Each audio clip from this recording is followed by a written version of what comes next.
Chapter 1. The Newlywed Farce. With a resounding crash, the joyous scales tumbled to the ground, producing a crisp sound. Chien, having indulged in copious amounts of wine during the feast, was startled to the point of his legs giving way, and he collapsed to the floor. Dazed, he gazed at the woman seated regally before him, questioning whether he was still intoxicated. For how could he find himself in his own bridal chamber, face to face with Shen Tangning, who should have been his sister-in-law? With her exquisite features resembling a lotus blossom, adorned in a resplendent gown, she appeared even more radiant, albeit with her delicate brows furrowed in astonishment. Suddenly, Shen Tangning rose, taking the initiative. "Master Qi, how could it be you?" Her shock seemed genuine, causing Qi Yin to briefly contemplate whether he had mistakenly entered the wrong bridal chamber. Yet, upon closer inspection, he confirmed that this ostentatiously lavish residence was indeed his Yurui abode. The bed crafted from Hatian jade, the lamp made of exquisite glass, and even the unattractive floral and avian paintings on the walls authentic works from Gu Lao were unmistakable. He would wager that there was no other place in the entire Marquis estate that could rival this extravagance. In comparison to Qi Jingyu's pretentious yet humble residence, he felt a sense of pride in the practicality of his own name.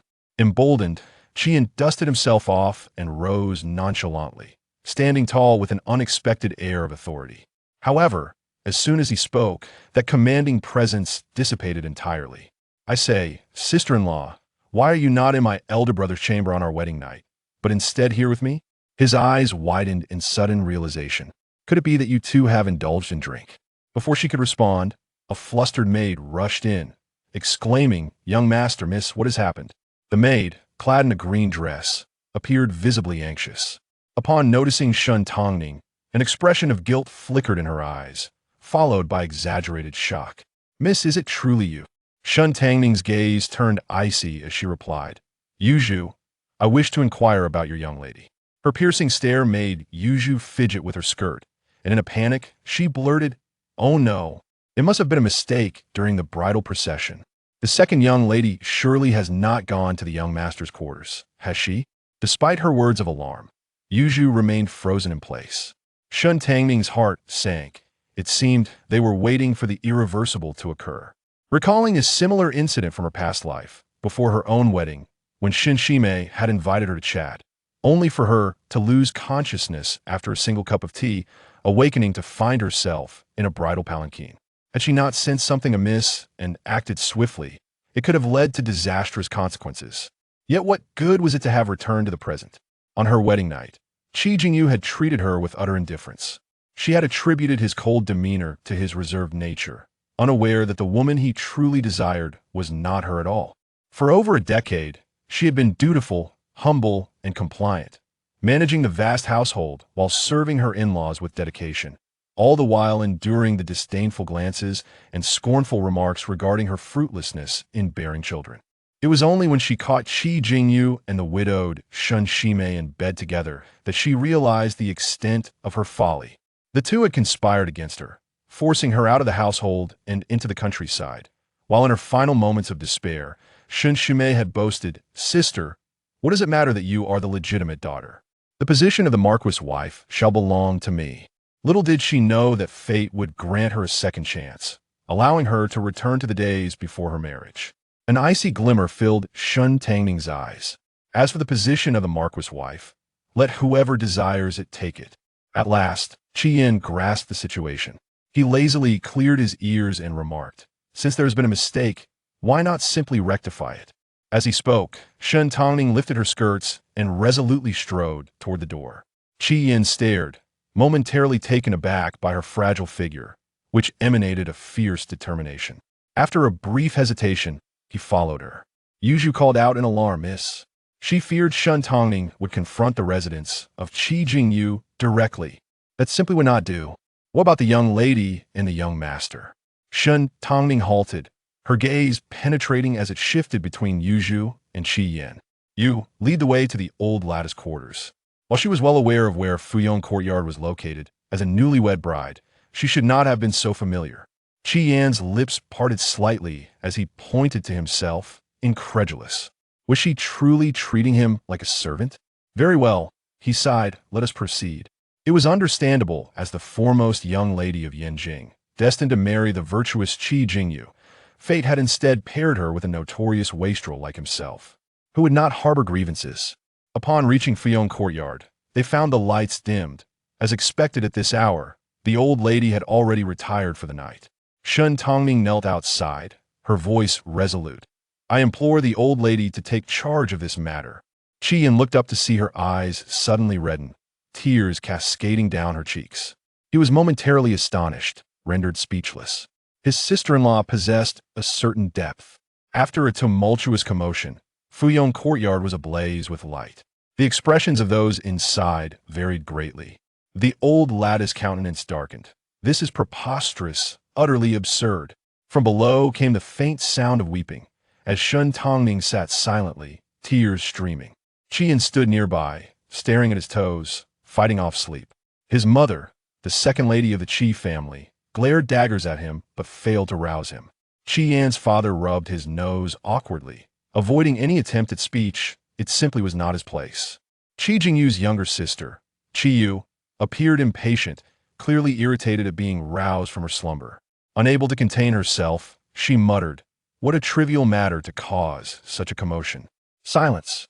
The Marquis' wife exchanged glances with Marquis Ning Yuan, both wearing grim expressions. Such a joyous occasion, and yet, what was this chaos? Qiyu pouted in silence. The Marquis' wife cleared her throat, compelled to offer some comfort. "Tangning, do not worry, this matter will not be brushed aside. I shall ensure Jingyu provides you with an explanation." However, her words were swiftly met with harsh reality. A servant rushed in, his demeanor anxious and hesitant.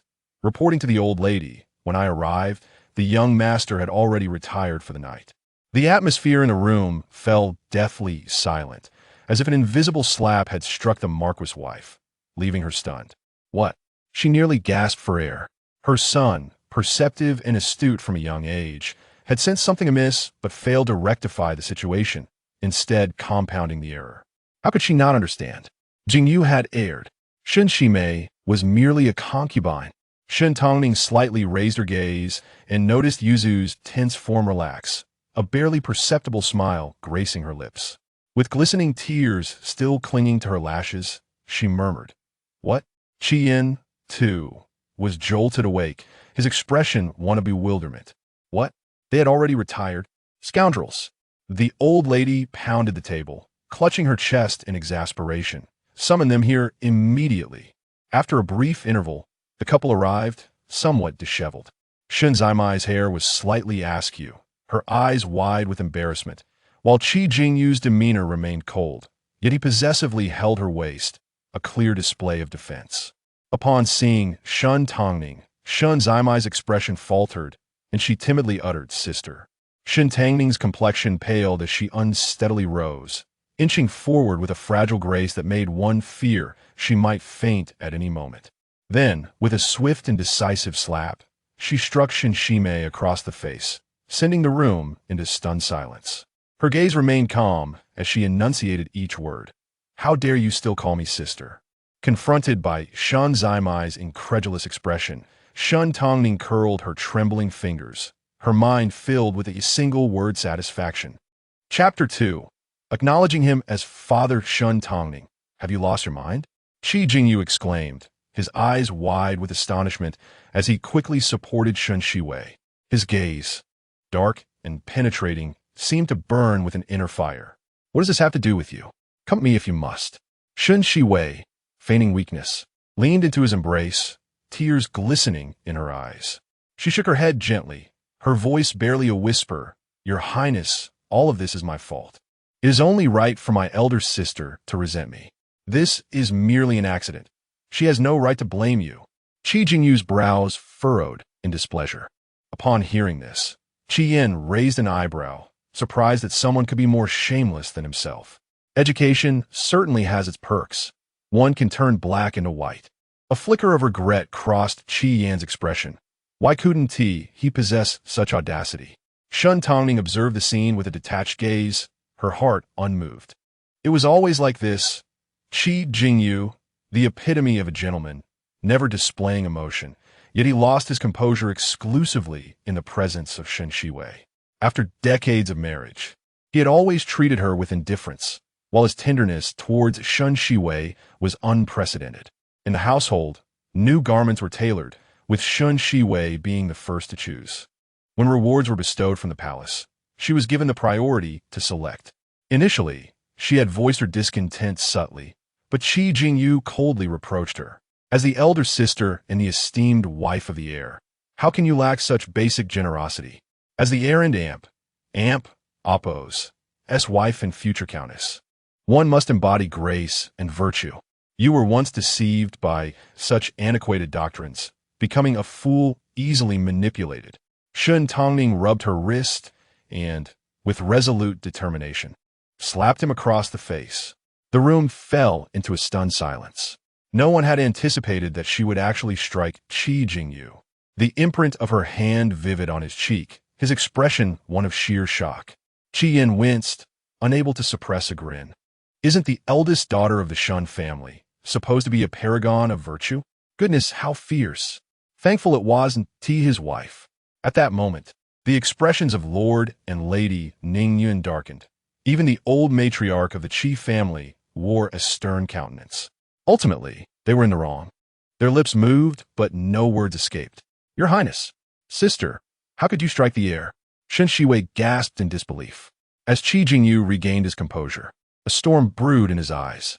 Before he could retaliate, Shen Tangning stepped back decisively. In that instant, everyone clearly saw a tear roll down her cheek. Clenching her sleeve, she defiantly lifted her chin, her voice trembling slightly. Your Highness, after this slap, we owe each other nothing. Such a lie. Given a second chance by fate, she would not miss the opportunity to exact her revenge on this pair of duplicitous scoundrels. She would not bear the surname Shen if she did. Qi Jingyu was momentarily taken aback, only to see Shen Tangning bow respectfully to the old matriarch, her expression one of enduring restraint. I kindly request an explanation for today's events from the Lord and Lady. The Qi family members paled at her words. Shen Tangning, of noble birth, was the legitimate daughter of the Minister of Revenue, Shen Chong, and her mother, the Xie family, was from a prestigious lineage related to the Empress. The Ministry of Revenue controlled wealth and grain. No one wished to offend them. For the sake of Shen Chong and the Empress, they could not afford to antagonize the Shen family. Lord and Lady Ningyan exchanged glances, a silent understanding passing between them. The lady rose, tenderly taking Shen Tangning's hand, her eyes brimming with compassion. Tangning, my dear, I understand your grievances. It is never easy to bear such burdens, but we must find a way to remedy this situation. Her voice faltered as she glanced at the frail Shen Shiwei leaning against Qi Jingyu, a flicker of disdain flashing in her eyes, leading her to a swift decision. Her son, the heir, was destined to inherit titles. He could not marry a mere concubine without status, for it would bring ridicule upon them. That little minx believed that by sharing a bed, she could compel them into submission. Such delusions were laughable. Just wait for the day when she would reap her just deserts. The lady gently patted Shen Tangning's hand, sincerity radiating from her words. You are the daughter-in-law I have chosen. No one can alter that. As for Shiwei, she will have to settle for being a concubine. Her tone was dismissive, thinking that for a concubine, Shen Shiwei was already being elevated. Shen Shiwei felt as if struck by lightning, her body trembling. Her face drained of color as she lowered her gaze, a flicker of unwillingness in her eyes. She had schemed tirelessly for this, not to become a mere concubine to be sold at will. Qi Jingyu frowned, evidently displeased with this arrangement. Mother. The lady shot him a sharp glance. Silence. Do not speak. Qi Jingyu fell silent, realizing his actions had gone too far and had angered his mother. Very well, he would make amends to Shiwei in the future.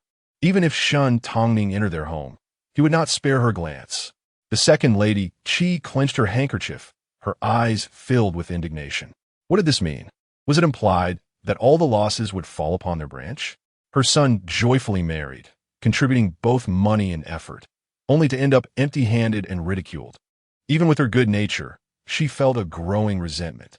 The old matriarch was biased, her husband a taciturn man, and her son a disappointment. Gritting her teeth, She felt bitterness in her mouth. Today, as humiliation, she feared she would have to swallow. Before the scrutinizing gazes of all, Shen Tangning withdrew her hand, her voice gentle. "Lady, you jest." Her use of lady was distinctly formal, causing the lady's expression to stiffen, a sense of foreboding creeping in. Shen Tangning maintained her composure, though a faint blush tinged her cheeks. She spoke deliberately, her words cutting. "The Shen family upholds integrity. We are not a fallen household that sells daughters for gain. It is unthinkable to have two women serve one man." Qi Yin raised his head, a glimmer of intrigue in his eyes. The lady's smile faltered. "Why must you be so stubborn? I have married into this family and cannot return to the Shen family." Shen Tangning took a step back, her gaze sweeping the room before landing squarely on Qi Yin. "He is quite a fine gentleman. Perhaps we might simply accept this mistake." At last, the lady's facade of calm crumbled. Qi Jingyu's brows knitted together, his lips moving soundlessly. Shen Shiwei wore an expression of disbelief. Had she truly lost her senses? Qi Yin blinked, bewildered. "Huh? One Appos, hein Appos." "Second lady, you should prompt him to address her as an Appos. Lady and Appos." The second lady, elated, could hardly contain herself. "Oh my, how could such a wonderful girl agree to marry my foolish son? Am I dreaming?" The second lady's expression was both awkward and joyful. Qi Yin observed his mother's demeanor, speechless. Her delight resembled that of a parent who had found a father for her son rather than securing a wife for him. Chapter 3. Indeed, she is ruthless. The red candle crackled softly, its flickering light casting dancing shadows. Shen Tangning lifted her gaze, scrutinizing the restless figure seated across from her. As a notorious scion of Yanjing, Qi Yin possessed a strikingly handsome visage.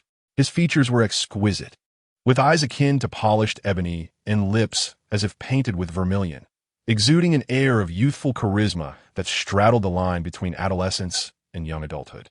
Yet, his languorous demeanor betrayed a certain slothfulness. He lounged in his chair without a care for decorum, and his casual stance rendered his charm somewhat frivolous. Moreover, his penchant for revelry, frequenting the streets, engaging in cockfights, and indulging in extravagance, was particularly glaring in an era where ambition was revered. His repeated failures in the imperial examinations, having flunked 3 times, only added to his family and Appos' disgrace. Contemplating this, a flicker of exasperation crossed her eyes. Qi Yin was the illegitimate son of a minor official, holding a mere 6th-rank position in the court, a post procured through considerable monetary donations from his mother. Thus, it seemed only natural that Qi Yin was a disappointment. If he were merely a dissipated spendthrift, it would not have caused her such distress.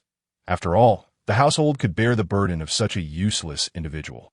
Yet, in her previous life, she had married Qi Jingyu for less than 3 years when a tragic accident befell Qi Yin. Following that event, the second household fell into despair, failing to recover. Shen Tangning concealed the myriad thoughts swirling in her mind. She resolved to observe further. If Qi Yin proved to be an irredeemable wastrel, perhaps being a widow would not be such a misfortune. Qi Yin, acutely aware of her scrutiny, felt as though he were sitting on pins and needles. Unable to bear the awkward atmosphere any longer, he tentatively suggested, "How about I retire to the study?" Heaven knows, the study was the last place he wanted to be. He would only go there under duress from his mother. Yet, it was preferable to this uncomfortable silent standoff. Feeling pleased with his suggestion, he stood up, only for Shen Tangning to raise her gaze gently. "Halt." Qi Yin and Appos' smile faltered as he slowly turned back. "Is there something else?" She lifted her hand, placing the teacup down with a deliberate clink that sent a tremor through his heart. His eyes widened in alarm as he noticed her reddened eyes, tears cascading down her cheeks, leaving him utterly astonished. How had she managed to summon tears so effortlessly? Her voice, laden with grievance, was slow and deliberate. "Do you understand? I was meant to be the envy of all as a noble consort, yet marrying a good-for-nothing like you has ruined my life." Qi Yan's eyes widened in shock, and he blurted out, "But you just said in grandmother and Appos' courtyard that I was a good person." Shen Tangning dabbed at her tears with a handkerchief. Her gaze filled with resentment. "Do you truly believe that?" Unconsciously tugging at the cloud patterns on his robe, Qi Yin bit his lip, feeling pitiful. What should we do then? Shall we part ways? Shen Tangning let out a cold laugh. I might as well strangle you now and find a rope to hang myself. Qi Yin shivered, realizing her ruthlessness knew no bounds. Swallowing hard, he forced a smile. Let us not be impulsive. What do you wish to do? Shen Tangning raised her tear-streaked eyes, her tone eerily calm. Qi Jingyu and Shen Shimei have long been in cahoots. Today's betrothal swap was orchestrated by them. I cannot swallow this grievance. Can you? Qi Yin instinctively nodded, then hastily shook his head under a piercing gaze, feeling foolish. He resigned himself to self-deprecation. What could be done? If she doesn't wish to marry me, can I force her? My elder brother is the heir. What can I use to compete with him? Shen Tangning did not miss the fleeting despondency in his eyes, her expression softening slightly. Fate is in one's own hands. If you do not strive or seize opportunities, how can you know if you can prevail? For the first time in his life, Qi Yin felt such trust from another, igniting a sense of bashfulness within him. Rubbing his hands together, he coughed lightly. Then what do you think I should do? Shen Tangning enunciated each word carefully. Study and attain a degree. Qi Yin. He gasped sharply, his face paling. Perhaps you should just end my life instead? Asking me to study is akin to a death sentence. Enough. Shen Tangning retorted coldly. We are in the same boat. We rise and fall together. I refuse to live a life inferior to Shen Shimei's. Do you comprehend my meaning? Qi Yin shook his head, gravely responding. One should not harbor such a strong sense of comparison. As her beautiful eyes shot daggers at him, he felt sheepish, his spirits deflating. I'll go to the study. Shen Tangning frowned, on the verge of tears. On our wedding night, you abandon me for the study? Do you wish to make me the laughingstock of the entire Qi family?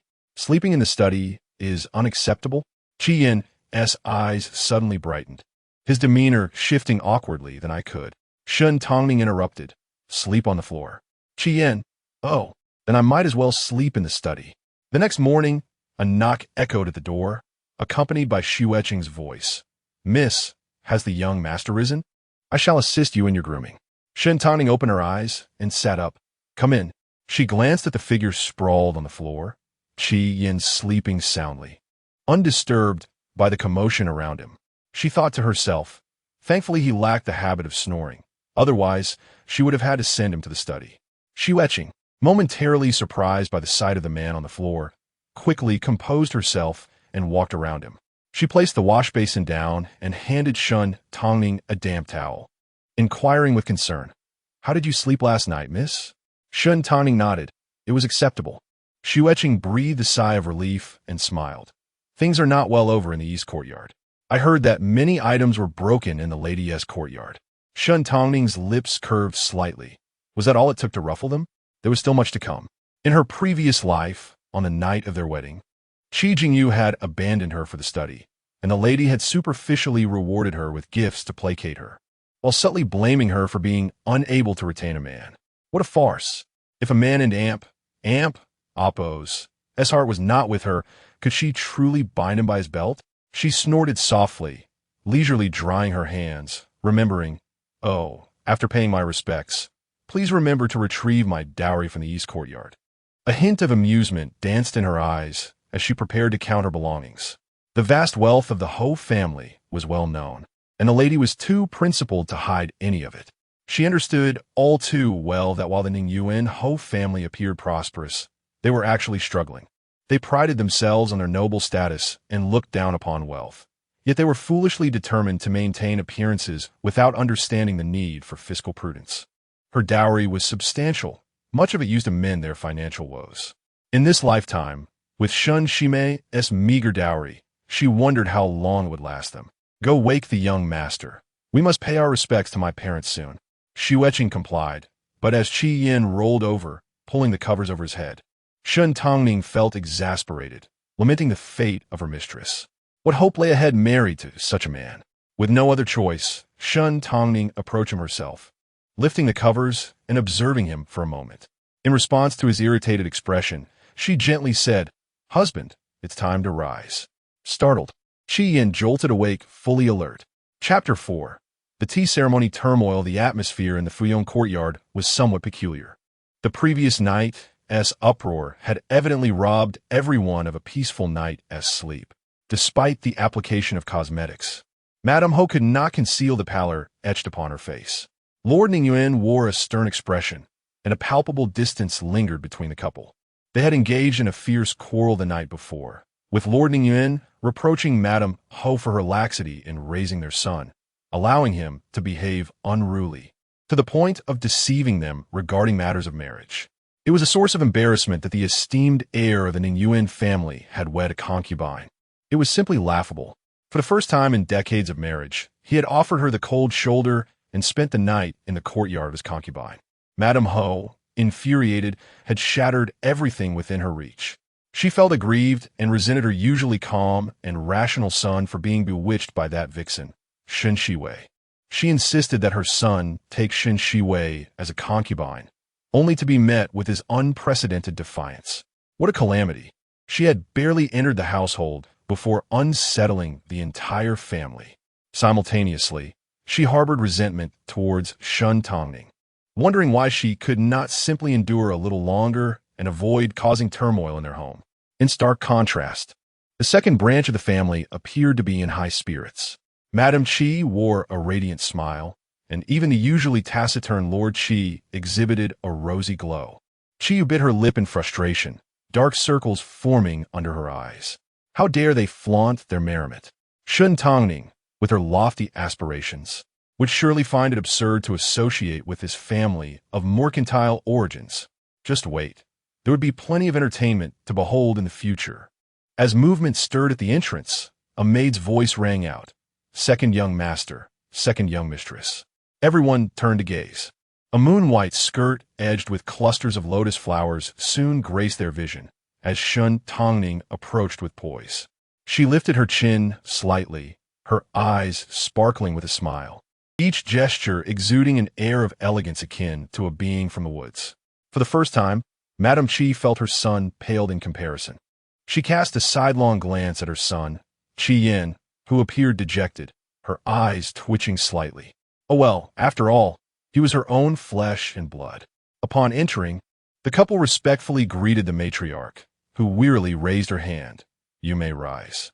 Age had begun to take its toll on her, having tossed and turned through the night, her mind troubled by the thought of the promising match that had somehow slipped through her fingers and into the hands of that woman's offspring.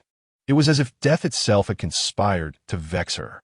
Shen Tangning inquired after Lord Ningyuan and Madame Ho and Oppos, as well-being, disregarding their discomfited expressions, and cheerfully greeted Madame Qi and Lord Qi. Good day, father and mother. Madame Qi, taken aback by such affection, beamed widely. What a good child. Please rise. Moments later, Qi Jingyu and Shen Shiwei hurriedly arrived. Grandmother. Qi Jingyu paused. Father, mother. Madame Ho's countenance remained frosty. Do you still acknowledge me as your mother? Qi Jingyu's face froze, while Shen Shiwei bit her lip and shrank back slightly. In the midst of this tension, the matriarch spoke softly. Enough, don't waste time. Mingwei still has duties. Madame Ho swallowed her retort, letting the matter rest. When it came time for the tea ceremony, Shen Shiwei carefully knelt before Lord Ningyuan and Madame Ho, presenting the tea. Lord Ningyuan said nothing, merely lifting the cup to his lips. Mother, please enjoy the tea. Madame Ho gazed at the tea offered before her, while Qi Jingyu watched her closely, as if fearing she might make things difficult for Shen Shiwei. Foolish son. The household had countless ways to torment a person. There was no need to jeopardize her relationship with him over such a lowly girl. There would be ample opportunities to deal with Shen Shiwei later. With a slight smile, she accepted the tea but hesitated to drink. Let me be clear. Your status is insufficient to become the future matriarch of my household, and you must acknowledge this. Shen Shiwei's face paled, her body swaying precariously. Madame Ho's tone softened. Dear child, if you remain well-behaved when a future mistress enters the household, Jingyu certainly will not mistreat you. Qi Jingyu opened his mouth to speak, but ultimately remained silent. Shen Shiwei's fingers dug into her palms, the pain forcing her to maintain her composure. Lowering her head to hide her resentment, she murmured, I understand, madam. Madame Hone nodded in satisfaction, bestowing upon her a bracelet of mediocre quality. Shen Tangning's eyes glimmered with a knowing smile. She understood well that her mother-in-law was not one to be trifled with. Coincidentally, Shen Shiwei was far from docile herself. In this life, who would emerge victorious in their clash? In contrast, the second branch of the Qi family could not be more pleased with Shen Tangning as their daughter-in-law. Of noble birth, knowledgeable and amiable, she did not carry herself with arrogance, addressing them with a straightforward father and mother. Madame Qi immediately removed her bracelet and insisted on adorning Shen Tangning with it. Tangning, I know it must be difficult for you to marry into our family. If that boy does anything wrong, you can always come to me. I will support you. Lord Qi nodded vigorously. I'll deal with him. Qi Yin looked up in disbelief. It's only the first day, and his standing in the family has already plummeted? The stark contrast left Shen Shiwei bitter. For if all had gone as expected, this would have been her rightful place. Yet, upon reflecting on the predicament of the second branch and Qi Yan's ineptitude, she felt somewhat relieved. Shen Tangning may smile now, but let us see if she can maintain her mirth in the days to come. Shen Tangning smiled graciously, demurring while accepting the gesture. Thank you, father and mother. Madame Qi, descended from merchants, was straightforward and unpretentious. In her previous life, Shen Shiwei had looked down upon her mother-in-law's background, frequently complaining, yet she envied her for being easy to get along with, avoiding the need for daily impositions. Upon exiting the Fuyong courtyard, Madame Qi clung to Shen Tangning, reluctant to let go, while Madame Ho, unable to endure her demeanor, left in a huff. Qi Jingyu, free from duties that day, cast a glance at the radiant Shen Tangning and noted her lack of the expected despondency, which inexplicably unsettled him. Noticing his attention fixed on Shen Tangning, Shen Shiwei's eyes darkened, and she called softly, "Husband." Qi Jingyu immediately averted his gaze, concerned by her pallor. What's wrong? Shen Shiwei's ears flushed, her expression evasive. I feel a bit unwell. Understanding dawned upon Qi Jingyu, his expression darkening as he carefully supported her waist as they departed. Then make sure to rest well. Madame Qi and Qi Yin exchanged glances of disdain. Tch. Shen Tangning found the scene amusing, nearly bursting into laughter. This mother and son duo was quite entertaining. Madame Qi invited Shen Tangning to her quarters for a chat, to which she readily agreed, as she too had matters to discuss with her mother-in-law. However, in the blink of an eye, Qi Yin had vanished. Noticing this, Madame Qi appeared flustered, stammering. Yin, perhaps he is pressing matters. What pressing matters could a layabout have? Most likely he was off gallivanting with his rowdy friends. Shen Tangning, considerate, chose not to expose him, her eyes curving in understanding.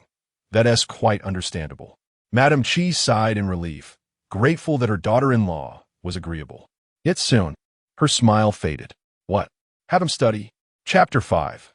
Her son is a genius in stark contrast to the excitable Mrs. Qi, who sat in a fluster. Shen Tangning, seated calmly at the lower end, exuded an air of tranquility. She delicately sipped her tea, leisurely setting down her cup, and raised her clear, bright eyes. Could it be that mother intends for her husband to lead a life of mediocrity, merely existing in a state of lethargy? Her tone was gentle, yet her words struck with piercing clarity. Fortunately, Mrs. Qi was broad-minded and did not take offense. She recognized that her daughter-in-law spoke the truth. Flushing, she awkwardly settled back in her seat, her voice softening. But Tangning, you must have heard that Yin is not cut out for studying. As a mother, she was well aware of her son and Appo's shortcomings. Over the years, she had resorted to both punishment and reprimands. In her frustration, she had even held a knife to Qi Yan's neck to coerce him into studying. But it had proven that some things cannot be forced. Having spent so much time with Qi Yan, she had somewhat come to terms with the situation, thinking to herself, so be it. After all, we can afford to support him.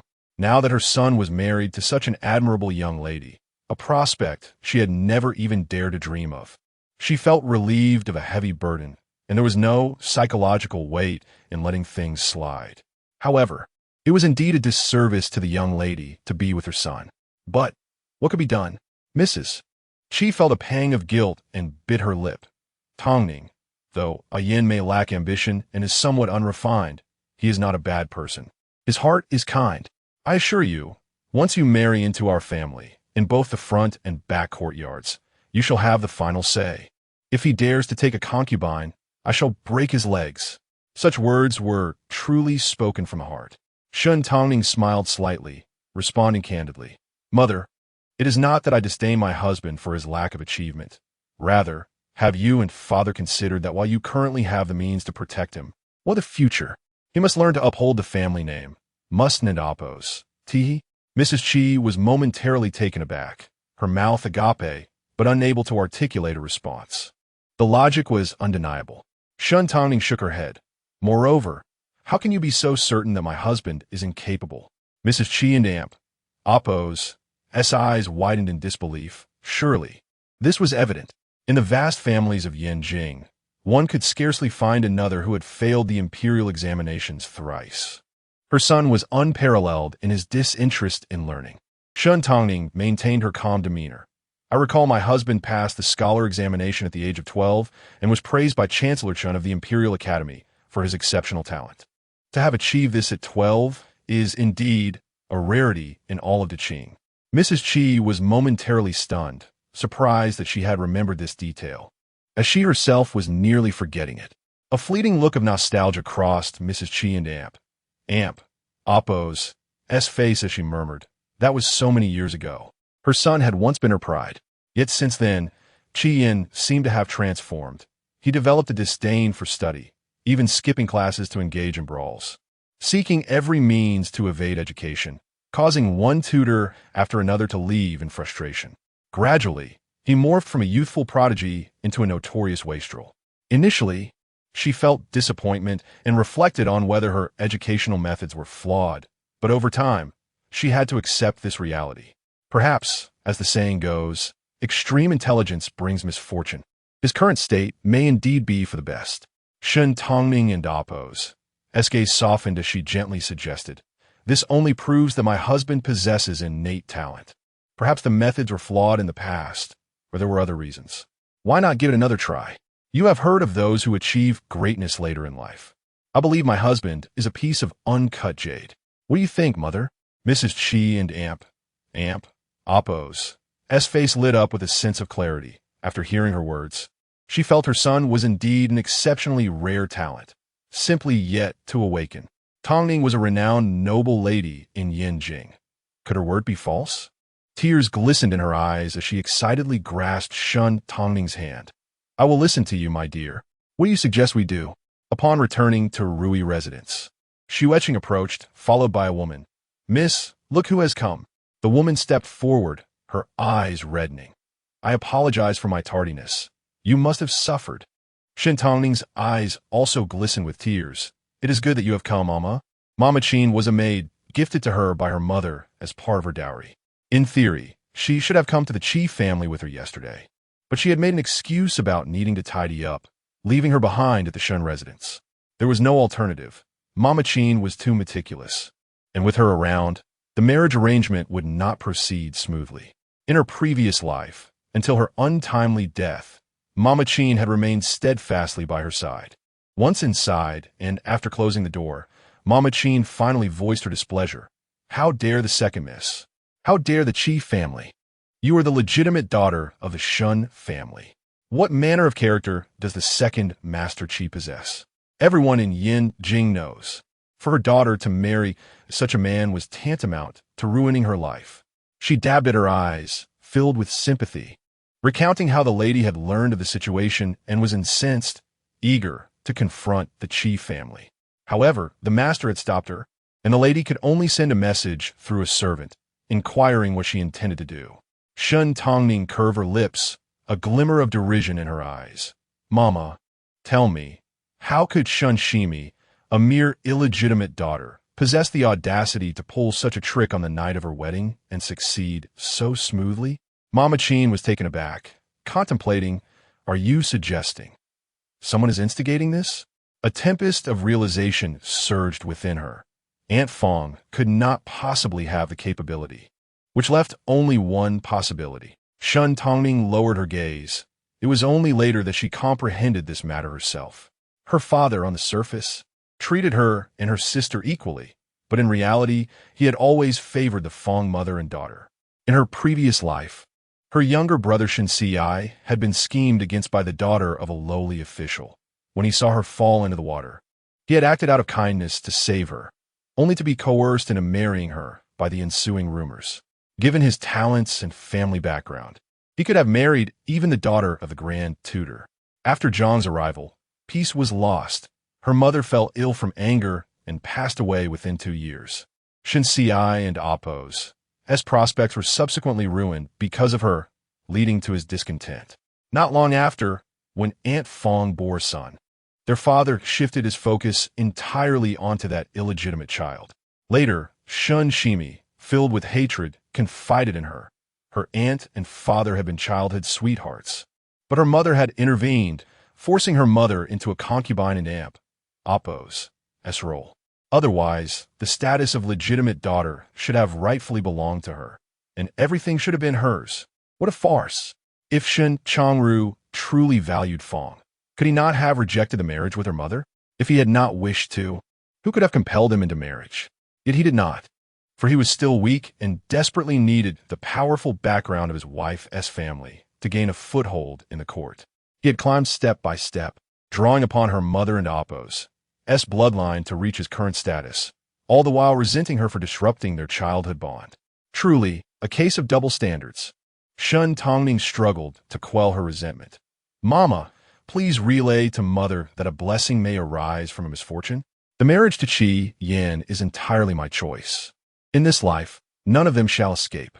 Chapter 6. Supporting my sister in raising a woman, as the saying goes, good news seldom travels far, but bad news spreads like wildfire.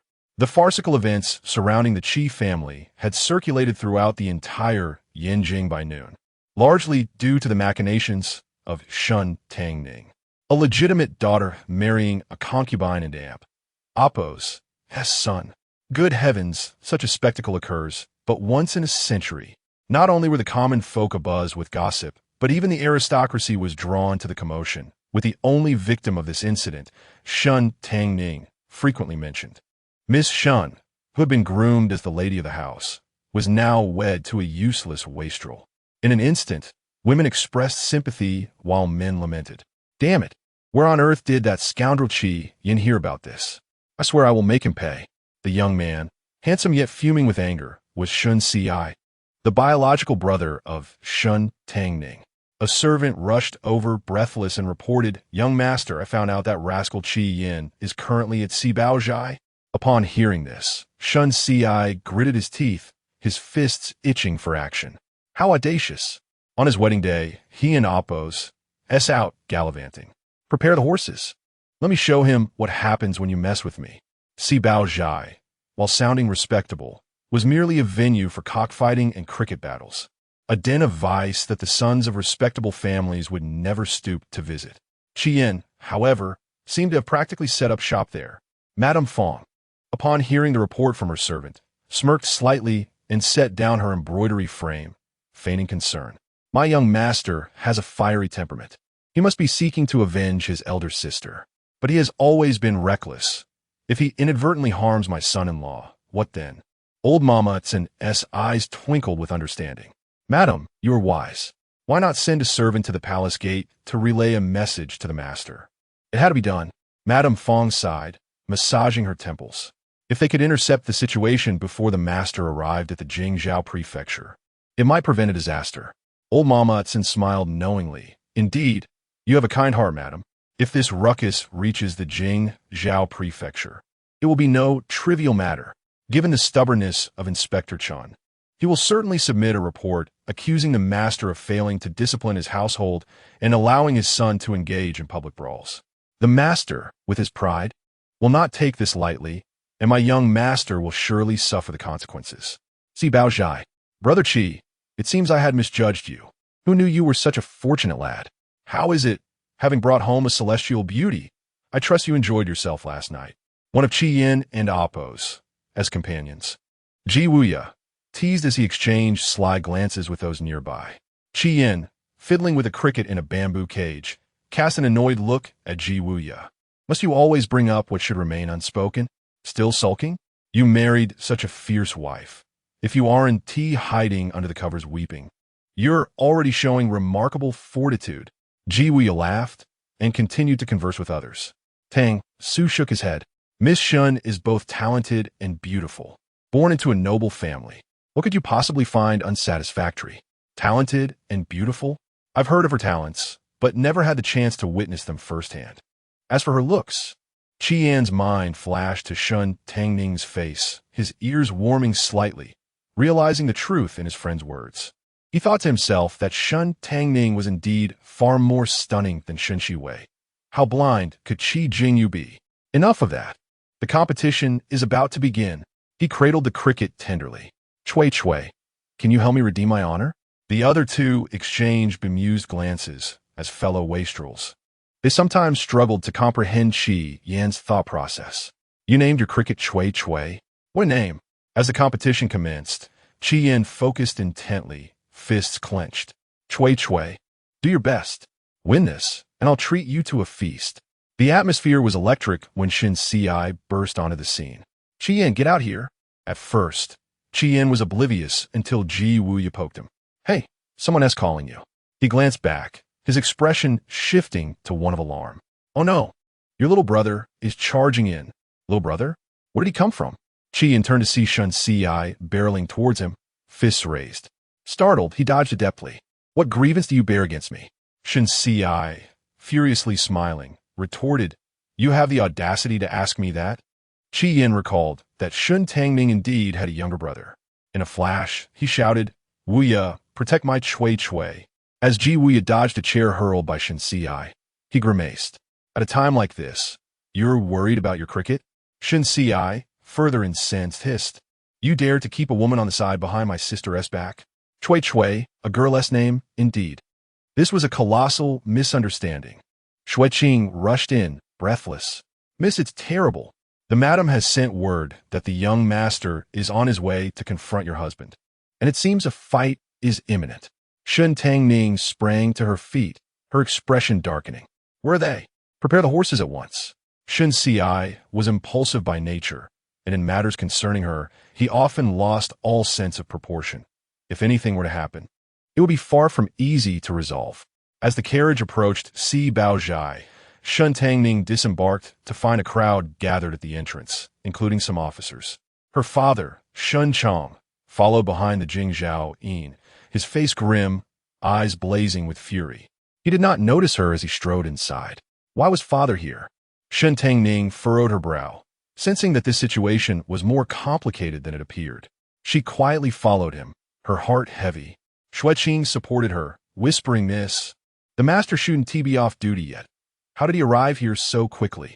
They had acted swiftly, but even so, they were a step too late. A cold glint flashed in Shen Tangning's eyes as she pondered who stood to gain from this incident. Shen Ci stopped upon hearing her father's thunderous voice.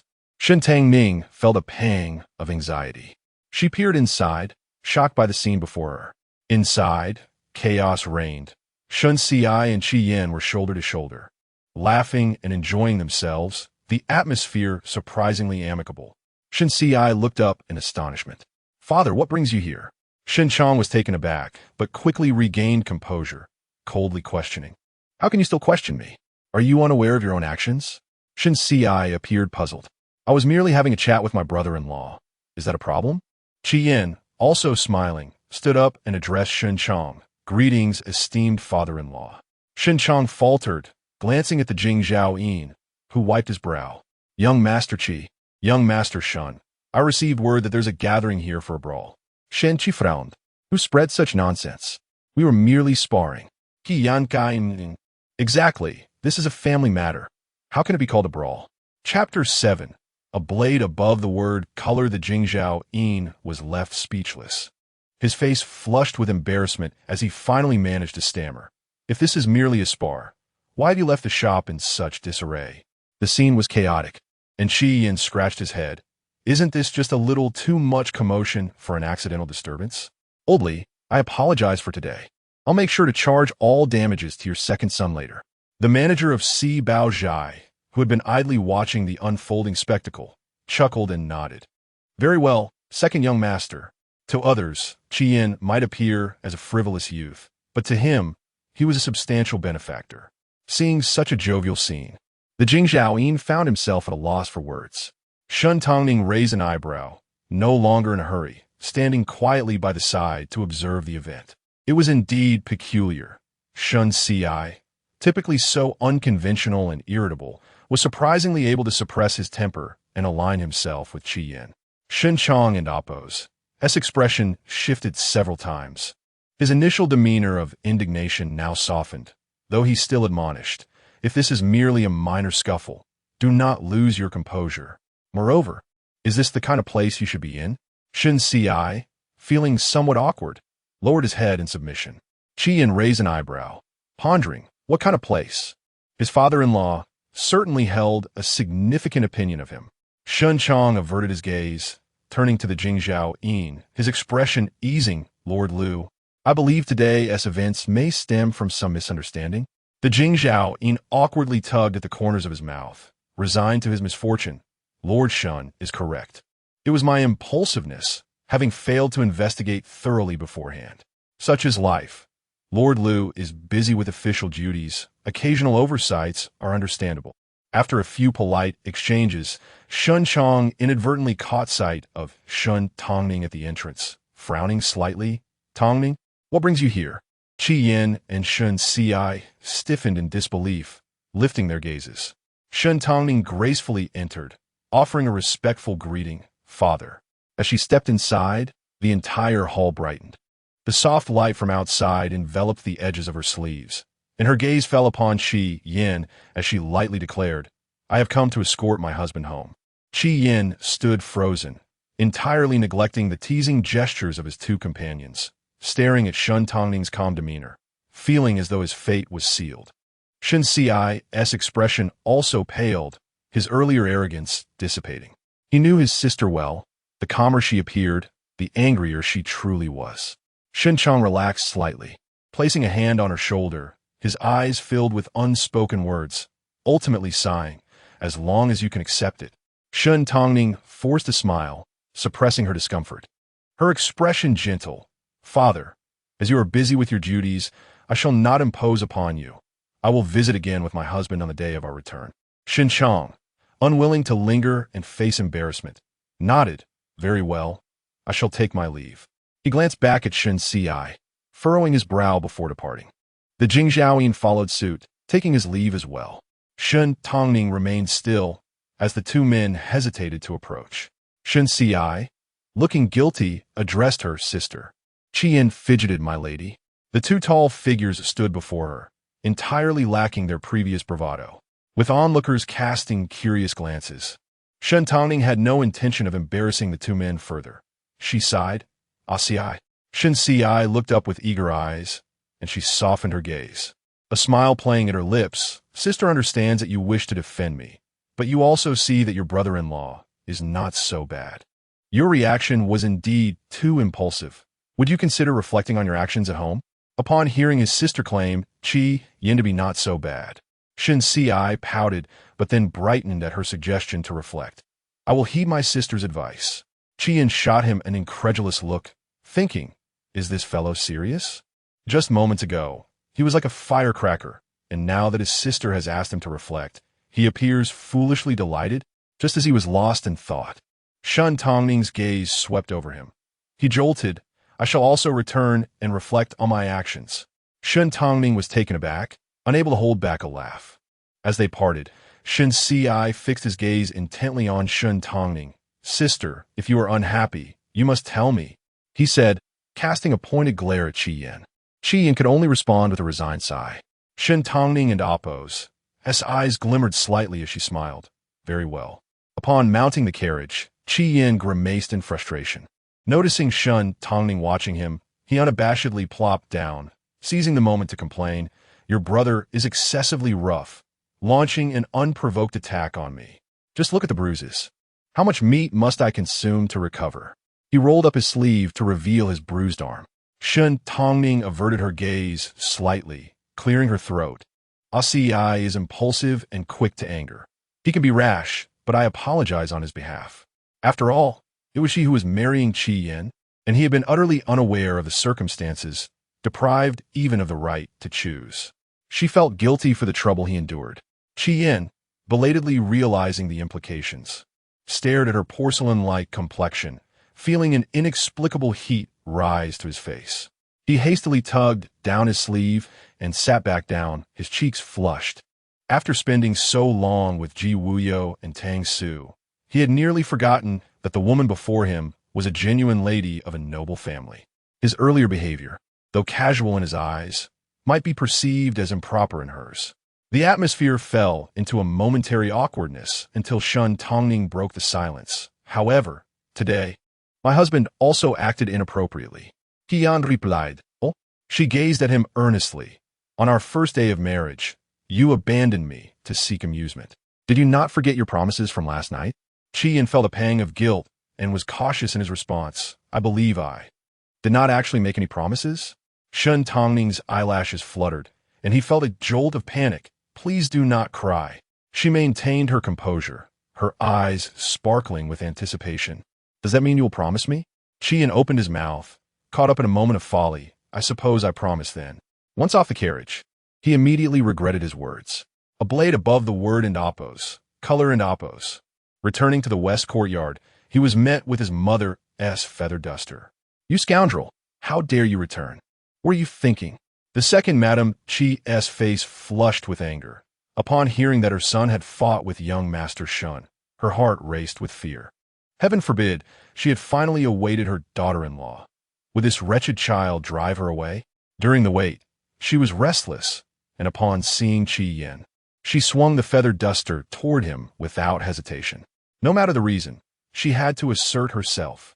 She must not give her daughter-in-law the chance to speak of returning to her family. Shen Tangning was startled and quickly stepped in front of Qi Yin. Mother, what are you doing? This matter is not entirely my husband's fault. Qi Yin, unashamed, found comfort hiding behind his wife. Exactly. It wasn't me who struck first. Chapter 8 reveals the pressure exerted by my father. How is it that this wretched boy displays no awareness whatsoever? Observing Qi Yan Esiswagir, seemingly untroubled by any concerns due to his apparent backing, Lady Qi was nearly driven to faint. Seizing the opportunity, Shen Tangning gently took the feather duster from her hand. Softly reassuring, Mother, you misunderstand my husband. Today and Oppos, incident arose from my younger brother and Oppos, impetuousness, and my husband has graciously chosen not to hold it against him. Qi Yin sauntered behind them, light on his feet. Is it truly the case that those who have received an education speak so melodiously? Upon closer inspection, it seemed that his wife was not as fearsome as she first appeared. She was beautiful, kind-hearted, and gracious. Indeed, it appeared he had struck a fortunate deal. Lady Qi, however, was not genuinely angry and retorted, yet he is still at fault. On the very first day of your marriage, instead of staying home to keep you company, he gallivants off to such places, leaving you in what position? Deep down, she felt uncertain, knowing the couple had not yet consummated their marriage. A wave of worry washed over her. What if her daughter-in-law was merely momentarily daft, and upon regaining her senses, decided to kick her son to the curb? Even as a mother, she could not betray her conscience. Her foolish son, blessed only with good looks, was utterly lacking in other virtues. Any girl with a modicum of sense would surely not be interested in him. While she hoped for the two to cultivate feelings for each other, her son's dense nature left her anxious. Unbeknownst to Shen Tangning, Lady Qi's thoughts were far from her own. With a gentle smile, she said, Mother, you may not be aware, but my husband has just promised me that he will diligently study and focus on obtaining a distinguished rank, striving for excellence. Qianes smile abruptly froze. Did he actually articulate the latter part? An unsettling premonition gripped him. As anticipated, Lady Qi's eyes gleamed with excitement. Is this truly the case? Before he could respond, his mother had already stepped forward, grasping his hand and playfully pinching his handsome face. My dear son, I had no idea you possessed such ambition. Qian thought to himself, to be honest, I hadn't realized it either. Lady Qi was beside herself with joy. She had initially thought persuading her son to study would be a long and arduous battle. Yet here he was, so sensible and eager to return with the title of top scholar. My son, do you have any cravings lately? I shall instruct the kitchen to prepare it for you. With summer approaching, we must tailor a new wardrobe, and we shall also prepare something for Tangning. Ah, and as for your writing materials, we shall replace everything with the finest quality. We do not lack for funds. Such sudden concern made Qi Yin feel somewhat lightheaded.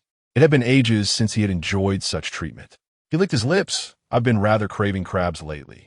Though it was still late spring, and crabs were in their breeding season, the proper time for feasting on them would be autumn. Yet Lady Qi readily agreed, of course. What else do you wish to eat? Watching Qi Yin being pampered to the point of distraction, Shen Tangning raised an eyebrow and smiled subtly. It seemed her husband had never experienced the indulgence of being doted upon. Miss, all the dowry has been returned, not a single item missing. Granny Qin's eyes sparkled with mirth as she recounted. You cannot imagine, when I was checking off the list, the Countess turned pale. Shen Tangning smiled lightly. I have always trusted you, Granny. Please store it all in the storeroom. Lady Qi had never contemplated laying her hands on Shen Tangning's dowry. Instead, she had willingly designated a storeroom solely for its safekeeping, with only one key held in Shen Tangning's possession. Regarding the return visit, Granny Qin hesitated. Ever since she learned about the sisters exchanging marriages, she felt uneasy, suspecting that the master might be aware of the truth. As a father, had he considered the future of his own daughter? Shen Tangning and Appo's gaze suddenly flickered. Ah, the return visit.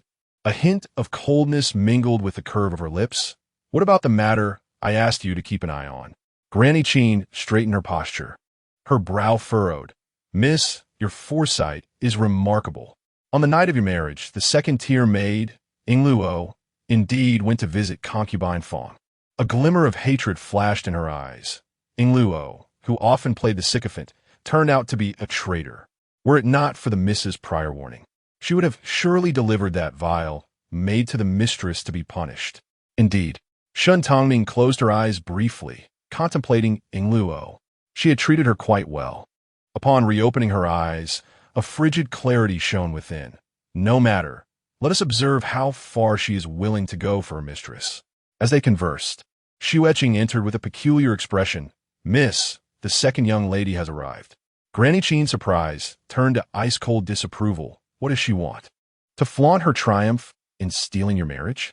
Shen Tangning lowered her eyelids, speaking softly. Granny, do not be hasty. Perhaps my second sister has urgent matters to discuss. Xueqing, please invite her in. Xueqing turned and left, soon returning with Shun Shiwei in tow, dressed in a water-red embroidered skirt adorned with entwined lotus flowers. Her slender waist and jingling accessories made her appear even more vibrant, her eyes shimmering like water. Shen Shiwei scanned the surroundings, jealousy flickering in her eyes. The western courtyard was undoubtedly far more splendid than the eastern courtyard. However, she quickly reminded herself that wealth meant little, merely the ostentation of nouveau riche. Greetings to my elder sister. She believed her expression to be subtle, yet everyone present was too perceptive. A flicker of disdain crossed Granny Qin's eyes. Concubines ought not to wear bright red, yet she had donned a water-red ensemble, and her every gesture reeked of seduction, truly befitting her status as a concubine. Shen Tangning maintained her composure. On this joyous occasion of your marriage, why is my second sister not with the heir, but instead chooses to visit me? Shen Shiwei and Appo's eyes glinted, and without warning, she dropped to her knees. Her sudden action startled everyone in the room, yet Shen Tangning remained unperturbed, coldly observing her theatrics. Shen Shiwei's eyes brimmed with tears, cascading down her cheeks in sorrow. Elder sister, I have come to apologize. I know you resent me for usurping your marriage, but I had no choice. Xueqing and Granny Qin and Appo's faces contorted with anger. Such words were laughable. Shen Tangning laughed genuinely, her beauty rendering the lavish decor around them pale in comparison. Rising from her seat, she approached Shen Shiwei, bending down slightly to lift her chin, gazing into her eyes filled with uncertainty. In a tone that was sweet as honey, she softly inquired, "Dear sister, do tell me. Was there someone holding a knife to your throat, compelling you to poison my tea and force a marriage swap? Who is this person? I shall rid you of them." Shen Shiwei and Appo's eyes widened in fear, her throat tightening, a flicker of terror crossing her gaze, as if she were facing an unfamiliar person. Shen Tangning chuckled softly. Releasing her grip, "Look at you, frightened. I was merely jesting." Calmly, she resumed, wiping her hands with a handkerchief. Shen Shiwei, still kneeling, stared blankly, before suddenly gritting her teeth, her tear-filled eyes meeting Shen Tangning's elder sister. "It was father who compelled me." Shen Tangning paused, raising her head. Chapter 9. Assisting her in becoming the heir's wife, Shen Tangning regarded her sister with a discerning gaze, narrowing her eyes slightly. "Sister, one may indulge in food recklessly, but one must not speak carelessly." She feigned indignation, coldly sweeping her sleeve. "I'm also my father's daughter, and he has always cherished me. Would he treat me in such a manner? Moreover, as the legitimate daughter, what benefit would there be in exchanging us for marriage, apart from inviting ridicule and offending the Qi family?" Shen Shimi observed her sister's aggrieved expression, a flicker of satisfaction passing through her heart. Could she not endure this? She yearned to witness the unblemished Shen Tangning fall into the depths of despair. Yet, the time was not ripe. Suppressing her emotions, Shen Shimi forced a bitter smile. "Eldest sister, I understand your reluctance to believe, but given the current circumstances, I have suffered the consequences of my own actions. Would I deceive you? Consider this. Without our father and Appo's consent, would I dare to conceal the truth on the day of my wedding and proceed so smoothly?" Shen Tangning and Appo's expression darkened as she stared at her, contemplating for a moment before speaking. Xiueqing, assist the second young lady to her feet. Shen Shimi took a seat, wiping her tears while casting furtive glances at Shen Tangning with her reddened eyes. Shen Tangning seemed lost in thought, gripping her cup, the hot tea staining her delicate fingers without her noticing. After a while, she regained her composure, her gaze complex. "Sister, if you assert that this matter is orchestrated by our father, then enlighten me as to his reasoning." Shen Shimi had prepared her words well before arriving. Her eyes flickered as she feigned alarm. "I overheard this from our aunt. Father mentioned that his standing in court has risen significantly. Yet the emperor has harbored discontent towards him in recent years and intends to issue a warning. If the Shen family successfully aligns with the Marquis' house through marriage, it may only incite further jealousy from the emperor." As she spoke, she observed Shen Tangning and Appo's expression, biting her lip cautiously. "However, the marriage between you and the Marquis has been arranged since childhood, leaving no room for negotiation. Therefore, it seems that I can only cause you some grievance." Shen Tangning remained silent, her eyes cast down, concealing her thoughts. Beneath her sleeve, her nails dug sharply into her palm, her gaze turning cold, a hint of derision flickering in her depths. Shen Shimi was not so benevolent. She could only trust half of what she said. The Shen family was indeed prominent, but who could rival the illustrious Xie family? Her mother, the current empress, hailed from the prestigious Xie lineage. The crown prince, born of the empress, maintained a close relationship with the Xie family. Historically, the power of maternal relatives had always been a taboo. Her father, astute, engaging human sentiments, weighed the pros and cons. Thus, for the sake of his future, he first discarded her, then her mother, and ultimately the entire Xie family. Regrettably, she understood this principle far too late in her previous life. Shen Shimi possessed a measure of cleverness, perhaps due to her previous life being smooth sailing. She managed to marry Qi Jingyu in this life, albeit as a concubine. Now, scorned by the Marquis' wife, her situation was far more precarious than in her past life, compelling her to act. She was not so magnanimous as to directly enlighten herself, so she subtly altered her narrative to create a rift between Shen Tangning and their father, thereby indirectly achieving her aims. Tears suddenly fell from her eyes, prompting an exclamation from Granny Qin, who looked on with concern. "Miss." Shen Tangning raised a hand to indicate she was unharmed, slowly turning her gaze towards Shen Shimi, who feigned concern. "Eldest sister, are you all right?" With great effort, Shen Tangning managed a strained smile, her gaze profound. Thank you for your reminder, second sister. Otherwise, I fear I would remain oblivious my entire life. Shen Tangning, feeling a twinge of guilt, averted her eyes and pressed her lips together. I too feel remorse, unable to bear seeing my sister deceived to such an extent. Immersed in our father and aunt, Appo's illusory affection. Second sister, have you come here merely to remind me? Shen Tangning scrutinized her, her eyes clear and penetrating, as if she could see into the depths of her heart. Shen Tangning bit her lip, stepping forward to kneel. I seek your assistance in becoming the heir's wife. Before Shen Tangning could respond, Granny Qin, unable to contain her irritation, retorted, Second miss, one must not overstep their bounds. It is fortunate that my young lady is magnanimous enough not to hold you accountable. Do not overreach. How shameless! Snow Qing and Appo's displeasure was evident. Shen Tangning regarded the bowed figure with a glimmer of interest in her eyes, her tone softening. Sister, you overestimate my abilities. I possess no such power. She paused, a hint of mockery in her voice. Were you not in love with the heir? It would be far more effective to plead with him than to seek my aid. Shen Tangning lifted her gaze, earnestness shining in her eyes. Eldest sister, you are wise and know that as long as the Marquis's wife is present, she will never permit the heir to elevate me. Shen Tangning replied directly, that is a matter of your status. If the Marquis's wife possesses any sense, she would never allow a concubine to become the heir's wife.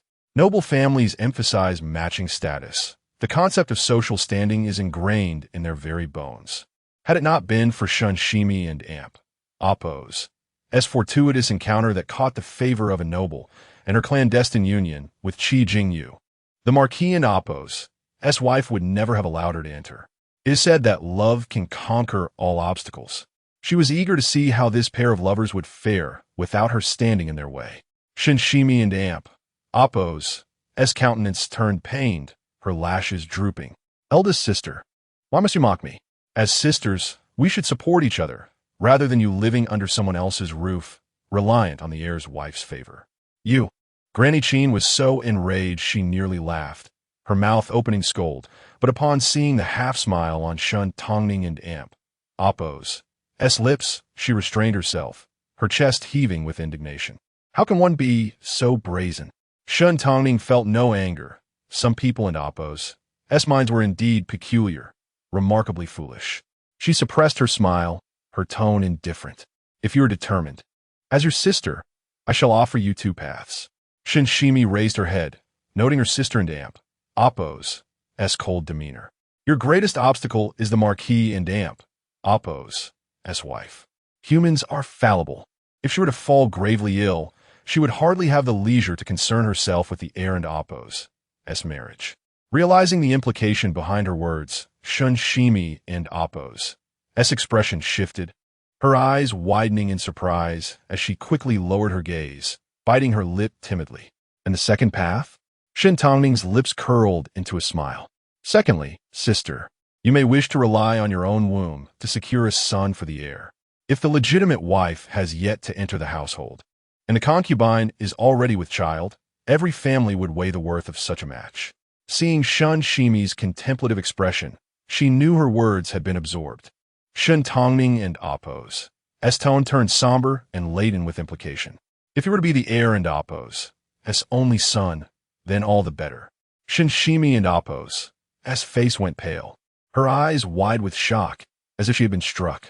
Shen Tangning chuckled softly. I merely speak casually. Sister may take my words lightly. Whether or not to heed them is entirely your affair. When Shen Tangning departed, her steps were unsteady. Why would she offer her such advice? Granny Qin pressed her lips together. Shen Tangning's eyes sparkled with delight. Granny, do not jest. I harbor no good intentions. Chapter 10. My protective nature upon learning that Shen Shiwei had ventured alone to the western courtyard, Qi Jingyu could not shake off his concern. As time passed, and she did not return, he felt compelled to seek her out. Her gentle disposition made her ill-suited for confrontation, and with Shen Tangning's formidable presence, he feared for Shiwei's well-being. Arriving at the western courtyard, he paused before the drooping flower gate, inexplicably reluctant to encounter Shen Tangning at that moment. However, Upon seeing Shen Shiwei emerge from within, he breathed a sigh of relief, only to notice the faint redness at the corners of her eyes, causing his expression to darken. Your Grace? Shen Shiwei, feeling unsettled, was taken aback upon spotting Qi Jingyu. A shy smile graced her lips as she asked, Did you come to fetch me? Qi Jingyu gently brushed his finger against her eye, his gaze icy. Has Shen Tangning been unkind to you? Though phrased as a question, his demeanor suggested certainty. Shen Shiwei and Appo's eyes flickered, her brow furrowing as she cast her gaze downward, offering a bitter smile. Not at all. My elder sister still harbors resentment toward me.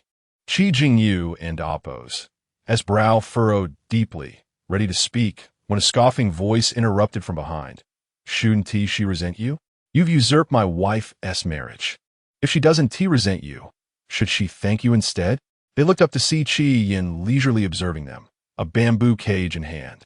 He had ventured out to fetch his beloved, only to return and hear this woman disparaging his wife. Shen Tangning was the type to confront her enemies openly. She would not stoop to bullying someone from behind. Shen Shiwei's face stiffened, taken aback that such words could be overheard, leaving her momentarily speechless as she lowered her head in dismay. Qi Jingyu felt a pang of sympathy, scowling at Qi Yin. Second brother, how can you speak to your sister-in-law in such a manner? Qi Yin raised an eyebrow nonchalantly. Eldest brother, perhaps you're mistaken. I recall that Madame Ho never acknowledged the existence of a lady of the house here. How could I have a sister-in-law? Qi Jingyu was momentarily at a loss, his voice growing chilly. That does not excuse your tone with Shiwei. Qi Yin shrugged. You know I'm not one for pleasantries. Besides, he cast a pointed glance at Shen Shiwei. If my wife is being slandered, should I not seek justice for her? I am fiercely protective. Henceforth, refrain from sharing baseless gossip in my presence. Shen Shiwei's face paled, feeling humiliated. The dandy she scorned dared to mock her while defending Shen Tangning.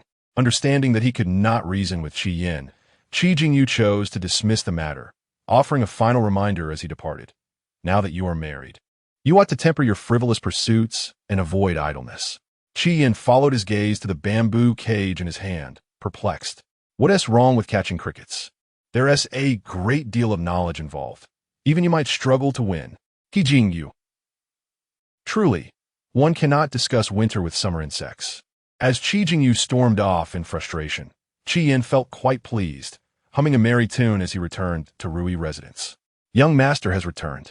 Shiwei curtsied, unaware of what Qi Yin held. He pretended to nod, slipping into the room. Noticing Shen Tangning was absent, he felt a rush of joy and stealthily sought a place to hide his cage. His mother despised such trinkets in their home. If discovered, he would surely be banished far from them. After deliberation, he decided the bedroom was the safest hiding place. Qi Yin selected a prime spot, satisfied with his cleverness.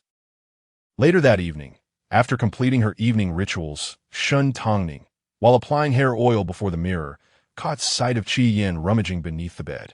Her curiosity piqued. She asked, "What are you searching for, my husband?" Qi Yin, sitting on the floor, stared despondently at the empty cage, his expression vacant. His beloved Chui was missing. Perhaps she was still in the room. He must search more diligently. Shen Tangning inquired again, but Qi Yin, knowing full well that women typically shunned insects, offered a vague reply. "It's nothing, just a little trinket I misplaced." Shen Tangning, understanding dawning, suggested, "Shall I summon Shiwei and the others to assist in the search?" Qi Yin hastily replied, No, I'll manage on my own." He began frantically searching, and though Shen Tangning found his behavior puzzling, she respected his wishes. After a final inquiry for assistance and receiving a refusal, she climbed onto the bed. Just as she was about to lie down, a chirping sound emanated from beneath her pillow. Intrigued, she wondered an insect. Shiwei was meticulous, tending to the bedding daily. Such an oversight seemed unlikely. Lifting the pillow, she was startled to find a black cricket beneath, her pupils constricting. Where had it come from? Qi Yin, hearing her exclamation, rushed over. "Where is it?" He arrived just in time to witness Shen Tangning swiftly flicking the cricket to the ground, crushing it beneath her foot. She exhaled in relief, glancing down to confirm it was beyond saving, her expression easing. "It's gone now." "Indeed, it is gone." Qian's brows quivered, his face awash with sorrow. My Chui, you suffered such a tragic fate. Shen Tangning's eyes widened as she slowly regarded the flattened cricket beneath her foot, her tone uncertain. Kui. Qian's grief was so profound that Qin Mama and Shueching rushed in, alarmed. Miss, young master, what has happened? A short while later, under the darkened sky, Shen Tangning and Qi Yin stood in the garden, laying Chui to rest. Shen Tangning held a lantern. Observing Qi Yin's expression of profound sorrow, her own heart heavy with guilt, she tentatively asked, was this Chui very important to you? Her confusion was evident. It was her first time witnessing someone name an insect. However, she understood that everyone had their peculiarities and respected them nonetheless. Qi Yin buried Chui, leveling the soil, then sniffed back tears. It accompanied me through countless battles. Its significance is unparalleled. He bore her no ill will, recognizing her instinctive reaction, yet he felt a twinge of disappointment. I apologize. I did not know it was yours. Shen Tangning bit her lip, tentatively suggesting, how about this? I will accompany you to catch another one another day. Qi Yin blinked in surprise. Huh? He lifted his gaze, the dim light of the lantern casting a soft glow on Shen Tangning's face. She furrowed her brow, her expression earnest. While I know it cannot compare to Chui's place in your heart, I will strive to catch a lively cricket to make amends. Would that be agreeable? Qi Yin felt a stirring within, reminiscent of a pebble dropped into a lake, creating ripples of emotion. In his 20th year in this unfamiliar world, he experienced, for the first time, the sensation of being respected, coming from a lady of noble birth. While others deemed him frivolous and aimless, she said, I will accompany you to catch another one. Would that be all right? Chapter 11. The turmoil of returning home, the return home, also known as the Gwinning, was a moment of significance. At the entrance of the residence, Mother Qi was fraught with anxiety, repeatedly advising Qi Yin to maintain a respectful demeanor before his father-in-law, to adopt a thicker skin, and to endure any coldness directed his way. After all, it is said that one should not strike those who offer a smile. No matter how irate he became, he would ultimately feel reluctant to expel his son-in-law. She had repeated these admonitions no less than 10 times. Qi Yan's lips twitched at her words. Mother, do you truly find me so inadequate? He believed that, regardless of everything else, his countenance and eloquence would surely alter his mother-in-law's perception of him. Madame Qi's gaze lingered on his face, her expression a mix of hesitation and contemplation. Would you like to hear the truth from your mother? Qi Yan replied. Perhaps it's best if I don't. Inside the carriage, Shen Tangning lifted the curtain to peek outside. Husband, we're here. Mother, I have committed everything you said to memory. Please, no more lecturing. Let us return. Relieved, Qi Yan hastily entered the carriage. Observing his son's nonchalant demeanor, Madame Qi felt a twinge of concern and turned her anxious gaze toward her husband. Do you think our in-laws might truly expel him? Old Master Qi, feeling a sense of embarrassment, pondered momentarily. Lord Shen is a man of dignity. He likely would not resort to such actions. Even so, uncertainty lingered in his heart, and he silently prayed for his son's well-being. Even if a blow were to fall, for the sake of his daughter-in-law, he would bear it stoically.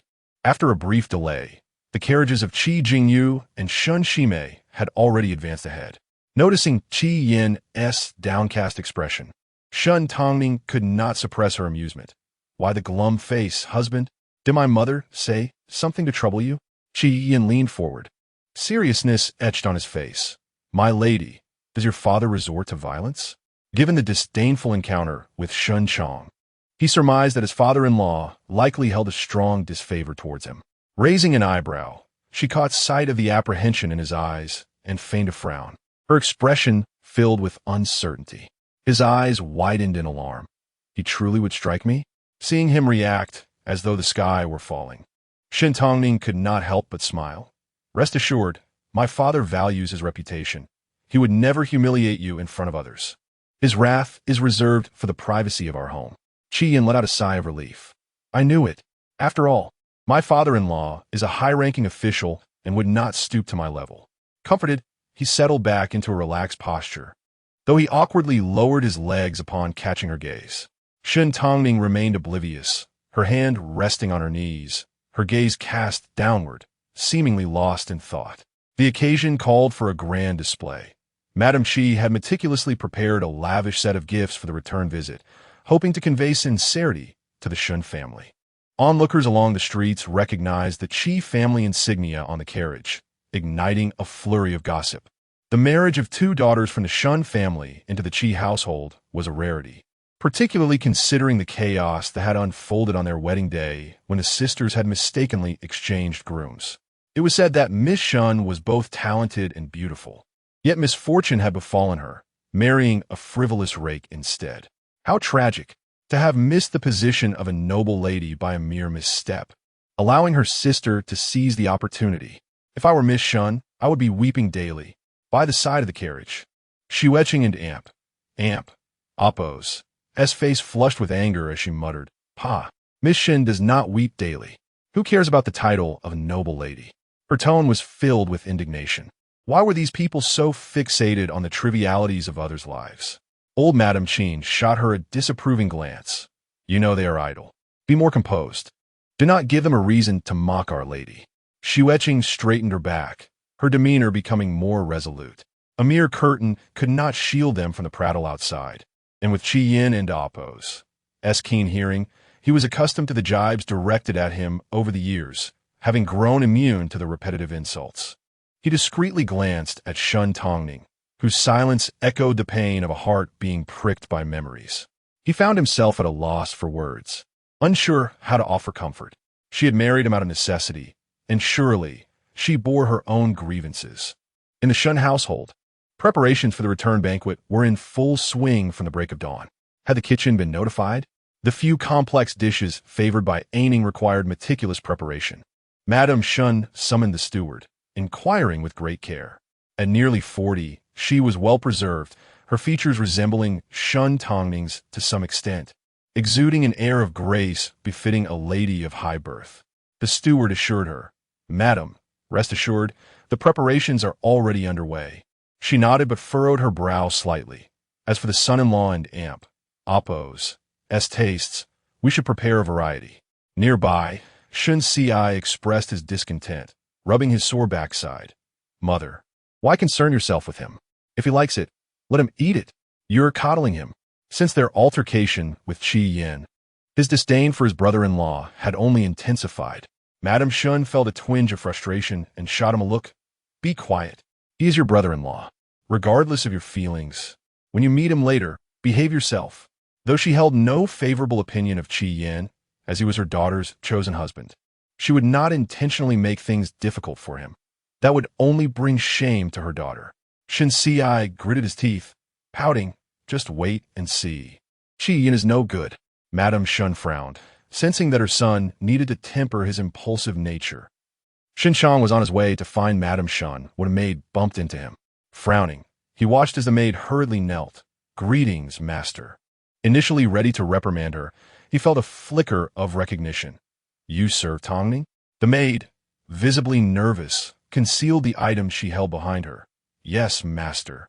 I attend to the young lady. What do you have there?" Shen Chang observed her furtive movements with suspicion. The maid, startled, looked up momentarily before lowering her gaze. "Master, they are just some of the young lady's belongings of no value. She asked me to dispose of them." Shen Chang narrowed his eyes and extended his hand. "Show me." "Master," the maid faltered, her complexion paling. Shen Chang swiftly examined the items in her hands, his expression darkening abruptly. The carriage came to a halt before the Shen residence, and Shen Tangning and Qi Yin disembarked, with Qi Jingyu and Shen Shimei leading the way. Shen Tangning noticed Shen Chang engaged in amiable conversation with Qi Jingyu, but upon catching sight of her, his expression soured instantly. He strode forward, raising his arm imperiously. "Wretched daughter." The scene mirrored a previous life with striking similarity. Shen Tangning closed her eyes, her fingers clenched tightly in resolve. Chapter 12. Private Exchanges. Ajia. Ning. She heard the astonished exclamations of Shen Ci and her mother. The sharp sound of a slap echoed. Yet the anticipated pain did not arrive. Shen Tangning opened her eyes, a flicker of confusion crossing her gaze. Suddenly, her eyes widened in surprise. A tall figure stepped in front of her, intercepting the impending slap. Qi Yin tilted his head slightly, his fair complexion flushed with a hint of red. He blinked slowly, raised his head, and spoke with a teasing tone, "Dear father-in-law, what a temper you have." "You." Shen Chong had not expected him to intervene so suddenly, his eyes flashing with astonishment. For a moment, his expression darkened, finding himself at a loss. Shen's mother and Shun Ci took a deep breath, their faces revealing an odd expression. Qi Jingyu and Shun Shiwei stood not far away, one frowning deeply, the other sporting an inscrutable expression. Aunt Fong feigned concern, yet a glimmer of amusement danced in her eyes. Shen Tangning, momentarily dazed, quickly grasped Qi Yan's hand and stepped forward to meet Shen Chang's gaze. Her eyes clear and bright, concealing a subtle chill. "On such a fine day, what is my father doing? I do not comprehend what I have done to provoke such anger." Shen and Amp, Oppos. S mother pressed her lips together and approached calmly. "Even if Ning is aired, why does the master not sit down and discuss it properly with her? On the day of her return, to shame her at the threshold and cause her husband to suffer unjustly, is it not a spectacle for outsiders to laugh at?" Shun Ci, visibly displeased, chimed in, "Father, how can you strike my sister?" Shen Chong, momentarily taken aback, laughed in anger. Good. You all rally to her defense. Have you not considered what reckless deeds she has done behind our backs?" As he spoke, he took out a rolled document from his sleeve and threw it to the ground, his face contorted with fury. "I have raised a fine daughter. After years of careful guidance, you have resorted to clandestine dealings with others?" Shen Tangning calmly glanced at the scattered papers on the ground, remaining motionless. Shen's mother, upon hearing this, changed her expression and stepped forward to pick them up one by one. Aunt Fong, feigning surprise, approached to persuade, "Master, there must be some misunderstanding. I have watched the young lady grow up. She would never commit such a foolish act." Shun Shiwei hesitated and gently added, "Indeed, father, the character of our elder sister is well known throughout Yinjing. There must be some hidden circumstances in this matter." Qi Jingyu, remaining silent, cast a sidelong glance at the papers in Shun's mother's hand, his keen eyes catching the words Xing Jian, causing his brows to twitch slightly. He looked at Shen Tangning with an added layer of disdain. Xing Jian was the pen name of the crown prince, Yan Huai. Without evidence, would I slander her without basis? Shun Chong sneered. The evidence is clear in black and white, and is evidently her handwriting. Am I still to be accused of wronging her? Shen's mother quickly examined the letters, which contained only ordinary greetings exchanged during festivals, nothing amiss.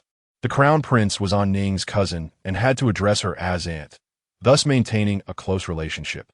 It was entirely normal for him to send gifts during holidays and exchange letters. Such correspondence was not unique to her. It was not unusual. Until she reached one particular letter, her fingers trembled slightly as she recognized her daughter and Oppo's handwriting. This letter expressed a profound affection for the crown prince and lamented the inability to marry her beloved, revealing her daughter and Oppo's as poignant sorrow and unfulfilled desire. Upon this realization, she felt a surge of uncertainty. While she did not entirely grasp her daughter's feelings, the tone of this letter was indeed not something she would typically express. Shen's mother suppressed her thoughts and handed the letter to Shen Tangning, her expression inscrutable. "You should take a look." Shen Tangning accepted it, glancing over it briefly before furrowing her brow and looking at Shen Chong. "Father, you conclude that your daughter engages in clandestine dealings solely based on this? You are unwilling to listen to my explanation before passing judgment?" Shen Chang's face remained cold. "Is this not sufficient? What more is there to explain? The act of clandestine dealings is secondary. The critical point is the involvement of the crown prince, which truly touches upon his sensitive spot. Given the current uncertainties in the court, it is unpredictable whether the crown prince can secure his position. Any hint of allegiance could lead to a devastating blow to his career." Shen Tangning remained impassive. "If I were to say this letter is not penned by me?" Shen Chong frowned, irritated. "It was found in your room, and it bears your handwriting. What grounds do you have for denial? Qi Yin raised an eyebrow in disagreement. Dear father-in-law, such a statement implies that even a criminal has the right to defend themselves. You are Tangning's father, yet you are unwilling to hear her out? Shen Ci, having been interrupted, fell silent, casting a peculiar glance at Qi Yin. This young man was at least speaking some sense. Shen and Appo's mother felt a chill in her heart, casting a deep look at Shen Chong. As a father, in a situation where the truth was yet to be revealed, he showed not even a trace of trust or patience to afford his daughter an opportunity to explain. Was this truly the man she had shared her life with? Shen Shiwei exchanged marriages for her mother, and he did not provide an explanation for either himself or An Ning, instead urging her to let the matter drop at the first opportunity. This alone was enough to chill her heart. Now, this incident added to her despair. Shen and Appo's mother was not Navi. She clenched her cold fingers, her first true evaluation of her husband dawning upon her. Shen Chong, having been humiliated by a scoundrel, was already exceedingly displeased. Suppressing his anger, he cast a cold glance at Shen Tangning. Very well. You claim this letter is not yours. But do you have any evidence?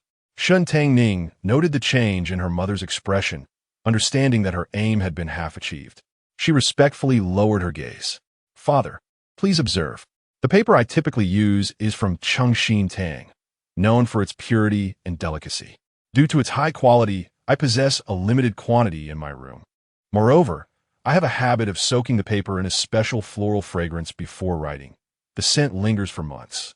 She then brought the letter closer for a whiff, lightly scoffing. This paper, indeed, is from Chengxin Tang, but it bears no trace of fragrance. Aunt Fong and Appo's gaze flickered. Shen Shiwei, seemingly casually, remarked, perhaps the scent has faded due to prolonged storage. It's certainly possible, right? No matter how strong the fragrance, it would dissipate after a year or so. Upon hearing her words, Aunt Fong inwardly lamented. It was too late to turn back now. Shen Tangning chuckled lightly, casting a meaningful glance at her. Shen Shiwei, realizing her misstep, bit her lip. Elder sister, I merely spoke thoughtlessly and do not suspect you. Not at all, dear younger sister. Your thoughts are quite perceptive. I should be grateful to you. Shen Tangning smirked, shaking the letter. If what you say is true, then why do the ink marks on this paper appear fresh? Shen Shiwei faltered. Chapter 13.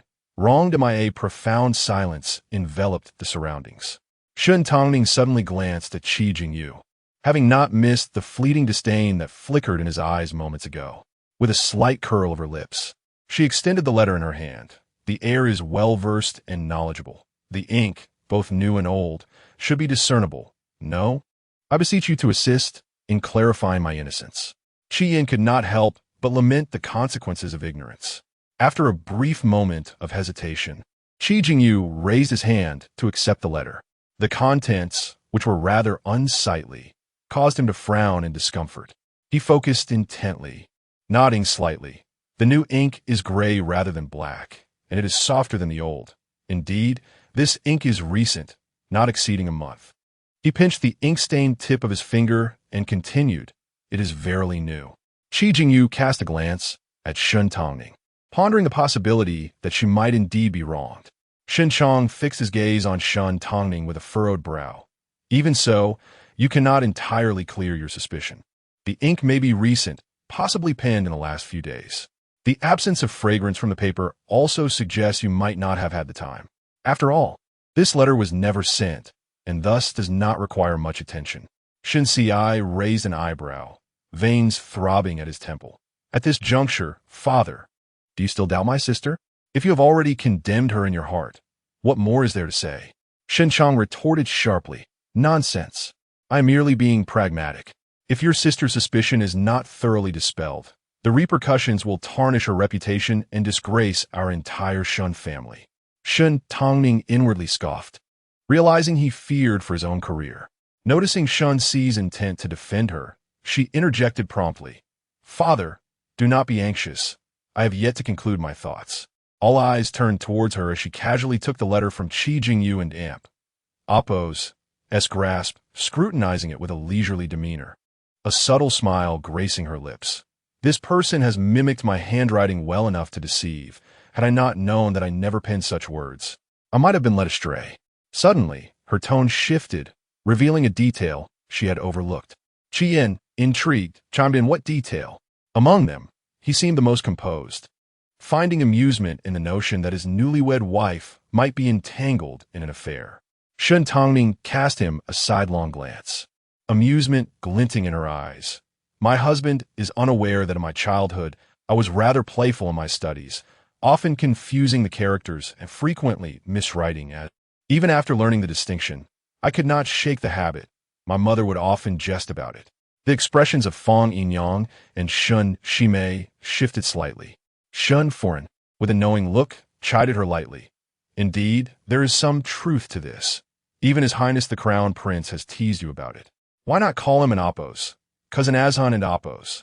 Shen Tangning handed the stack of letters to Qi Yin. My husband, do take a look.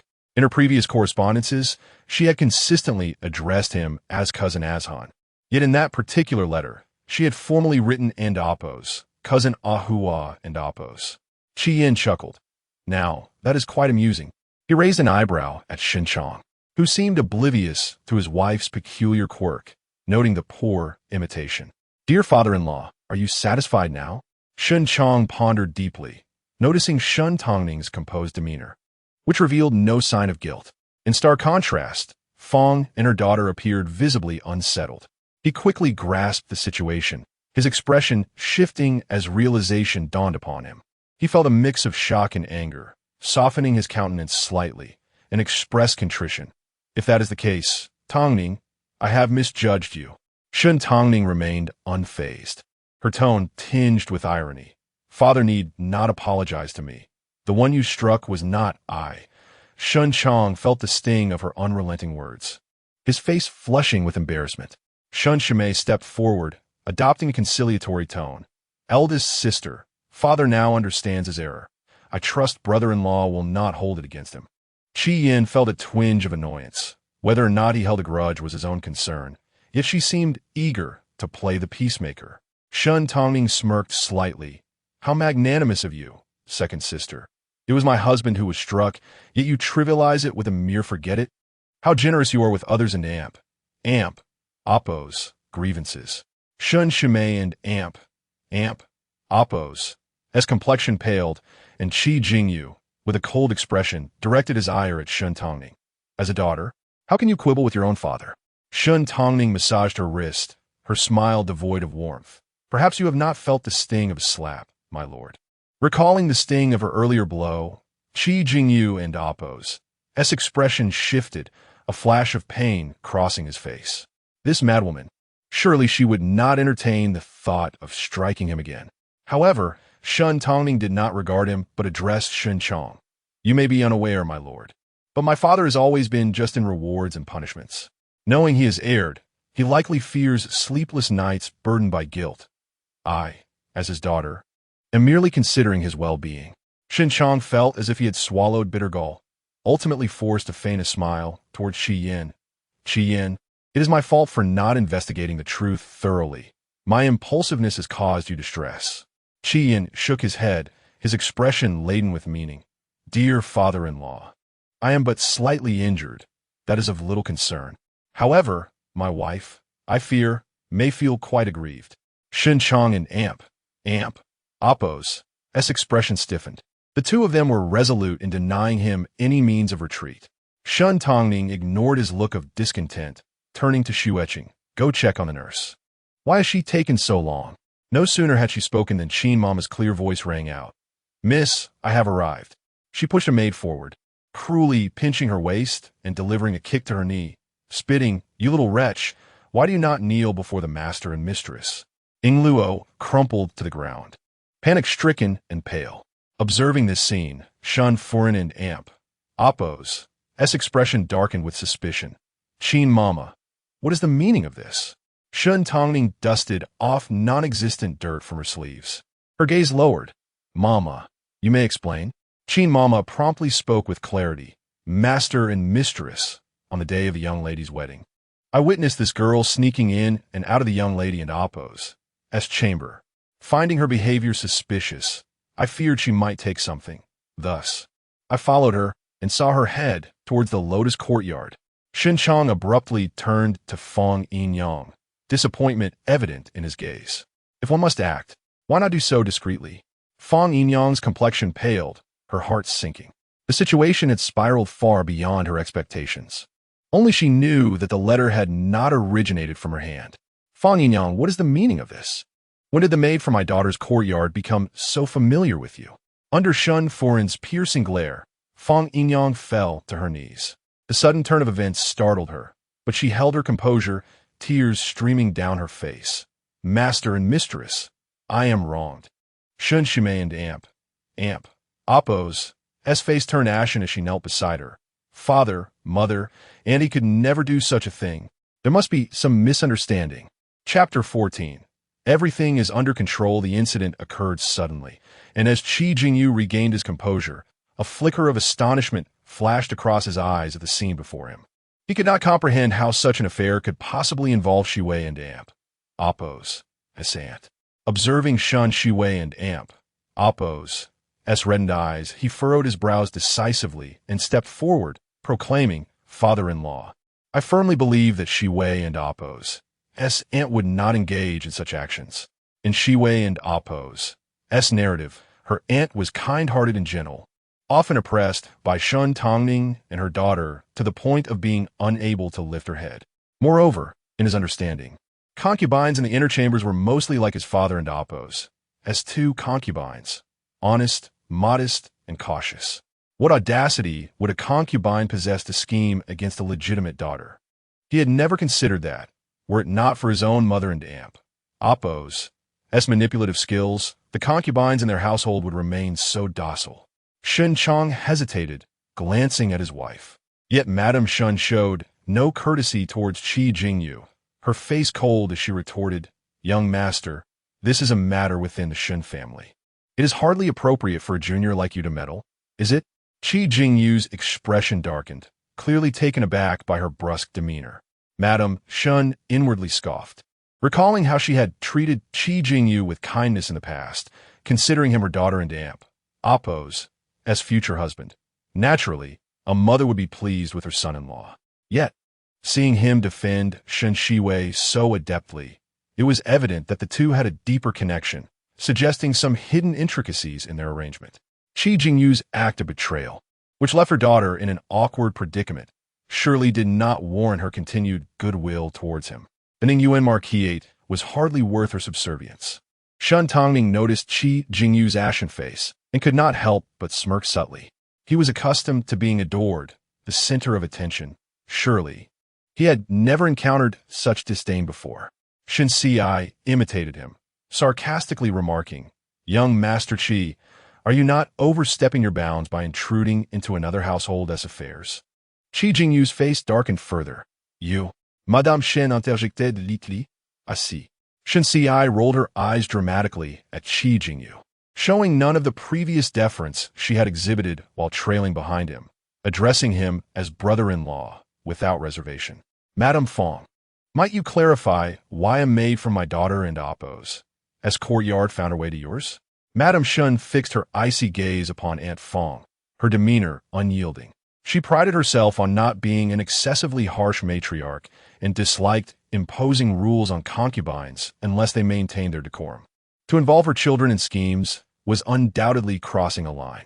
Aunt Fong, wiping her tears, had prepared her defense and lamented, Madam, I merely heard that Miss Ing Luo was skilled in her craft and asked her to come for guidance. She discreetly signaled behind her. An old maidservant approached, producing two intricately crafted auspicious knots, tears streaming down her face. Madam, you must understand, Aunt Fong only wished to create these auspicious knots for the young ladies, praying for their safety and success. She toiled through 2 long nights to finish them in time for their return. Presenting the exquisitely made knot, she choked, Look, this is for the eldest young lady. How could Aunt Fong bear to harm her? You are unjustly accusing her. Shen Shiwei, eyes wide in disbelief, rushed to embrace Aunt Fong, sobbing uncontrollably. The two women clung to each other, gasping for breath, while Qi Jingyu's expression revealed his concern. Casting a disapproving glance at Madame Shun, it was likely that, in his eyes, Madame Shen and the malicious matriarch who could not tolerate concubines were indistinguishable. How ironic that they appeared as the villains in this narrative. Shen Tangning's gaze turned cold, though she felt somewhat unsurprised. Aunt Fang's cunning was several levels above Shen Shiwei's. If she could be easily subdued, that would be truly remarkable.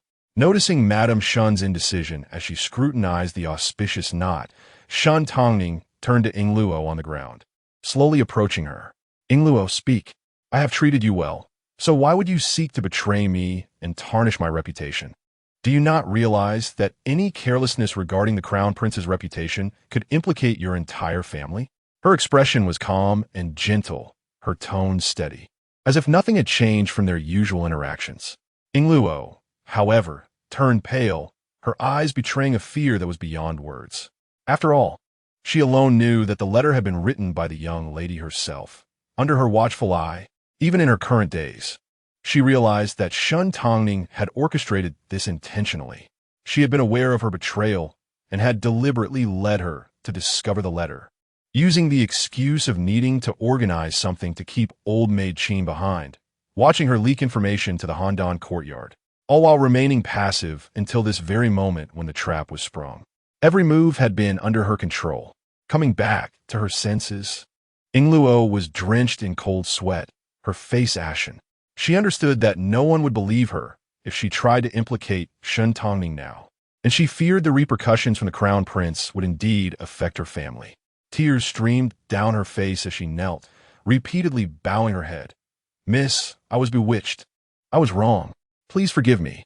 Shen Tangning observed coldly, her heart devoid of any turmoil. The notion of implicating her family was merely a threat to frighten the girl. Such trivial matters did not warrant involving the Crown Prince.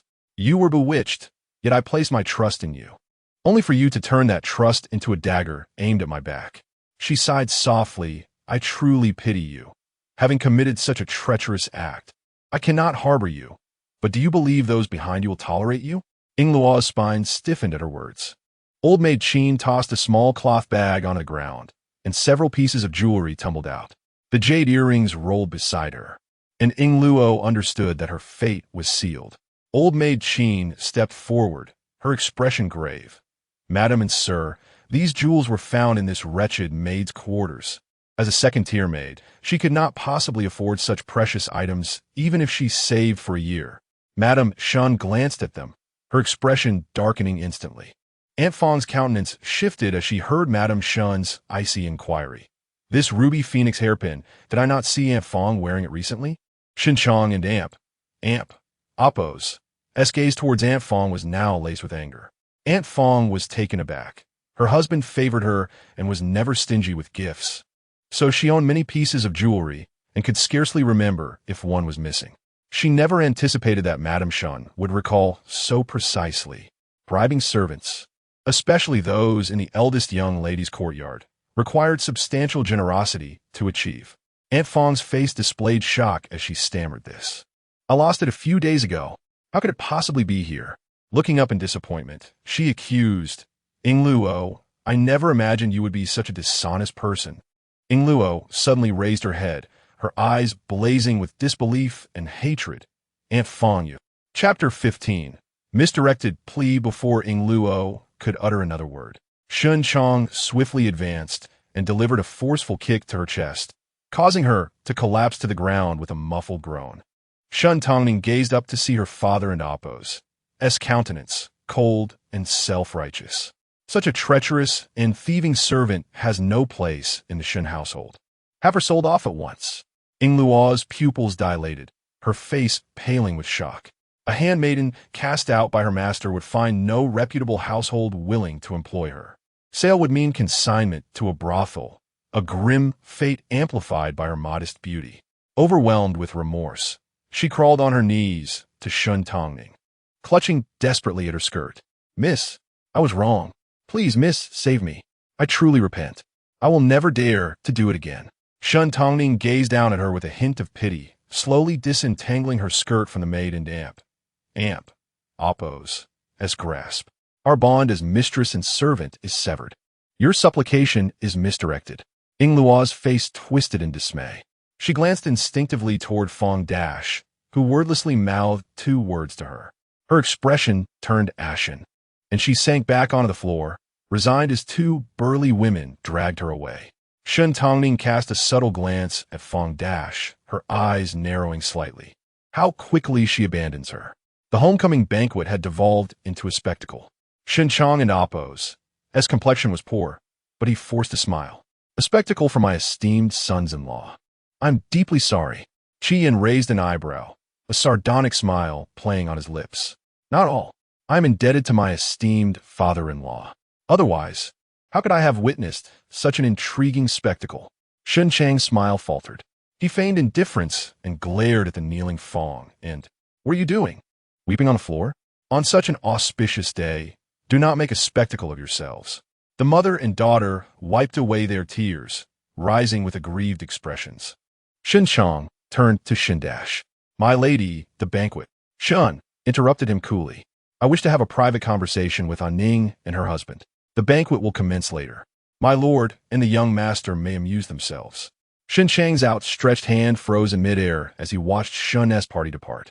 His face alternated between green and white. How dare she embarrass him in front of the guests? He knew that his partiality toward Fong had displeased her. However, Xia was usually magnanimous. He could placate her later.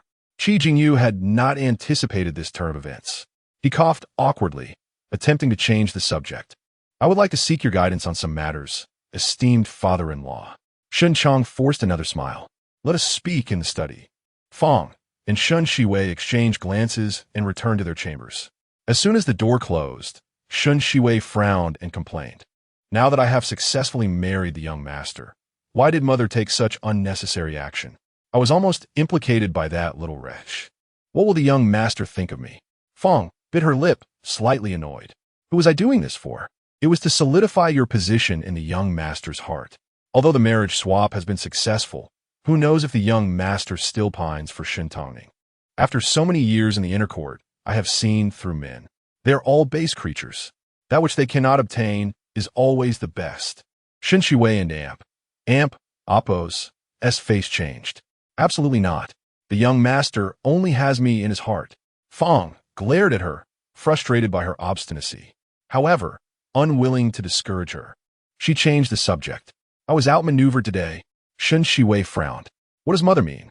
Fong narrowed her eyes, her gaze turning venomous. I underestimated our eldest daughter. I did not expect her to set a trap for me. The letter was written by her. Shen Shiwei and Appo's eyes widened. Does mother mean that she deliberately lured us into a trap, setting up a scheme in advance? Fong sneered. After careful consideration, the problem must lie with Ying Luo. I wonder when that treacherous maidservant inadvertently revealed herself, allowing her to detect our plan and turn the tables on us. Shen Shiwei gaped, speechless for a long moment. Shen Tangning and Appo's schemes are so deep. A dark glint flickered in Fong Dash and Appo's eyes. Very well, she has outwitted me this time. However, she will not always be so fortunate. The thought of having to muster her spirits to face Shun Chang's questioning filled her with vexation, further fueling her resentment towards Shen Tangning. That girl never used to have so many devious thoughts. Back in the courtyard, Shun turned to Qi Yin first, a smile gracing her lips. Good child, does your face still hurt? Qi Yin was momentarily overwhelmed, having prepared himself for Shun's cold reception. He shook his head, jesting. Esteemed mother-in-law, you are too considerate. I'm thick-skinned. I have been beaten by my parents many times. This is nothing. He regretted his words, wondering if he should have presented himself with more composure. His words made it sound as if he were constantly causing trouble, although that is indeed the case. Fortunately, Shun did not seem to mind. Her lips curved slightly. That is different. Ning is a child I have raised with the utmost care. I have always worried that she would suffer after marriage. However, with you protecting her, I can rest assured. Qi Yin and Appo's act of shielding Shen Tangning had touched Shen Dash and Appo's heart. Even if her son-in-law and Appo's reputation was unsavory, she accepted him. Shen Tangning's eyes grew moist, and she lowered her head. Alas, mother would never know until her death what kind of life she led in the Qi family. Shen Ci scoffed, his gaze toward Qi Yin losing some of its animosity. "Asi, take your brother-in-law out for a walk, so he can familiarize himself with the surroundings." Shen Xi's eyes widened in disbelief. He pointed at himself. "Me? Take him?" Shen's gaze swept over him. "You are the host, and he is your brother-in-law. Is that not appropriate?" Shen Tangning also looked at him with a smile.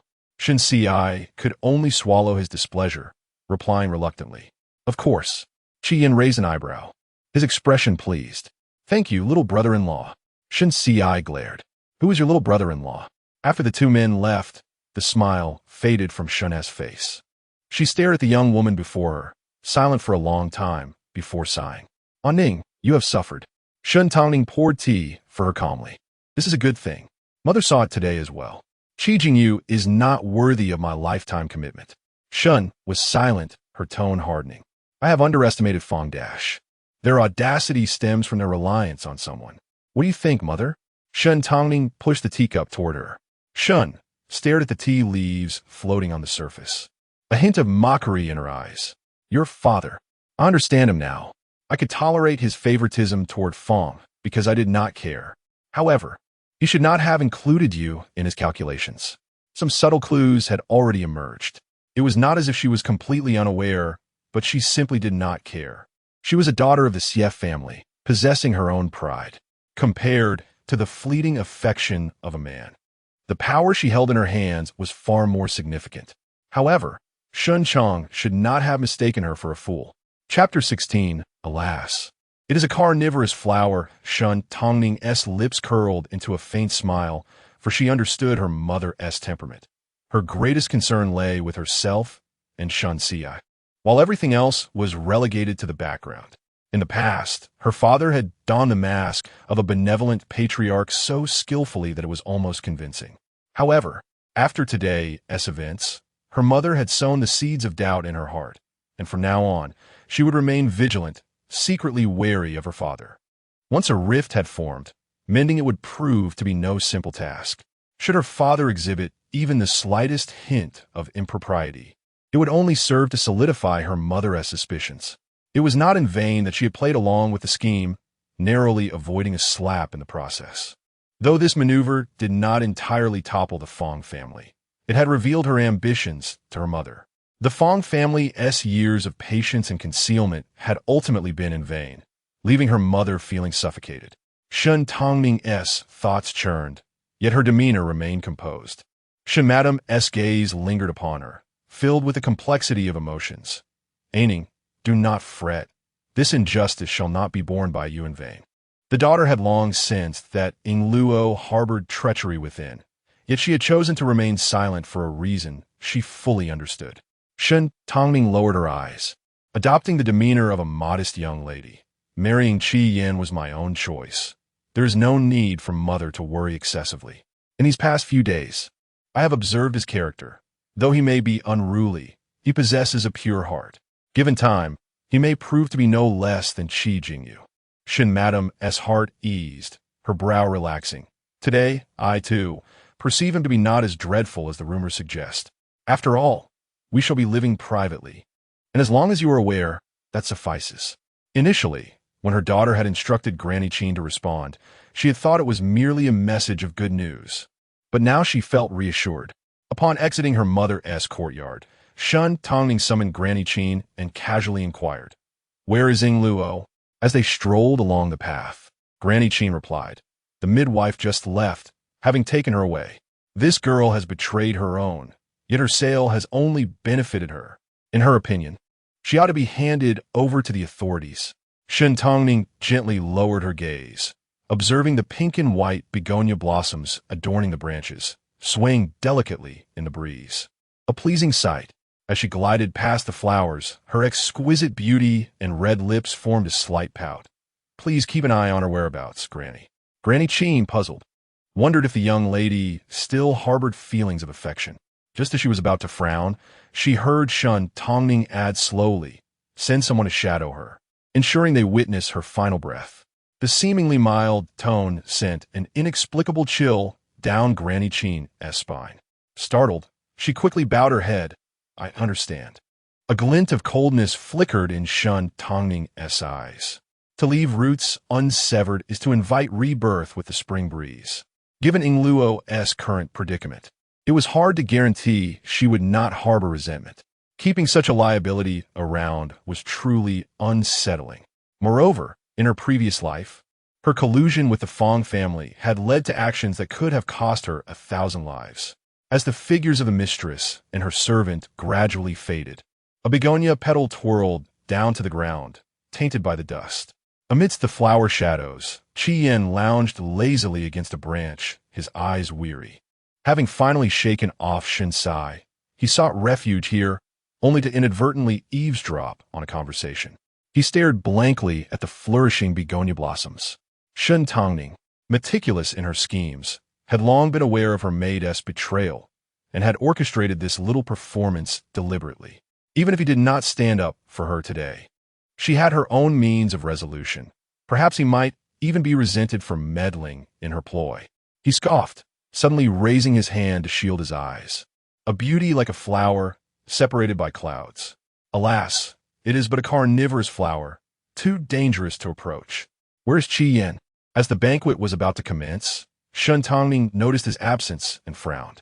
Seeing everyone looking at her, Shinsai immediately raised his hands in protest. It's not my fault. He said he was going to the restroom. I couldn't possibly follow him, could I? He pouted, clearly displeased. He is a grown man. How could he get lost? Could it be he truly is lost? Shen Madam speculated, raising her hand to signal the servants to search for him. As time passed with no sign of his return, concern brewed within her. Shen Shime's eyes flickered with surprise as she exclaimed, could it be that brother-in-law has abandoned his elder sister and returned on his own? An abrupt silence enveloped the atmosphere.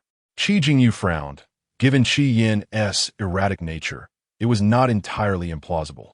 Shen Tangning remained silent, exchanging a glance with Granny Qin, calmly suggesting, go look for him. Just then, a languid voice interrupted. If I had arrived any later, I wonder how my second sister would have spun the tale. Shen Shime and Appo's face stiffened. Shen Tangning discreetly exhaled in relief, directing her gaze towards the newcomer. Mother thought you had gotten lost. Meeting her gentle and serene gaze, Qian felt a fleeting discomfort. Initially, he had contemplated slipping away mid-visit, yet halfway through, he hesitated. Should he leave so impulsively? Shen Tangning would undoubtedly suffer a loss of face, unable to hold her head high in her family. Her position in the Shen household was far from enviable. Aside from her mother and brother's protection, she had little else to rely on. To add to her burdens would be sheer cruelty. Qian rubbed his nose, descending the metaphorical staircase presented to him. Your residence is indeed quite expansive. It has left my eyes bewildered. I wandered around for quite some time. Shen Madam feigned annoyance. How could the servants be so oblivious? I shall have words with them later. This minor incident was thus brushed aside. Shen Tangning noticed nothing amiss with Qi Yan. During this time, she cast a few glances at the taciturn Aunt Fong, then observed her father's stern countenance, realizing that a conflict had arisen between the two. Today, Aunt Fong had caused her father to lose face, and he must be feeling displeased. Yet, that displeasure was directed not at Aunt Fong for manipulating her maid to frame Shen Tangning, but rather at her for failing to manage the situation, allowing them to seize the opportunity. Shen Tangning lowered her eyes, concealing the emotions beneath. A single conflict would not lead to a complete rift between the two. After all, they were childhood friends, deeply entwined in affection. She lifted her lips in a sardonic smile, yet it mattered not. She had ample time to indulge their games. According to custom, one could not spend the night at their maternal home after a visit, so before darkness fell, they returned to the Qi household. The Qi couple awaited anxiously, and upon seeing them, they hurriedly inquired, they did not expel you, did they? Qian. He felt overwhelmed, offering a few perfunctory replies before making his escape. Shen Tangning elaborated on the situation, leading Qi Madam to finally breathe a sigh of relief. She alluded to the experiences faced at the Shen household, and Qi Madam paused, refraining from further questions. You are married. He is your husband, and it is only natural for him to protect you. It was merely a slap. You need not bear any psychological burden. Married. Shen Tangning contemplated these words carefully, deciding to reciprocate the sentiment. She had not forgotten her promise to Qi Yin to accompany him in catching another cricket.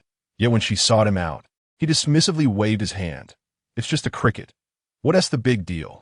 I would have forgotten if you hadn't mentioned it. No need to trouble yourself." Shen Tangning had not anticipated such a nonchalant attitude from him, especially after witnessing his genuine sorrow when cradling the deceased cricket. She merely sensed a subtle chill in his demeanor since their return from the Shen household. Chapter 17. Whom is she plotting against again? Though Qi Yin remained indifferent, Shen Tangning detested breaking her promises. To her, a commitment was sacred and must be fulfilled. Consequently, she spent 2 consecutive nights, lantern in hand, crouched in the grass, searching tirelessly until she finally succeeded in capturing a cricket after great effort and sent it to Qi Yin. Upon seeing her disheveled appearance, her hands marred with cuts from the grass, Qin Mama and Xueqing were filled with concern. Such trivial matters could easily have been delegated to the servants. Why must the young lady labor herself? Her delicate hands were meant for the arts of music, chess, calligraphy, and painting, not for such tasks. However, Shen Tangning was unperturbed. She believed that mastering the arts did not preclude her from catching a cricket. As it turned out, she was indeed correct. Upon seeing the lively cricket confined within the cage on the table, Qi Yin was momentarily taken aback. Learning that it was Shen Tangning who had captured it herself added further complexity to his emotions. The two had not exchanged a word in 2 entire days. He had taken to sleeping in the study, and Shen Tangning had remained silent, while Qi's mother subtly inquired after him, only to be met with his evasive responses. Typically carefree, he now felt an inexplicable sense of agitation. The respectful voice of a servant announced from the doorway, "Young madam." Qi Yan's eyelids flickered, and he pretended to engross himself in a book. Shen Tangning entered, chuckling softly. "Is my husband reading?" He looked up to find Xueqing carrying a towering stack of books, and an unsettling premonition gripped him.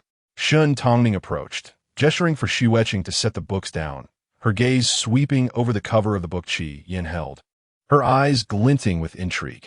Following her gaze, Qi Yin was met with the striking title, Tales of Folklore and Strange Happenings. His face flushed, and he awkwardly tossed the book aside. "Ahem, this." She laughed lightly, understanding his embarrassment.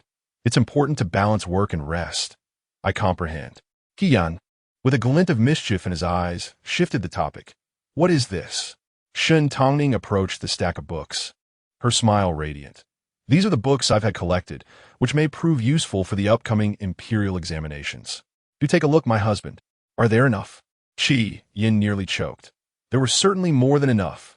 ISN and amp, oppos. This. A bit excessive? Excessive?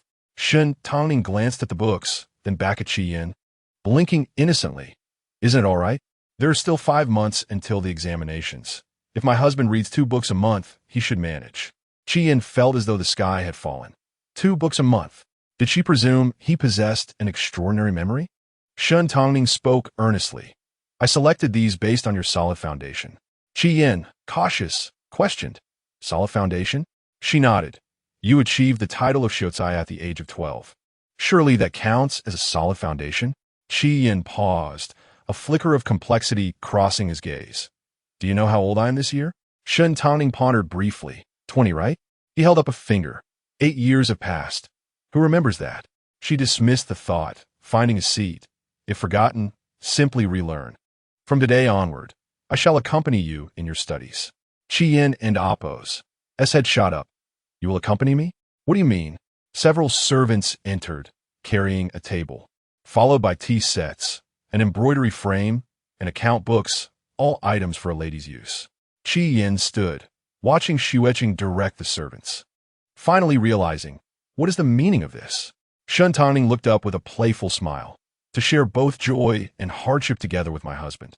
Qi Yin pointed at the fruits and pastries presented before him, his hands trembling in disbelief. "You call this sharing joy and hardship?" Shen Tangning considered, then corrected herself. "I enjoy, you endure." "Unthinkable!" Qi Yin exclaimed, storming out, adopting a pitiful tone. Mother Shen Tangning leisurely plucked a pastry and savored it. Before long, Qi Yin returned, his expression dull, clearly having been turned away by Madame Qi. He sat before Shen Tangning, adopting a serious demeanor. "Madam, I must confess. The fortune teller claimed I am destined to lack the official character in my life. No matter how many times I take the exams, I shall never succeed." Shen Tangning nodded thoughtfully. "Then let us first attempt the exams 100 times. Qi Yin, does that mean I shall have to wait until my next life?" He shifted tactics, reclining peacefully on the floor. "Madam, you are unaware, but I once dreamt that I would never succeed in studies or office. Otherwise, my family would face misfortune, and I would meet an untimely death." Shen Tangning shot him a sidelong glance. "Then die. I shall take care of your burial." Truly, he had concocted the most absurd tales. Indeed, the heart of a woman can be most venomous. Qi Yin scrambled to his feet, having been left speechless for a long time. Angrily, he returned to the desk, picking up a book and secretly plotting. In a couple of days, he would show her what it meant to be a hopeless case. "Do focus, my husband, and do not think of deceiving me," Shen Tangning gently reminded, a smile gracing her lips. "I will conduct a surprise inspection shortly." Qi Yin, as Shen Tangning gradually immersed herself in her own world, she sorted through the recent invitations she had received, her gaze flitting over them.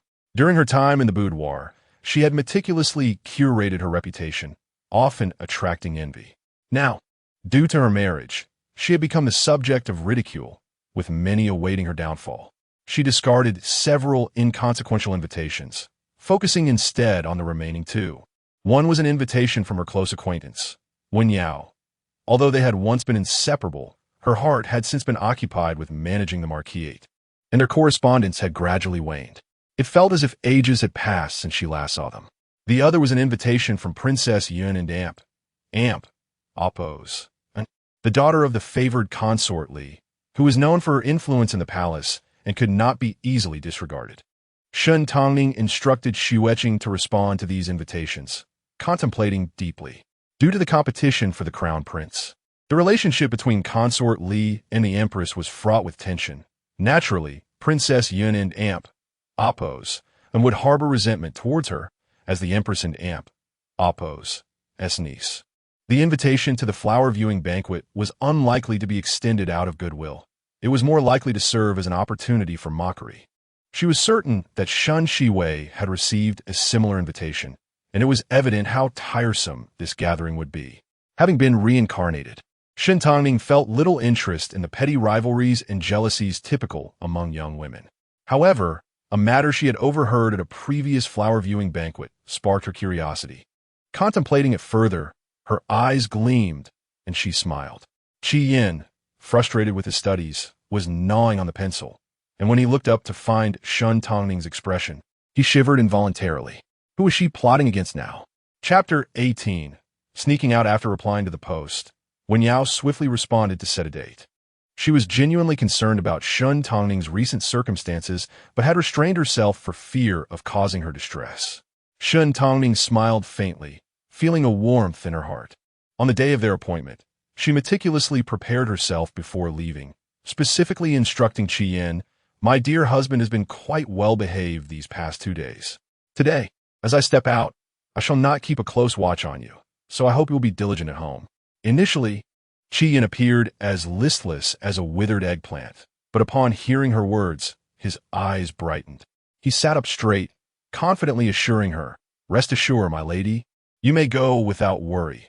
Everything at home shall be under my care." With that, he picked up a book and began to feign reading with exaggerated gestures. Since he was coerced in his studying, she had never seen him so enthusiastic. Shen Tangning cast him a deep glance, a smile gracing her lips. "With your words, I can set out with ease. I shall take my leave now." Qi Yin, with a serious expression, advised, "Be cautious on your journey, and ensure you enjoy yourself thoroughly." On the way out, Xueqing scoffed, "Does my lady truly believe that the young lord will focus on his studies alone at home? Even I, a mere maid, cannot hold such faith." Shen Tangning chuckled lightly, "Of course not. Perhaps as soon as I step out, he will sneak away right after me." Her demeanor was nonchalant. After all, one cannot expect to achieve great things overnight. It is said that extremes tend to reverse, and one must not push him too hard, right? Shueqing suddenly enlightened. Indeed, my lady is thoughtful. As predicted by Shen Tangning, Qi Yin was loudly reciting from his book, his thoughts far from the text, glancing out the window incessantly. Upon spotting a young servant sneaking into the yard, Qi Yin swiftly tossed the book aside, whistled, and leaned out the window, half of his body dangling outside. "Ba Yang, what news?" Ba Yang looked around cautiously and rushed over, excitement brimming in his voice. "Young master, I witnessed the young madam boarding a carriage with my own eyes." Qi Yin and Appo's face lit up with joy, and with a snap of his fingers, he pushed himself out of the window, flailing his arms like a large moth. Freedom, at last. Seeing his determined stride towards the yard, Ba Yang hurried to catch up, worry etching his brow.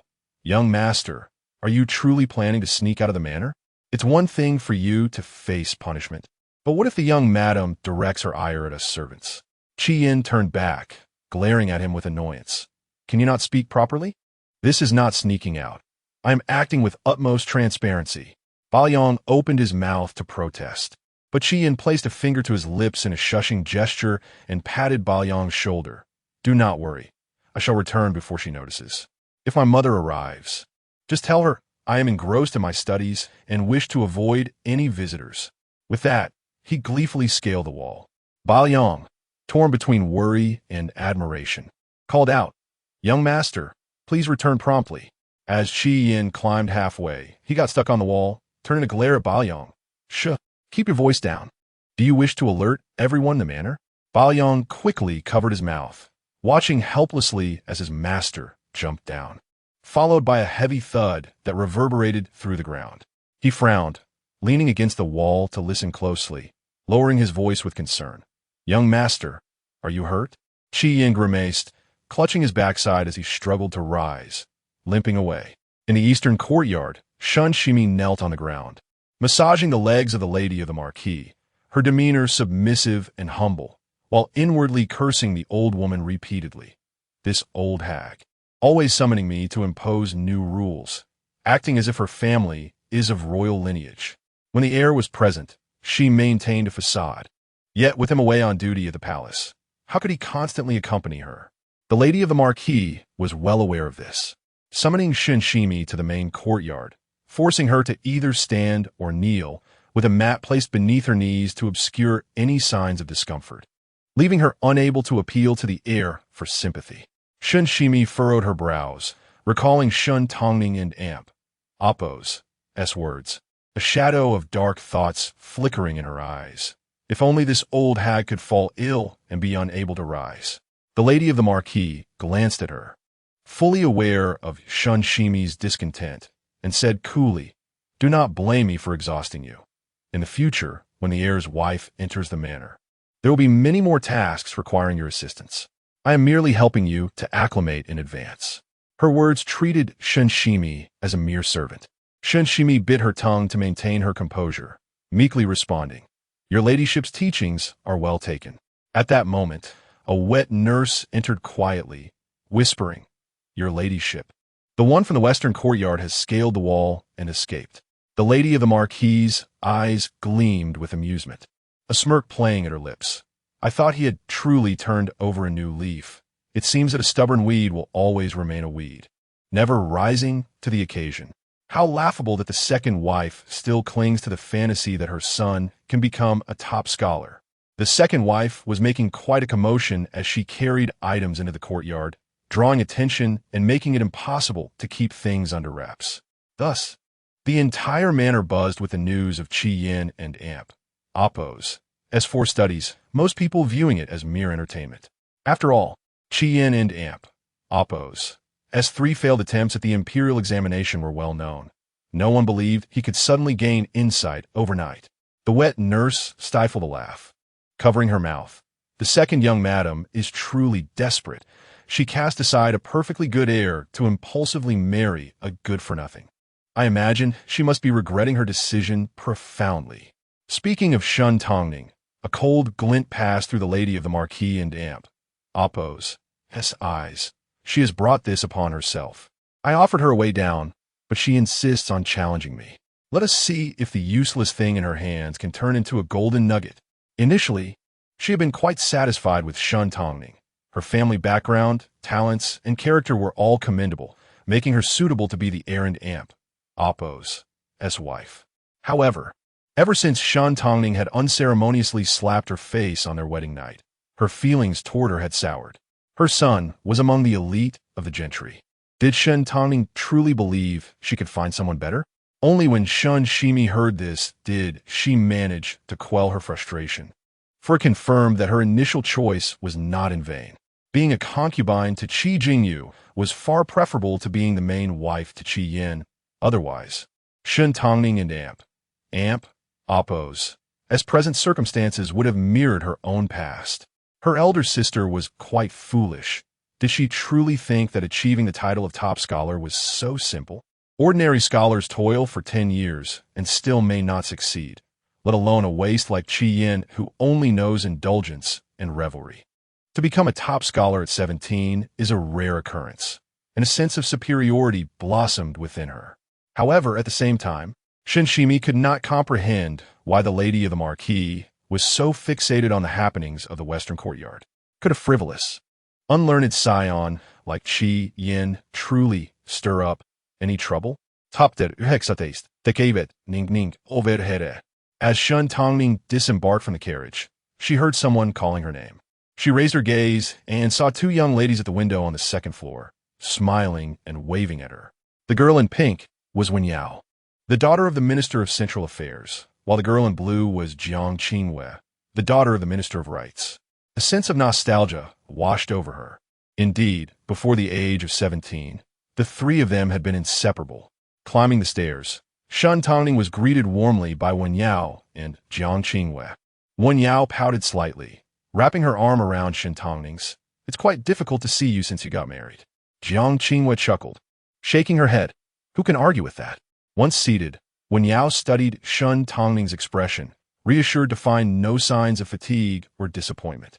She bit her lip, cautiously inquiring, Ning, how have you been lately?" Shen Tangning smiled calmly. "Not too bad." Jiang Qingwei, sensing a forced cheerfulness, furrowed her brow. "We are like sisters. No need for pretense. Everyone in Yinjing knows about young Master Qi. Are you truly not heartbroken?" Shen Tangning found it somewhat amusing. "What else can I do? I am married now. Life must go on. If I don't pick myself up, shall I seek death instead?" The two fell silent, recognizing the truth in her words. Wen Yao sighed in relief. "It's good that you can think this way. To be honest, although young Master Qi is a bit lacking, he hasn't been frivolous. This alone makes him far superior to Qi Jingyu." As she spoke with increasing fervor, Jiang Qingwei nudged her with her elbow, reminding her to be mindful of Shen Tangning's feelings. Shen Tangning understood that Wen Yao was defending her and nodded earnestly. Indeed, they are quite the couple. Here I am, caught in the middle, becoming the villain. Why not just take a step back? After a moment of shared grievances, they shifted the topic. Wen Yao, brimming with enthusiasm, suggested, "Forget about these unfortunate matters. We're out for a bit of joy today. I heard there's a new shop in the southern part of the city with all kinds of peculiar items, supposedly from the South Seas. Shall we go take a look?" Shen Tangning readily agreed. However, she did not anticipate encountering Qi Yin, for Yinjing, though not small, could still be a surprise. The shop Wen Yao spoke of was indeed bustling with activity, and upon entering, Shen Tangning understood the reason for its success. Inside was a dazzling array of merchandise. There were long-range mirrors, night pearls larger than a fist, and exquisite silks and powders that women adored. Yinjing was never short of wealthy patrons, and the wealthy were often in search of novelty. The three were ushered to the second floor by the shopkeeper. As Shen Tangning toyed with a puzzle, a familiar voice suddenly floated up from below. "I'm not here for any Miss Painting. I'm merely curious about what this Kunshan jade looks like." The unmistakable arrogance of Qi Yin was hard to ignore. A nearby maid, Xu Etching, glanced at Shen Tangning with an expression of realization. "Miss, it seems to be your husband." Shen Tangning raised her hand, signaling her to remain silent. Jiang Qingwei approached, her eyes wide with surprise. Ning, your husband has come looking for you?" Shen Tangning forced a smile. "I doubt he is looking for me. Qi Yin was oblivious to her presence in the shop. Upon hearing this, the son of the illustrious General Xiao Yu rolled his eyes. Young Master Qi, you can't deny it. Miss Pingding recently declared she wanted a piece of Kunshan jade jewelry, and here you are, eagerly seeking it. Who would believe it's not to please her? Qi Yin dismissed him with indifference. I couldn't care less about your opinion. Afterward, he stepped into the shop. Shen Tangning noticed the uneasy expressions on Wen Yao and Jiang Qingwei and inquired, who is Miss Pingting? The name sounded familiar, yet she couldn't recall. Wen Yao gritted her teeth. Miss Pingting is the top courtesan of Chunfeng Tower. Just when they had been discussing how Qi Yin had not been frivolous, the truth emerged. Jiang Qingwei, sensing Shen Tangning and Appo's discomfort, tried to reassure her. Ning, perhaps those rumors are just idle chatter. Now, fully recalling, Shen Tangning remembered that Miss Pingting was indeed a renowned figure, a celebrated performer known for her beauty and talent, captivating many with her dance while remaining elusive to those who sought her out. This air of mystery had garnered her numerous devoted admirers. A flicker of intrigue crossed Shen Tangning and Appo's mind. It seemed Qi Yin had an affinity for this Miss Pingting as well. Upon entering, Qi Yin bypassed the second floor, instead calling for the shopkeeper, lazily leaning against the counter. Bring out your prize Kunshan jade for me to see. The shopkeeper appeared troubled. Young Master Qi, you know the Kunshan jade is our treasure. We cannot easily show it. Qi Yan's expression darkened. What do you mean? Do you think I cannot afford it? If he wished, he could purchase the entire establishment. The shopkeeper, not daring to offend the young master, hesitated to explain that the jade was already reserved. Moreover, its current owner was someone Qi Yin could not afford to offend. Xiao Yu, hearing this, mockingly remarked, look at that, young Master Qi. It seems the shopkeeper isn't inclined to grant you any favors. Surprised, are you? Even your name has its limits. His friends, Gya and Tang Su, felt incensed by Xiao Yu's taunts, knowing that he and Qi Yin had always been at odds. Qi Yin, unable to tolerate the provocation, retorted, is your name any more effective than mine? Xiao Yu fumed. Qi Yin cast a sidelong glance at the shopkeeper, maintaining his composure while smiling. Set your price. No matter how much, I can afford it.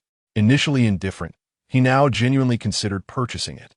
His ostentatious demeanor left those watching in disbelief. The shopkeeper, torn between words, finally stated, young master, the Kunshan jade has already been reserved. It's not that I'm withholding it from you. Qi Yin, unconvinced, narrowed his eyes and smiled with mockery.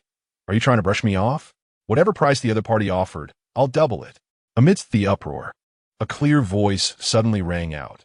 For the sake of a beauty, young Master Qi is willing to spend extravagantly. What a grand gesture! Qi Yin looked up, and upon seeing Shen Tangning, his facade crumbled instantly. Shen Tangning narrowed her eyes at him, a smile gracing her lips, yet her heart chilled. Had Qi Yin truly been deceived? Chapter 20. Qi Yin is a henpecked husband, while others may remain oblivious. Shen Tangning vividly recalls the much-lauded Kunshan jade, which was elevated to celestial heights by rumor. Surprisingly, this very jade was presented by the third prince as a birthday gift to the reigning emperor. The public buzzed with tales of tranquility and divine favor, suggesting that this rare gem had emerged to find a worthy master. Who could be more fitting than the current emperor to possess such a treasure? In truth, any discerning individual would recognize that these rumors were merely the third prince and Appo's, as calculated ploys to inflate the jade and Appo's value. A ruler has always been fond of auspicious symbols to reinforce the notion that their ascension is divinely ordained and justifiable. The emperor, delighted, publicly praised the third prince in front of his court. This son resembles me. This proclamation significantly elevated the third prince and Appo's standing, leaving the crown prince in an exceedingly precarious position. Although such gossip had yet to circulate widely, it was only a matter of time before it did. Who would dare to contest the imperial family for such a prize? Shen Tangning and Appo's thoughts spiraled, her demeanor tinged with an icy resolve. Having lived a previous life, she had grown accustomed to considering 10 steps ahead. Why would Qi Yin, seemingly content, insist on contending for a mere piece of jade? Was today's encounter truly coincidental? Jiang Qingwei, standing nearby, urged her, Ningning, do not let this distress your health. Indeed, Wen Yao shot an exasperated glare at Qi Yin. He is hardly worth your vexation. Qi Yin, upon spotting Shen Tangning, felt a pang of guilt. He never anticipated being caught by her, especially not in such an awkward situation. Though he believed himself above reproach, he could not escape the biting winds of rumor. The crowd recognized Shen Tangning as well, with Xiao Yu openly reveling in Qi Yin and Appo's discomfort. Oh, Qi, you've truly risen to new heights, extravagantly spending for another woman, only to be caught red-handed by your own wife. Quite the first. Laughter erupted from the onlookers. Enough. What nonsense are you spouting? Ji Wuyo chastised, rushing to Qi Yan's defense, turning to Shen Tangning with a conciliatory tone. Sister-in-law, no, Miss Shen, please disregard their foolishness. This is all a misunderstanding. As Shen Tangning descended the staircase, Qi Yin faltered, retreating a step in a show of weakness. Ji Wuyo and Tang Su, embodying the essence of fair-weather friends, strategically distanced themselves to avoid being implicated. Qi Yin, feeling isolated, glanced left and right. Ui. Shen Tangning halted before him, her gaze unwavering. You speak. Qi Yin, uncharacteristically straightforward, clasped his hands together. Madam, I was in the wrong. I shall not do so again. His prompt admission left the surrounding crowd astonished. ISN and Appo's. That rather lacking in dignity? Shen Tangning raised an eyebrow, feigning curiosity. Oh? Pray tell, where did you err, my husband? Qi Yin, after a moment of earnest reflection, lamented, I should not have sneaked out to play while you were away. The crowd collectively gasped. He actually snuck out? Xiao Yu, unable to contain his disdain, scoffed. Qi Yin, you are utterly pathetic. Being dominated by a woman. What a disgrace to us men. Indeed, echoed another. Who would have thought our dear Qi is henpecked? Qi Yin shot him a sidelong glance, retorting with sarcasm. And what of it? You're merely envious that you cannot marry someone as exquisite as my wife. Had you the chance, you would be even more pitiful than I. They simply could not comprehend. If they had witnessed Shen Tangning's fierce capabilities, they might already be on their knees, begging for forgiveness. Observing her expression, the crowd fell silent, reflecting. Indeed, if they were fortunate enough to wed such a beauty, being pitiful might just be their fate. Xiao Yu clutched his chest in frustration, unable to muster a retort. Shen Tangning's eyes glistened with unshed tears as she gazed sorrowfully at Qi Yin. And what a misting. Qi Yin, alarmed by her tears, felt a chill run down his spine. He had noted that those who could invoke such displays of emotion often met with dire consequences. Thus, without a second thought, he blurted, I do not know her at all. This was no falsehood. Despite his leisurely lifestyle, Qi Yin had his principles. He wanted nothing to do with vice. He had only heard whispers of Miss Ting from others, never having met her, nor entertained any romantic notions. If he were indeed a man consumed by lust, why would he spend his days in the study when the most beautiful woman in Yanjing was his wife? Xiao Yu, a supporter of Miss Ting, interjected. You'd be lucky to even meet someone so lovely. Qi Yin, thick-skinned, pretended not to hear. Shen Tangning's eyes brimmed with tears as she questioned. What of the jade? Are we purchasing it? Forget it.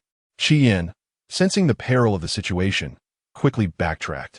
I was merely curious about its appearance. If you disapprove, we shan't buy it. He fervently hoped to move past this incident swiftly. Shen Tangning, somewhat appeased, wiped her tears. Very well, since you have played enough, shall we return home for studies? Qi Yan lamented, realizing too late that he should never have come to such a dismal place. How long had he even been there? The others, overhearing, began to tease. Oh, studying? Is Qi planning to top the exams? Laughter erupted, for who was unaware of Qi Yin and Appo's as capabilities? Fuming, Qi Yin shot back, what is it to you? If you're so idle, why not go assist that black she-cat at the second fork in Tonghua Lane? Shen Tangning politely apologized to the innkeeper. My husband is impulsive and speaks without thought. I hope you will forgive him. Her humble demeanor left the innkeeper flustered, repeatedly waving his hands. Madam, you are too kind, leading the dejected Qi Yin out. Shen Tangning overheard the murmurs of the gathered crowd. I have long heard that Miss Shen is gentle and understanding.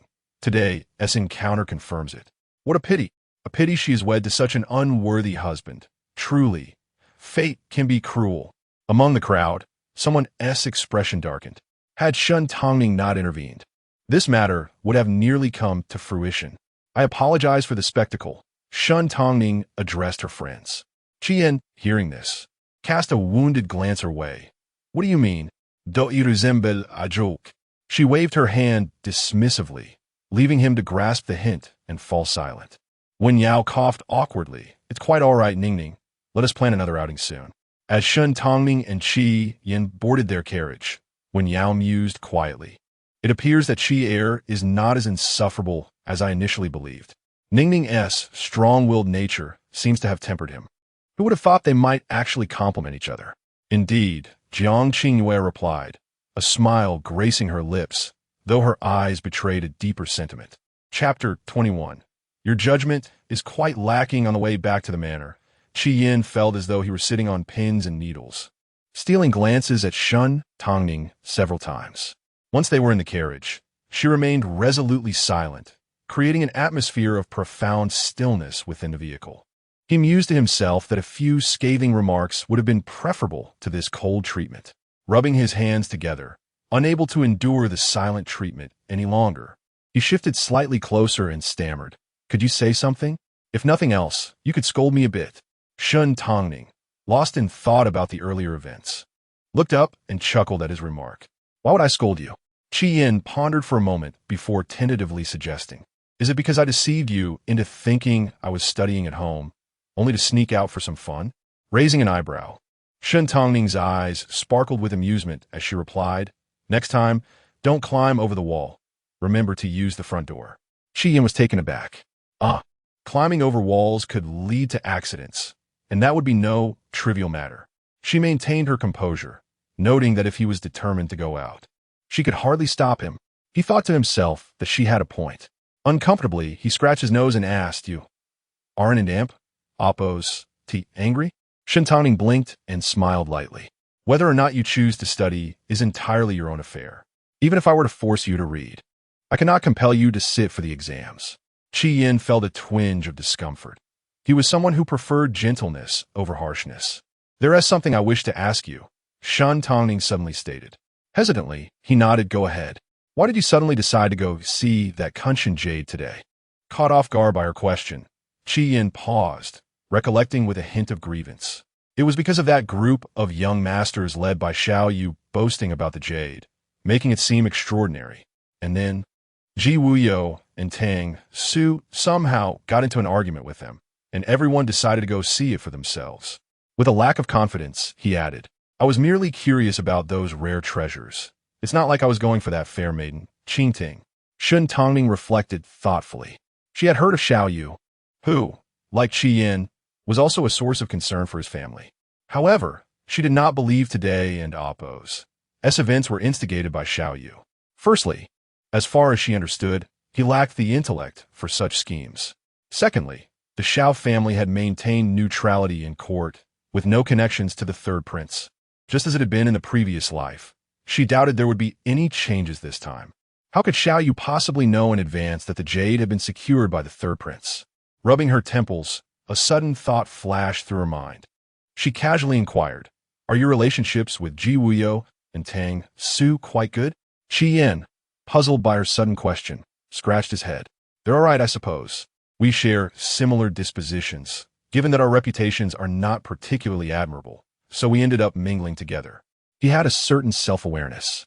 Shen Tangning smirked slightly, her gaze darkening. She had heard of the poor reputations of the three.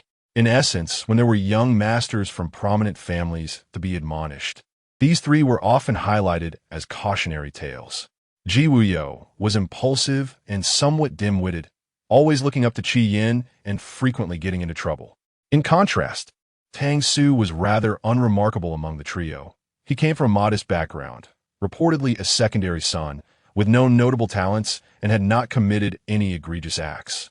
His poor reputation was solely a consequence of being associated with the other two. Yet, this seemingly inconspicuous individual had, in her previous life, risen rapidly to prominence, eventually becoming a new aristocrat in court. But she cannot fathom why he would deliberately entice Qi Yin. What could his motive be? After all, it was common knowledge that Qi Yin was nothing more than a frivolous wastrel. In her recollections, there was no such occurrence in her past experiences. Why had things changed? Shen Tangning remained silent for a moment too long, prompting Qi Yin to sense something amiss. His gaze flickered as he asked, "Why the sudden interest in this?" After contemplating for a moment, he awkwardly blurted out, "You wouldn't be interested in one of them, would you?" Shen Tangning. Her expression turned complex. Perhaps due to her dealings with clever individuals, she was surprised to encounter someone as singularly foolish as him. Her husband earnestly questioned if she had taken a liking to one of his friends. Qi Yin, perhaps led astray by his own thoughts, found himself genuinely asking, "What if I did?" His countenance shifted, displaying a mixture of heartache and dismay as he waved his sleeve dismissively. "Your judgment is truly lacking. With a gem like me before you, how could you possibly be drawn to those two?" Shen Tangning was momentarily taken aback. "A gem? Him? I'm not trying to discourage you, but you should abandon that notion. Ji Wuyo has a fiancé, and Tang Su is simply a dullard." Qi Yin, with a reproachful gaze, earnestly advised her, "Moreover, am I not more handsome than they are?" It was not jealousy. He genuinely believed Shen Tangning's taste to be quite poor. Shen Tangning couldn't help but laugh, nodding in agreement. "Rest assured, husband, I also believe you are more attractive." Qi Yin, who had been fervently speaking, felt his ears heat up at her words, staring at her in astonishment. He fell silent, shifting awkwardly back into his seat, his mind awhirl with confusion. Was and Oppos. T had said that women were typically reserved? How was it that with Shen Tangning, this notion simply did not apply? It was absurd. Had he just been teased by her? Having grown accustomed to his thick skin, Shen Tangning found it novel to see him shy for the first time. Due to the lack of evidence, she refrained from warning Qi Yin about anything. Otherwise, she would have been unable to explain how she knew the jade had been secured by the third prince. Since that day, Qi Yin had become much more obedient, spending his time reading at home, while Shen Tangning occasionally turned a blind eye to his moments of laziness. Madame Qi was quite pleased with this change, frequently taking Shen Tangning's hand and saying, "Tangning, this household owes much to you. Otherwise, who knows what kind of chaos we would be facing." Initially, she had no particular objections to Shen Shimei, considering it a blessing that any young lady would agree to marry her son. However, without comparison, one could not appreciate the disparity. Shen Tangning was far more sensible than Shen Shimei. In recent days, a commotion erupted from the main house. The cause was Shen Shimei fainting while attending to her mother-in-law in the main courtyard. The doctor, upon examination, attributed it to exhaustion. When Qi Jingyu learned of this, he immediately had a fierce argument with the Madame Ho, as the usually respectful and filial heir stood up against his mother for Shen Shimei, even alarming the old matriarch. For several days, the atmosphere in the eastern courtyard remained tense. Shen Tangning, upon hearing of the incident, was not the least surprised. Shen Shimei was not one to bow and scrape. She could endure for a time, but she would never tolerate it indefinitely. Madame Ho believed she could easily manipulate her due to her lowly status, yet she failed to realize that even a dog that does not bark can still bite.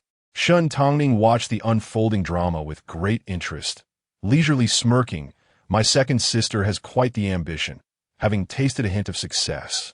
She will undoubtedly claw her way upward. It's time to set a bait." Chapter 22. Remedies for conceiving on this day. The spring breeze was gentle. Shen Shiwei stood in the courtyard, enjoying the fresh air.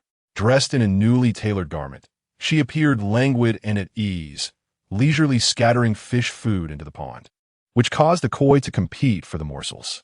Beside her, Yuju attentively fanned her, careful to ensure her comfort. Recently, Shen Shiwei had experienced a stroke of good fortune, having gained the upper hand in her encounters with the madam of the house. It seemed the latter was quite incensed, as she had not summoned Shen Shiwei to serve her for 2 consecutive days. However, Shen Shiwei understood that this was merely a temporary victory. The madam was, after all, her mother-in-law, and she would have ample opportunities to retaliate.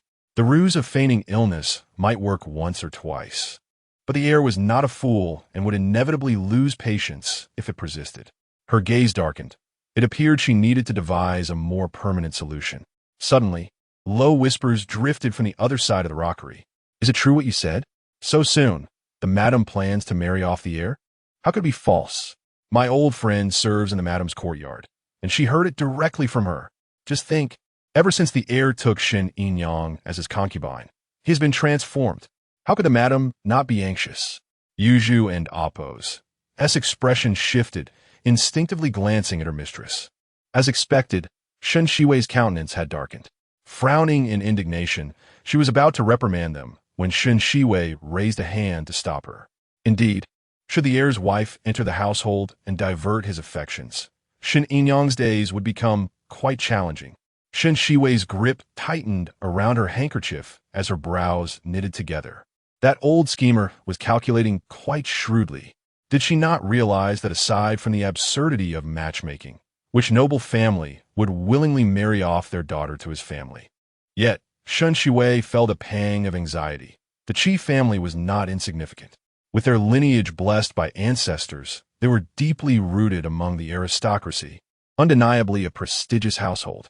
Moreover, Qi Jingyu was ambitious, having entered officialdom at a young age, with a bright future ahead, making him one of the most distinguished young gentlemen among the aristocracy. Viewed from this perspective, his flaws were overshadowed by his virtues, and it was likely that many would indeed wish to marry him.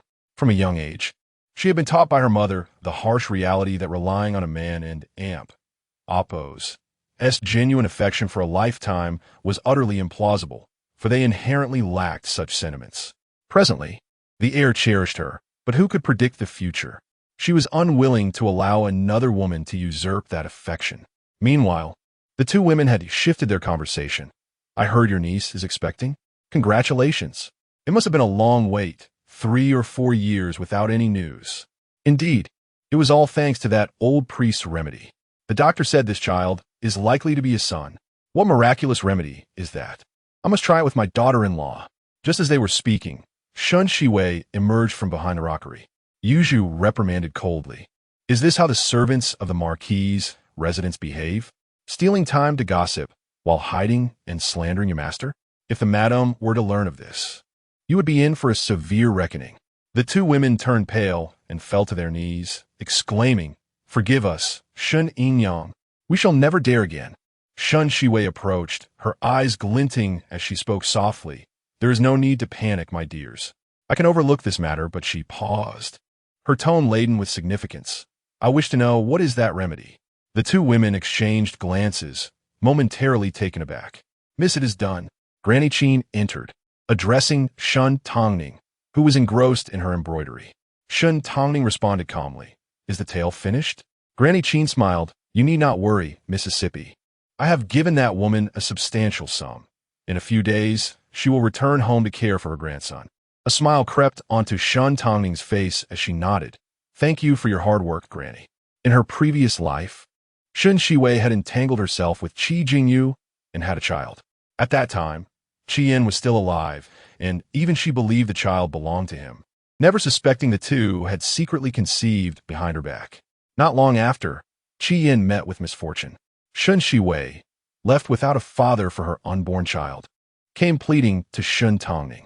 With heartfelt words, she knelt, swollen with pregnancy, and cried for help, claiming her child would be left an orphan, vulnerable to the cruelty of the world, and requested to have the child acknowledged in her name. By then, she had been married to Qi Jingyu for 2 years. Yet there was still no sign of her own child, much to the discontent of the madam, who had subtly hinted at her disappointment multiple times. Nevertheless, Shen Tangning's heart remained unyielded. She still hoped for a child of her own. Moreover, she believed that such a preposterous request would never be sanctioned by the madam, who held a long-standing disdain for the second household and would never easily agree to recognize its offspring as belonging to the first. Thus, she did not acquiesce, merely stating she would consider it carefully. Later, when she inadvertently mentioned it to Qi Jingyu, he responded with unexpected warmth. "Your sister's situation is indeed difficult. As a mother, her concerns for her unborn child are entirely understandable." Shen Tangning was taken aback, regaining her composure after a moment. Does that mean you agree? Qi Jingyu averted his gaze, his expression inscrutable. As an elder brother, it is only right to support my younger sibling. His words were magnanimous, casting her own feelings in a petty light. Shen Tangning felt a knot in her heart, rendered speechless. Qi Jingyu glanced at her, as if to offer comfort. However, acknowledging the child in your name will not affect anything. When we have our own children, they will belong to us. Shen Tangning remained silent for a while before muttering, "Mother will not agree." Qi Jingyu and Appo's brows relaxed. "I will persuade her." Shortly after, Shen Tangning received the news that the madam had acquiesced. Even her father, Shen Chong, had somehow learned of the matter and came to encourage her to accept the child. She was astonished yet found it laughable.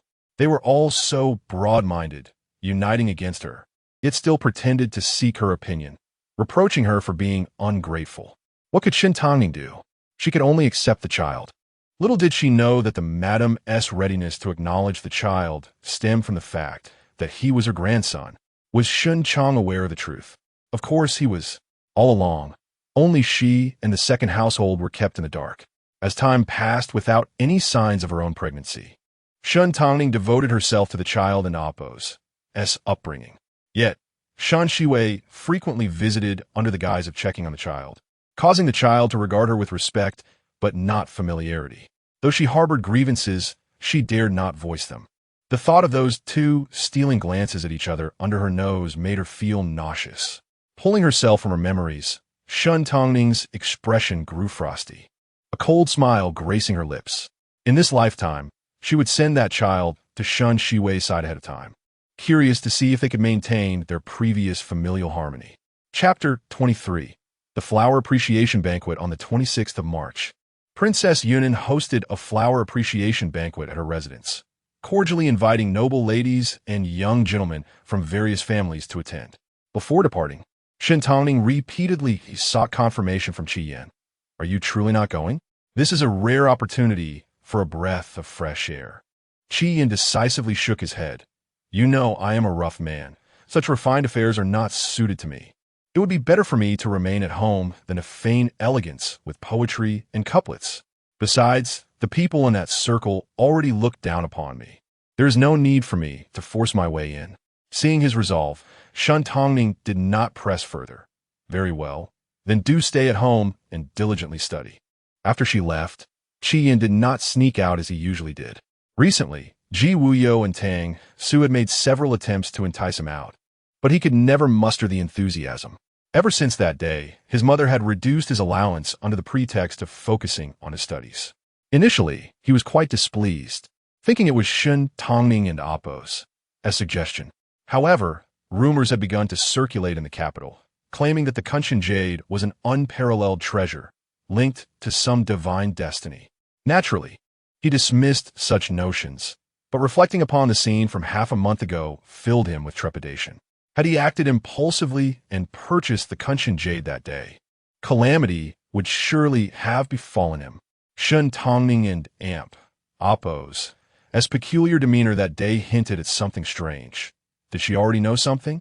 He was not foolish. What a coincidence that would be. Qi Yan realized he might have unwittingly fallen into someone else's trap. Yet, he could not fathom why a carefree scion like himself would attract anyone's ire. He tapped the table with his pen, a flicker of uncertainty flashing in his eyes. Shen Tangning encountered Shen Shimei and Qi Jingyu at the entrance of the residence. She discerned their intentions. It appeared Qi Jingyu intended to accompany her. The two noticed Shen Tangning, with Qi Jingyu frowning, somewhat awkwardly averting his gaze. Shen Shimei and Appo's eyes brightened. Feigning surprise, "Elder sister, you are attending Princess Yin and Appo's Appo's flower appreciation banquet as well. Why not share our carriage?" Indeed, Qi Jingyu and Appo's carriage was spacious enough to accommodate three. Shen Tangning cast a discerning glance at Shen Shimei. Did she wish to subject herself to the ridicule of those waiting to see her misfortune? Snow Qing and Appo's cheeks puffed in indignation. This was utterly outrageous. Shen Tangning calmly declined, not out of fear of mockery, but simply to avoid discomfort. No need. I shall take my own carriage." With that, she turned and boarded her carriage, indifferent to the expressions of the two. Shen Tangning bit her lip. "I only meant well. Your carriage is rather small. It must be uncomfortable." Qi Jingyu's demeanor grew cool as he gently interjected. "Not everyone appreciates unsolicited kindness. Do not concern yourself with her." Shen Tangning settled on the plush seat of her carriage, which Shi Yin had adorned lavishly, fully equipped with all comforts. She listened as Snow Qing vented her frustration. "The second young lady has no sense. Stealing your husband was not enough. Does she expect you to witness their flirtations?" Shen Tangning smiled faintly. Time and again, that is the extent of her schemes. Shen Shimei could not still be naively clinging to her feelings for Qi Jingyu. Could she? Did she think that by feigning affection in front of him, he would become more enamored, leaving her heartbroken? Alas, upon reflection, her half-sister's methods were rather lackluster. At the entrance of the princess's residence, a multitude of carriages had already gathered, creating quite the spectacle. As the Qi family's carriage arrived, it instantly became the center of attention. The moment Shen Tangning disembarked, she felt numerous gazes upon her, some scrutinizing, others overtly sympathetic. As she sensed their stares, she glanced over to see Qi Jingyu assisting Shen Shimei down from their carriage, their closeness radiating affection. In stark contrast, she stood alone, likely the subject of much speculation among the onlookers. Shen Tangning and Appo's lips twitched in annoyance. She cannot be bothered with the embarrassment of those two, and took the lead. "Mrs. Second Young Master, it has been a while." Familiar noble ladies greeted her, and she responded with polite smiles, though to others, it appeared as mere forced cheerfulness. "Do not let it upset you.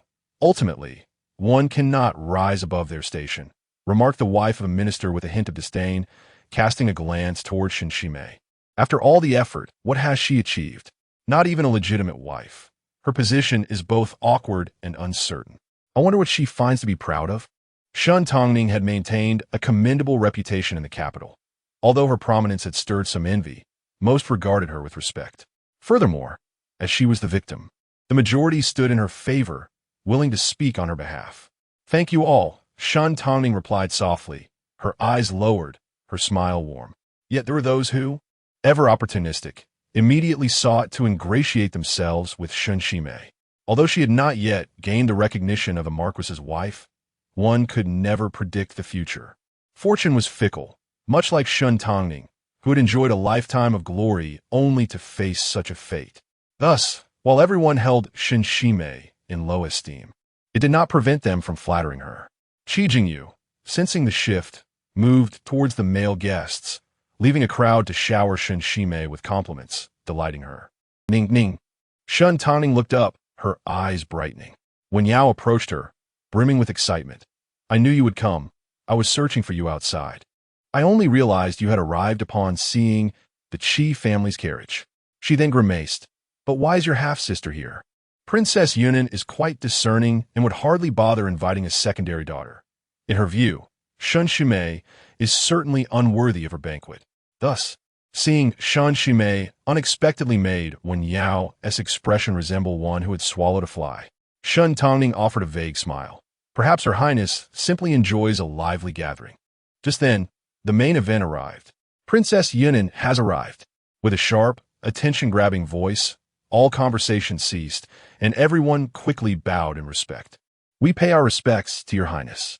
A magnificent, flamboyant gown caught the eye as a beautiful, pampered young lady approached, flanked by attendants. Princess Yunan inherited the delicate beauty of concubine Li, but her habit of slightly elevating her chin and the slight upward tilt of her eyes exuded an air of arrogance and haughtiness. Indeed, she was quite the proud and imperious individual. "You may rise. I believe everyone is nearly present," she said slowly, dismissing the crowd into Appo's bows. Her gaze roamed the assembly, and a half-smile graced her lovely face. "Ah, Miss Shun has also graced us with her presence? I was truly surprised to see your reply. I had thought you would not attend." In an instant, a myriad of complex, ambiguous glances fell upon Shen Tangning. Chapter 24. The Assassin According to Princess Yun and Appo's. "And she should be weeping at home, feeling ashamed to meet anyone. However, if she truly were in such a state, she would not be Shen Tangning. Shen Tangning remained unperturbed, lifting her eyelids slightly. Your Highness, you jest. It was you who personally delivered the invitation. How could I possibly decline? The onlookers thought to themselves, ISN and Oppos. T that true? Everyone was aware of Princess Yun and Oppos' character. If Shen Tangning had indeed refused to attend the banquet, it would have angered her. Not attending would offend her, while attending would subject her to ridicule.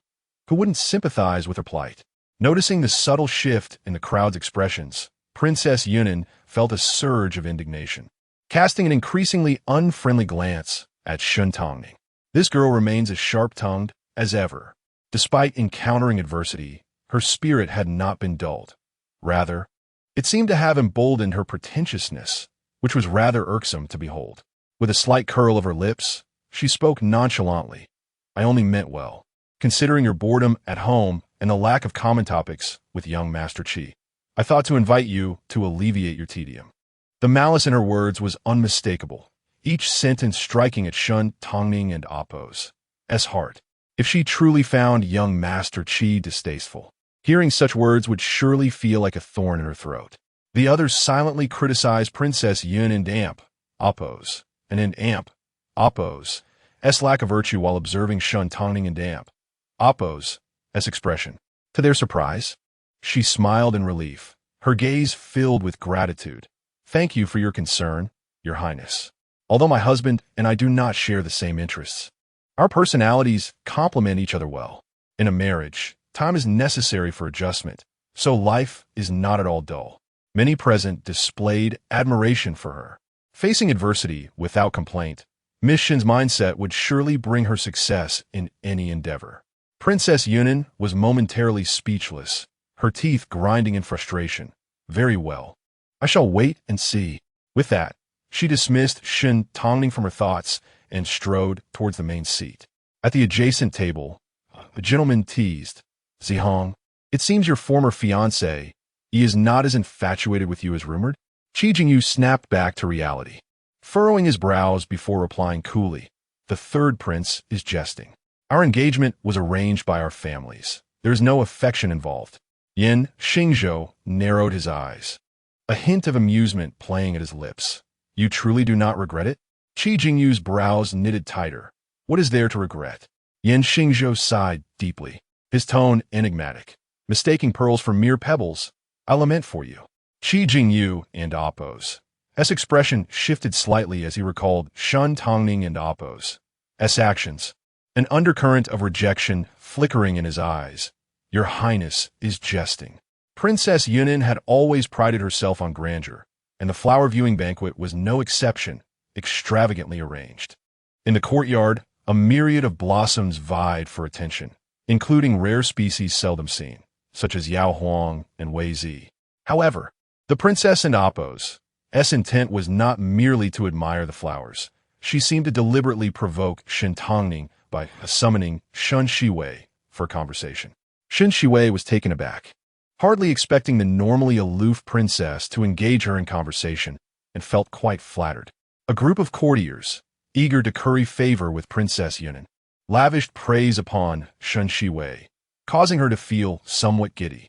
Seated beside Shen Tangning, Wen Yao whispered, her voice laced with indignation. They seem to be quite a match. Jiang Qingwei expressed her concern. Be careful. If the princess hears you, you may find yourself in trouble. Wen Yao stuck out her tongue. I see no one else here to overhear. Shen Tangning chuckled, lightly tapping her forehead. Beware, misfortune often comes from careless words. Understood. Wen Yao cooed, wrapping her arms around Shen Tangning and Oppos' playfully diverting the topic. Seeing Shen Tangning unfazed, Princess Yun and Oppos' anger simmered, her interest waning. In truth, she had no desire to elevate Shen Shiwei. As a mere illegitimate daughter, she would not have bothered if it weren't for the purpose of vexing Shen Tangning. Shortly thereafter, the noble ladies proposed a game of flying flower orders, with the male guests seated opposite them, their intentions less than innocent. Shen Tangning was not keen on making a spectacle of herself, participating in a couple of rounds with rather ordinary performance. In the midst of the game, someone approached Princess Yunan, whispering in her ear, causing her expression to shift as she clenched her teeth and quietly departed. The guests noticed, though they dared not comment. Princess Yunan's temperament was notoriously unpredictable, and it was not uncommon for her to leave early if she found a gathering dull.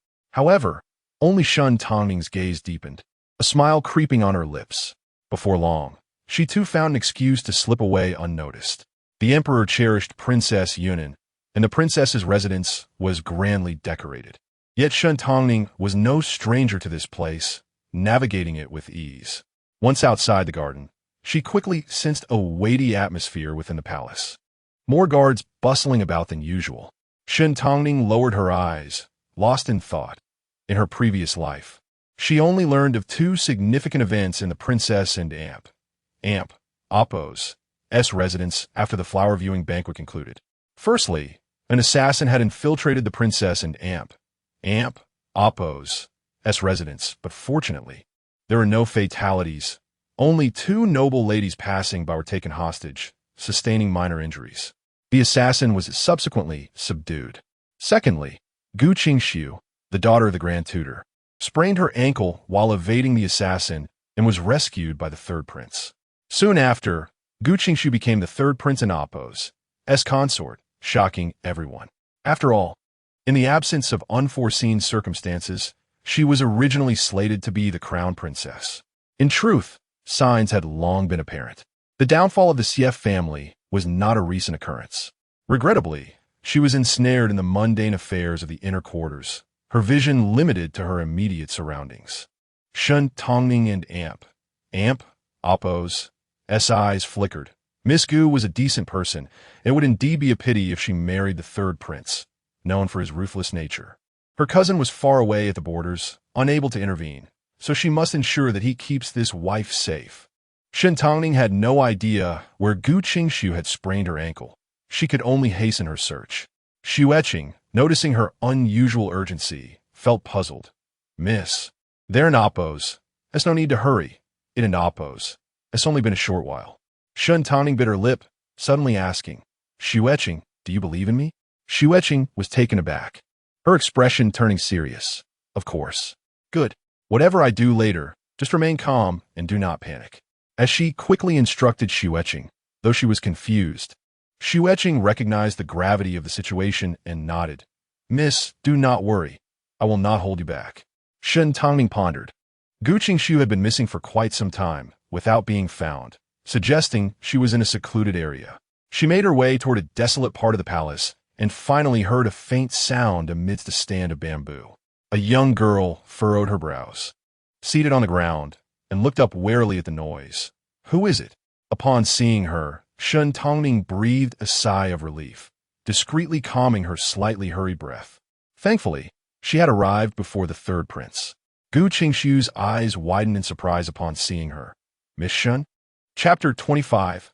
I can help you. Shen Tangning feigned surprise and stepped forward. I heard some commotion here, so I came to take a look. Miss Gu, what has happened? Gu Qingxiu and Appo's complexion paled. You must leave quickly. An assassin has breached the princess and Appo's residence. I just learned of this, and in my escape, I inadvertently twisted my ankle.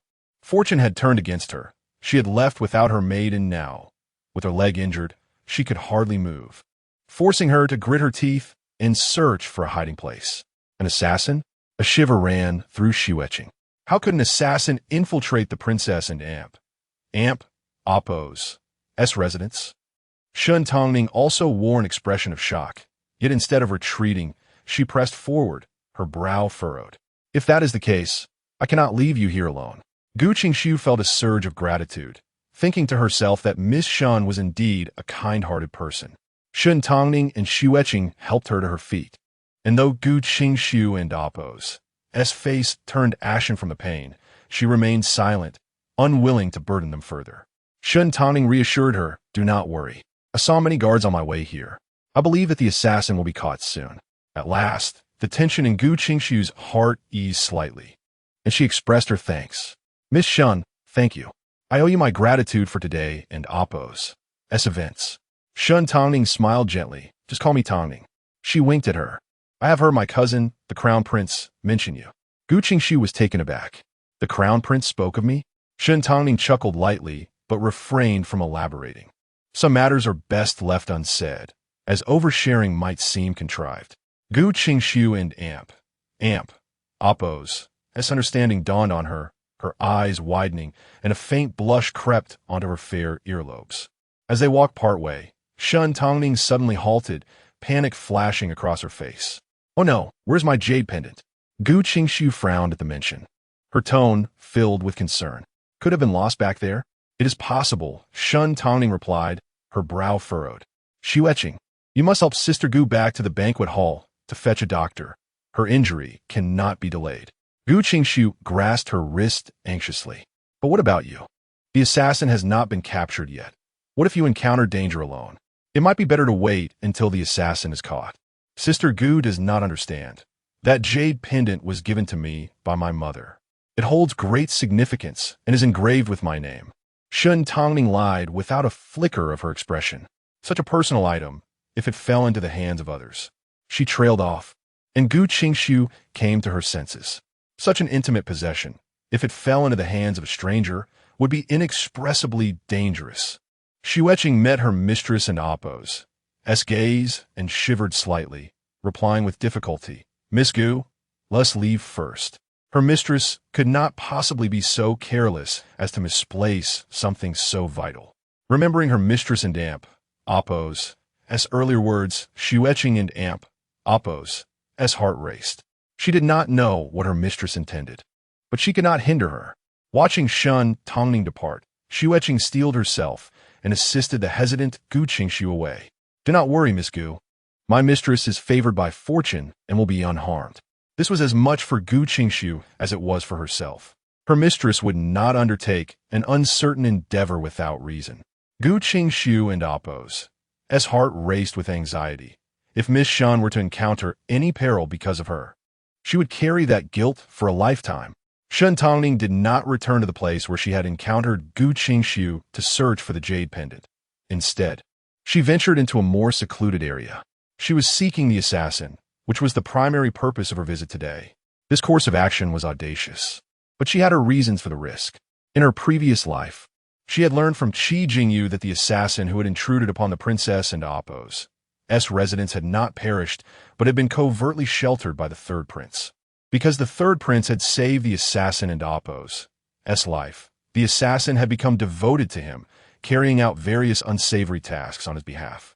She was uncertain whether she could win over that assassin, but if she could diminish the third prince and oppose's power, she was willing to take that risk.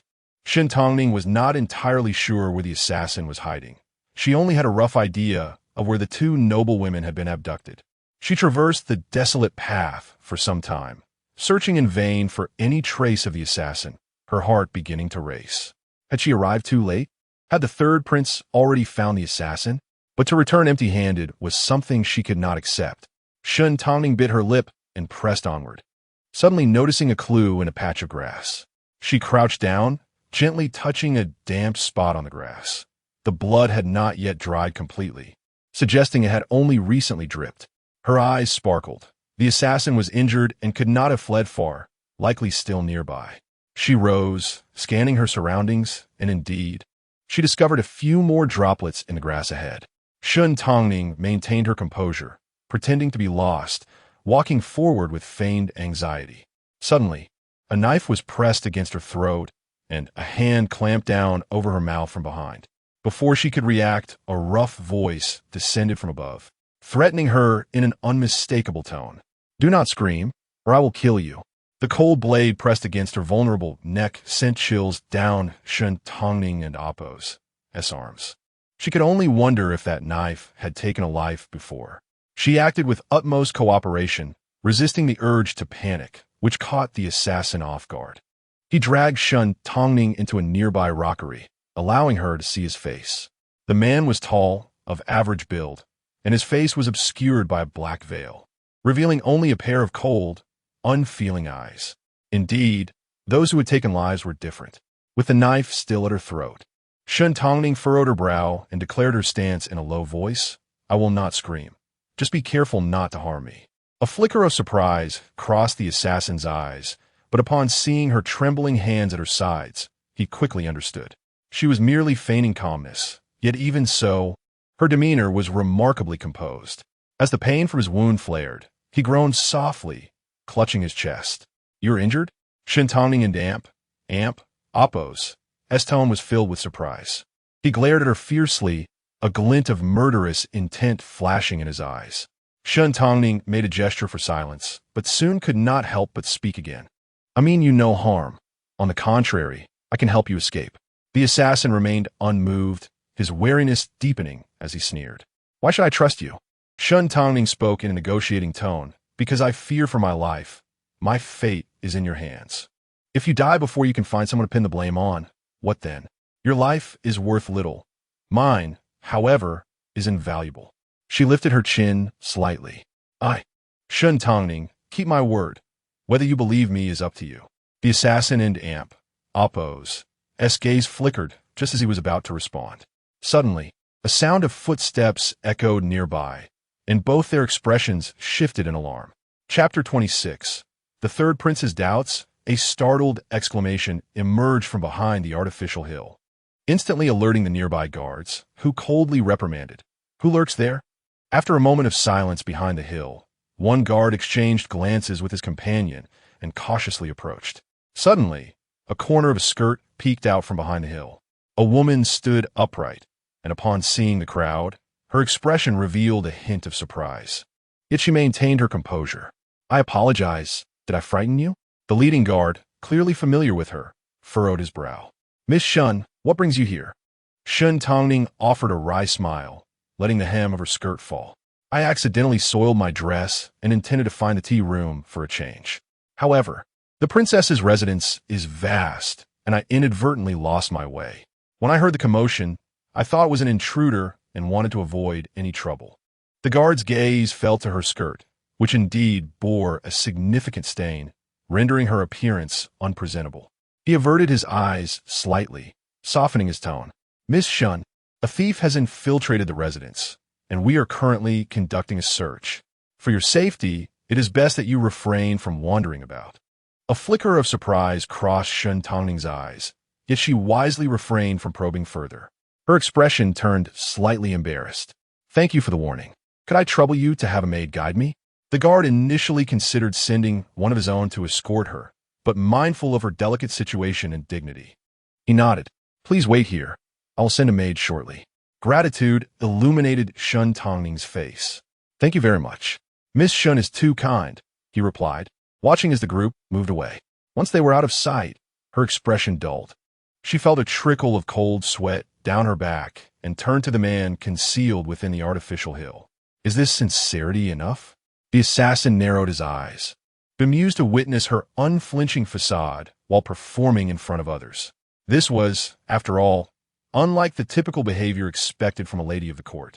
The pain from his wound clouded his vision, leaving him no time to ponder further, and he muttered, The princess's residence is teeming with guards searching for me, heavily fortified. How do you propose we escape? His imposing figure naturally drew attention, especially as he lingered beside Shen Tangning, raising suspicion. Yet Shen Tangning merely raised an eyebrow. I never claimed I would personally lead you to safety. She intended to offer him a favor, but had no desire to endanger herself.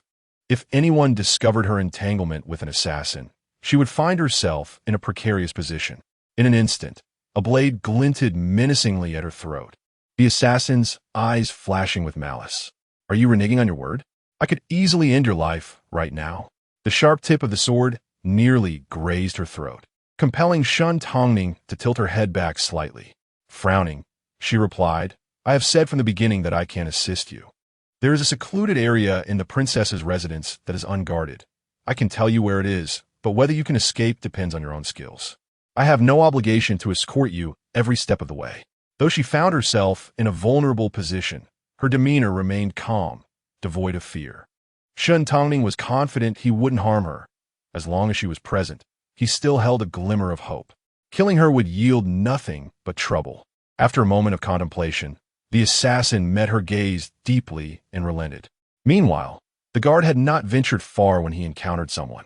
He instructed the others to continue the search while he stepped forward, cupping his hands in salute. "Your Highness." Yan Xingzhou turned lazily, inquiring, "How goes the search?" The guard expression faltered, his head bowed. "Your Highness, we have yet to find him." "Useless," Yan Xingzhou scoffed, disdain evident in his voice. With so many searching for one person, how could they be anything but inept? The guard remained silent, his head bowed even lower. Yan Xingzhou squinted, contemplating the intruder and Appo's motives for infiltrating the princess's residence. What could possibly entice someone to venture here? He suppressed his thoughts, casting a sidelong glance at the guard. "Continue searching. He must still be within these walls." "Yes," the guard replied, preparing to leave, but Yan Xingzhou suddenly called out, "Where were you headed just now?" The guard hesitated before recounting his encounter with Shen Tangning. A flicker of suspicion crossed Yan Xingzhou's eyes. "Shen Tangning? This area is quite far from the back garden. Why would she be alone, without a maid, in such a secluded spot?" His gaze shifted, curiosity piqued, and he decided to investigate further. The guard, taken aback, followed suit. Leading the way, the guard guided Yan Xingzhou back to the artificial hill. With his hand resting on the hilt of his sword, he tentatively called out, "Miss Shen, a maid has come to assist you." Caught off guard by the guard's swift return, Shen Tangning's expression shifted. As she emerged from behind the hill and laid eyes on Yan Xingzhou, she froze momentarily, her mind racing with the realization that he might grow suspicious. "Your Highness," she acknowledged, deliberately showcasing her surprise, and performed a courteous bow. This marked the first time she had encountered the third prince since her rebirth. Yan Xingzhou and Appo's first impression was one of eccentricity, a rebellious spirit. In the eyes of the public, he was less refined than the crown prince, who was known for his gentle demeanor and benevolence, preferring pleasure over political affairs, appearing utterly disinterested in the throne. However, Shen Tangning had come to realize in her previous life that his favored status with his mother and affection from his father must have nurtured some ambition within him. Yet he concealed it exceptionally well, deceiving everyone. While the crown prince enjoyed the people's favor and even the emperor's approval, Yan Xingzhou remained in the shadows, gradually undermining the crown prince's foundation and sowing discord in the emperor's trust. He was the epitome of a hypocrite. Her gentle cousin, the crown prince, ultimately met a tragic fate, driven to madness and taking his own life. Suppressing the hatred in her eyes, Shen Tangning feigned surprise. "What brings you here, Your Highness?" Yan Xingzhou, hands clasped behind his back, smiled amiably. "I heard that Miss Shen was lost, and thought I would stop by to check on you." Shen Tangning's expression became uneasy. "I fear I have embarrassed myself before Your Highness." "No harm done. You see, Miss Shen, I share a close relationship with Zihong. You are his sister-in-law, so it is only right for me to look out for you." He deliberately elongated the phrase sister-in-law, infusing it with significance. Zihong was the courtesy name of Qi Jingyu, prompting Shen Tangning to furrow her brow subtly. Associating with him felt ominous. At that moment, Yan Xingzhou unexpectedly stepped forward, catching Shen Tangning off guard. The area ahead was a blind spot, obscuring the view behind the artificial hill. However, should he approach, he would see everything. As she had suspected, Yan Xingzhou had grown suspicious. "Your Highness, what are you doing?" Shen Tangning and Appo's expression betrayed her alarm. In Yan Xingzhou and Appo's certainty that someone was hidden behind the hill intensified. A smile crept across his lips. "The scenery here is quite lovely. Iasin and Appo's it? But wait, why does it seem there is someone?" Suddenly, Yan Xingzhou's smile froze in place. "What are you doing here?" Chapter 27. Clear as day, leaning against the artificial hill, Qi Yin raised his head with a nonchalant expression, a half-smile playing on his lips. "Is the third prince surprised to see me?" He casually performed a bow. Yan Xingzhou furrowed his brow, suspicion flickering in his eyes. "Why is young Master Qi here? I thought you weren't into Appo's coming?" Qi Yin straightened up and approached Shen Tangning, a playful smile gracing his lips. "I sent in Appo's it because I couldn't and Appo's bear to leave my wife alone." He frowned slightly, a hint of displeasure in his tone. Third prince, you're standing too close to my wife. Yin Xingzhou and Amp, Oppo's brow twitched, stepping back a few paces. I beg your pardon for my lack of decorum. Qi Yin nodded in agreement. It's good that the prince understands. Yin Xingzhou's expression darkened momentarily, but then he thought, why should he concern himself with a good-for-nothing dandy? I have matters to attend to, so I shall take my leave. He still felt that something was amiss, yet unable to pinpoint it. He meticulously surveyed the area, confirming there were no apparent issues, and reluctantly departed. A guard left a maidservant behind, who politely addressed Shen Tangning. Miss Shen, this maid will escort you to change your attire. Shen Tangning smiled and nodded. Thank you for your trouble. Considering the presence of the maidservant, Shen Tangning exchanged a glance with Qi Yin without uttering another word. As they made their way to the tea room, the maid waited at the door. Anticipating unexpected events during the banquet, hosts typically prepared several sets of clothing for emergencies. Shen Tangning found her outfit to be only marginally fitting. Emerging from the inner chamber, she met Qi Yin's gaze, which was filled with unspoken meaning. He tapped his fingers on the table, his tone laced with a teasing quality. Aren't you going to explain yourself? Shen Tangning sat down opposite him, unhurried. Qi Yin hadn't initially intended to come, but reconsidered, realizing this was Shen Tangning's first public appearance since their marriage. Moreover, he had a slight understanding of Princess Yunin's temperament, so after much contemplation, he decided to attend.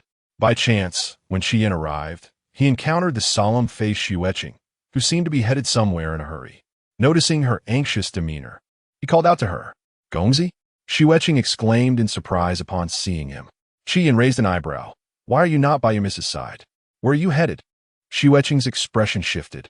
Although she often found him unreliable, at this moment, he was the only one she could trust. Her mistress had specifically instructed her to keep it under wraps, so she dared not speak out. Even when Miss Wen and Miss Jiang inquired, she merely provided vague responses, let alone rallying others for assistance. Xueqing stepped closer, lowering her voice in urgency. Gongzi, there are assassins in the Princess and Oppo's residence in Mississippi. Qi Yin's demeanor shifted from nonchalance to seriousness. He weighed the situation carefully before responding swiftly. You go back and act as if nothing has happened. I will find her. Seeing his expression, Xueqing's anxious heart inexplicably calmed.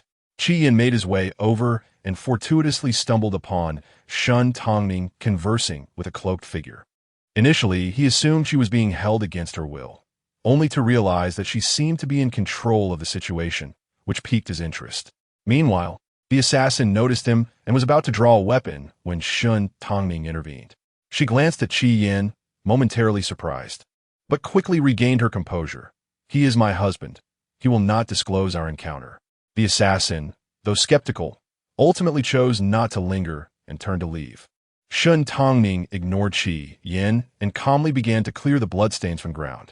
Shortly thereafter, the third prince arrived. After taking a sip of tea to clear her throat, Shen Tangning asked, What do you wish to know? Qi Yin looked at her with a playful glint in his eyes. Do you know that assassin? We are complete strangers, she replied truthfully. He furrowed his brow. Then why did you help him? Shen Tangning pursed her lips and cast him a sidelong glance. When under the same roof, one must lower their head. If I did not assist him, he might have killed me in a fit of rage. Qi Yin found this hard to believe. Her demeanor had been far too composed, and from Xueqing's account, it seemed she had approached the assassin intentionally from the start. His wife certainly harbored many secrets. Not wishing to pry into her mysteries, Qi Yin reluctantly accepted her explanation, lazily stretching and rising from his seat. Let us return. Your maid is likely worried sick. As Shen Tangning stood, she suddenly inquired, What do you think of the third prince? Qi Yin turned back, pondering for a moment before stating, utterly hypocritical, duplicitous. Upon finishing, he chuckled nonchalantly. I merely spoke offhandedly.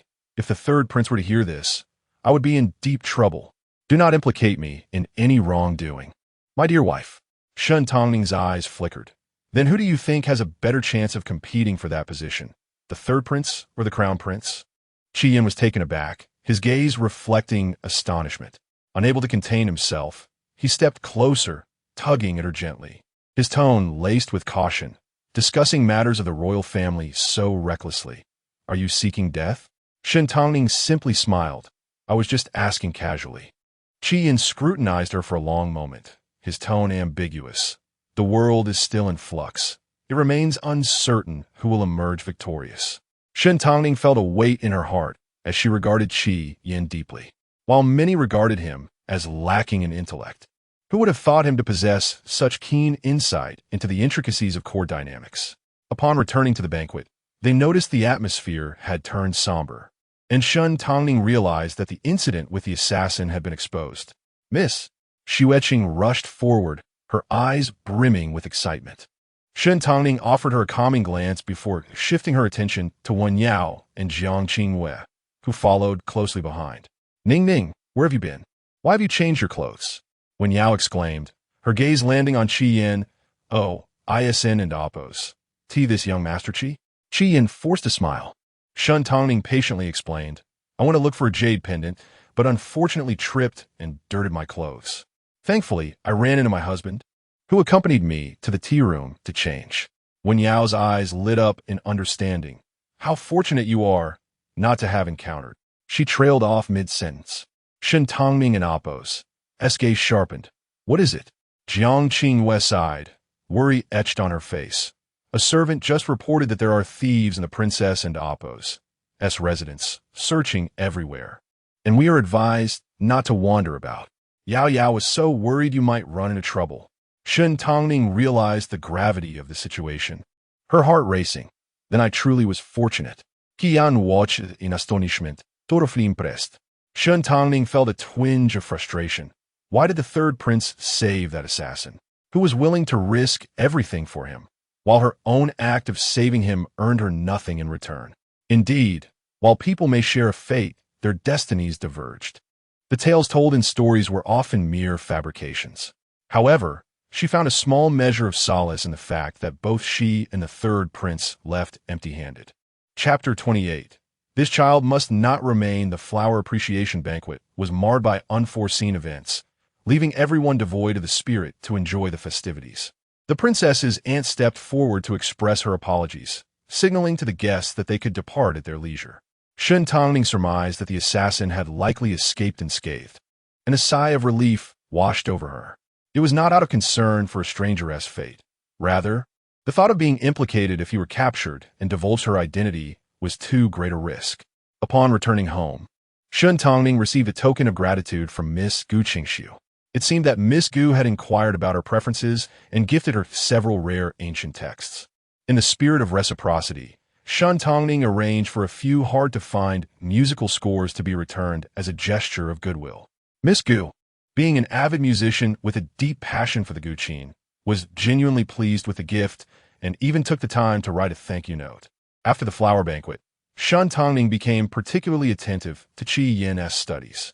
She discovered that Qi Yin possessed remarkable talent. He could recall nearly every word of the text he had read.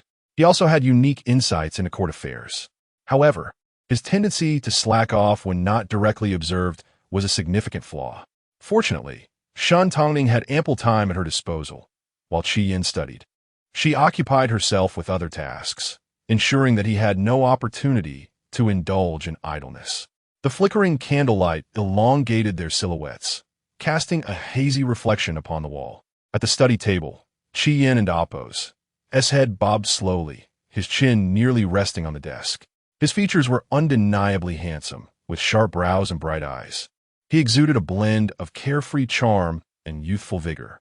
At that moment, fatigue overtook him, causing his lips to press together slightly and his eyes to droop, evoking a sense of pitiable vulnerability. As Shen Tangning rested her chin on her hand, she could not help but smile, clearing her throat deliberately. Startled, Qi Yin sat up straight, feigning focus on his book while stealing glances at Shen Tangning's expression, much like a child caught misbehaving. She rose and approached him slowly, saying, "My dear husband, do not think me harsh. It is now April, and with the autumn exams less than 5 months away, we cannot afford to be lax." As she spoke, she raised her hand, and Qi Yin instinctively raised his book to shield himself, only to be taken aback when he saw the object she offered. "What is this?" In her hand, Shen Tangning held a delicately crafted pouch, a smile gracing her lips. I noticed your pouch was somewhat worn, so I made you a new one. For me? Qi Yin and Appo's expression turned shy, his eyes flickering with embarrassment. Despite his bashfulness, he accepted the pouch with sincerity. Shen Tangning was renowned for her needlework in Yanjing. Her creations were impeccable, and the lifelike cranes embroidered upon it astonished Qi Yin, who marveled at the unexpected honor of receiving such a gift. Shen Tangning smiled gently. It is getting late. Let us conclude for today. You should rest now. Rest. Qi Yin cleared his throat and picked up the book again, asserting, I believe I can read for a while longer. You may attend to your affairs. He felt a twinge of guilt for accepting a gift and doing nothing in return. Feigning surprise, Shen Tangning replied, My husband has been unusually diligent lately, but do take care not to overexert yourself. Qi Yin frowned slightly. I know my own body well. A little more reading one in Appo's harm me. Besides, as you said, the autumn exams are approaching, and now is the time to work hard. A glimmer of amusement danced in Shen Tangning's eyes. I had no idea my husband possessed such resolve. I shall not disturb your studies further. She trimmed the wick of the lamp and gracefully exited the room. Yan, slow to realize, suddenly felt something was amiss. Xu Etching, with a bright smile, awaited her at the door. Miss, this tactic of yours seems quite effective. The young master has taken the initiative to study. Shen Tangning and Appo's lips curled with satisfaction. Please instruct the kitchen to prepare a bowl of burdened Appo's nest for him. The night is long, and we mustn't Appo's till let my husband go hungry. Rest assured, miss, I shall manage it. Time swiftly passed, bringing them to late April. A significant event unfolded at the Ningyuan Marquis and Appo's residence. Shen Shiwei discovered she was with child. It all began when she suddenly felt dizzy while paying her respects to the matriarch. Beside her, Qi Jingyu's expression shifted with concern as he immediately inquired, What is wrong? Are you unwell? Shen Tangning observed from her corner, her eyes glinting with amusement. Shen Shiwei held her forehead, frowning slightly as she forced a smile.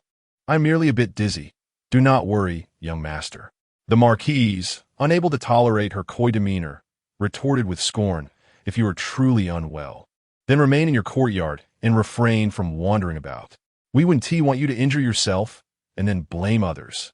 Shen Shiwei and Appo's face paled slightly as she bit her lip. Qi Jingyu could not bear to see her suffer. Mother, Shiwei has always been frail. If she is truly unwell, must you be so harsh? The Marquise laughed coldly. Harsh? I see you are blinded by affection. She is clearly trying to vex me. She fixed a steely gaze on Shen Shiwei, convinced that she was deliberately causing trouble, and nearly ground her teeth as she declared, Since she is unwell, summon the physician to examine her and ascertain her ailment. Shen Shiwei lowered her head, a hint of amusement flickering in her eyes. I shall heed the Marquise and Appo's wishes. Shen Tangning anticipated the unfolding drama with keen interest. Shen Shiwei and Appo's calculated display during the visit was intended to unveil her pregnancy in front of the gathering, knowing that the Marquise would find it difficult to act against her. After all, should the Marquise be ruthless, she could either terminate the pregnancy outright or, in the world of nobility, it was not uncommon for a mother to abandon her child.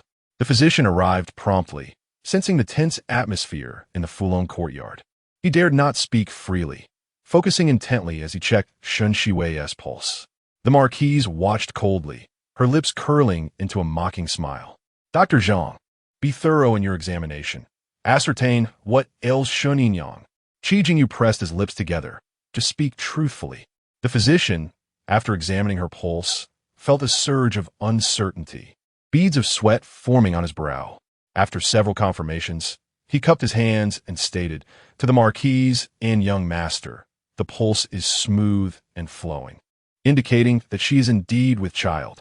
He refrained from offering congratulations, acutely aware of the Marquise's suddenly pale face, which seemed to darken ominously. Upon hearing this, even the languid Qi Yin straightened, intrigued by the revelation. Shen Shiwei, wide-eyed, instinctively turned to Qi Jingyu, Young master, are we expecting a child? Qi Jingyu, recovering from his shock, grasped her hand, his usually aloof demeanor softening. "Shiwei, you are not mistaken. You are indeed pregnant." The Marquise and Appo's expression shifted dramatically. How could this be? She had ensured that the little vixen consumed the contraceptive potion. How was it possible for her to be with child? This child must not remain. Chapter 29. The demand for silver. No one anticipated that Madame Ho would so resolutely utter these words. Even the venerable matriarch could not help but cast a glance at her. Upon hearing this, Shen Shiwei and Appo's face turned pale, and she swayed unsteadily, glancing at Qi Jingyu, her fingertips digging into her palm as she harbored a deep-seated resentment. This old crone was indeed ruthless. Fortunately, she had been astute enough to bring this matter to light in front of so many people, making it impossible for it to be easily brushed aside. Before Qi Jingyu could react, Shen Shiwei lifted her skirts and fell to her knees with a thud, tears streaming down her cheeks as she spoke with heart-wrenching sincerity. "Madam, I am aware that you do not favor me, but the child is innocent. He has done no wrong. I implore you to spare his life." As she spoke, she repeatedly knocked her head against the ground, the sound echoing painfully in the silent room, soon leaving her forehead bruised and red. Qi Jingyu's face darkened as he stood up abruptly. "Shiwei, what are you doing?"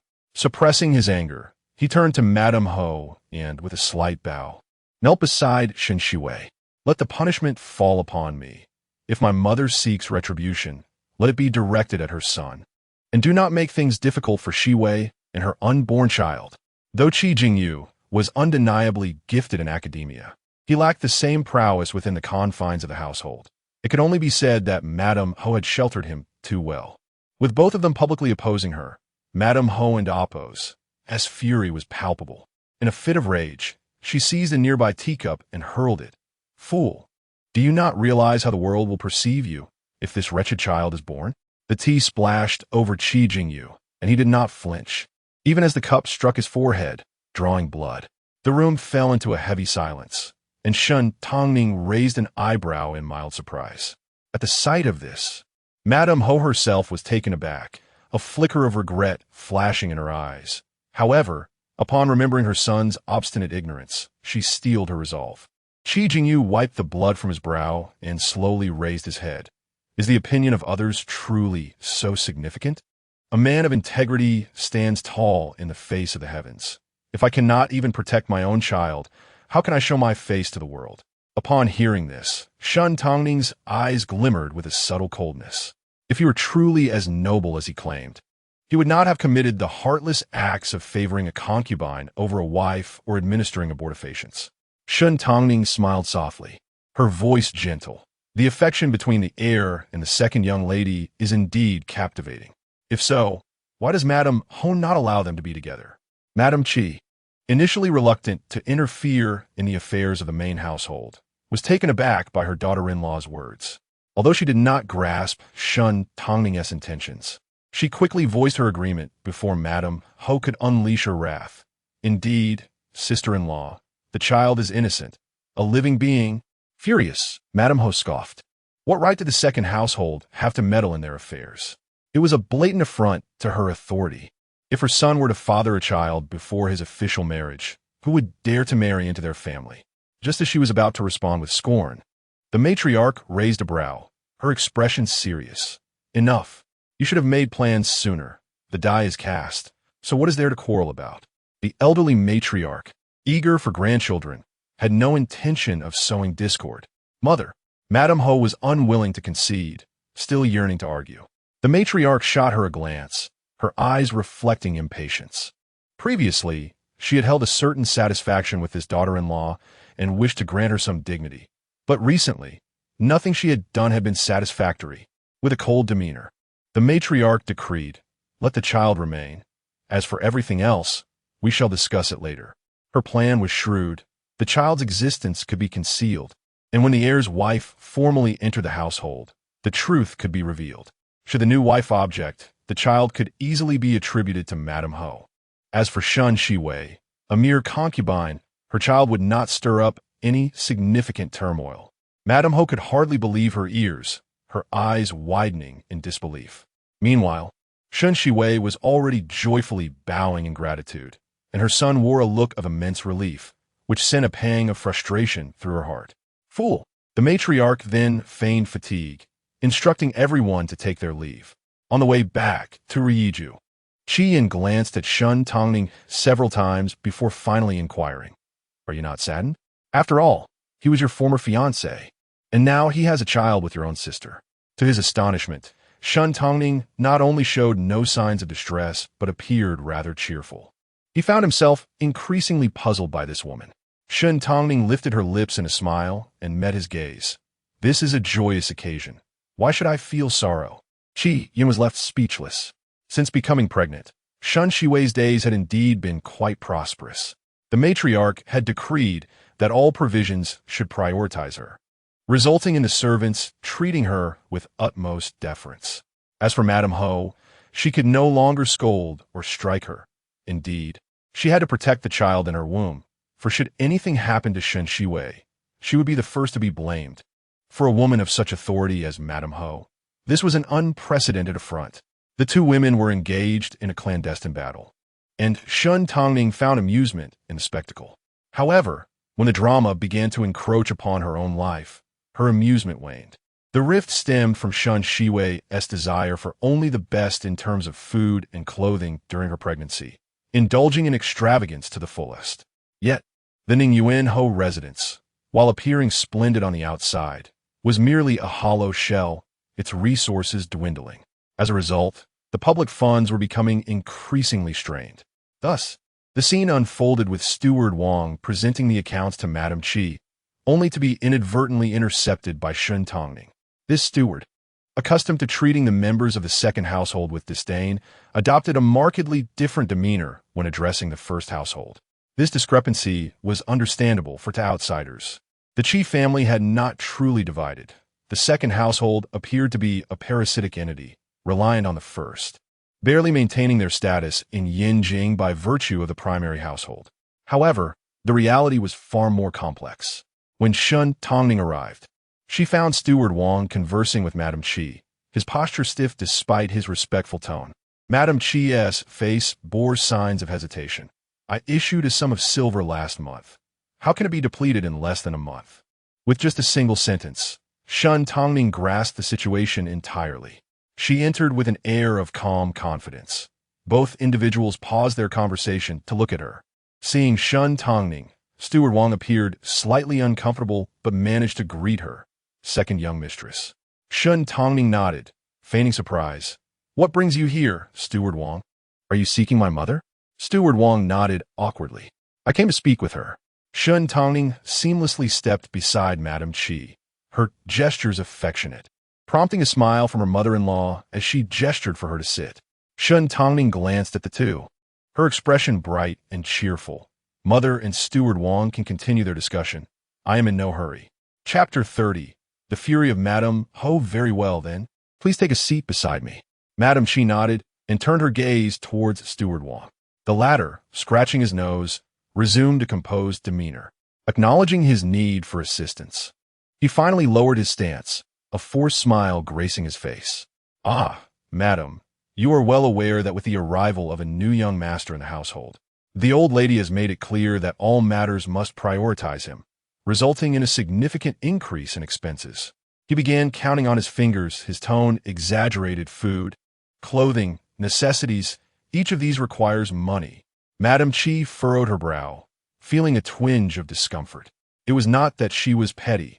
She had previously contributed to the household, but that was for the sake of the entire family. How could it be justified that the pregnancy of the first wife's concubine was now being attributed to her? After all, Shen Shiwei was not bearing her son's child. Yet, Madame Qi remained silent, not one to quibble. She felt a sense of inferiority before the first wife and could not muster the courage to retaliate. Otherwise, she would not have allowed the first wife to manipulate her for so many years. After a brief contemplation, she was on the verge of conceding. After all, avoiding conflict was preferable. However, at that moment, her daughter-in-law interjected, "Wait."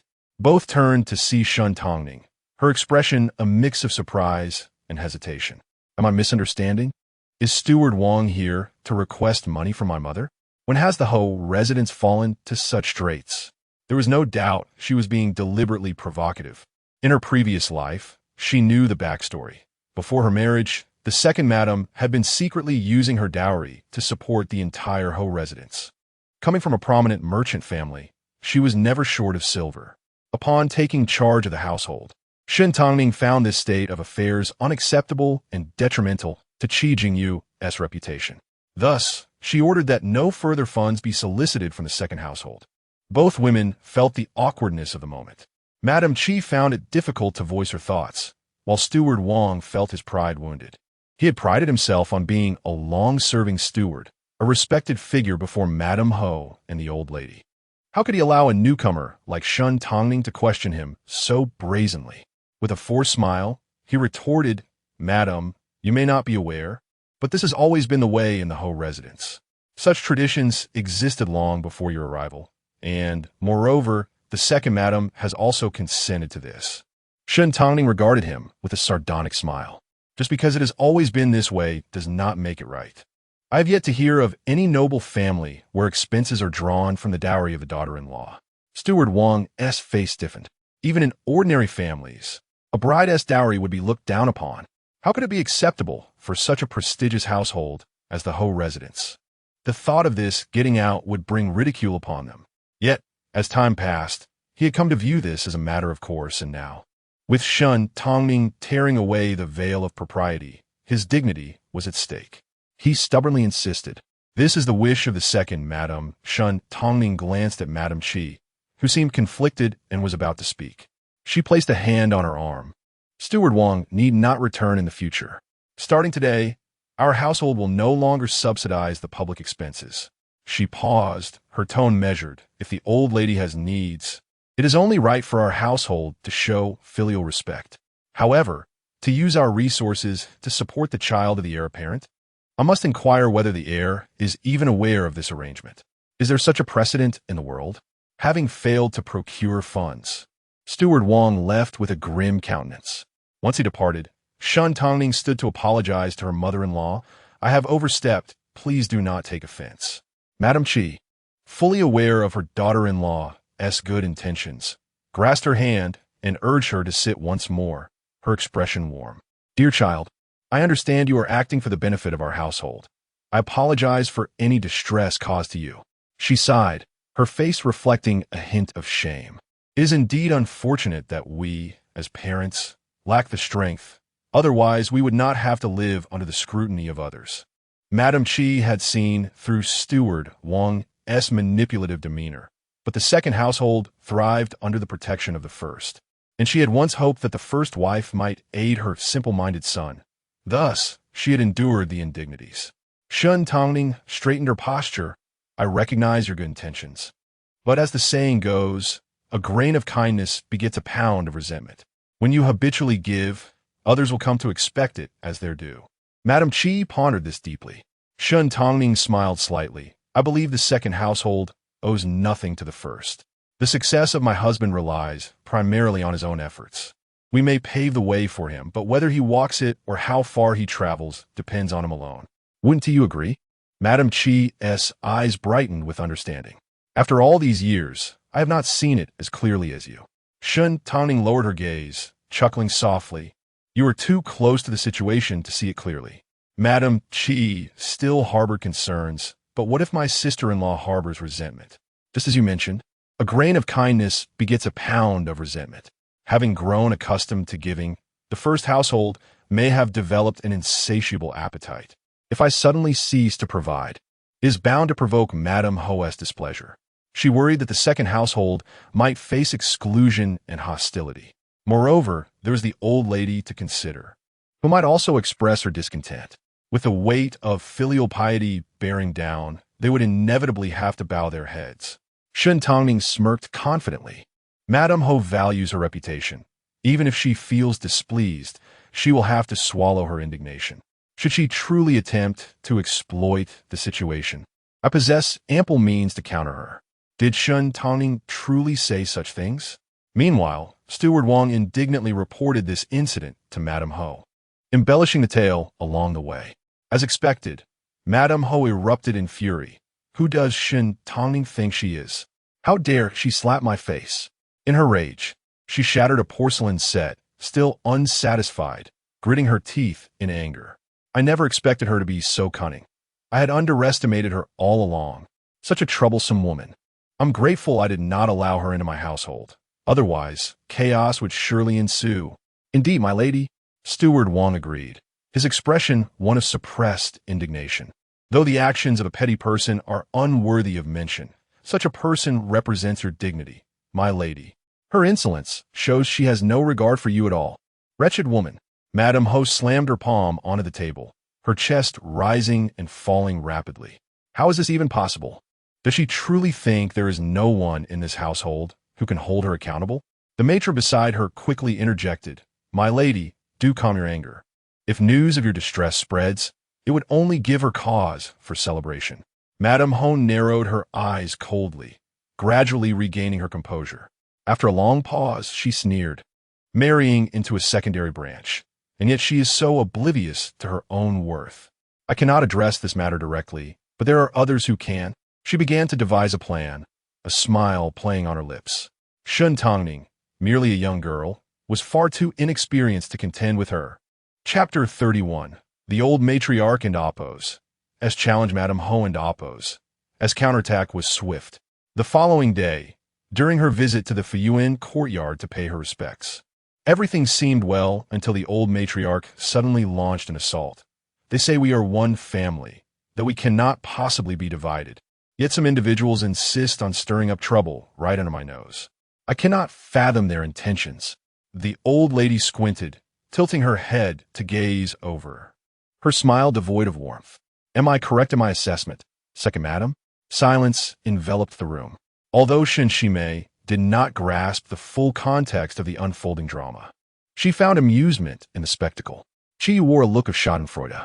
With such a heavy accusation cast upon her, second Madam Chi and Oppose, as complexion turned pale, and she promptly knelt down. She managed to maintain her composure, forcing a smile as she raised her head to inquire, What does mother mean by this? Forgive me, but I fail to see where I have erred. The old matriarch had publicly shamed her, and it was evident that Madame Ho had poisoned her mind against her. A chill coursed through her. After years of silent devotion to the Ningyuan Ho residence, she had received no acknowledgement, and now, merely for reclaiming what was rightfully hers, she was subjected to public humiliation. As the matriarch knelt, Shen Tangning naturally could not remain standing. She calmly knelt beside her, catching a glimpse of Madame Ho's haughty expression, which struck her as somewhat humorous. Clearly, Madame Ho, concerned with her own dignity, had sought the old matriarch's intervention, knowing that filial piety would naturally overshadow second Madame Chi grandmother. Please calm your anger. My mother has always been discreet and humble. Surely, there is some misunderstanding here. She raised her face earnestly, her innocent demeanor igniting a flame of indignation within Madame Ho. Madame Ho, her fingers tapping nervously against her teacup, feigned a sigh of distress. This matter should not have escalated to this level, but I find myself with no alternative. She cast a fleeting glance at second Madame Chi, her tone dripping with insincerity. You must understand, dear sister-in-law, that Mother's health has never been robust. She requires constant nourishment from rare herbs and supplements. Yet, the household is currently under financial strain. It is understandable for us younger generations to exercise frugality, but we cannot expect her to suffer in her old age.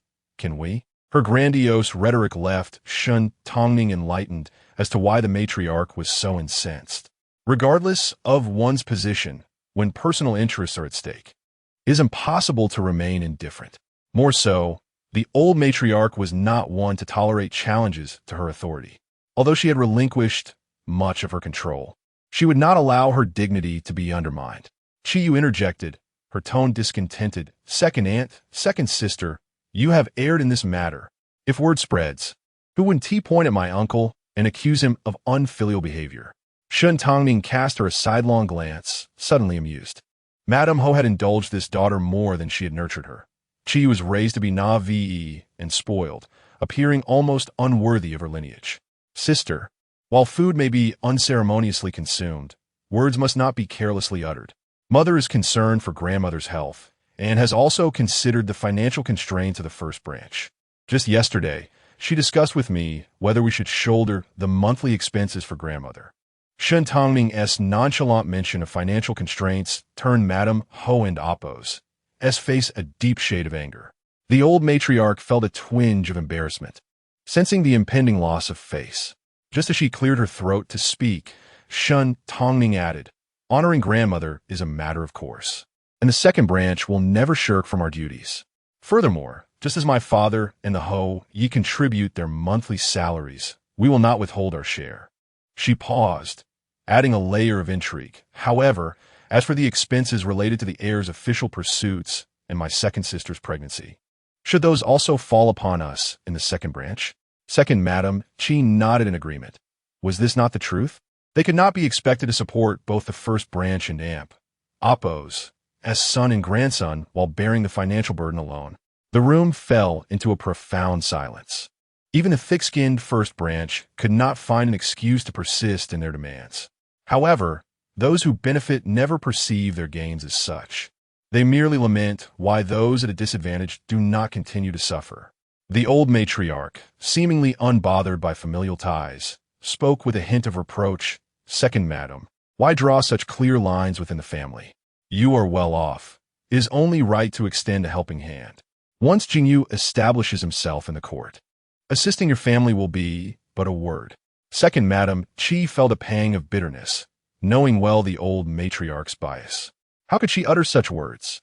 Setting aside whether Chi Jingyu would indeed rise to prominence, would Madame Ho, with her disdainful demeanor, ever wish to elevate their branch? From the old matriarch's tone, her son appeared as nothing more than a trinket.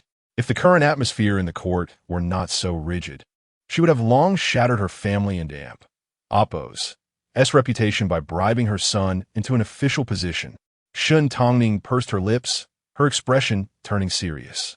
"Grandmother, your words suggest that the court is a domain solely of the Chi family, where elevation is as simple as uttering a command." Her candor was met with a collective shift in countenance. Silence. "How dare you speak such words? Have you no regard for your life?" Madame Ho glared at her, her fury palpable. Such statements would place her son in a precarious position should they be disseminated. Shen Tangning blinked innocently, her expression one of confusion. Is this not grandmother's intention? The old matriarch, flushed with indignation, retorted, "Nonsense. That was not my meaning at all." Very well, perhaps the granddaughter misunderstood. Yet even Madame Ho lacked confidence in such a venture, highlighting the futility of relying on the heir. Shen Tangning, unfazed by Madame Ho's pallor, continued, "My husband has been diligently studying. I have faith that through his efforts he can carve out a niche for himself." Her gaze sparkled with aspiration, as if envisioning herself as the wife of a successful scholar. She added earnestly, "If my husband were to secure an official position, surely there would be expenses to address. It seems the second branch's finances are not particularly ample. Perhaps we may even need to rely on the heir for connections in the future." Madame Ho's face fluctuated in color, and she blurted out, "You are dreaming. That fool Chi Yin could never pass the exam. You expect her son to assist in making connections? Dream on." With her reason abandoned, Shen Tangning feigned surprise, her eyes widening in disbelief. "Then it appears Madame Ho is not inclined to support this notion." Finally, she revealed her intentions. "From this day forth, whatever the first branch contributes, the second branch shall match. If the first branch desires the second branch to contribute more, they must first set an example." Surely, no one would object to this arrangement? What greeted her was an overwhelming silence. Chapter 32. He appears rather pale. Following the conclusion of a formal visit, sentiments diverged. Some rejoiced while others lamented. Naturally, it was Lady Chi'er who celebrated. Upon returning to the western courtyard, she seized Chi Yin, incessantly boasting, "You have no idea how formidable your wife is." The expressions on the Countess and Appo's and the old matriarch and Appo's faces were something to behold. I truly vented my frustrations. Chi Yin propped his chin on his hand, his eyes glinting with interest. Is she truly that impressive? But, mother, I assent it rather inappropriate for you to say such things. You've always taught me to respect my grandmother. Haven to you?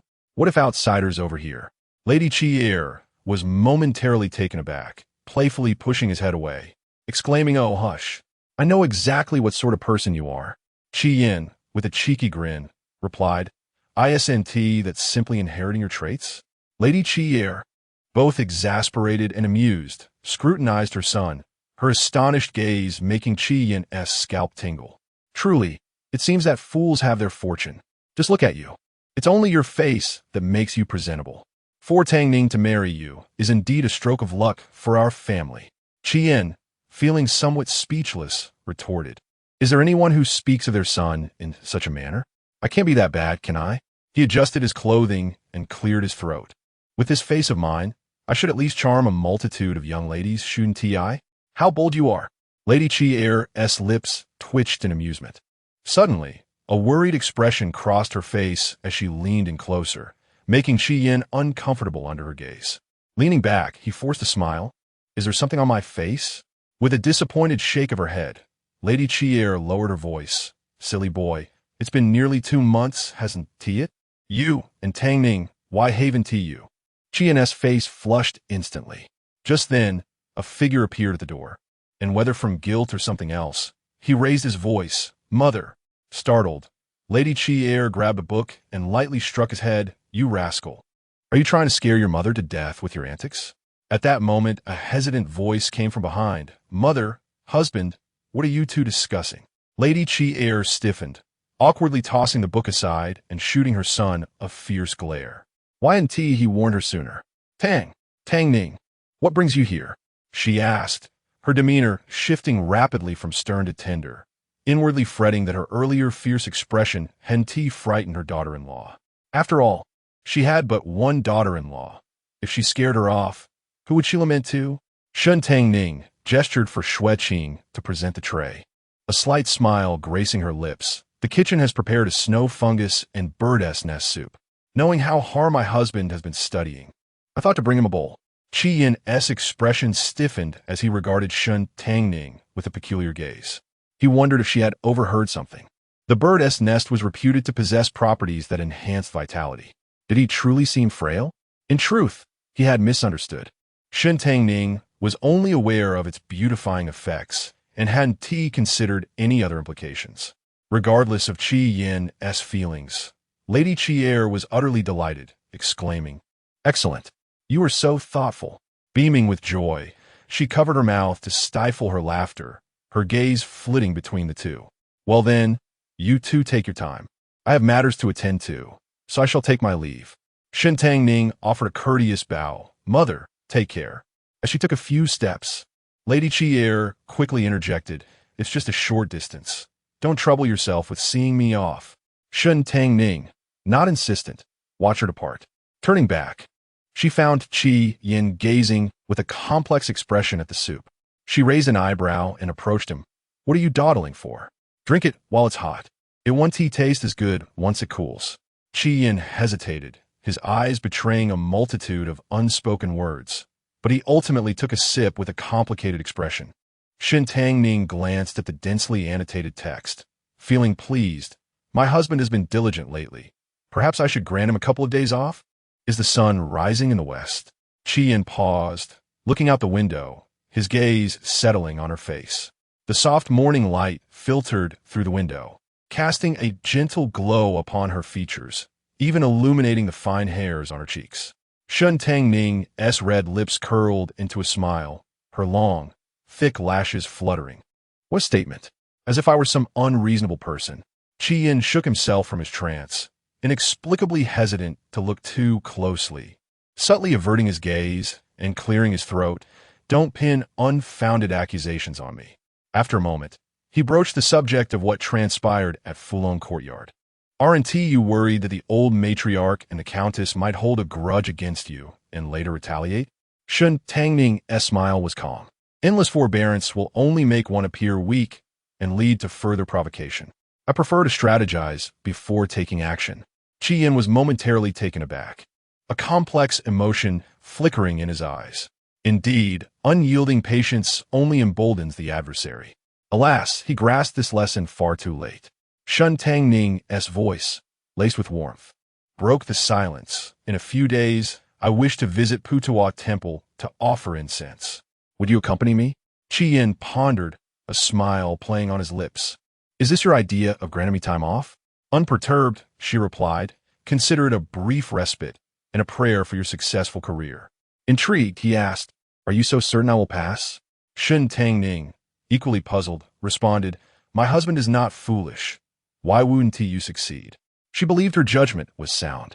If Yin were truly incapable, she wouldn't bother investing effort in him. Yin paused, realizing her tone was more comforting, perhaps recalling his previous failures. Perhaps luck was not on our side before.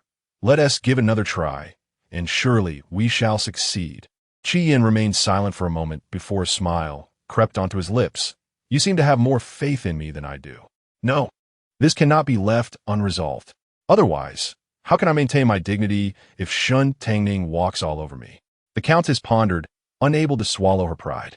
Money was secondary. Shen Tangning's actions were a direct affront, a blatant insult to her authority.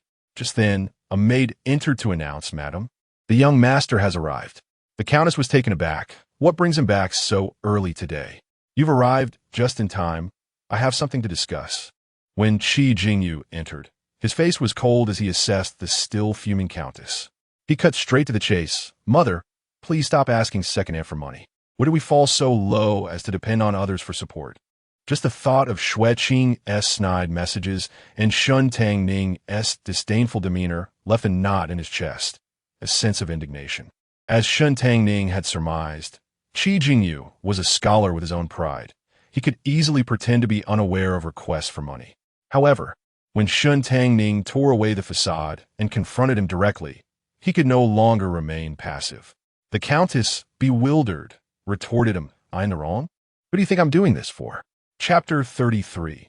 Not to be underestimated, Jingyu furrowed her brows, saying, surely my son understands your good intentions. But consider, if this matter were to leak out and reach the ears of outsiders, how would they perceive me? How can my son maintain his standing in the court? Madame Ho choked slightly, pondering, who would dare to spread rumors, unless they were tired of living?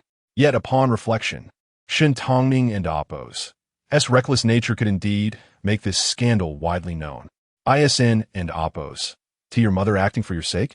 You manage the family and Appo's affairs, and you require funds for your daily needs, Don and Appo's. To you? Seeing her attitude soften, Jingyu patiently explained, at present, my son has established a certain status in the court and no longer requires constant management. Our family prides itself on being a stream of integrity. Excessive extravagance would only invite envy. He paused, adding, my son receives a monthly stipend, and as for Shimi being pregnant, she will naturally have her needs prioritized, but it is imperative not to indulge excessively. I trust my mother's judgment in this matter. Madame Ho pressed her lips together. What about the second household? Jingyu and Appo's gaze sharpened. Mother, you know what it implies when my son carries gold through the bustling market. Do you think being overly flamboyant is advantageous? His unusual firmness prompted Madame Ho to sense something amiss. Her eyes widened slightly, and she opened her mouth to speak. A fleeting look of discomfort crossed Jingyu and Appo's face before he softened again. Mother, let us not dwell on this matter any further. Madame Ho wished to protest, but, reflecting on his earlier words, felt a chill run down her spine. She could only stammer, very well, I shall heed your words. At the same time, Shunshimi was equally exasperated. After finally conceiving, her good fortune was abruptly dashed. The memory of Madame Ho and Appo's haughty and disdainful demeanor was still fresh. We understand that the concubine and Appo's condition is delicate, but given our current circumstances, we must economize.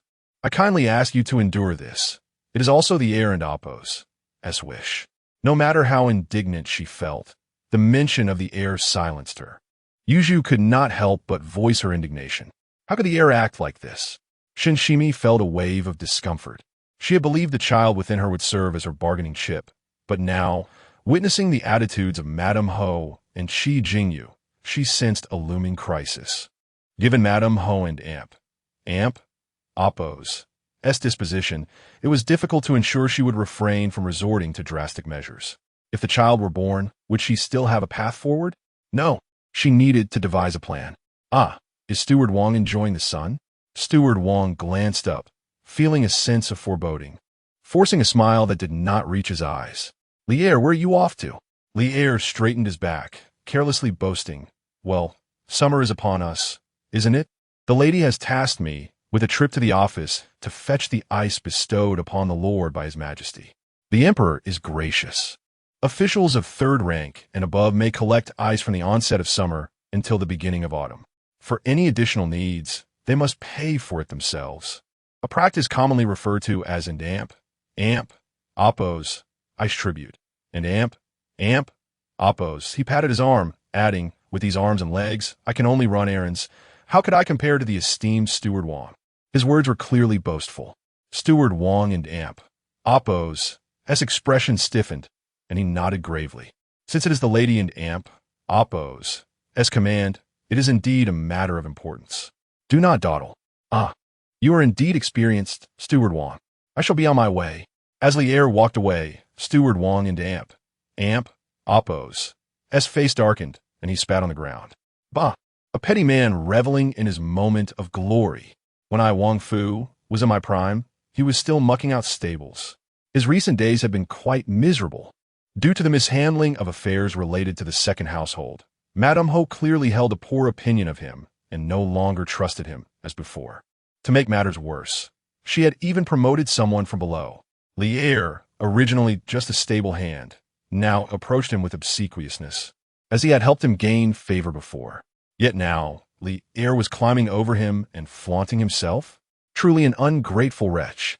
Steward Wong, feeling aggrieved, let loose his frustrations in the stable. A young servant, nervously feeding the horses, asked, Steward Wong, is there something you need? What business do you have with me? He shot him a glare before squinting. This is the horse from the second household. Why are you feeding it? Is anyone planning to go out soon? The servant replied, honestly, it is the second young lady. She intends to visit Putuo Temple tomorrow to pray. Shen Tangning? Upon hearing the name of the one who had caused his downfall, a surge of rage ignited within Steward Wong. If not for her meddling, the second lady would not have abruptly halted the supplies from the public treasury, and he would not have fallen out of favor with Madame Ho for failing to complete his tasks. Why should he suffer while she remained unscathed? It was all Shen Tangning's fault. Once the seed of vengeance was sown, it could not be contained. Steward Wong resolved that Shen Tangning would pay for her actions. That evening, he contacted a few idle ruffians from the streets. In the cover of night, he whispered instructions. Remember, after you abduct her, merely intimidate her. Do not harm her, and certainly do not let this matter escalate. Understood? He still retained some sense of reason. Although he wished to retaliate against Shen Tangning, he knew that if things spiraled out of control, it would not bode well for him either. The ruffians took the silver, grinning and nodding. Rest assured, sir, we will handle it splendidly. Such sordid affairs among the affluent were nothing new to them, and they had no desire to pry into the details. Steward Wong nodded in satisfaction. The thought of Shen Tangning's panicked expression the next day filled him with delight. The following day, Shen Tangning and Qi Yin prepared for their departure. The second lady was well aware that the couple was heading out and wholeheartedly approved. To Shen Tangning's surprise, Shen Shimi also clung to her. Elder sister, may I join you on your pilgrimage to the temple? I wish to pray for the safety of the child within me. She lowered her gaze shyly. Steward Wong and Oppos, S. eyelids twitched upon hearing this. What was this young lady and Oppos, S. intention? If those men were to injure her unborn child, would Madame Ho and the heir not blame him? Fortunately, Shen Tangning did not acquiesce. She had her own motives and did not wish to carry Shinshimi, a potential liability, along. With a wry smile, she declined. The mountain paths are treacherous, and you are still in your first trimester, dear sister. It is best for you to remain at home and nurture the baby. Should anything happen on the road, I cannot bear the responsibility. Shen Shimi felt a twinge of dissatisfaction, discontent with Shen Tangning and Amp, Oppos, S. perception of her as a potential danger. Yet, she dared not risk her own child and Oppos, S. safety, and could only depart, filled with regret. As Shen Tangning boarded the carriage, Qi Yin lounged lazily inside.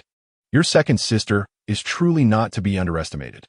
Chapter 34. Her wish. Shen Tangning settled down and, with a cheerful smile, looked up at him. Did my second sister almost marry your husband? If it had been you two on the wedding day, would he have said the same? In her previous life, Shen Shiwei and Qi Yan's relationship was not particularly good. Shen Tangning was uncertain whether Qi Yan was aware of the affair between Shen Shiwei and Qi Jingyu. All she knew was that he spent his days in a drunken stupor, often absent from home. When Shen Shiwei mentioned Qi Yan, her tone reflected her disdain, as if she were speaking of a hopeless case. Consequently, when Qi Yan died later, Shen Shiwei showed little sorrow or regret, almost as if she were relieved. She had not pondered this deeply before, but now she felt that Qi Yan and Appo's death was rather unusual. Upon hearing her words, Qi Yan and Appo's eyelids twitched, and he sensed a foreboding that answering this question poorly might lead to his misfortune. He straightened slightly and cautiously replied, "Why do you suddenly bring this up now that we are married?" Shen Tangning had no intention of letting him dodge the question. She replied slowly, "It is merely a hypothetical, dear husband. You need an Appo's to be nervous. I am not unreasonable." Qi Yin felt overwhelmed, yet he knew well that Shen Shiwei was not his type. After a moment of serious contemplation, he said, "If I truly married her, I would naturally give her the respect she deserves. However, aside from that, I fear I could offer a little more." Shen Tangning gazed at him with a smile. "Your disposition is indeed a rare find." Qi Yin was among the few men she had encountered who did not exhibit overwhelming dominance, who would grant women their due respect without vying for superiority. Even if she lost face in public, he would not take it to heart. Such a quality was exceedingly rare among men today. This was one of the aspects Shen Tangning admired about him. Being a woman of strong opinions herself, she feared that marrying a similarly assertive husband might lead to mutual destruction. Qi Yin did not think much of it. Women have it difficult. Their honor and disgrace are tied to their husbands. A man like me, who is somewhat lacking, would likely find no one willing to marry him unless you were left with no choice. If someone is willing to marry me, why should I make things difficult for her? He spoke with a calm demeanor, showing no signs of embarrassment even when discussing his shortcomings. Shen Tangning and Appo's eyes curved into a smile as she gently said, "Do not belittle yourself. You are indeed a fine man. For a woman, finding a reasonable husband is no small feat." Qi Yin felt an inexplicable warmth at her focused gaze and instinctively looked away, scratching his nose. "You are not teasing me, are you? At least someone like your second sister would certainly not look my way." A glimpse into the truth reveals much. Shen Shiwei was not content with the status quo. She was ambitious, and even if she wed him, she would not find peace. Shen Tangning replied calmly, "That is her blindness." The current Shen Shiwei is not unlike the past Shen Tangning, filled with anticipation, believing her wishes would be fulfilled, unaware that a vast abyss awaited her. She perceived clearly that someone as selfish and hypocritical as Qi Jingyu would forever love only himself. How long could his affection for Shen Shiwei truly last? Qi Yin cleared his throat awkwardly. Was she praising him? Although he possessed many merits, such praise felt a bit too direct. How embarrassing. Layer upon layer of mountains, with emerald peaks obscured. The distant, muffled tolling of bells accompanied the sound of chanting. And through the swirling mist, the majestic site of the renowned Putuo Temple could be glimpsed. It was said to be a place of great efficacy. Anyone who came to pray would soon return to express their gratitude, resulting in a constant stream of worshippers.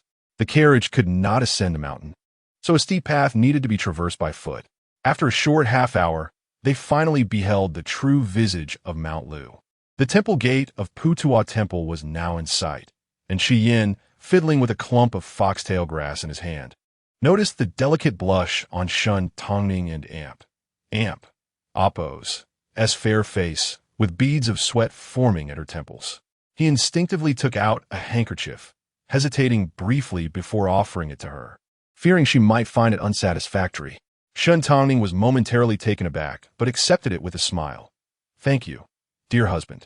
Seeing her without any reservations made him feel more at ease, and he casually remarked, "Praying here is quite a challenge. Do you believe in this?"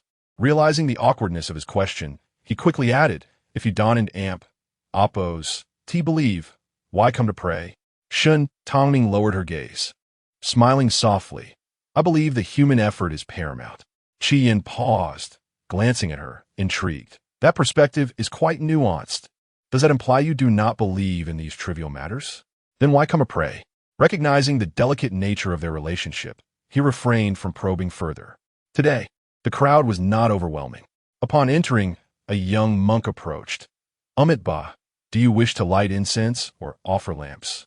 Yin instinctively looked at Shen Tangning, who politely nodded. "We wish to light incense. Thank you for guiding us, young monk." The young monk smiled. "Please follow me." Shen Tangning was no stranger to Putua Temple, having visited many times. Surrounded by ancient lamps and the fragrant smoke of incense, they entered a courtyard where a towering ancient tree stood, its branches sheltering the sun, adorned with red silk ribbons. "It is my first time here," Yin said curiously, tilting his head. "Is this the tree of fate?" The young monk laughed. "This tree is a wish tree, not limited to matters of love. One can make wishes for other things as well. It is said to be quite effective. Would you like to give it a try?" Yin shook his head dismissively, uninterested in the idea. After all, how could a mere tree fulfill one's dreams? Yet, he understood the human tendency to harbor excessive hopes, sometimes seeking solace in the divine from matters beyond reach. The realization did not bother him. He was a man of few desires, easily contented. Beside him, Shen Tangning spoke up. "Please fetch one for me." The young monk nodded. "Please wait a moment." Yin turned to her, his tone teasing. "Aren't you the one who doesn't believe?" Shen Tangning feigned seriousness. Before the Buddha, one must not speak frivolously. As Yin was momentarily taken aback, she could not help but smile, believing that sincerity is key. The monk returned with a brush and red silk, and after contemplating for a moment, Shen Tangning rolled up her sleeves and began to write. Yin, not intending to spy, found himself unable to resist his curiosity and moved closer to observe openly. Her handwriting was unlike that of an ordinary woman, lacking the delicate finesse. Instead, it was bold and vigorous. She wrote, "May the one I cherish find peace and prosperity." Pausing for a moment, she added, "May Yin live a long life, blessed with peace year after year." Yin was taken aback, a wave of inexplicable emotions washing over him as he jokingly remarked, "Why did you include me? Was it to round out the character count?" Shen Tangning replied casually, "Indeed, otherwise it looks rather empty, doesn't it, amp? Oppose, it?" Yin felt momentarily stifled, but was also curious. "Aren't you eager for me to excel in the imperial examinations? Why not write that?" She cast him a glance, her smile hiding deeper thoughts. To wish for two things at once would be greedy. Wouldn't it? What if the Buddha is displeased? Yin felt a warmth spreading through him, left in a daze for a long while. Chapter 35 Invitation from a Noble before entering to pay her respects. Shen Tangning inquired of Yin, and upon finding he was reluctant to proceed, did not insist, allowing him to wait outside.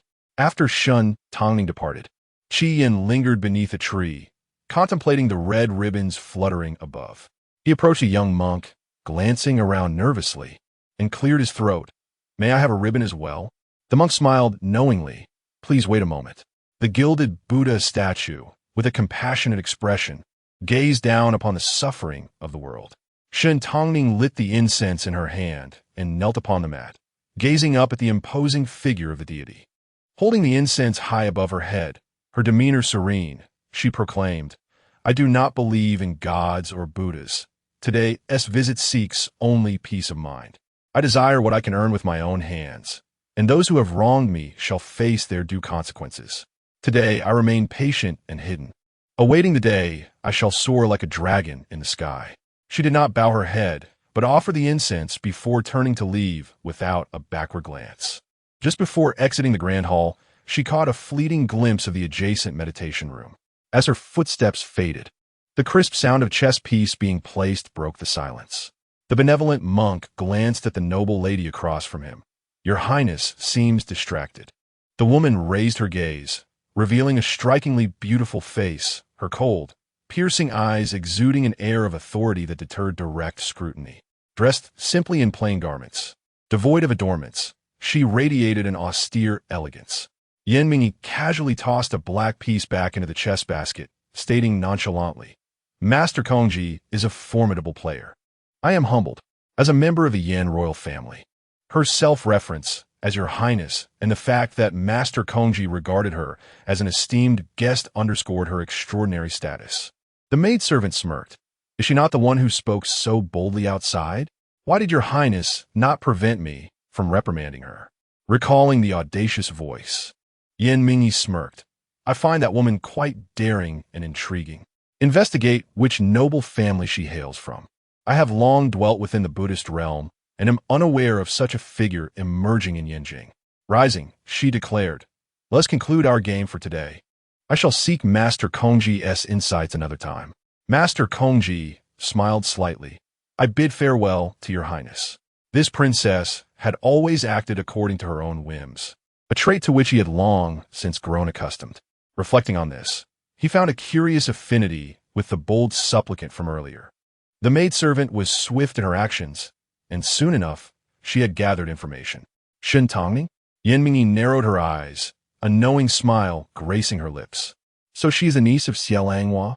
Yet their personalities are strikingly divergent. Xie Langhua had lived a life of adherence to conventions, while her niece had chosen a path of rebellion. What would Xie Langhua think of this? The maidservant, noting her mistress casually invoking the name of the empress, raised an eyebrow and quickly shifted the topic. "The third prince has been quite active of late. He likely harbors significant intentions. What are Your Highness's plans?"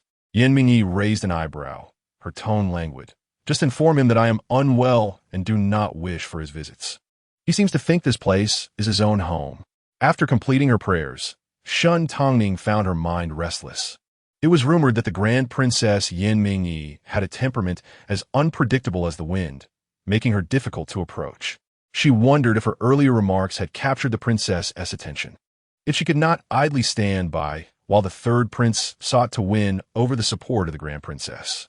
The life of the Grand Princess was indeed legendary. Yan Mingyi was the sister of the current emperor and the most cherished daughter of the late emperor. To what extent was her favor? It was said that the late emperor had once favored her as a potential heir, even granting her an army loyal solely to her. Yan Mingyi had not disappointed the late emperor's expectations. From a young age, she demonstrated exceptional intelligence, excelling in both literary and martial skills beyond many princes. However, her gender incited fierce opposition from court officials. The intricacies of palace secrets remained unknown to outsiders. All that was known was that the late emperor's untimely death left the Grand Princess disheartened, leading her to relinquish her claim to the throne, resulting in the ascension of the current emperor. Before long, Yan Mingyi publicly declared her ill health, choosing to remain in solitude with her lantern and scriptures, shunning worldly affairs. In her past life, the third prince had somehow managed to sway the Grand Princess into his faction, which had become a significant catalyst for the Crown Prince and Appo's downfall. Shen Tangning and Appo's thoughts were tumultuous until Qi Yin's arrival snapped her back to reality. "Were you pondering so seriously?" Gazing at his handsome face, she was momentarily taken aback, then smiled. "Nothing much. Were you waiting long?" "There's no rush," Qi Yin replied, standing straight, his eyes flickering nervously towards the tree. Should they return or continue? Before Shen Tangning could respond, a voice interrupted from behind. "Lady supplicant, please halt."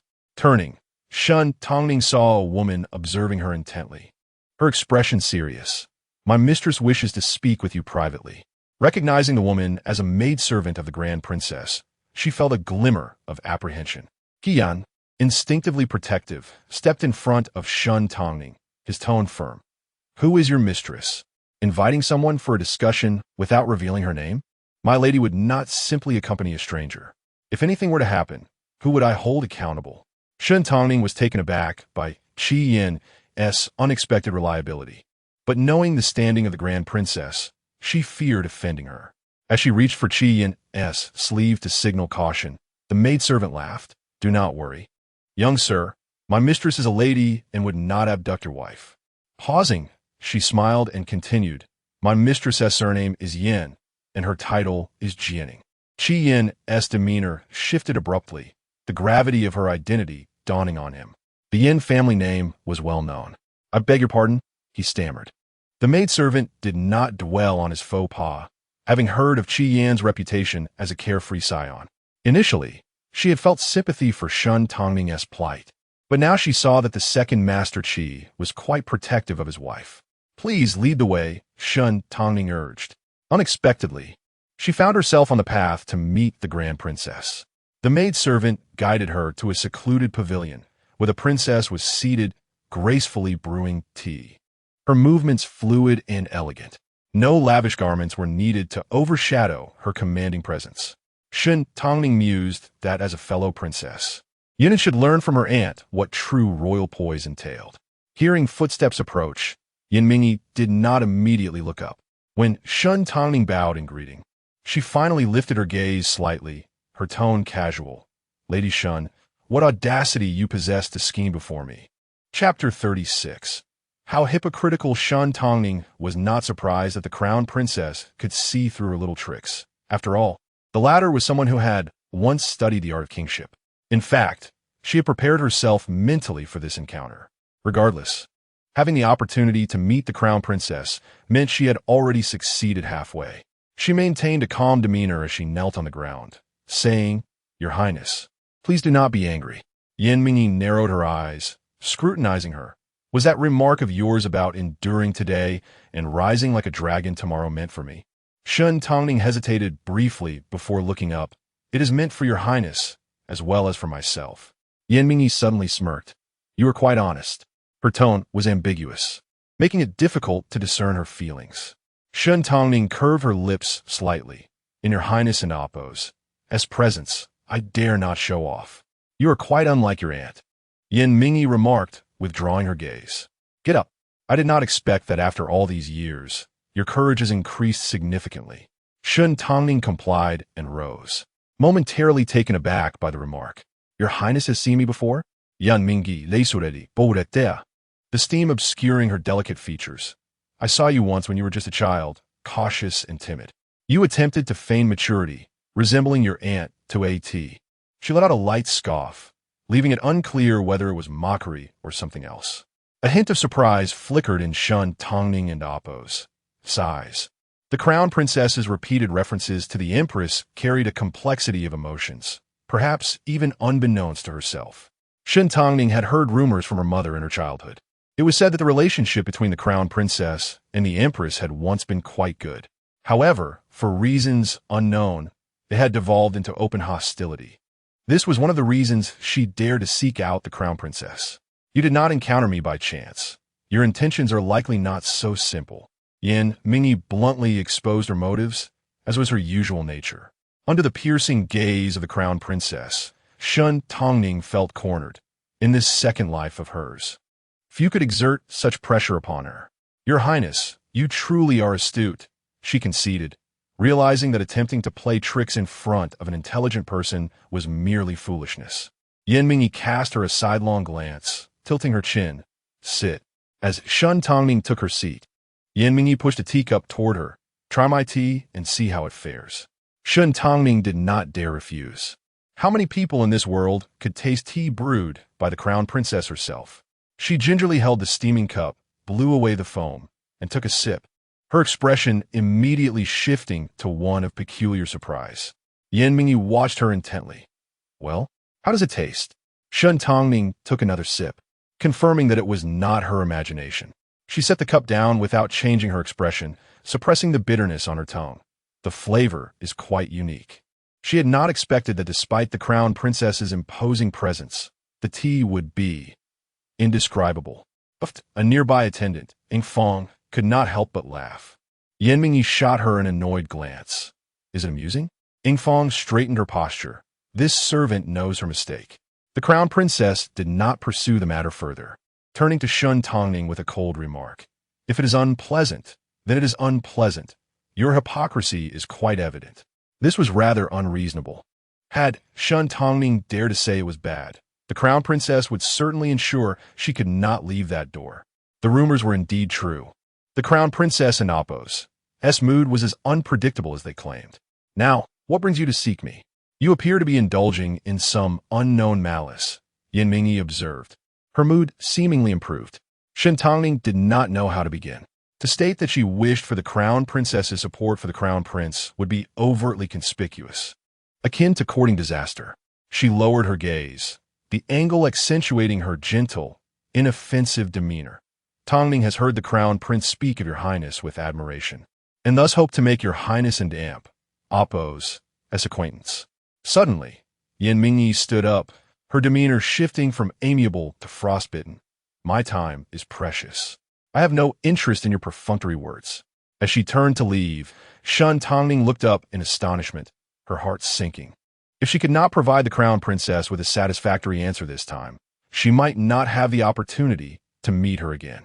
In a moment of desperation, she rushed to block Yin Mingyi and Apos, as path and, summoning her resolve, knelt down. Tangning dares not deceive your highness. I have come on behalf of the crown prince. Yin Mingyi halted, looking down at the young woman before her. Shen Tangning's eyelashes quivered, yet her voice remained calm, imbued with a sense of determination. Your highness is the crown prince and Apos, as aunt. I beseech you, even if you do not support him, please do not stand against him. She fixated on the hem of the crown princess's gown, her palms slick with cold sweat. She understood she had been too impulsive today. Her thoughts were insignificant before the crown princess, and it was highly possible that the latter had perceived her intentions from the outset. Yet Shen Tangning could not afford to proceed cautiously. She was unaware of when the third prince had aligned with the crown princess, only knowing that in 2 months, the crown prince would return to the capital. He would return with commendations and endless glory, yet what awaited him would be baseless accusations and half a year of confinement. Shen Tangning closed her eyes, hearing the cool voice above her. Lift your head. She complied and raised her gaze. Yin Mingyi scrutinized the young woman. Although she was already married, she was still quite young. Having heard that the Shen family daughter was both talented and beautiful, she had been indifferent. However, upon seeing her today, it was clear that the rumors were not without merit. Her beauty was indeed striking, radiant yet not frivolous, with sharp, contrasting eyes that revealed a hint of coldness, reflecting her innermost emotions. Yin Mingyi suddenly smiled, bending down to raise her chin. I like your eyes. Shen Tangning and Apos' eyes flickered with confusion, yet she complied graciously. It is my honor. Yin Mingyi straightened, casting her a meaningful glance. Her fondness for Shen Tangning and Apos' eyes did not stem from their mere beauty, but from the reflection of something she recognized within herself. Shen Tangning, I will remember you, Yin Mingyi said, gazing deeply into her eyes before leaving with a final remark. It is rare to see your highness converse so much with a young lady. Does your highness have a fondness for the eldest daughter of the Shen family? Yingfang, having served the crown princess for many years, was keenly aware of Yin Mingyi and Apos' thoughts. Yin Mingyi glanced at her lightly. You are quite perceptive of my thoughts. Yingfang, realizing she had spoken out of turn, lowered her head with a smile. This servant is merely being talkative. This girl possesses some intrigue, Yin Mingyi mused, a trace of nostalgia flitting through her eyes as she murmured, You remind me of the person I once was. Yingfang nodded. The eldest daughter of the Shen family is young, yet her thoughts run deep. Yin Mingyi smiled faintly. A woman with ambition is not necessarily a bad thing. Chapter 37. Abduction. Let me see your capabilities. Shen Tangning pondered the meaning of the words left by the princess before her departure. With no immediate clarity, she decided to first seek out Yin. Naturally, he needed to avoid any appearance of impropriety during the princess and Apos' conversation. So he had not accompanied her, but waited behind a flowering archway. As Shen Tangning passed beneath a lush phoenix tree, a few leaves fluttered down. She frowned at a vibrant green leaf. Was it truly June, and yet leaves were already falling? Just as she was about to look up, her pupils dilated in alarm as a sack fell from the sky, plunging her world into darkness. A group of ruffians exchanged triumphant glances, reveling in their success. They had finally caught her alone. Meanwhile, Yin leaned against a wall, idly watching ants toil. His patience waned. and he skeptically lifted his gaze. Why did the princess have so much to say? It had been some time, and Shen Tangning still had not returned. As noon approached, Qi Yin could no longer remain idle. He straightened up, intending to investigate. If he was rude, so be it. He was eager to return for his meal. Qi Yin made his way to the pavilion, finding it empty. The tea was arranged as before, and upon checking, he discovered it was still warm, indicating that someone had only just departed. Frowning, he approached a young monk cleaning the courtyard. "Excuse me, I would like to inquire about the whereabouts of the princess." The young monk, diligently sweeping the fallen leaves, looked up in surprise. After all, few knew the princess and Appo's whereabouts at this time. "Your Highness should be in the meditation room for lunch." Qi Yin felt a growing unease and pressed further. And the lady who was conversing with the princess? The lady in the green dress? "She just left," replied the monk. Qi Yin froze, instinctively sensing something was amiss. Shen Tangning knew he was waiting for her. She would never leave without a word. His heart raced unnaturally. Something must have happened to her. He quickly searched the nearby area, and under the phoenix tree, he found a moon-shaped earring, exactly what Shen Tangning had worn today. She was not careless enough to lose it. She must have been in an urgent situation. "Young monk, how many paths lead down the mountain?" Seeing his grave expression, the young monk refrained from delaying his response. "Two. One is the usual main road, and the other is a secluded path." Qi Yin and Appo's expression darkened. Where is that secluded path? If she had truly encountered danger, she must have been taken by someone who would not dare to traverse the main road, as it would draw too much attention. "Thank you." With the information in hand, Qi Yin turned and left, knowing that a kidnapper would not move quickly with a captive. If he hurried, he might still catch up. At the same time, Yin Mingyi received news. "Your Highness," Ing Fong whispered, frowning, "Miss Shen is likely being held by nefarious individuals. Just moments ago, while going to collect her meal, she had encountered the young monk sweeping the courtyard, who hesitated but ultimately conveyed the truth of the situation." Yin Mingyi's expression shifted, her eyes narrowing slightly. This girl, does she truly attract such animosity? How audacious to be abducted on my territory. Send a few people to look for her. If anything happens, I will have no excuse to explain. Seemingly struck by a thought, she furrowed her brow, feeling a twinge of irritation. Meanwhile, Shen Tangning fought to maintain her composure. Despite being unceremoniously slung over someone's shoulder, her stomach churning violently from the jostling of the mountain path. She struggled to recall who she might have offended. Recently, her only altercation had been with the Duchess, but it was unlikely the Duchess would resort to kidnapping her, as that would only bring trouble upon herself if discovered. Qi Yin would not notice her absence for a while. She needed to remain calm and attempt to save herself. She overheard someone speak. "Big brother, where are we taking this young lady? What if her family reports her missing?" The leader, evidently experienced, replied, "If a person goes missing for less than a day, the authorities will not intervene. Let's find a random place and return her by morning." Shen Tangning thought to herself, in a stroke of misfortune, it seemed they did not intend to take her life. For a woman, being missing for an extended period was no trivial matter. Regardless, the intentions of her captors were evidently malicious. As the ruffians progressed, they were suddenly confronted by unexpected guests. For men in black blocked their path, their icy glares exuding an ominous aura. The leader of the ruffians sensed danger and forced a smile. "Brothers, what brings you here?" One of the men in black coldly commanded, "Release her, and you may leave." The underling erupted in anger. "What do you mean? Who are you? Do you understand the rules? Do you know how to respect the order of things?" The ruffian leader, feeling uneasy, attempted to negotiate. "Brother, this task was assigned to us. Your interference makes it difficult for us." In a flash, one of the black-clad men moved, and the underling gaped as he collapsed, lifeless, with a sword piercing his throat. "He's dead." The remaining ruffians turned pale, realizing they were no match for such formidable opponents. The leader quickly signaled for his men to drop Shen Tangning. Fearfully swallowing hard, "Brother, we give her to you. We were in the wrong. Please forgive us." The man in black and Appo's eyes remained impassive. Too late. The ruffians exchanged terrified glances, driven by their survival instinct to flee. However, The black-clad men were clearly professional assassins, and in mere moments, the ruffians met their demise. Unfazed, the black-clad man dispatched another ruffian without a flicker of emotion. Shen Tangning managed to escape from the sack, witnessing the horrifying scene, her blood running cold. One thought consumed her: a run. She could not fall into their hands. Seizing the moment while the assassins dealt with the ruffians, she scrambled to her feet and dashed into the woods, lifting her skirts to hasten her flight. Her movements were quickly noticed. "She's escaped." One of the assassins frowned. "Pursue her."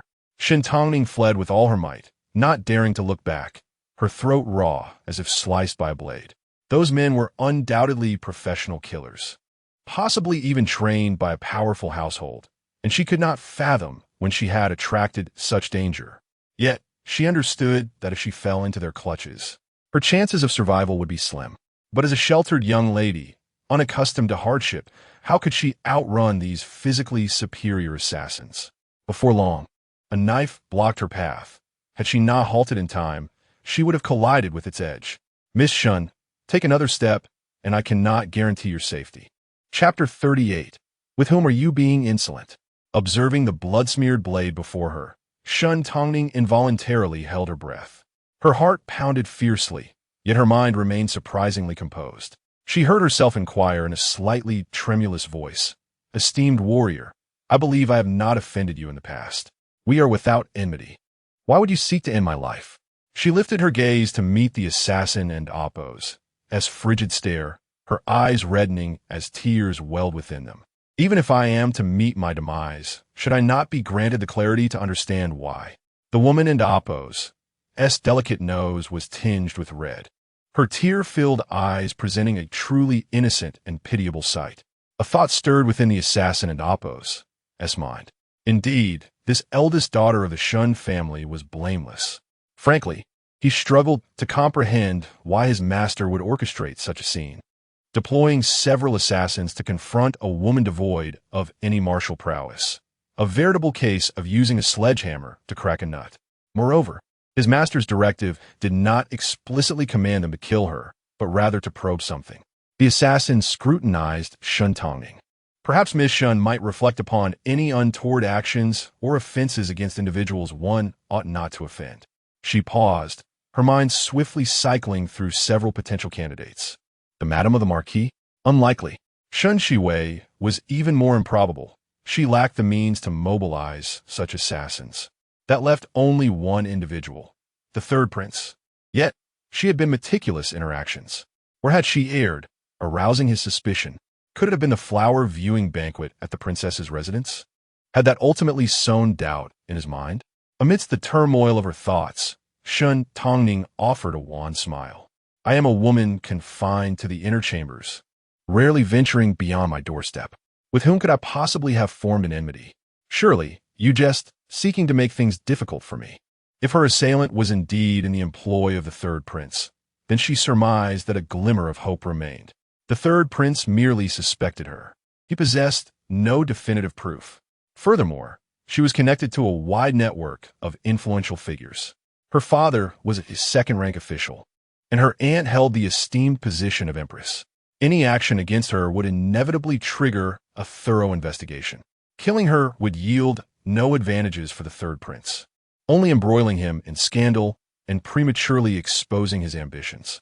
A ruthless glint flickered in the assassin and Appo's eyes. It appears Miss Shun remains recalcitrant even in the face of death. The blade and Appo's edge abruptly brushed against her neck, causing Shen Tangning and Appo's heart to constrict. Having steeled herself for the imminent shedding of blood, she unexpectedly noticed a flicker of movement amidst the shadows of the trees. Her pupils contracted as she discerned a figure emerging from the branches. The man possessed a pair of hawk-like eyes, calm and piercing. As their gazes met, she instantly recognized him as the assassin she had saved at the princess's residence. A chord within her resonated. "Wait, I think I remember something." At the princess's residence, the assassin, harboring no suspicion, ceased his actions. Shen Tangning tilted her head slightly, her vulnerable neck exposed to the blade's edge. "Could you perhaps move your blade a bit further away? I fear it might injure me." Your proximity makes me uneasy. The assassin impatiently retreated a step. Miss Shen, I advise you to be forthright and refrain from any trickery.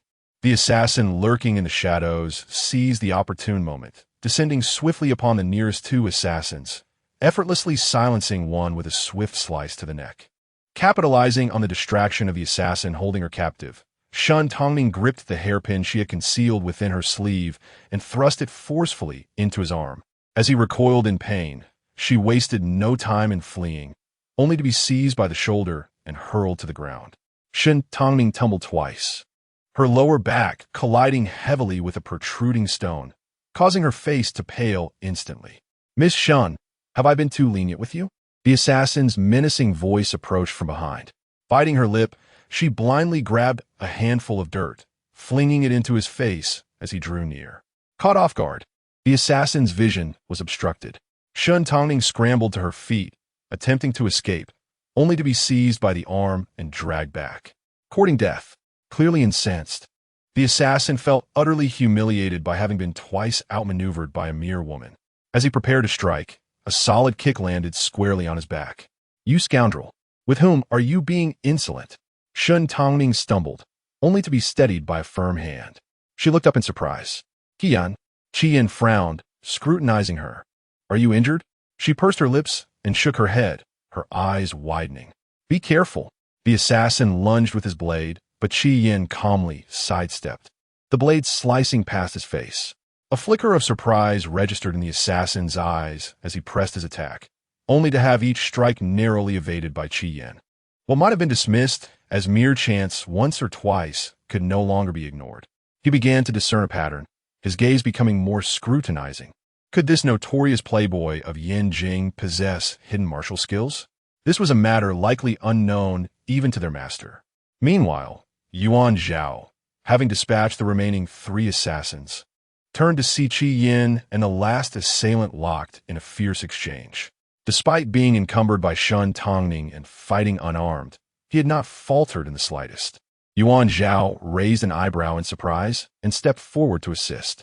With Yuan Zhao and Appo's intervention, the remaining assassin was swiftly subdued, bound, and kneeling on the ground. His face was revealed, unremarkable and devoid of any distinguishing features. Yuan Zhao glanced at the assassin and Appo's impassive expression and stated, he is a trained killer. Extracting information from him will prove difficult. Such individuals were fiercely loyal and often administered poison in advance, ensuring their demise upon mission failure to safeguard their master's secrets. However, Yuan Zhao could surmise the origins of these men. Shen Tangning advanced, her gaze fixed upon the assassin, her tone measured. Then kill him. Her words elicited surprise from all present. The assassin's stoic countenance wavered as he glanced at the woman before him. He had been deceived by her feigned vulnerability. His master's suspicions were correct. There was indeed something peculiar about this woman. Qian, having witnessed her decisiveness before, was still taken aback by her resolve. But he harbored no objections. Do not offend me, and I shall not offend you. Shen Tangning was acutely aware of the assassin and Appo's allegiance, given the present circumstances. With the third prince already harboring suspicions, releasing him would be akin to unleashing a tiger back into the mountains. With these men dead, there would be no evidence to the contrary, and the third prince would be unable to openly confront her. Yuan Zhao nodded without further inquiry and swiftly silenced the assassin. Shen Tangning turned her gaze upon him, a hint of inquiry in her eyes. Why were you here? Were you following me? Yuan Zhao and Appo's expression stiffened. What was she implying? Had it not been for him, she would have met her end here today. Last night, I intended to seek you out. He paused, realizing the impropriety of his words, and glanced at Qian, who had narrowed his eyes. He felt compelled to explain. My intention was to repay my debt, but I happened upon something of interest near the entrance to the Qi residence. Qian glared at him with displeasure. Is that your excuse for intruding uninvited in the dead of night? Yuan Zhao and Appo's expression remained impassive. I am an assassin. I can only operate at night. Shen Tangning cast a sidelong glance at Qian and cleared her throat. Continue. Chapter 39. Not bowing for 5 measures of rice. Yuan Zhao shrugged. I inadvertently overheard a conspiracy. Your family steward has bribed a few henchmen, intending to kidnap you and teach you a lesson. If it had been someone else, he would not have bothered with such trivial matters. However, upon hearing Shen Tangning's name and recalling how she had saved his life, he felt compelled to intervene. As for how Yuan Zhao came to know Shen Tangning's identity, she had introduced herself quite straightforwardly that day, clearly awaiting his approach. Steward Wang? Qi Yin and Appo's eyes flickered with surprise, quickly replaced by a somber expression. It's him. Shen Tangning and Appo's astonishment faded almost instantly, a playful smile tugging at her lips. Perhaps the incident from a few days ago left him rebuffed by the Duchess, thus prompting his desire for revenge. Yuan Zhao, uninterested in these entanglements, cautioned her. These assassins clearly belong to another faction.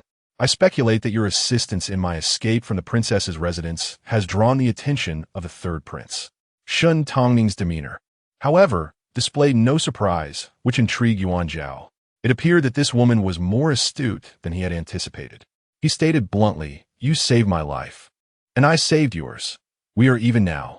Shen Tangning was unwilling to acquiesce, having gone to great lengths to rescue him. She was not about to let him easily absolve himself of the debt of gratitude. Your approach is rather underhanded. For me, saving you that day at the princess's residence required immense effort. Presently, I find myself targeted by a figure like the third prince. I could argue that my current predicament is closely tied to you. Do you acknowledge that? Yuan Zhao pondered for a moment, his expression stiffening as he nodded in agreement. Qi Yin observed the unfolding drama with amusement, sensing that this big oaf might be swayed by Shen Tangning's persuasion. Yet for you, dispatching these assassins is a trivial matter. Although it is indeed a life debt, the circumstances are not equivalent. Besides, I have attracted this peril because of you. Am I mistaken? She spoke with righteous conviction, her gaze infused with a hint of reproach. Yuan Zhao, a skilled assassin yet somewhat simplistic, found himself at a disadvantage against Shen Tangning's sharp intellect. After careful consideration, he recognized the validity of her argument and, under her scrutinizing gaze, felt a pang of guilt, ultimately conceding. What do you propose?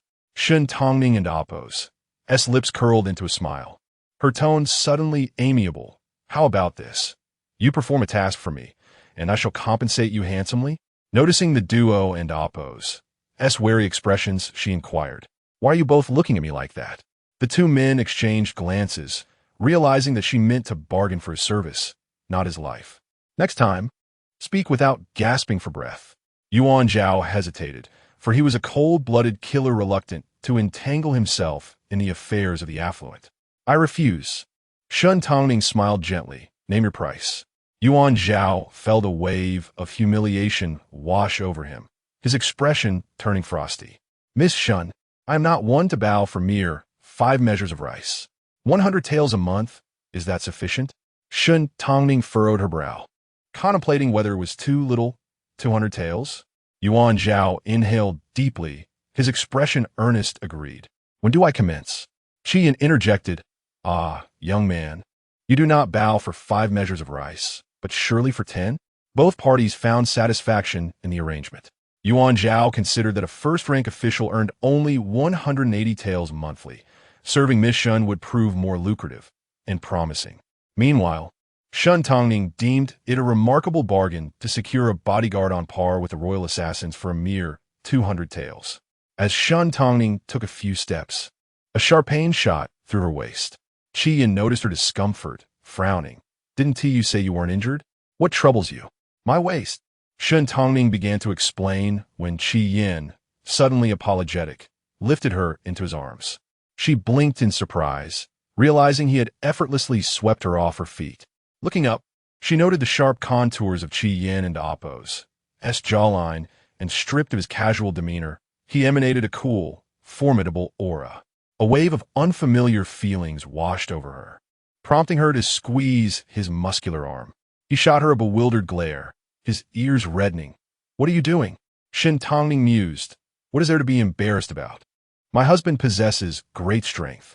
Clearing his throat awkwardly, Qi Yin felt a secret pride swell within him. Shen Tangning teasingly extended her words. Are you a martial artist? Qi Yin and Appo's expression froze, I must remain vigilant when conversing with her. Yuan Zhao, sensing the tension, discreetly averted his gaze, scanning the surroundings, uninterested in the couple and amp. Oppose, as flirtation. Suddenly, he frowned. Someone is approaching. A few guards rushed towards them, concern evident in their expressions. Miss Shen, are you hurt? Seeing Shen Tangning and Oppose. Perplexed countenance, one explained. We are the guards of the princess. Upon hearing news of your disappearance, the princess sent us to find you out of concern. Shen Tangning and Oppose. Mind raced, her tone gentle. Please convey my gratitude to the princess. I am unharmed. She continued, thanks to my husband and my guards, we arrived just in time. However, during the altercation, the band of ruthless brigands met their end. Might I request your assistance in transporting the bodies to the magistrate and Amp? Amp? Oppose? Office? Reporting the incident herself would likely lead to questioning. But with the princess's involvement, the third prince would have no choice but to swallow his anger. This small favor was unlikely to be refused by the princess. Of course, they replied. As they escorted them down the mountain, Yuan Zhao took his leave, needing to return to gather his belongings and report back the following day. Shuiqing had been anxiously waiting at the foot of the mountain, and upon seeing Shen Tangning's condition, gasped, Miss, what happened?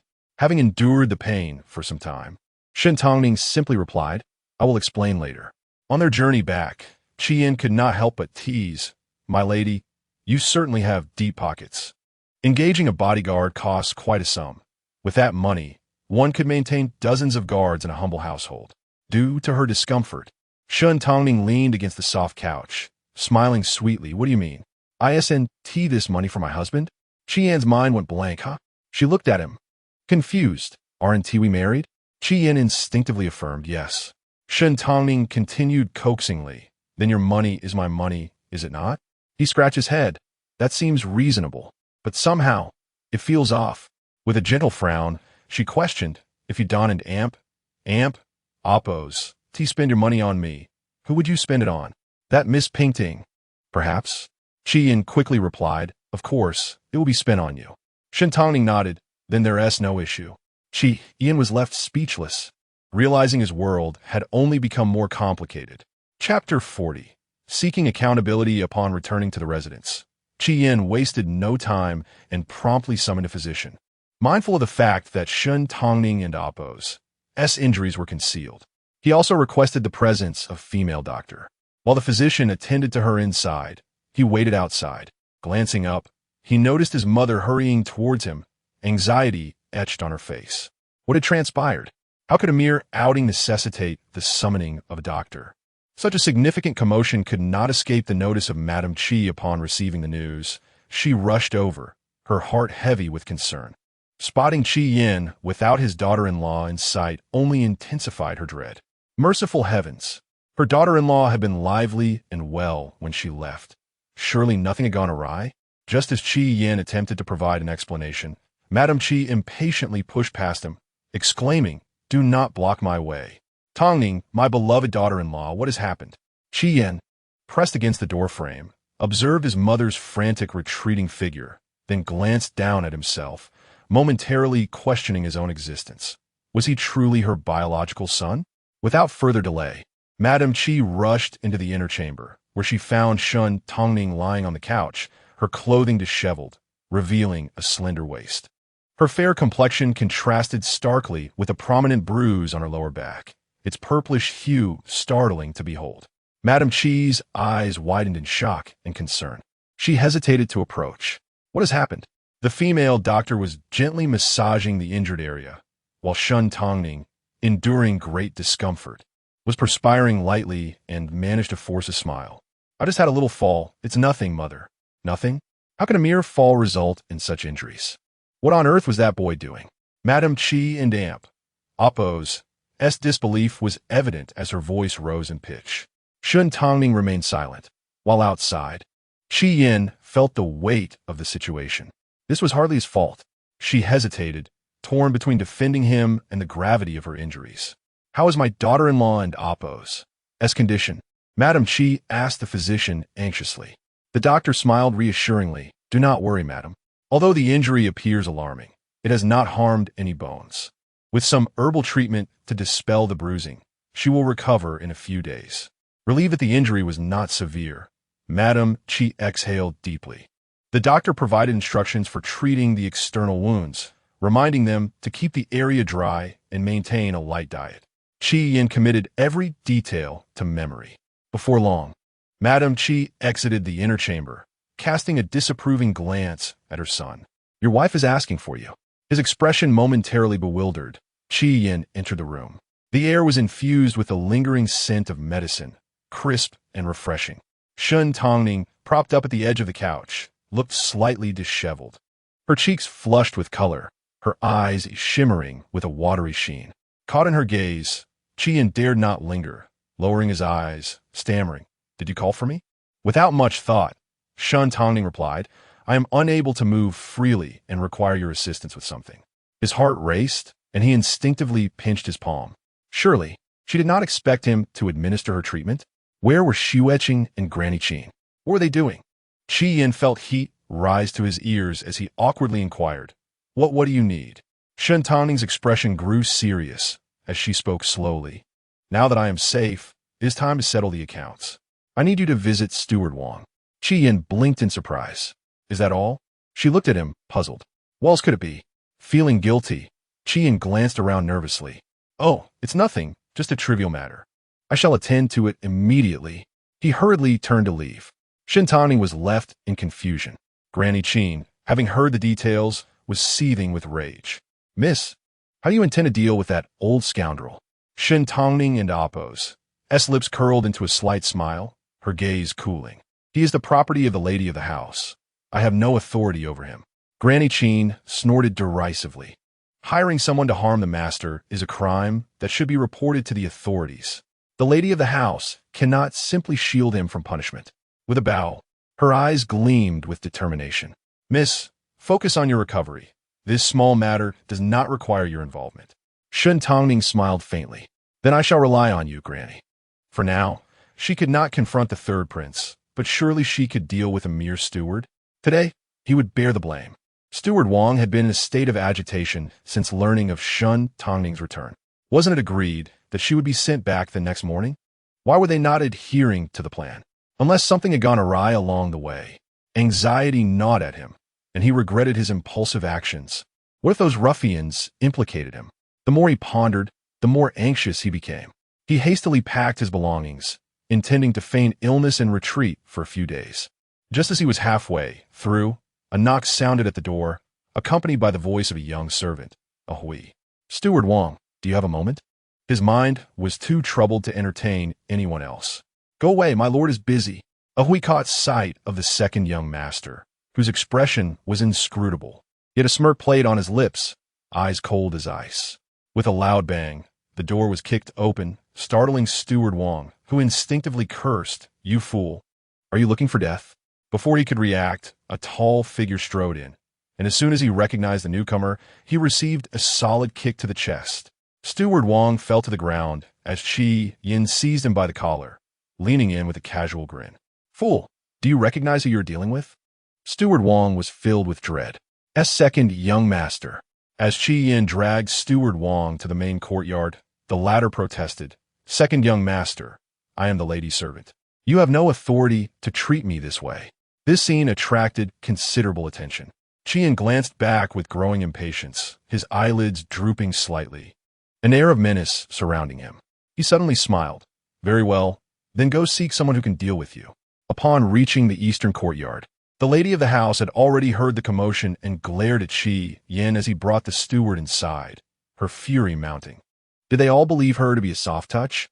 As Chi Yin approached to pay his respects, she could no longer contain herself, coldly sneering, "Yinger, what a grand display you put on, storming into my courtyard with my servant, as if you were seeking retribution.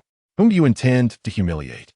Madame Housemaid, Granny Jiang, also chimed in sternly, "Second young master, your usual antics may have been overlooked by the lady, but how could you engage in such outrageous behavior now? I must dare to ask how you're being raised." Chi Yin was not oblivious to the mockery veiled in her words. Standing tall and unfazed, he replied playfully, "Do not take offense, madam. Circumstances have compelled me to act thus." If I were to wait for the Ministry of Justice to come demanding him, it would be the entire Qi family that suffers disgrace. Chapter 41. The omniscient Madame Ho and Apos. S expression froze momentarily, her simmering anger momentarily stilled. What do you mean by that? What connection does this have with the Jingzhou in residence? Qian gestured for Ba Liang to release his grip, and Steward Wang fell to his knees with a thud. His complexion slightly unnatural. His demeanor instilled in Madame Ho an unsettling premonition. What mischief had this scoundrel been up to behind her back? Yet she remained oblivious to the gravity of the situation, maintaining her composure. With a sardonic chuckle, Qi Yin remarked, "Today, I accompanied the madam to put incense at Putua Temple.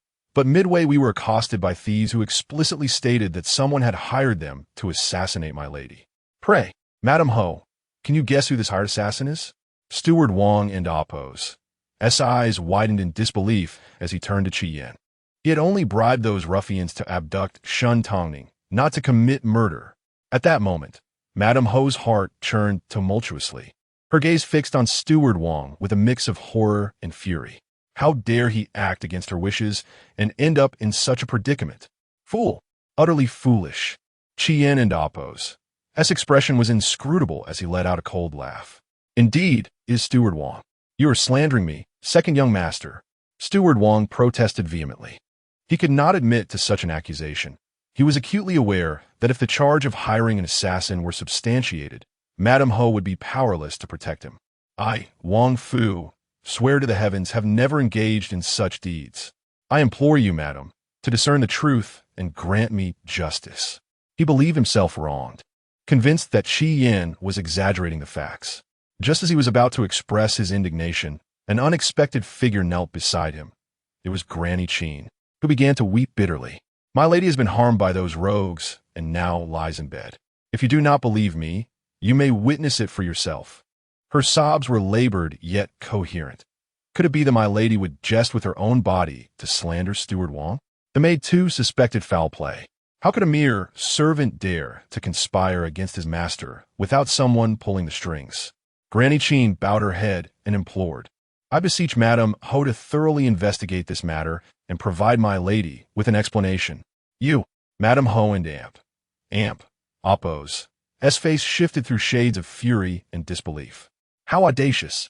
Did she dare to insinuate that it was she who had instigated Steward Wang? The unfounded accusations made her complexion pale. If she had indeed orchestrated such a plot, it would be one thing, but she was entirely unaware of the matter. Grinding her teeth, Madame Ho managed to regain her composure at this critical juncture. Very well. Qi Yin, you claim that this is the work of Steward Wang. Do you have any evidence? Where are those ruffians now? Let them confront each other. Qi Yin feigned a troubled expression, hesitating. Those individuals are already deceased. Deceased? Madame Ho furrowed her brow, her expression inscrutable. So, is a case of no witnesses left to testify? You must present tangible evidence. You cannot simply point fingers without proof. She adjusted her sleeves, her tone laced with subtle arrogance. Young Master Yin, I do not mean to criticize, but your actions seem rather impulsive. If the authorities conducted investigations as hastily as you, who knows how many injustices would arise? Steward Wang seized upon her words as if they were a lifeline, regaining his confidence. Second young master, how can the deceased serve as witnesses? If you sincerely wish to pursue this matter against me, does it not render me devoid of recourse? Qi Yin and Madame Ho exchanged glances, a murky emotion flickering in their eyes.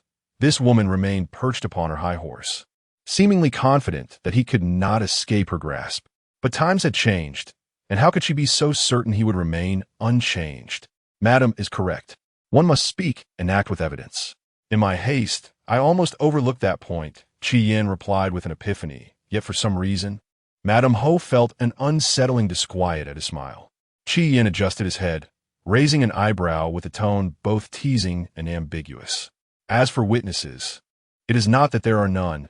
It is merely that they may not arrive promptly, and given my status, I might not be able to summon them. A flicker of suspicion crossed Madame Ho and Apos' eyes, deepening her doubts.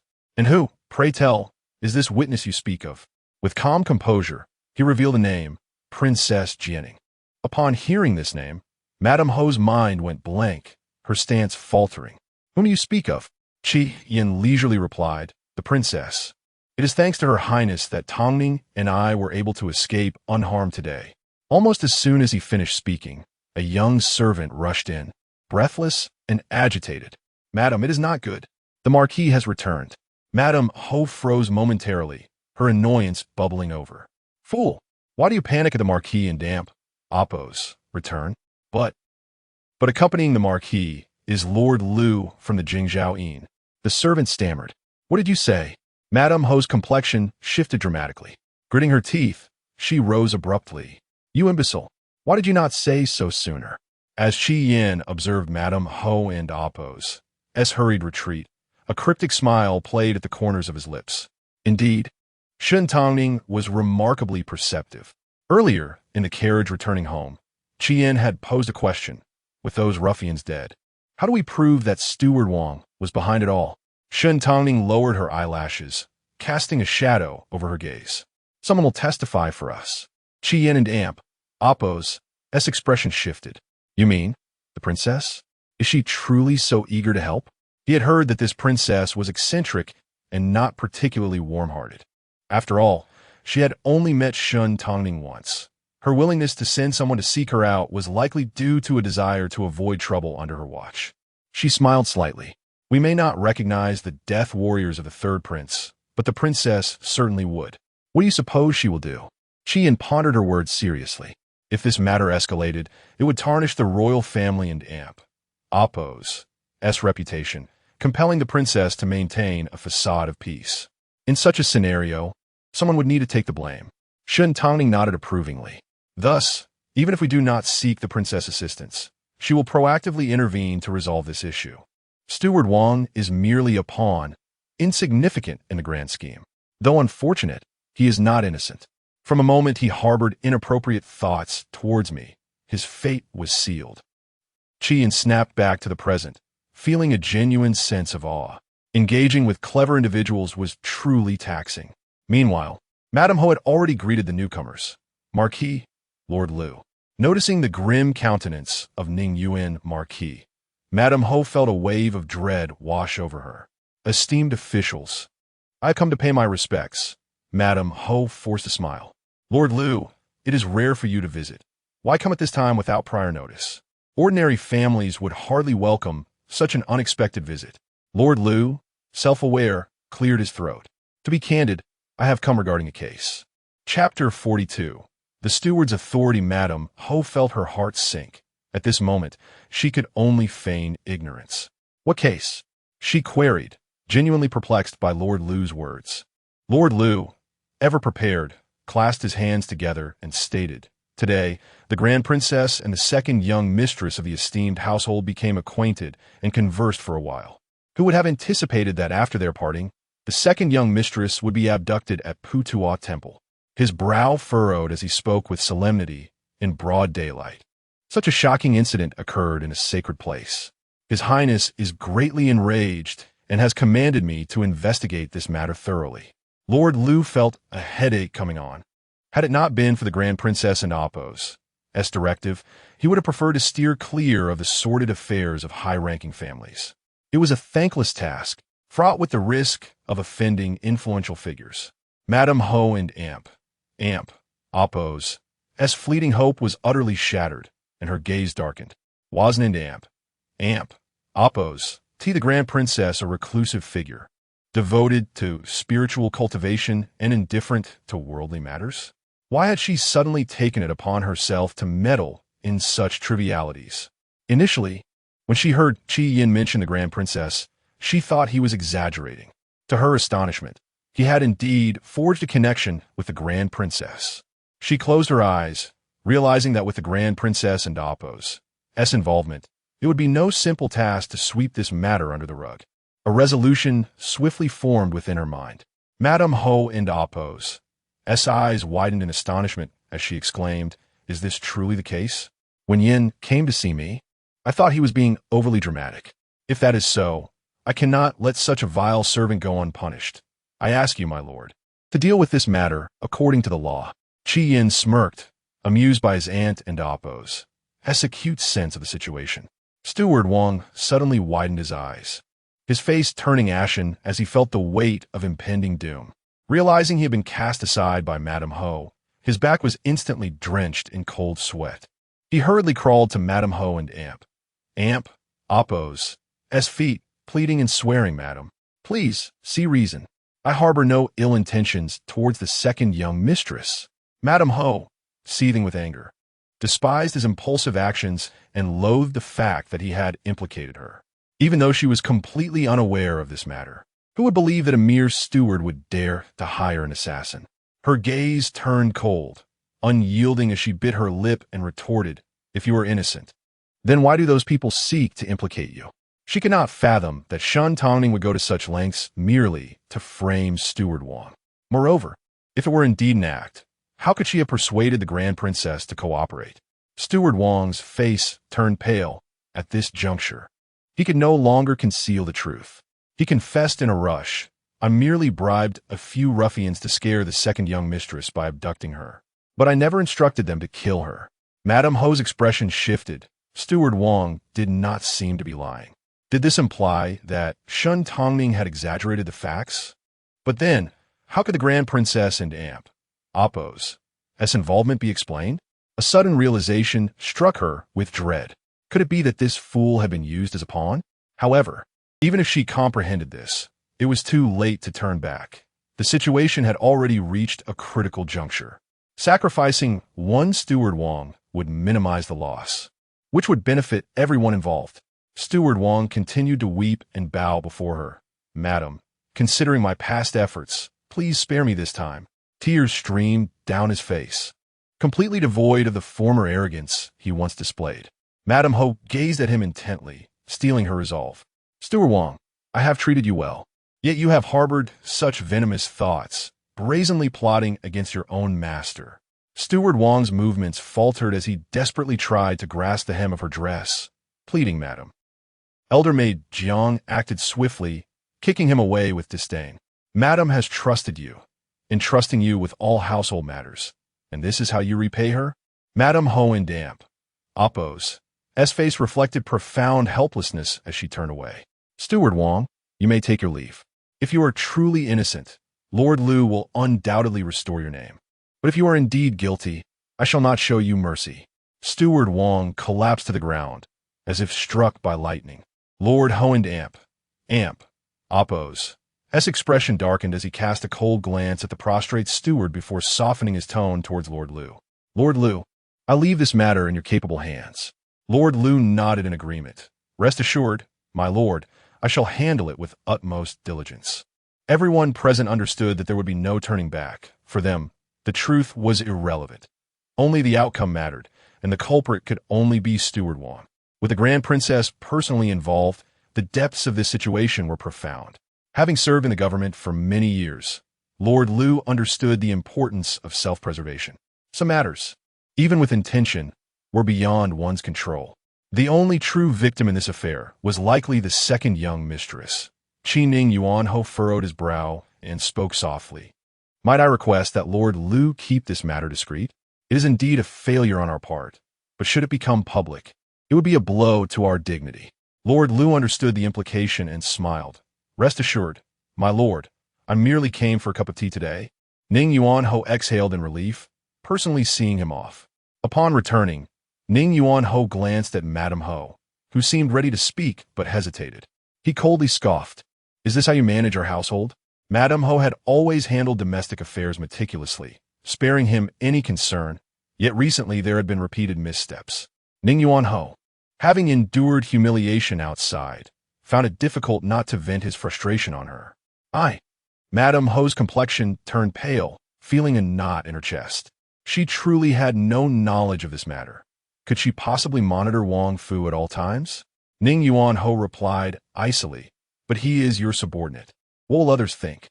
I may believe you are unaware, but do they?" Seeing Madame Ho at a loss for words, he lost his patience.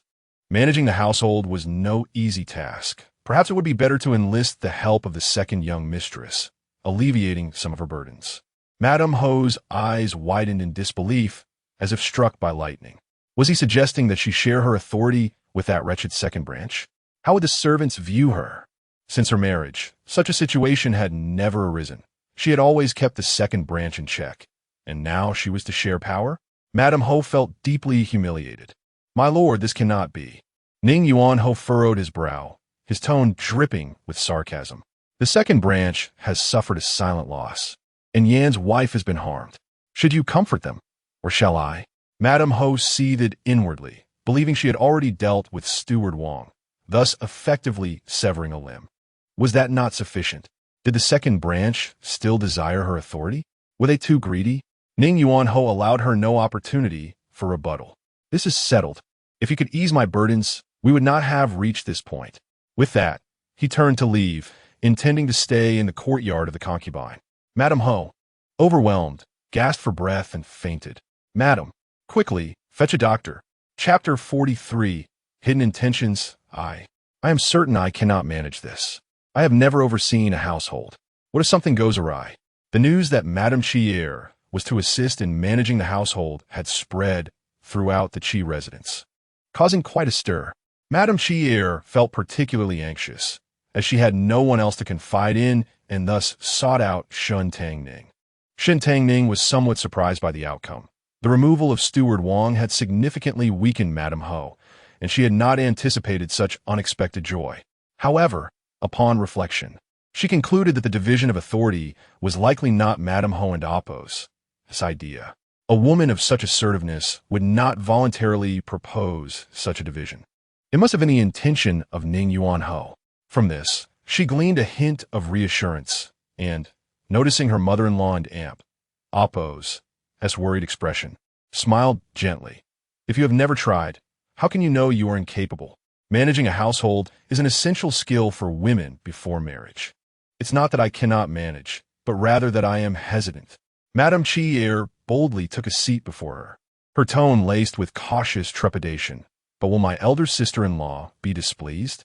It was no wonder she felt apprehensive. She was well aware of her elder sister-in-law's competitive nature, always striving to excel, and it was possible that resentment was already brewing against her. Her ambitions were modest. She simply wished for the family to live peacefully and harmoniously. This matter likely reflects the wishes of the Hou Yi.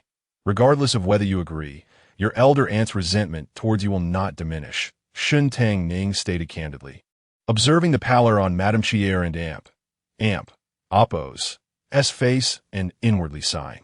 Her mother-in-law was admirable in many ways but overly cautious, always thinking it better to avoid trouble, which explained why she had been overshadowed by Shen Shiwei in her previous life. Little did she realize that such excessive concession would not earn respect. Rather, it would embolden others' arrogance. Did she believe that by not competing, the household would remain tranquil? The reality was that in her silence, others perceived the second house as a soft target, and even her husband was looked down upon. Her demeanor remained calm, for people invariably adapt to circumstances. The servants in the Qi residence displayed contrasting attitudes towards Qi Yin and Qi Jingyu. However, this was hardly surprising.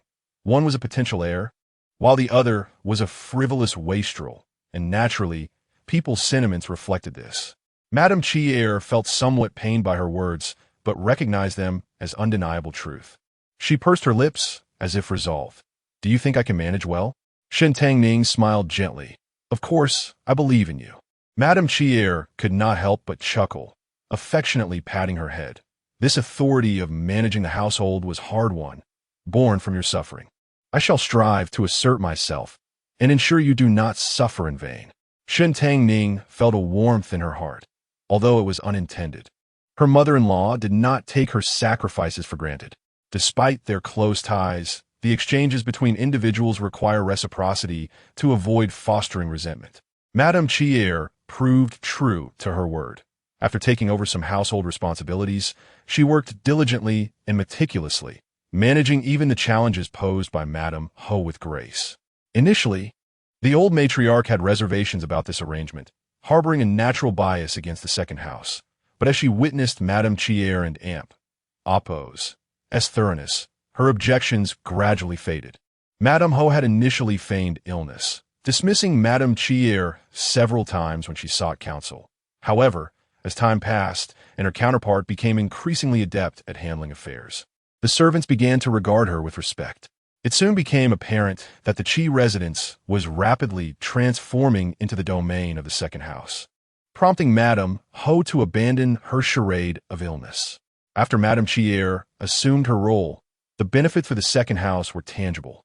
Not only did the servants exhibit greater respect and diligence, but Shen Tangning also seized the opportunity to eliminate several of the first house and Appo's spies from the west courtyard.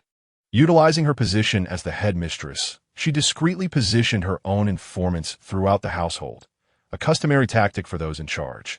In all honesty, Shen Tangning would have done the same. However, when it involved her own interests, she found it unacceptable, especially upon witnessing a third-tier maid flirting with Qi Yin and deliberately spilling tea on him. Qi Yin merely frowned at the mishap, lamenting his newly changed robe, and did not hold the maid accountable as he turned to change clothes. The maid, feeling bashful and timid, suddenly noticed Shen Tangning at the doorway and turned pale. Second young mistress. Shen Tangning maintained a composed demeanor. Her interest piqued. Do you aspire to become a concubine? Upon hearing this, the maid realized her secret intentions had been unraveled, and with a thud, she knelt on the ground, trembling. Second young mistress, I harbor no such thoughts. She remained unconcerned, fully aware that the second young master and second young mistress had yet to consummate their marriage, and that the second young mistress and Appo's high standards did not prohibit others from harboring their own notions. Shen Tangning nodded. Then I shall rest easy. She turned to Xueqing and instructed, find a suitable place for this young lady. It would be unjust for her to remain in my courtyard. Xueqing cracked her knuckles, casting a cold glance at the maid. Rest assured, miss, I will ensure she is properly arranged. The maid, her expression frantic, bit her lip and summoned her courage. Second young mistress, I have done nothing wrong. You cannot treat me this way. If you are so jealous, do you not fear that the second young master will be displeased? The surroundings fell silent. Shen Tangning chuckled softly. The second young master would disdain me for your sake? You truly overestimate your importance. Her gaze turned icy. You might want to consider whether Qi Yin would turn against me for a mere maid. With a mere glance, Qin Mama swiftly silenced the maid and dragged her out to the courtyard. Xueqing felt a surge of delight. Finally, the young mistress was taking a stand in this regard. Shen Tangning and Appo's voice was notably cold. Disturbing the young master during his studies is an unforgivable offense. Xueqing. Qi Yin, having changed his clothes, finally arrived, surprised to see Shen Tangning. You are here? Shen Tangning, feeling irked, chose to ignore him. Qi Yin, unbothered, approached and sat down, frowning at the flustered Baoyong. What is your method of working? Is serving tea and water not your usual task? Baoyong, having witnessed the second mistress and Appo's cunning methods, quickly admitted his fault. It was my oversight. Please punish me. Young master. Qi Yin waved his hand in confusion. I do not intend to punish you. Why are you so anxious? Baoyong wore a look of distress. How could he not be? Young master, are you truly oblivious to the tense atmosphere? Qi Yin tenderly patted his robe, still shaken. In the future, no unrelated individuals are to enter my study. Understood? Those clumsy individuals were difficult to reprimand, and he lamented the state of his newly tailored robe. I understand, Baoyong replied cautiously, discreetly gauging the second young mistress and Appo's expression, which miraculously appeared more serene. Ah, the young master truly possessed remarkable skills. Outside the courtyard, Qin Mama scoffed upon seeing the maid's dismal expression. Do you truly consider yourself significant? Chapter 44. Wedding gifts. Meanwhile, Yuan Zhao arrived at the Qi residence as scheduled, taking on the role of a bodyguard for Shen Tangning. This arrangement had been approved by the second Madame Qi, who, given Shen Tangning and Appo's previous injury, wholeheartedly supported the hiring of a guard. Shen Tangning and Appo's waist injury had nearly healed, and she suddenly remembered this individual. Approaching the window, she lightly tapped on the frame, and before long, Yuan Zhao and Appo's figures silently appeared before her. He held his sword with a serious demeanor. My lord, what are your commands? initially startled by his sudden appearance. Shen Tangning had now grown accustomed to it. She propped her chin on her hand and scrutinized the man before her. I have a question for you. Yuan Zhao felt a shiver under her gaze and instinctively took a step back, cautiously replying, Please ask. Why were you at the Princess Yunan's residence that day? This question had puzzled her for quite some time. She could not fathom what could possibly compel him to risk discovery and infiltrate a royal residence. Upon hearing her question, Yuan Zhao's expression stiffened. Am I obliged to answer? Shen Tangning was not surprised. She spoke in a calm tone. We are now in the same boat, bound by the same rope. Are you truly worried that I might harm you? Yuan Zhao's expression showed signs of hesitation. That is not my intention, but knowing too much can be detrimental for you. Shen Tangning slowly blinked. Are you not aware that your words only heighten my curiosity? Ultimately, under her persistent gaze, Yuan Zhao succumbed, adjusting his expression and saying with a complex look, I went to the princess's residence to find someone. Her eyes flickered with interest. Who is this person? Yuan Zhao hesitated and shook his head. I do not know her identity or name. I only know she is a woman, approximately 35 years old, with a disfigured appearance. Shen Tangning searched her memory, but found no impression. But why are you searching for her? You must have some reason. It is not I who seeks her. There are others with that intention. Yuan Zhao paused and explained, a few months ago I accepted a bounty task to track down this woman. Following the leads brought me to the princess's residence, but I could not find her, nearly costing me my life. Shen Tangning nodded thoughtfully. A woman hiding in the princess's residence with a ruined face certainly had a story. She smiled slightly. I will keep an eye out for you. Yuan Zhao shook his head. It is of no consequence if she remains unfound. After all, I have washed my hands of that life. In the past, he endured hardships, engaging in perilous activities, earning a meager living that barely sufficed for injuries and medical needs.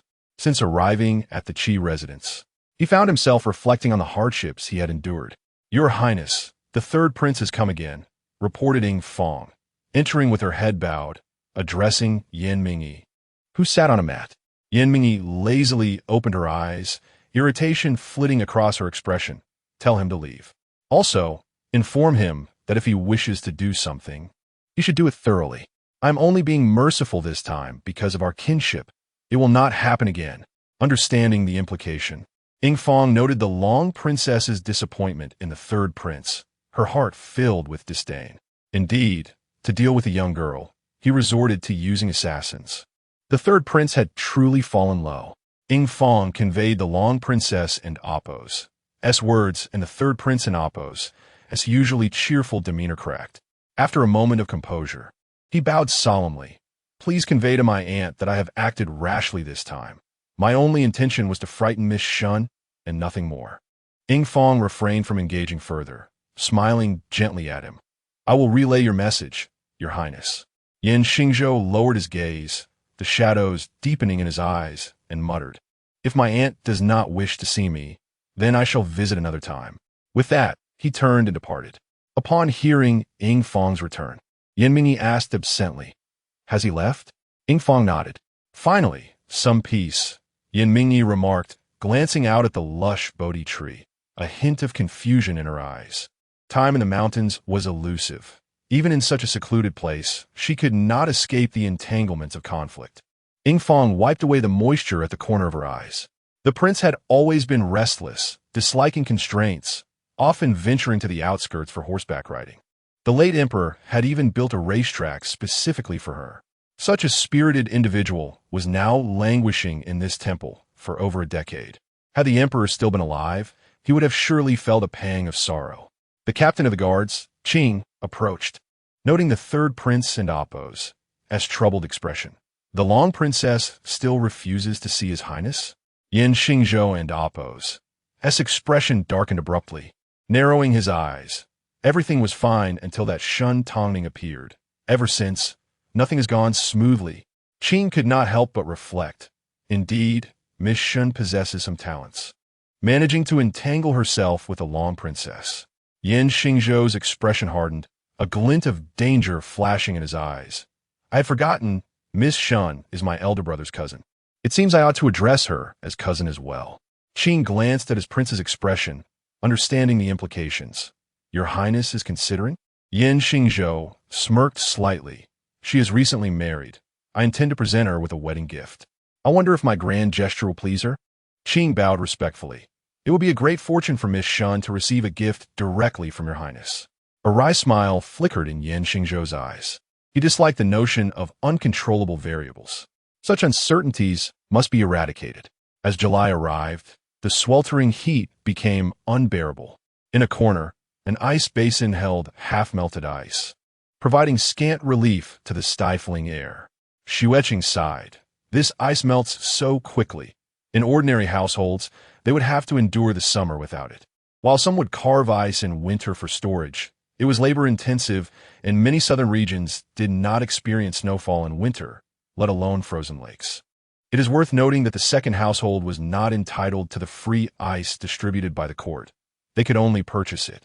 However, given its expense and limited availability, even if the second household had wealth, they had to use it sparingly. Qi Yin, engrossed in his reading, straightened up upon hearing her words. Why buy it? Making ice isn't difficult. Shen Tangning raised her head to look at him.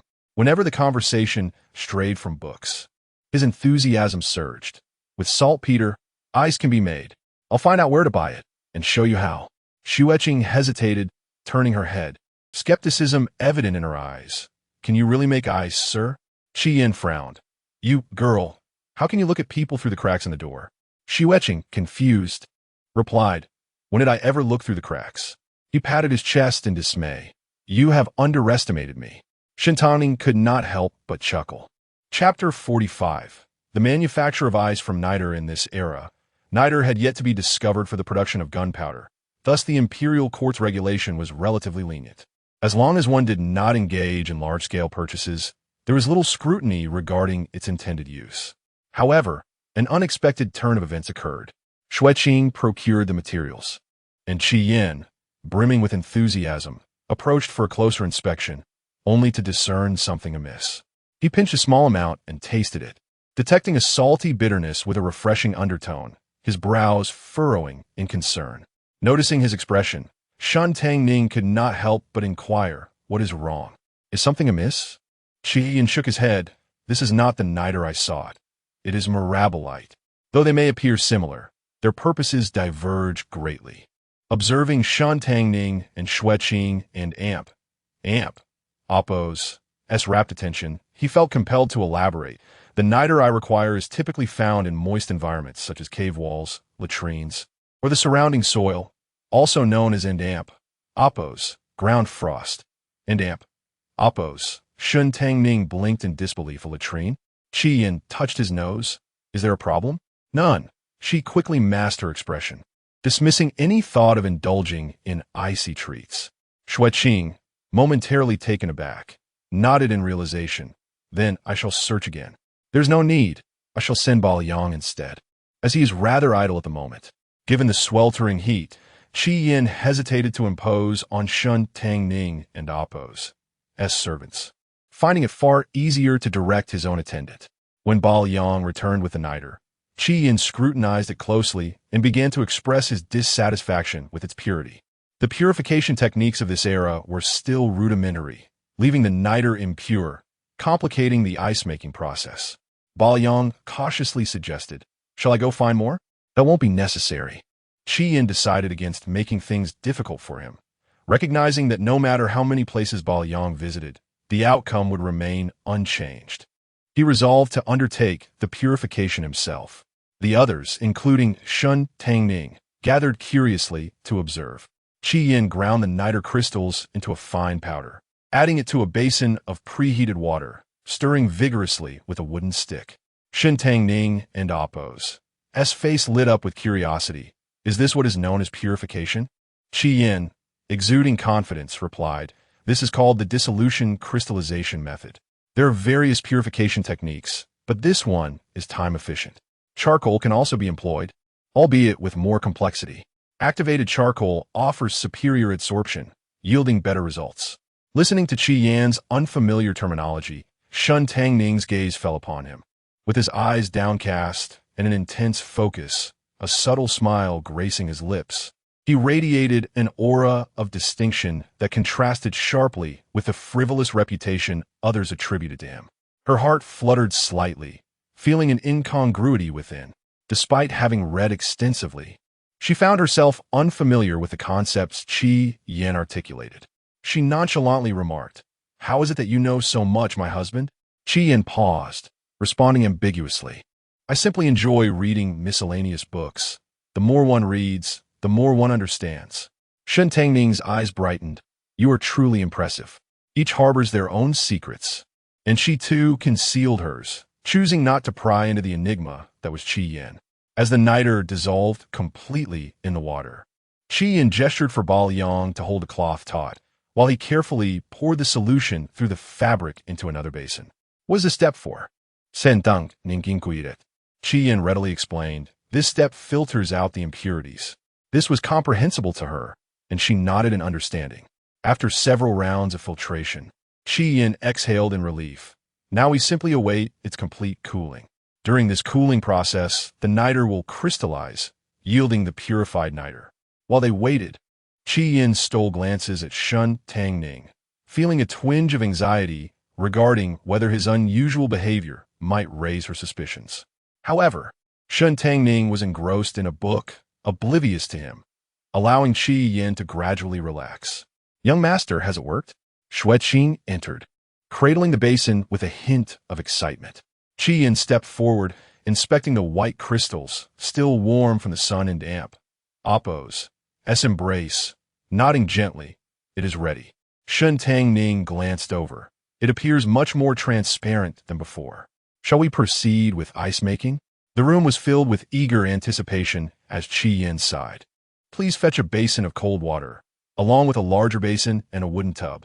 Ba Liang hurried off to the kitchen, with Xueqing following closely behind to assist him.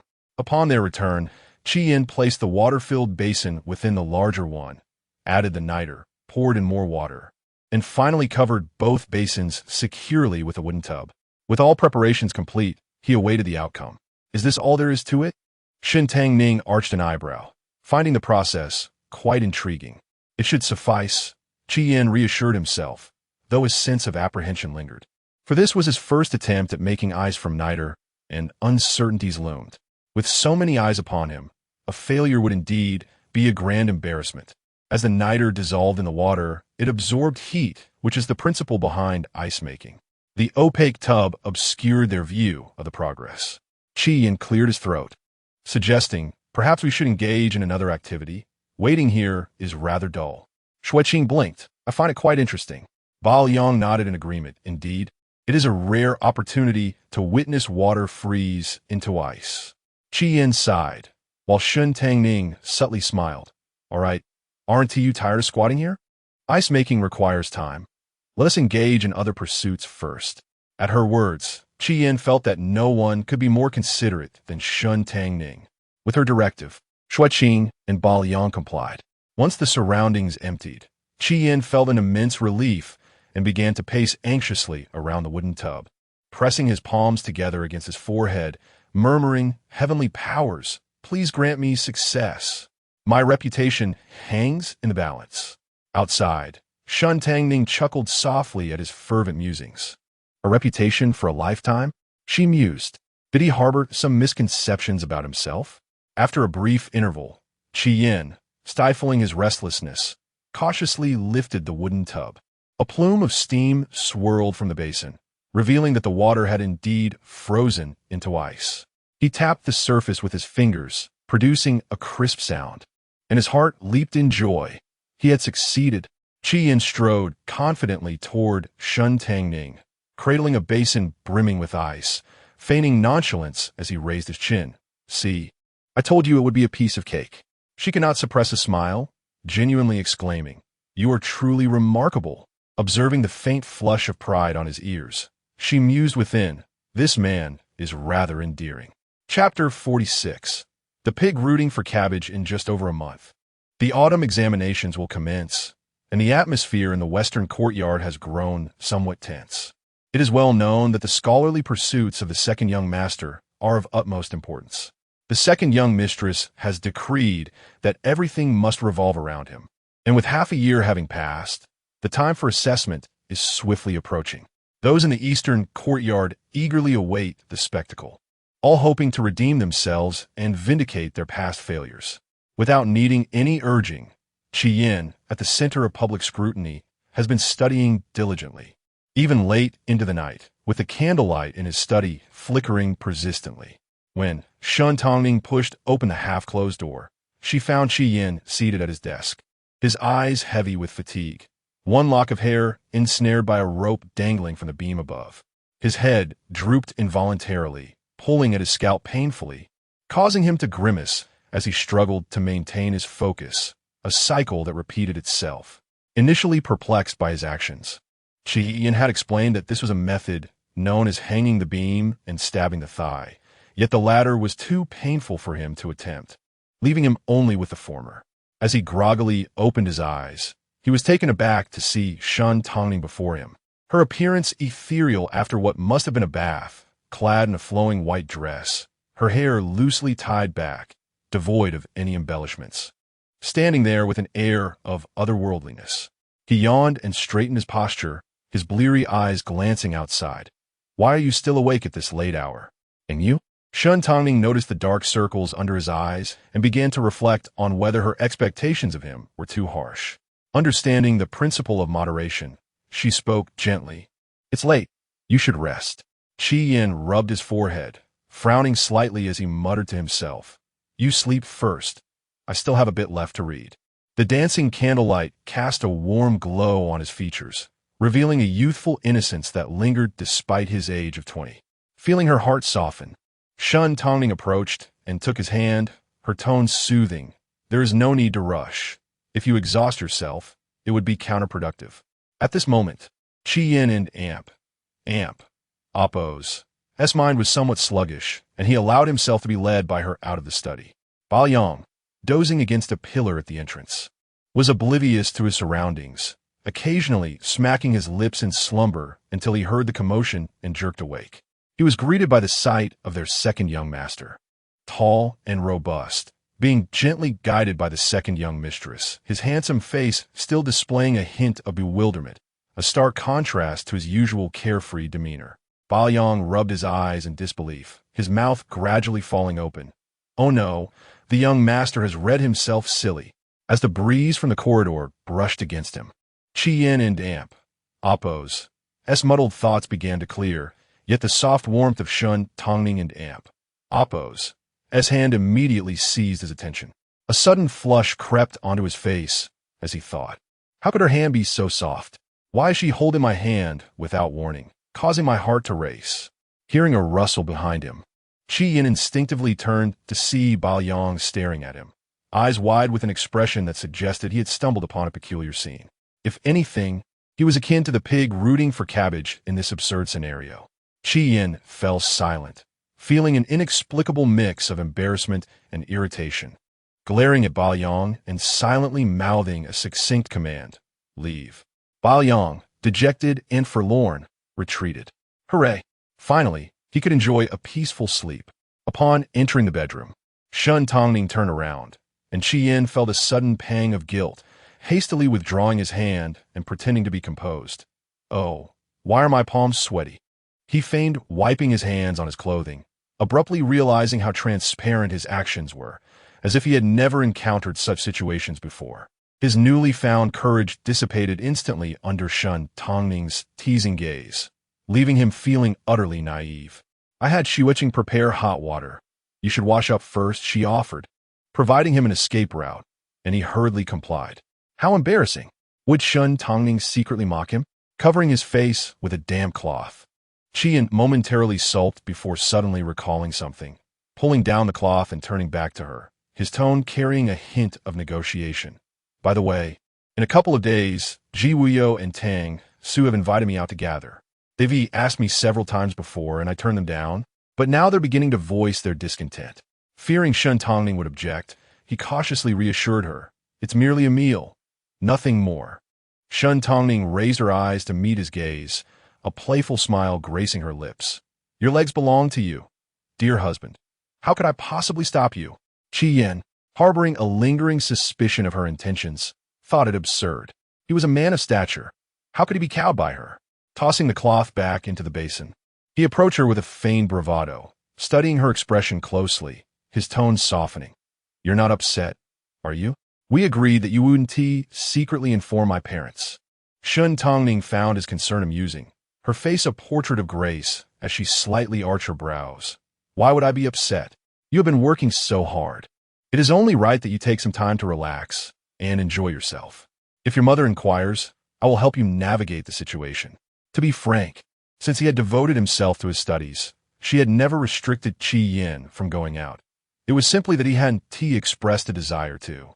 Similarly, she had seldom ventured outside during his study period, an unspoken agreement of mutual support. Relieved, Qi Yin beamed and began to flatter her. I knew it. My wife is not unreasonable. Shen Tangning smiled at him, acknowledging her mother's words. He truly was childlike, his emotions vividly displayed on his face. Indeed, he had been under considerable pressure lately, and although she had endeavored to shield him from the gossip circulating around them, and had forbidden anyone from mentioning the examinations in his presence, the world was not devoid of whispers.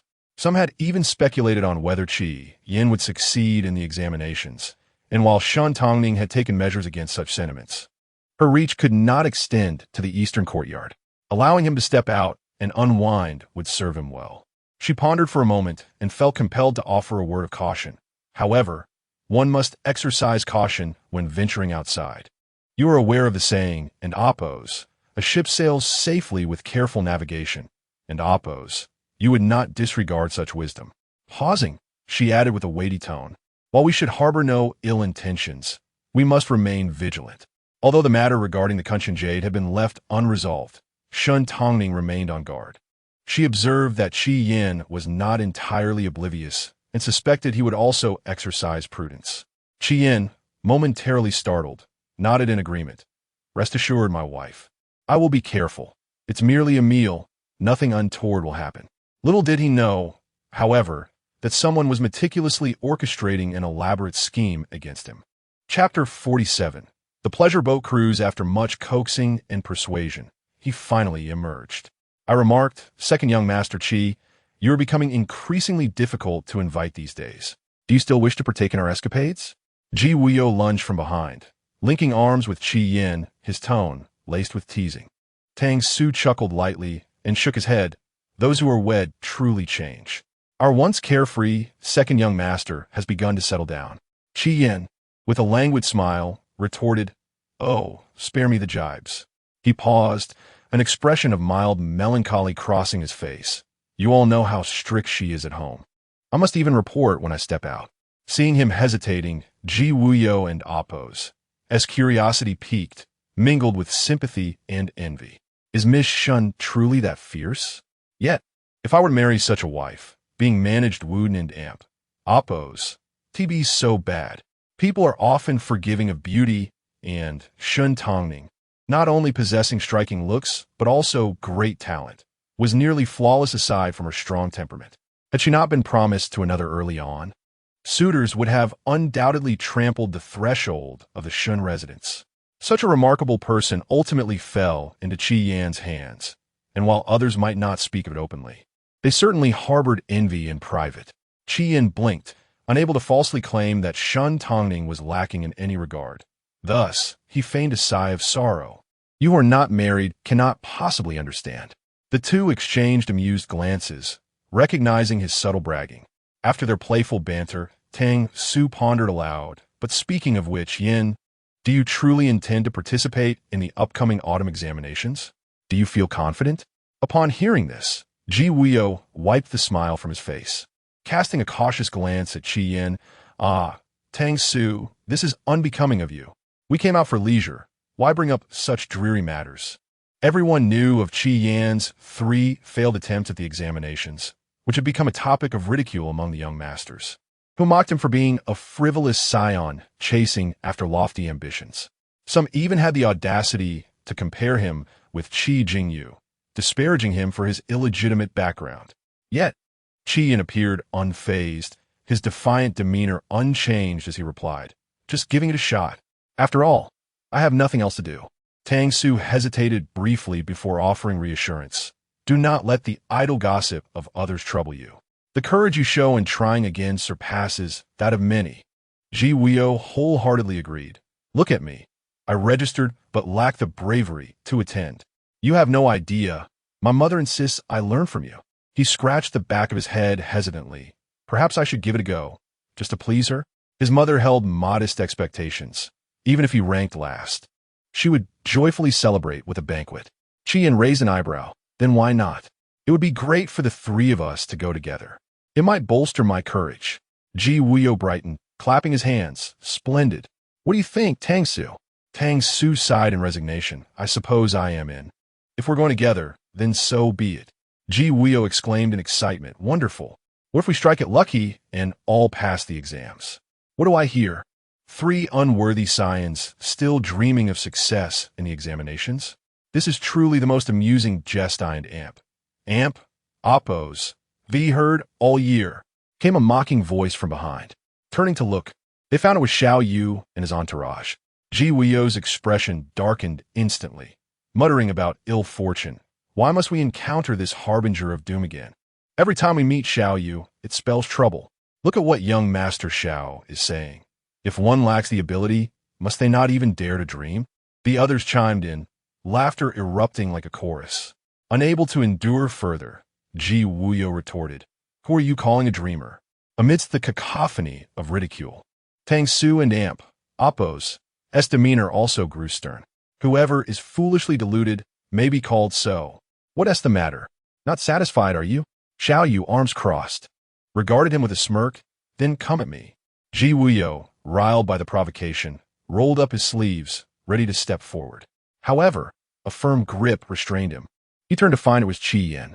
Qian and Oppos' gaze was icy, a slight smirk playing at the corners of his lips. Let it go. It and Oppos' better to avoid unnecessary trouble. Both Ji Weo and Tang Su exchanged bewildered glances, for such a sentiment was uncharacteristic of Qian. Usually, he would rush into conflict at the first sign of provocation. Qian lifted his brow slightly, letting out a soft chuckle. I've finally managed to escape. I want to let such people spoil my mood. He remembered Shen Tangning's advice, to remain calm and think things through rather than act impulsively. Though Xiao Yu was indeed provocatively cheeky, he only knew how to boast verbally. The more one engaged with him, the more he would press on. Conversely, ignoring him would render him disinterested. As expected, upon seeing Qian's subdued demeanor, Xiao Yu lost interest, casting a disdainful glance his way. Tisich, coward. Qian merely smiled at him, a smile that was enigmatic. Unbeknownst to him, he subconsciously mirrored Shen Tangning. She often wore a smile, whether in joy or displeasure, leaving others guessing at her thoughts. When provoked, the more radiant her smile, the more dire the consequences for the instigator. Xiao Yu, unnerved by Qian and Oppos' smile, muttered, This lad must be going mad from being cooped up at home. Whatever the case, Miss Painting was about to take the stage. Hearing this, Xiao Yu's eyes lit up, and he wasted no further time with Qian and his companions, turning towards the lakeside. Seeing the throng of people surging toward the lakeshore, Qian frowned in confusion. What are they doing? Ji Weo snapped back to reality, excitedly explaining, You've been cooped up at home and missed the news. Tonight, the pleasure boat at Chunfeng Tower will host a song and dance performance around the lake, and Miss Painting will grace the stage with a dance. Understanding, Qian nodded, but had no intention of joining the crowd. He turned to leave, only for Ji Weo to seize him. Where do you think you're going? Qian replied, perplexed, to of course. What else? They exchanged glances, exasperated. Miss Painting is performing. How can you think of eating at a time like this? Qian retorted, Am I to starve? She cannot be my meal. His reasoning was sound and irrefutable. The two of them, one on each side, tugged at him. Don't worry, you want to go hungry. We got you covered. Reluctantly, Qian was pushed along, still frowning in resistance. Wait, where exactly are we going? Just so you know, my wife forbids me from looking at other women, and if I venture into such places, she'll break my legs. Ji Weo was thoroughly exasperated. Grumbling, I understand you're under your wife's thumb. We're just across the lake. Those tickets for the pleasure boat are worth their weight in gold. You and T even have a chance to board. Chapter 48. How unjust it is, what do you think? The place I chose is quite splendid. Isn't it? Perhaps it might catch the eye of the second son of the Chi family? Ji Wuyo boasted, lifting his chin in a self-satisfied manner towards Chi Yin. Chi Yin turned his head to survey the surroundings. They were situated on a beautifully decorated boat at the center of the lake, in a private and tranquil room. The interior was exquisitely arranged, with a series of ornate screens and the soothing fragrance of sandalwood wafting through the air. Sitting by the window offered an excellent view, where the shimmering surface of the lake sparkled under the sunlight, accompanied by a gentle breeze. He reluctantly nodded it and oppose. Decent enough.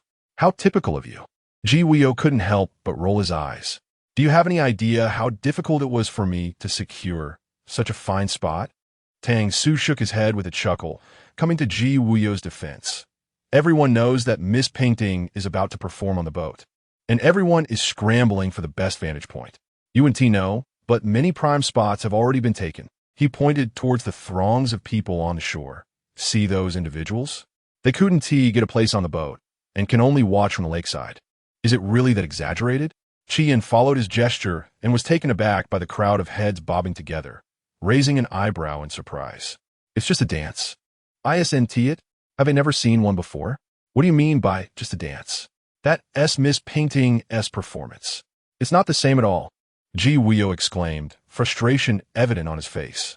Chi Yin rested his chin in his hand, appearing indifferent, and glanced at Ji Wuyo with mild disinterest. Oh, has Miss Painting gained an extra eye or lost a nose compared to ordinary people?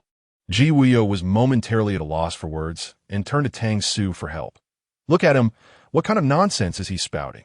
If Xiaoyu hears you speak of his goddess in such a manner, he might drown you with his spittle. Tang Su smirked. He, alas, already has a beloved in his heart and can no longer accommodate anyone else. A fleeting look of discomfort crossed Chi Yin's face, and he cleared his throat to redirect the conversation. Just so you know, I must return home early. I am a man of family now, unlike you two. Shen Tangning had not restricted his return time. It was merely his own guilty conscience. What was supposed to be a simple meal had turned into a dance performance. And if he returned late, he feared that Shen Tangning would weep floods in Yinjing. Ji Wuyo dug at his ear. Enough already. Second young Master Chi. Your every other word is about your wife. My ears are getting callous from it. As they spoke, the food and drinks were served. Ji Wuyo quickly urged them to dig in. Come on, don't just chat.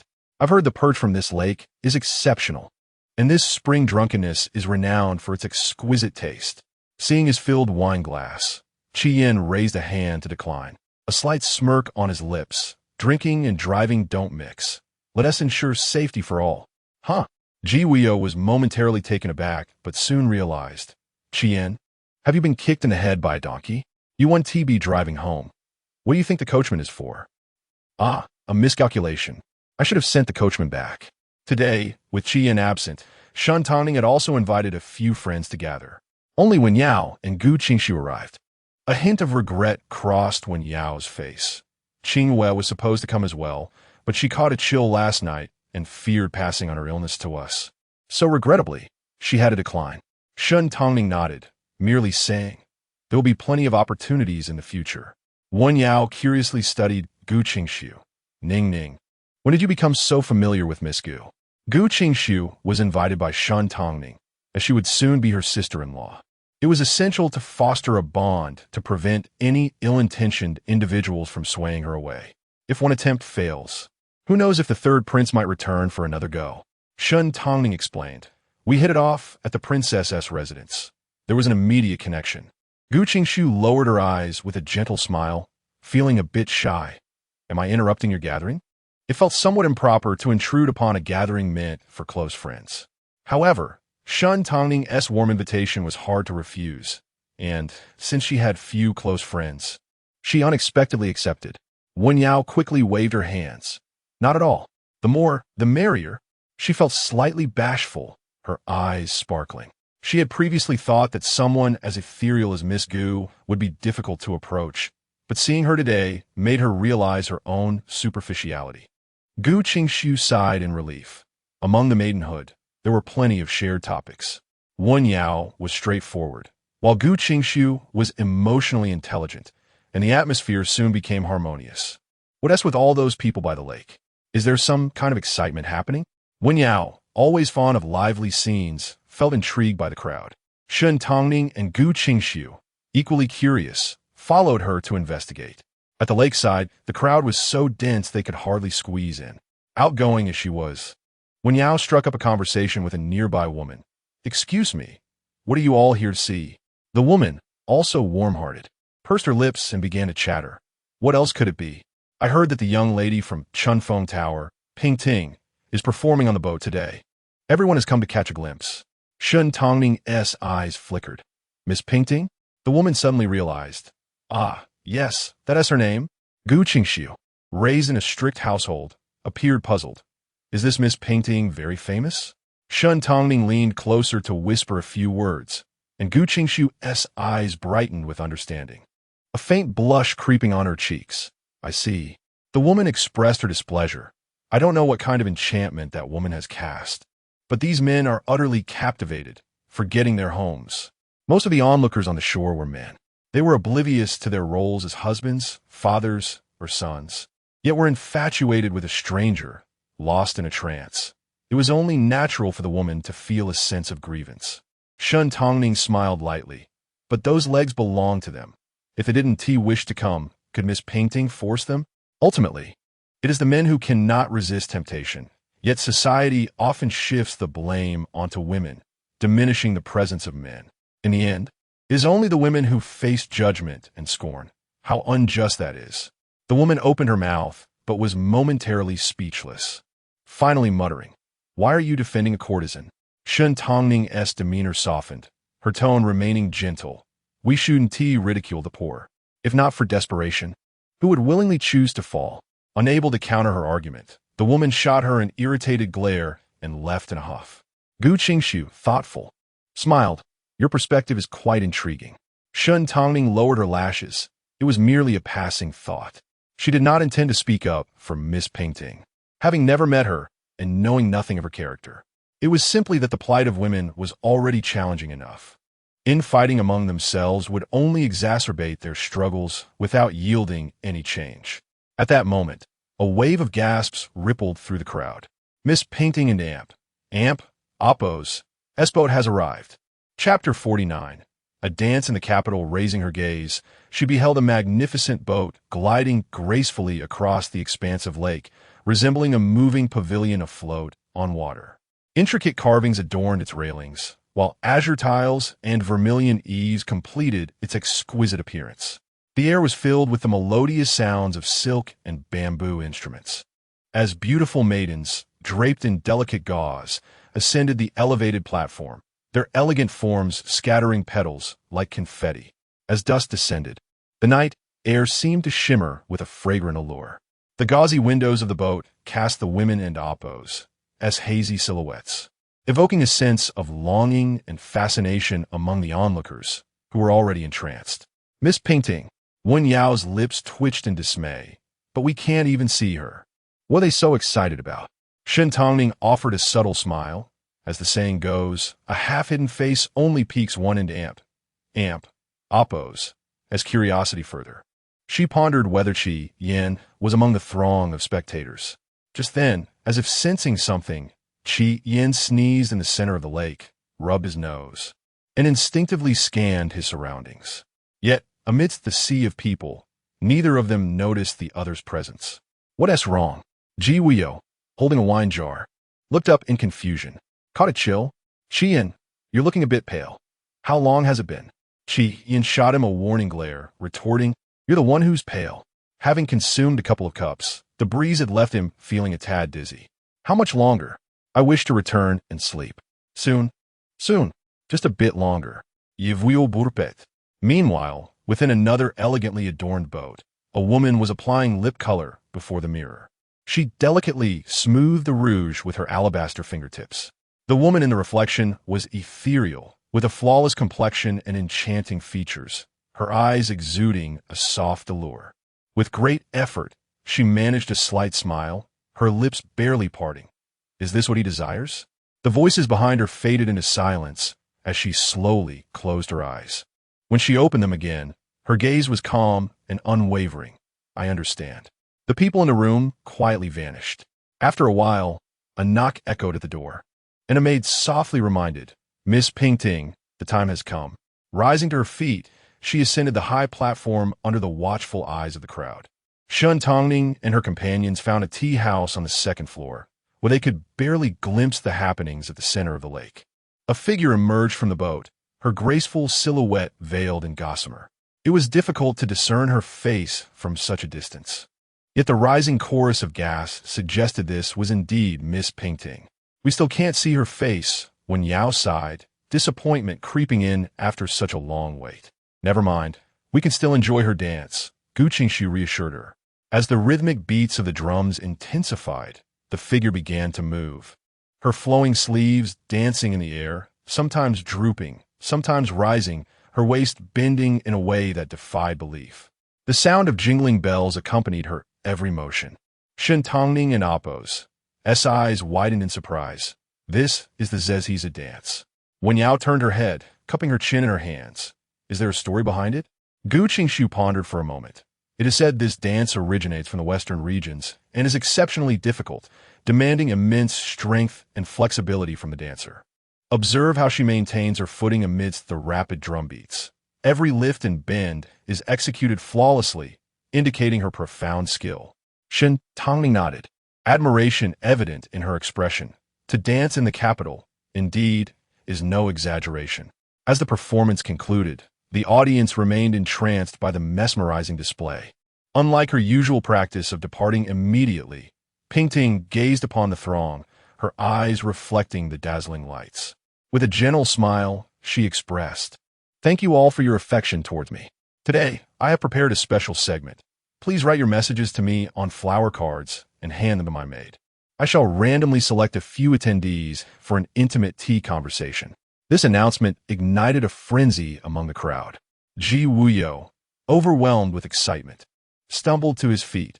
Is there really such an opportunity? It was worth coming today. Qi Yin, supporting his chin, scoffed with a hint of amusement. "What?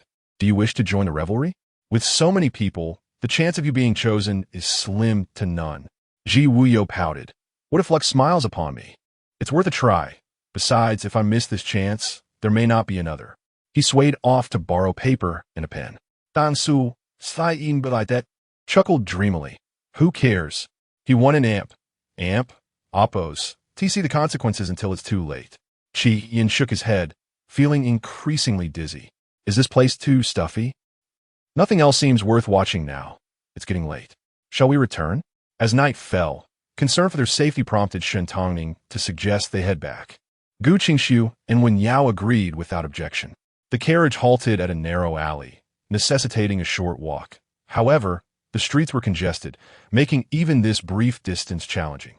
Shen Tangning urged her companions to stay close together, glancing at Yuan Zhao trailing behind, feeling a slight ease in her heart. Beijing, too, had its share of unsavory characters. Last year, a noble's daughter had gone missing during the Lantern Festival, so her concern was not unfounded. After a long-awaited return to the carriage, the trio bid farewell and made their way home. As Xu Etching assisted Shen Tangning down from the carriage, she noted her mistress and Amp, Oppos, as cheerful demeanor and inquired, "Did you have a good time today?" Shen Tangning nodded lightly. It was acceptable. Upon returning to Ruei residence, she glanced into the darkened study. Is Qi Yin not back yet? Xu Etching shook her head, her eyes twinkling with mischief. Not yet. The young master must be enjoying himself after such a long absence. Shen Tangning's lips curled slightly. Let him indulge a bit. However, after she completed her evening rituals, nearly reaching the midnight hour, Qi Yin still had not returned, causing her unease to grow. Where is Bailiang? Xu Etching frowned in confusion. He left with the young master. He hasn't and Oppos. He returned either. Qi Yin was a person of discernment, never one to stay out late without reason. It was unlike him to be away for so long. Shen Tangning pondered briefly before summoning Yuan Zhao. Go find him. If he refuses to return, I shall go fetch him myself. Perhaps he has been delayed by some matter. Yuan Zhao had scarcely left when he returned, accompanied by a visibly distressed Bailiang, whose face was ashen. Shen Tangning felt a pang of anxiety. Where is the young master? Bao Liang fell to his knees in a panic, trembling uncontrollably. Madam, the young master has been taken by the officials from the Jingzhou Yin's residence. Her fears confirmed. Shen Tangning's heart raced. Did he get into a fight again? Bao Liang, on the verge of tears, stammered. This time it's not a fight. It's murder. No, it can't be. The young master did not kill Miss Pingting. It must not be him. Shen Tangning and Oppos. S. heart dropped in terror as the shocking revelation settled in. Miss Pingting was dead, and Qi Yin was implicated in her demise. Chapter 50. The death of the courtesan. Shen Tangning's gaze sharpened. What on earth is happening? Bao Liang, in a state of terror, lifted his head as if to recall. I heard that tonight Miss Pingting was to perform a dance. Young Master Ji and the others suggested we go see it, and although the second young master was reluctant, he did not want to dampen their spirits. Since the boat tickets were expensive, I did not accompany the young master onto the boat.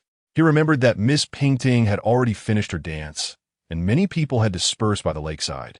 Yet a few lingered, reluctant to leave, as Miss Pingting had mentioned she would select a few individuals for a private conversation. Everyone hoped for a stroke of luck. Bao Liang had little interest in that. He had used the pocket money given by the young master to buy a bag of roasted chestnuts, their sweet and fragrant taste bringing him joy as he squinted his eyes in happiness. At that moment, gasps of alarm erupted around him. Instinctively, Bao Liang looked up, catching a fleeting glimpse of a figure plummeting from the boat. Someone had jumped into the lake. Shocked, he dropped his chestnuts onto the ground. People around him cried out, "It's Miss Pingting. She has jumped into the lake." Bao Liang, drenched in cold sweat, wondered how someone so well could suddenly take such a drastic step. In an instant, many rushed into the water to rescue her while he, unable to focus on retrieving the fallen chestnuts, instinctively called for his young master. Young master. Young master. The vastness of Weiyang Lake proved daunting, and it took nearly half an hour before Miss Pingting was discovered. By the time she was pulled from the water, she had already lost her breath. After much effort, Bao Liang finally located Qi Yin, but he was being dragged out by the constables, looking dazed and disoriented. Young master, on what grounds are you detaining him? Bao Liang lunged forward to rescue his master, only to be kicked down by a constable. The officer's expression was cold. Your young master is implicated in a homicide. We must take him back for investigation. Bao Liang stared in disbelief, his eyes wide, helplessly watching as they took Qi Yin away. Xiao Yu, upon seeing Qi Yin, seemed to lose his mind, rushing forward to strike him, his eyes bloodshot. Qi Yin, you beast! What have you done to Miss Pingting? Why did you force her to jump into the lake to end her life? Qi Yin remained in a daze, offering no response. After some convoluted inquiries, Bao Liang learned that Miss Pingting had jumped into the lake from the private room where Qi Yin was located. Someone had seen her lingering by the window, seemingly in a heated argument with someone, before resolutely leaping into the water. Opinions varied among the crowd, but all fingers pointed toward Qi Yin. The most widely circulated rumor suggested that Qi Yin, inebriated, attempted to take liberties with Miss Pingting, who, unwilling to yield, chose to jump into the lake in despair to preserve her dignity. Bao Liang refused to believe it. His young master was not the type to indulge in such debauchery. Young madam, you must believe in the young master. Not to mention his exceptional tolerance for alcohol, he would hardly become drunk. Even if he did, he would merely sleep with a rooster for company, never committing such a despicable act. You claim your young master has remarkable drinking skills? Shen Tangning astutely seized upon that phrase. Bao Liang nodded blankly yes. This incident must be aimed at Qi Yin.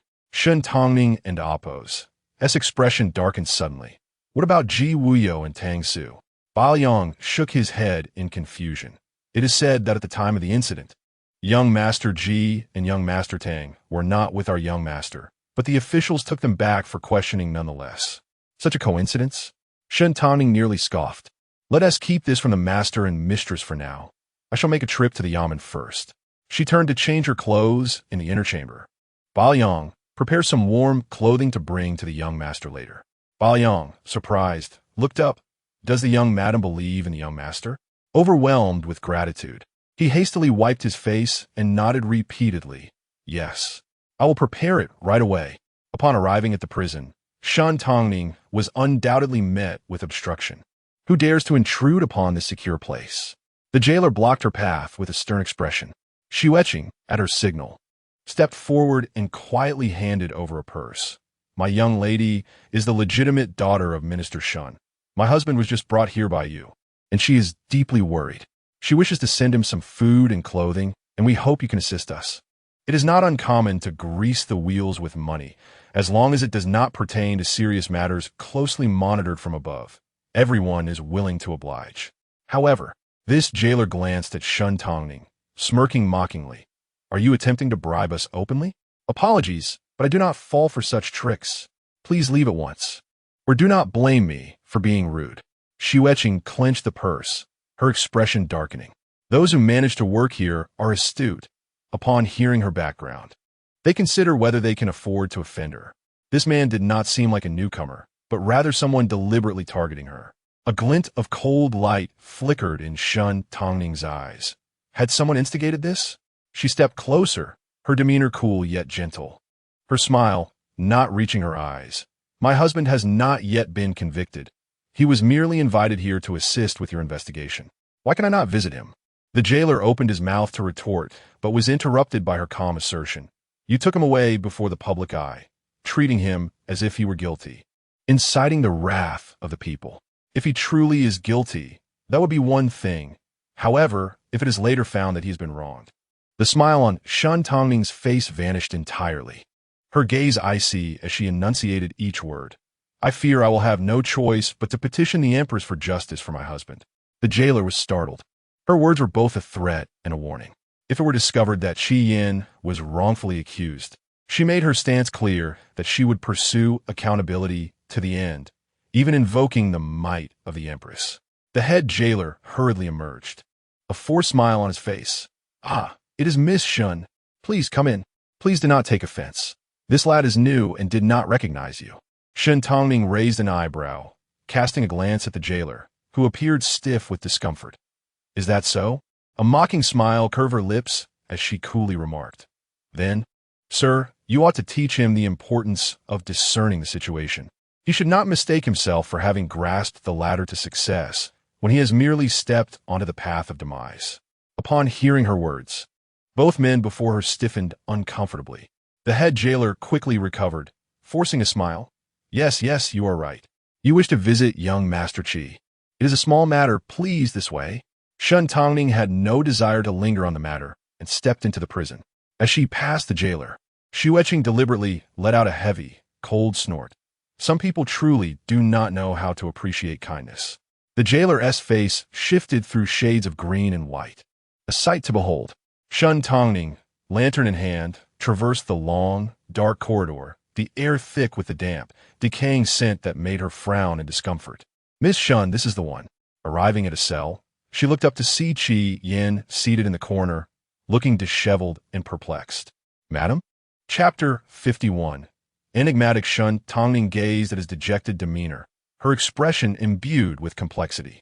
This man, who typically placed great importance on his appearance, ensuring his attire was always immaculate and fragrant, now presented a disheveled sight. Bruises marred the corners of his eyes and jawline, and his clothes lay in disarray, as if he had been subjected to a brutal beating. He instinctively adjusted his collar, but halted midway, realizing the futility of the action. His movements stiffening before he awkwardly lowered his hands, his voice hoarse. Why are you here? Shen Tangning sensed his discomfort and turned to the warden beside them. Could you kindly open the door? I need to deliver these items and will leave shortly. The warden hesitated, contemplating her status, and after a moment of deliberation, he begrudgingly nodded. Very well, Miss Shen, but do make haste. He stepped forward to unlock the prison door, discreetly leaving space for them both. I shall take my leave to the adjacent room. Once the warden departed, Shen Tangning handed her lantern to Shen and retrieved the item she had brought, stepping into the cell. Pu Yin frowned upon seeing her. You shouldn't and oppose. T come in. It and oppose. It's filthy in here. She ignored his protest, kneeling beside him, her gaze meticulously assessing his injuries. Have they tortured you? He shook his head, pressing his lips together as he met her eyes. I did not kill anyone, nor did I commit such acts. Upon uttering those words, he felt a wave of anxiety as he awaited her response, inexplicably fearful of seeing disappointment reflected in her gaze.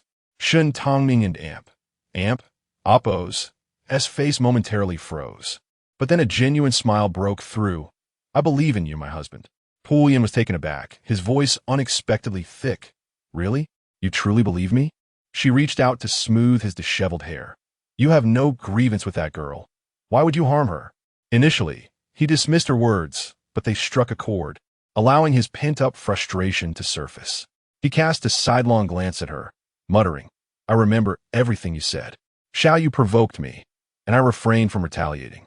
Ji Wuyo and Tang Su urged me to visit that girl, yet I merely focused on my food and drank only 2 cups." The more he spoke, the more aggrieved he felt. Despite his cautiousness, Hikuden and Appo's escaped the turmoil. Pulian pondered why someone without power or influence would go to such lengths to target him. Shen Tangning experienced a conflicting surge of emotions, both sour and swelling within her. Grasping his hand, she pressed a small round box of ointment into his palm, her grip firm. "Time is of the essence. Now, my husband, you must tell me what transpired today, particularly before and after the incident. Recall everything you can." In the intensity of her unwavering gaze, Pulian and Appo's turmoil began to settle, and he fell into contemplation. "I believe I must have been intoxicated." "Must have?" Shen Tangning furrowed her brow. "But you just said you only drank 2 cups. 8 Liang claimed you had a good tolerance." Pulian and Appo's expression darkened. "Yes. But after those 2 cups, I felt lightheaded, as if something was amiss." A hypothesis flitted through Shen Tangning and Appo's mind. Could he have been drugged? Ji Wuyo and Tang Su had consumed even more than he had, especially Ji Wuyo, who had been retching. They had both left the room twice to freshen up. Later, Pulian seemed to have dozed off for a while, awakening to a fragrant scent. Blinking awake, he beheld a beautiful woman beside him. Ji Wuyo and Tang Su were absent, likely off again to freshen up. In his foggy state, he could barely discern her features, let alone muster the energy to rise and engage further. The woman was none other than Ping Ting, who spoke to him in fragmented phrases, her words drifting to him like distant murmurs. Pulian strained to discern her meaning. Grasping a few key pieces of information, she had been chosen by a note delivered by Ji Wuyo. Yet, Ji Wuyo was nowhere to be found. Pulian felt an unease about being alone with a woman and suggested she return later. However, she remained, and out of courtesy, he couldn't dismiss her. The room felt stifling, and he desperately sought fresh air, attempting to rise. When Ping Ting saw him wobbling, she seemed inclined to assist, but he refused. Eventually, as he managed to stand upright, she suddenly screamed in terror, retreating to the window. Confused, he turned to see her glance at him before decisively leaping out the window with a splash. As the sounds of Ji Wuyo and Tang Su entering the room reached him, Pulian and Appo's mind sluggishly cleared. Someone had jumped into the lake. Shen Tangning listened intently, her gaze clouded with uncertainty. From Pulian's account, it was evident that Ping Ting had approached him, yet to risk her life merely to ensnare him seemed unfathomable. One was a notorious wastrel, the other a celebrated courtesan. Pulian's narrative would hardly be believed by the magistrate, let alone the common folk. Were it not for her understanding of Pulian's character, she too might have doubted him. Even Pulian himself felt a sense of bewilderment. His head bowed as he murmured, "I have never met her, let alone have a vendetta. Why would she do this?" Shen Tangning tightened her grip on his hand, her tone chillingly resolute. "Sometimes, even if you do not provoke others, they may still seek to harm you. Their malice is not a consequence of your actions, but a reflection of their own wickedness." Her hand was warm and gentle, exuding a certain strength that pulled Pulian from his painful introspection. He stared at her, bewildered. "What should I do?" "Speak the truth about what you know," she instructed. "As for the rest, leave it to me." Shen Tangning began to unpack the food she had brought, gesturing for 8 Liang to lay down the bedding. Throughout her actions, she maintained a sense of calm and composure, which gradually soothed Pulian's inner turmoil. As Shen Tangning prepared to leave, she glanced back at Pulian, a faint smile gracing her lips. Take care of yourself. Wait for me to come and take you out. Pu Yin watched her retreating figure, slowly clenching his fist. Pu Yin would never commit such an act. There must be a misunderstanding. He implored them to investigate thoroughly and restore his name. Just as Shen Tangning exited the prison, she heard voices ahead. Ji Wuyo and Tang Su were animatedly conversing with the warden, their emotions visibly heightened. The warden dismissively responded, "Enough. It's not for you two amateurs to instruct on how to handle a case. It's getting late. You should return. We may call you back for questioning at any time." Shen Tangning paused, stepping forward. The two men turned, surprise and guilt etched on their faces. Tang Su's expression was complex. "Miss Shen?" Ji Wuyo rushed forward, urgency palpable in his voice. "Sister-in-law, how is Pu Yin?" Chapter 52. Severance of Ties. Shen Tangning's gaze swept over the two men, her expression inscrutable, betraying neither joy nor anger. She responded to Ji Wuyo's inquiry, her demeanor neither cold nor overly warm. "Rest assured, young Master Ji, my husband is faring reasonably well." Ji Wuyo and Tang Su exchanged glances, sensing her distant politeness.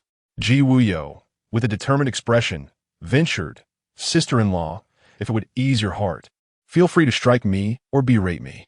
Ultimately, this calamity is my fault. Had I not insisted on visiting Miss Pingting, Qi Yin would not have suffered such an undeserved misfortune." Tang Su, with a downcast expression, added, "We firmly believe this incident has no connection to Qi Yin. If only we had been present at the time, perhaps Qi Yin would not have. In any case, we cannot absolve ourselves of responsibility." Their faces bore an earnest sincerity, devoid of any hint of guilt. If their innocence were not genuine, their composure was admirable. Shen Tangning observed them for a moment, her face still placid, her tone calm. Regardless of whether this matter pertains to Qi Yin, the Jingzhao Yin will undoubtedly uncover the truth. It is getting late. Both of you should return swiftly. I have matters to attend to and shall take my leave. Having spoken, she turned and made her way to the carriage.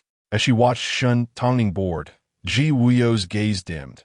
"Sister-in-law must harbor resentment towards us. Such is human nature," Tang Su sighed. "Consider it. The three of us ventured out together, yet only Qi Yin has encountered such a fate.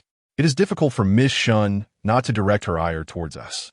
Ji Wuyo murmured in despair. "How could this be? I refuse to believe Qi Yin would force Miss Pingting to leap into the lake to take her life. But why must it be Qi Yin? He has never even met her, let alone become her enemy." Tang Su patted his shoulder with gravity. "Get some rest tonight. If we wish to assist Qi Yin in clearing his name, we must gather our spirits. Miss, do you suspect young masters Ji and Tang?" Xueqing, having observed for a moment, recognized the undercurrents. Her mistress never acted without purpose. Shen Tangning sat within the carriage, her expression having returned to its usual tranquility, contemplatively stating, "At the time of the incident, both had alibis. Do you truly believe this is mere coincidence? Indeed, their suspicion appears substantial. Yet, I have heard that the two young masters share a deep bond with the young master. How could they commit such an act?" Xueqing pondered, perplexed. The three young men were notorious among the elite of Yanjing, known for their mischief. Trouble was shared and blame directed collectively, barely acquaintances at best. Such ties should not be trifled with, Shen Tangning remarked, her tone laced with a cold mockery directed at Qi Yin and others. "In this world, there are no eternal friends, only perpetual interests. What you perceive as strong bonds may be considered mere burdens by others, no different from discarding a superfluous weight." Xueqing found her mistress and amp, Appo's words particularly thought-provoking, but before she could inquire further, they arrived at the Qi residence. She alighted from the carriage first, startled by the grand commotion at the entrance. Shen Tangning followed closely, hearing Xueqing and Appo's strained voice. Mississippi sensing something amiss, she looked up, raising her brow slowly. "How could our chief family produce such a lawless wretch? How shall I account for this to our ancestors?" The matriarch in a fit of rage. Shattered teacups and teapots upon the floor, the cacophony amplifying the room and Appo's silence. Madame Qi wept quietly at the foot of the stairs, while Elder Qi remained grimly silent. The Lady Ho, exuding an air of authority, regarded them coldly, mocking. Had it not been for the vigilance of the doorman, the Qi family would have become the laughingstock of Yanjing by tomorrow, still oblivious to our disgrace. Qi Yu, filled with resentment, cast a scornful glance at the composed Shen Tangning, sneering. Sister-in-law, this is entirely your oversight. How can you still think to shield him after such a calamity? What are your true intentions? Qi Jingyu furrowed his brow, casting a dark look at Shen Tangning. Shen Shimei sat quietly, suppressing her delight, covering her mouth with a handkerchief, watching the unfolding drama. Has Qi Yin truly committed murder? How fortunate I am that I did not marry him. Shen Tangning, observing the atmosphere akin to a trial, felt a cold amusement within. She should have anticipated that the main house would be relentless in monitoring the movements of the second branch. Any hint of trouble would not escape their discerning eyes. How could the Lady Ho pass up such an opportunity to capitalize on the situation? Shen Tangning had not intended to conceal the truth for long. If she could just endure the night, allowing the elders some peace, there would be a daunting battle to face on the morrow. However, this notion was clearly futile. Second madam, is this the son you raised well? Day in and day out, he engages in reckless pursuits, and though I grit my teeth and turn a blind eye, what has he done now? He has involved himself in a murder case. Our Qi family cannot harbor such a disgrace. Second madam, Qi suddenly raised her head. Mother, are you implying that my son should be cast out? Such a fate is unthinkable. Her gaze fell upon her mother-in-law, who seemed ready to kneel. Shen Tangning restrained her with a firm hand, preventing her from doing so. Second Madam Qi, on the verge of tears, looked at her with confusion. It suppressed her anxious heart. Shen Tangning regarded the furious matriarch, her tone ambiguous. Grandmother, the Jingzhao Yin has merely summoned my husband for inquiry. No guilt has been established. Whether this matter relates to him is still debatable. The matriarch shot her a disdainful glance. A flicker of contempt in her eyes. Capturing only him does not exonerate him from suspicion. Given the current state of affairs, do you believe there is room for negotiation? She felt that Qi Yin had tarnished the Qi family's long-established reputation, wishing to sever ties with him at once. Truly, he is the offspring of that wretched woman, with ignoble blood coursing through his veins. Had I known, I would never have allowed this family to remain. Of course there is, Shen Tangning replied with composure, her expression betraying no hint of panic. As the clouds part, revealing light, we are not yet at a dead end. It is premature to reach a conclusion. The Lady Ho clenched her fingers, watching her with a sardonic smile. Tangning, I understand your desire to protect your husband, but murder is no trifling matter. You must realize that if this truly involves Yin, the entire Qi household will suffer the consequences. Her lips pressed together, her tone laced with bitterness. Let us not speak of the implications. Tomorrow, both the Lord and Zihong will attend court, and any references regarding him could cost us dearly. Her son had worked tirelessly to reach his current position. How could it be jeopardized by Qi Yan's disgrace? The matriarch's blood surged with indignation, and she slammed her palm on the table. Absolutely not. This ungrateful wretch must be expelled from the family. Suddenly, Shen Tangning rose, her voice echoing, Grandmother. Her expression turned grave, each word laden with inquiry. We are a family. Our fortunes rise and fall together. In light of such a situation, should we not seek a resolution instead of hastily disavowing our ties? What will outsiders, or even His Majesty, think of us? The room fell silent. She offered a slight smile, her tone measured. While it is natural to seek self-preservation, if it is later proved that Qi Yin is innocent, the damage done will be irreparable. Chapter 53. I believe in him. You are audacious. Are you accusing us? The old lady's expression darkened significantly. Shen Tangning's words had undoubtedly struck a nerve. People value their dignity. The more prestigious the family, the more they cherish their reputation. Like the old lady, the Countess feared the dreadful thought of being publicly shamed. Qi Jingyu pondered more deeply. His political career was on the rise, and countless eyes in the court were scrutinizing his every move. If he were to cast Qi Yin out at this moment, it would not bode well for him. Such a swift act of severing ties could be glorified as noble righteousness. Yet in truth, it was akin to adding insult to injury. Two-faced dealings are the greatest taboo in relationships. Those courtiers who might wish to ally with him would certainly contemplate whether he might turn on them in the future. The Marquis of Ningyuan also recognized this, maintaining his silence. The old lady could utter such words, but he could not afford to express his stance so casually. Shen Tangning, astonished, opened her eyes wide, feigning a tone of advice. Eldest sister, I understand your eagerness to save someone, but as a junior, you should not openly defy the old lady. Truly, it was easy to speak without feeling the weight of the matter. Shen Tangning shot her a sidelong glance, a half-smile on her lips. Second sister, you are quite carefree. Let us not discuss whether I am defying anyone. If you and I were not wrongly wed, you might be even more anxious than I. Shen Tangming's expression changed abruptly. While she had to choose her words carefully when addressing the old lady, she felt no need to hold back against Shen Tangming, whom she considered a mere jester. Second sister, you are with child now, and it is crucial during this period to avoid overthinking.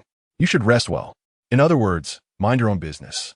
After Shen Tangning's unreserved mockery, no one came to Shen Tangming's defense, leaving her to swallow her discontent. Shen Tangning collected herself, respectfully bowing, her demeanor once again gentle and harmless. Her tone seemingly heartfelt. Grandmother, your words truly misinterpret your granddaughter. Tangning is clearly considering the greater good, contemplating the long-term development of the entire Qi family. Severing ties is not off the table, but it must not happen now, and Qi Yin must not be driven out of the Qi family. To cut ties at this moment would blatantly signal to the world that Qi Yin is considered a discarded child, easily manipulated by others. The old lady suddenly gritted her teeth. After careful consideration, Qi Jingyu stepped forward, a slight frown on his brow. Grandmother, parents, the matter concerning my younger brother is not yet settled. Why don't we wait to see what the Jingzhao Yin has to say? Shen Tangming gazed at him in surprise, not expecting Qi Jingyu to support Shen Tangning. She clenched her fingers tightly, a surge of jealousy and unease washing over her. Why was the heir siding with Shen Tangning? Could it be that he harbored lingering feelings for her? Qi Jingyu's words proved effective. The Marquis of Ningyuan glanced at his son and softened his tone. Mother, Ziheng has a point. Although Yin is wayward, he should not resort to such actions. He cast a glance at the second master of the Qi family, his voice carrying a hint of admonition. You, second brother, know that you dote on your child, but you must focus more on his education. If you neglect him, others will step in. The Marquis held many grievances within. Ultimately, it was this couple's negligence that led to their current predicament. Why hadn't his son encountered such disgraceful matters? He had warned them before, but his second brother merely nodded in agreement without taking any real action, claiming he was unwilling to stifle his child's spirit. Yet allowing him to act recklessly could hardly be deemed a wise choice. Now, witnessing the calamity unfold, not only did it threaten them, but it also implicated others. The second master of the Qi family wiped his face, reluctantly nodding. Elder brother is right. This is all my fault. Tangning, what has become of Qi Yin? How could he have fallen so low? The second madam of the Qi family, frantic, stamped her foot, her eyes red as she turned away to wipe her tears. Shen Tangning was taken aback, looking up in surprise. Father and mother, do you believe my husband is innocent? The second master of the Qi family, looking haggard, sighed deeply. As parents, we know our son's character all too well. The second madam wiped her tears, stifling her sobs. This child. You may say he lacks ambition and is unaccomplished, and I admit that. But can I not understand my own child? He would never engage in such disgraceful behavior, let alone murder. They were not entirely neglectful toward Qi Yin. He had interests in food and entertainment, but he would never indulge in gambling or other vices. Though he acted freely, he possessed a moral compass, knowing full well what was acceptable and what was not. Upon hearing this, Shen Tangning and Appo's gaze turned complex. She was still contemplating how to guide them when she realized that the two elders unconditionally trusted their son. She couldn't quite articulate it, but she found herself feeling a subtle envy towards Qi Yin. Everyone claimed he had nothing, yet he had parents who loved him dearly, always standing behind him, a blessing many lacked. Reining in her emotions, Shen Tangning smiled. I believe in him as well. The two elders were taken aback. The second madam of the Qi family grasped her hand, her eyes shimmering with tears, her lips moving for a long moment before she finally spoke. Tangning, to marry you is his fortune. From now on, you shall be the mistress of this household. Whatever you say shall be law. She hailed from humble beginnings and, although older, considered herself inferior in both acumen and vision compared to her daughter-in-law from a prestigious family. More importantly, her feelings for her son were sincere. Though it may not be love, such genuine affection was far more precious. The second master of the Qi family nodded nervously, rubbing his hands together. Tangning, is there anything we can do? We cannot intervene in the government's investigation, but can we think of a way to ensure he is treated well in there? He pressed his lips tightly, his fingers turning pale. I have heard that the government's methods of interrogation can be quite. Shen Tangning comprehended immediately. Father is concerned that they might force a confession? Caught out, the second master of the Qi family awkwardly nodded. Qian has never faced hardship. I fear he might succumb to coercion. What if he confesses to something he did not do? He doesn't seem to have a strong will. In the past, whenever his mother mentioned the feather duster, he would admit his faults faster than anyone. Shen Tangning pondered. Lord Liu of Jingzhou is not known for cruelty. His methods of interrogation should not be overly harsh. However, having served in office for many years, he is adept at navigating the political landscape, often prioritizing self-preservation, and may feel pressured to resolve the case hastily. She subtly furrowed her brow, a name suddenly flashing in her mind, her eyes flickering with a hint of determination. I have a plan. Father and mother, rest assured, I will ensure that my husband does not face harsh interrogation while imprisoned. The couple exchanged glances. The second madam of the Qi family anxiously interjecting. You are not planning to seek an audience with the Empress, are you? That would be unthinkable. Chapter 54. The weight of words. Shen Tangning was somewhat astonished and instinctively inquired, why can we not seek the Empress and Oppos as assistants? Although she had no intention of doing so, Madame Qi spoke earnestly. With so many eyes on this matter, if the Empress truly intervenes, public dissent will surely erupt, placing her in a perilous position. Lord Qi and Oppos' expression was grave. I understand your deep bond with Her Majesty, but precisely for that reason, we cannot embroil her in injustice. Shen Tangning felt a pang of sympathy. Had it been anyone else, they would have eagerly sought to exploit their connection to curry favor and pressure her into using her influence. Yet here were her parents, steadfast in their principles, genuinely considering her plight amidst her son and Oppos' dire situation. Do not worry, I do not intend to ask the Empress for help. I have my own plans. Master, Pingting has died. Yan Xingzhou's face darkened, disbelief etched across his features. Is it confirmed? Was that truly her corpse? The shadow guard knelt before him. I have verified. It was indeed Pingting. How dare she take such matters into her own hands? Yan Xingzhou struggled to contain his fury, slowly clenching his fists. He had merely instructed her to seduce Qi Yan, to appear as a victim of his indiscretions, thereby ruining his reputation. Yet she resorted to taking her own life. The situation had spiraled beyond his control. With a life lost, this case would be exceedingly difficult to conceal. Yan Xingzhou's gaze flickered with tumult. His expression darkened. This case has created a severely adverse impact. Apply pressure on the Jingzhou Yin to ensure a swift resolution. As for Qi Yan, it seems he has drawn the short straw. Who knows why he happened to be involved? After nearly an entire night devoid of sleep, the following morning, Shen Tangning hastily applied some makeup to mask her exhaustion and prepared to venture out. Madame Qi approached her, concern evident. Tangning, allow me to accompany you. Having not seen her son for an entire night, anxiety gnawed at her. Lord Qi had to attend court.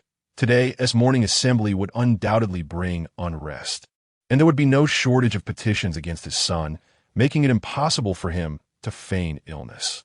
Shen Tangning pondered for a moment before gently declining. I understand your concern for your husband, but today may not be peaceful. It would be best for you to await at home. She had witnessed the fervent supporters of Miss Pingting, and she feared that many would flock to the government office demanding justice against the perpetrator. Such a scene might prove too much for Madame Qi to bear. Madame Qi pursed her lips, disheartened. Then, I cannot simply remain idle, can I? After observing her for a moment, Shen Tangning ultimately relented. If you truly wish to go, then let us proceed together, though we may not be able to see your husband today. Madame Qi had no time to revel in joy. She was taken aback by the implication. Then what purpose do we serve by going? Shen Tangning assisted her as they exited, patiently explaining, I wish to speak with Lord Liu of the Jingzhou Inn. Upon arriving at the Jingzhou office, as Shen Tangning was about to lift the curtain to disembark, she faintly heard a commotion nearby. Pausing, she lifted a corner of the curtain to observe. A group of roughly 10 scholars was gathered at the entrance, fervently expressing their grievances. The officials within appeared troubled, desperately trying to placate the crowd while dispatching others to maintain order and prevent chaos. Frowning, she hesitated and glanced toward Madame Qi. Perhaps you should remain in the carriage? I will return shortly. However, Madame Qi, having caught wind of the disturbance, forced a light-hearted smile. I shall accompany you. I cannot allow you to face this alone. Shen Tangning, upon hearing this, did not press further and helped her down from the carriage. The arguments became clearer as they approached. An eye for an eye. We demand justice for Miss Tangning. Indeed, the emperor is no different from the common folk in the eyes of the law. Qi Yin must pay for his crime with his life. The Jingzhou Inn, having rushed over upon receiving news, felt a jolt at these words. What reckless ancestors dared to voice such life-threatening sentiments? If he delayed any longer, he might as well relinquish his official hat. Ladies and gentlemen, please allow me a moment. Lord Liu raised his hand to beckon for silence, earnestly advising, I understand your deep concern regarding this case, but uncovering the truth requires time. Your outcry here only serves to waste time and disrupt order, offering little benefit to the progression of the investigation. In his view, this group seemed entirely intent on creating chaos. Xiao Yu sneered. Lord Liu, are we not merely worried that you may buckle under pressure and bow to those in power? Lord Liu and Appo's countenance stiffened. Master Xiao, your words, oh, what a coincidence. Just as he spoke, he noticed Shen Tangning and Madame Qi approaching, a sharp mockery flashing across his face. Madame Qi's complexion paled, clearly having overheard the prior remarks. A bitter and furious sensation welled within her. The case had yet to be resolved, yet these individuals were already clamoring for her son and Appo's demise. As if he had been convicted, Shen Tangning maintained her composure, her expression cold. Master Xiao, did you witness my husband committing murder? Xiao Yu was taken aback, then scoffed in anger. ISN and Appo's an undeniable fact? So many witnessed Miss Tangning leap from Qi and Appo's chamber. Could it possibly be false? They say that what one hears is often misleading, while what one sees can also be deceiving. She casually swept her gaze across the crowd. You all saw Miss Tangning plunge into the lake, yet you did not observe the events leading up to it. What grounds do you have to associate this incident with my husband? The crowd exchanged glances, some indignantly retorting. At that moment, only Qi Yin was in the room. Who else could it be? Shen Tangning smiled faintly. I believe in the law and Appo's fairness. If Qi Yin truly committed murder or coerced Miss Tangning into disgraceful acts, then he deserves the harshest punishment. For a moment, her cold words left them speechless. Then she continued, but what if he is wrongfully accused? If that is the case, then every word you utter today becomes an arrow aimed at his heart, making you all complicit in his potential demise. Xiao Yu and Appo's eyes widened. Gritting his teeth, you are merely grasping at straws. Shen Tangning's lips curled in disdain. You are all scholars. Do you not comprehend the principle that the voice of many can forge gold and the accumulation of slander can annihilate bones? The crowd was momentarily at a loss for words. Her demeanor was cool and collected, though her tone softened. If Qi Yin is indeed guilty, the law shall punish him. It is not your place to conduct a public trial here. Xiao Yu could not resist a sarcastic remark. You speak so eloquently. Who is to say that your family will not pressure Lord Liu into a hasty conclusion? Master Xiao, you overestimate us. The Jingzhou office is not a mere puppet of the Qi family. Furthermore, I have come today precisely for this matter. Shen Tangning lifted her gaze to Lord Liu, her eyes casting downward slightly, I implore the Dali Temple to collaborate with the Jingzhou Yin in this investigation. Chapter 55. Shaoqing of the Dali Temple, Lu Yifu. The Shaoqing of the Dali Temple was a student of Chun Yushi, renowned for his integrity and impartiality. Despite his youth, he had solved numerous complex cases, never engaging in factionalism, preferring to work independently, which put Shen Tangning and Appo's mind at ease. Such an individual, undeterred by power, would undoubtedly dedicate himself to the case of Qi Yin without succumbing to external pressures. Serendipitously, Lu Yifu had also handled the case of Qi Yin's accidental death in her previous life. At that time, the Ministry of Justice and the Jingzhou Prefecture were prepared to close the case, but Lu Yifu raised concerns about unresolved doubts. However, his voice was insignificant, and with Qi Yin being a disregarded playboy, his death caused no stir, and the matter was ultimately dropped. Lord Lu frowned, harboring some discontent, and remarked with veiled meaning, "Does the second young mistress of the Qi family distrust this official?" Lord Lu misunderstands, Shen Tangning replied, meeting his gaze directly. "It's simply that this case is intricate. I've heard that the Dali Temple excels at resolving complex cases, hence my suggestion. Moreover," she paused, continuing in a measured tone, "according to the laws of our dynasty, cases involving aristocratic sons should be transferred to the Dali Temple for adjudication. My request is not excessive, is it?" The case was neither significant nor trivial. The death of a courtesan in the brothel would not warrant the mobilization of the Ministry of Justice. However, the fact that Ping Ting had numerous admirers and died in public view had a detrimental effect, making it a thorny issue. Lord Lu and Appo's eyes flickered. In truth, he was unwilling to take on this hot potato. Handling it well would bring him no tangible benefits, while mishandling it could easily lead to trouble. Shen Tangning and Appo's proposal alleviated his immediate concerns, sharing the burden with the Dali Temple. Moreover, if someone intended to interfere, he could use the Dali Temple as a pretext. He narrowed his eyes, thinking that this Miss Shun possessed some acumen. However, he still had to maintain appearances. Feigning hesitation, "This official will report the matter and seek the opinion of higher authorities before giving you an answer." "Then I thank you in advance, Lord Lu." Shen Tangning turned to look at Xiao Yu and his entourage, finding it somewhat amusing. The Dali Temple is known for its impartiality. Young Master Xiao can rest assured. Xiao Yu pondered for a moment, then scoffed lightly. "Let and Appo's. Let's go." Shen Tangning watched them leave, her eyes filled with contemplation. It was Xiao Yu again. She had heard that Qi Yin had almost clashed with him yesterday as well. Could it be a coincidence? She frowned, temporarily setting aside her doubts, and turned to Lady Qi. "Mother, they're in Appo's. There's no need to worry excessively. Shaoqing Lu of the Dali Temple is an individual of exceptional character and ability.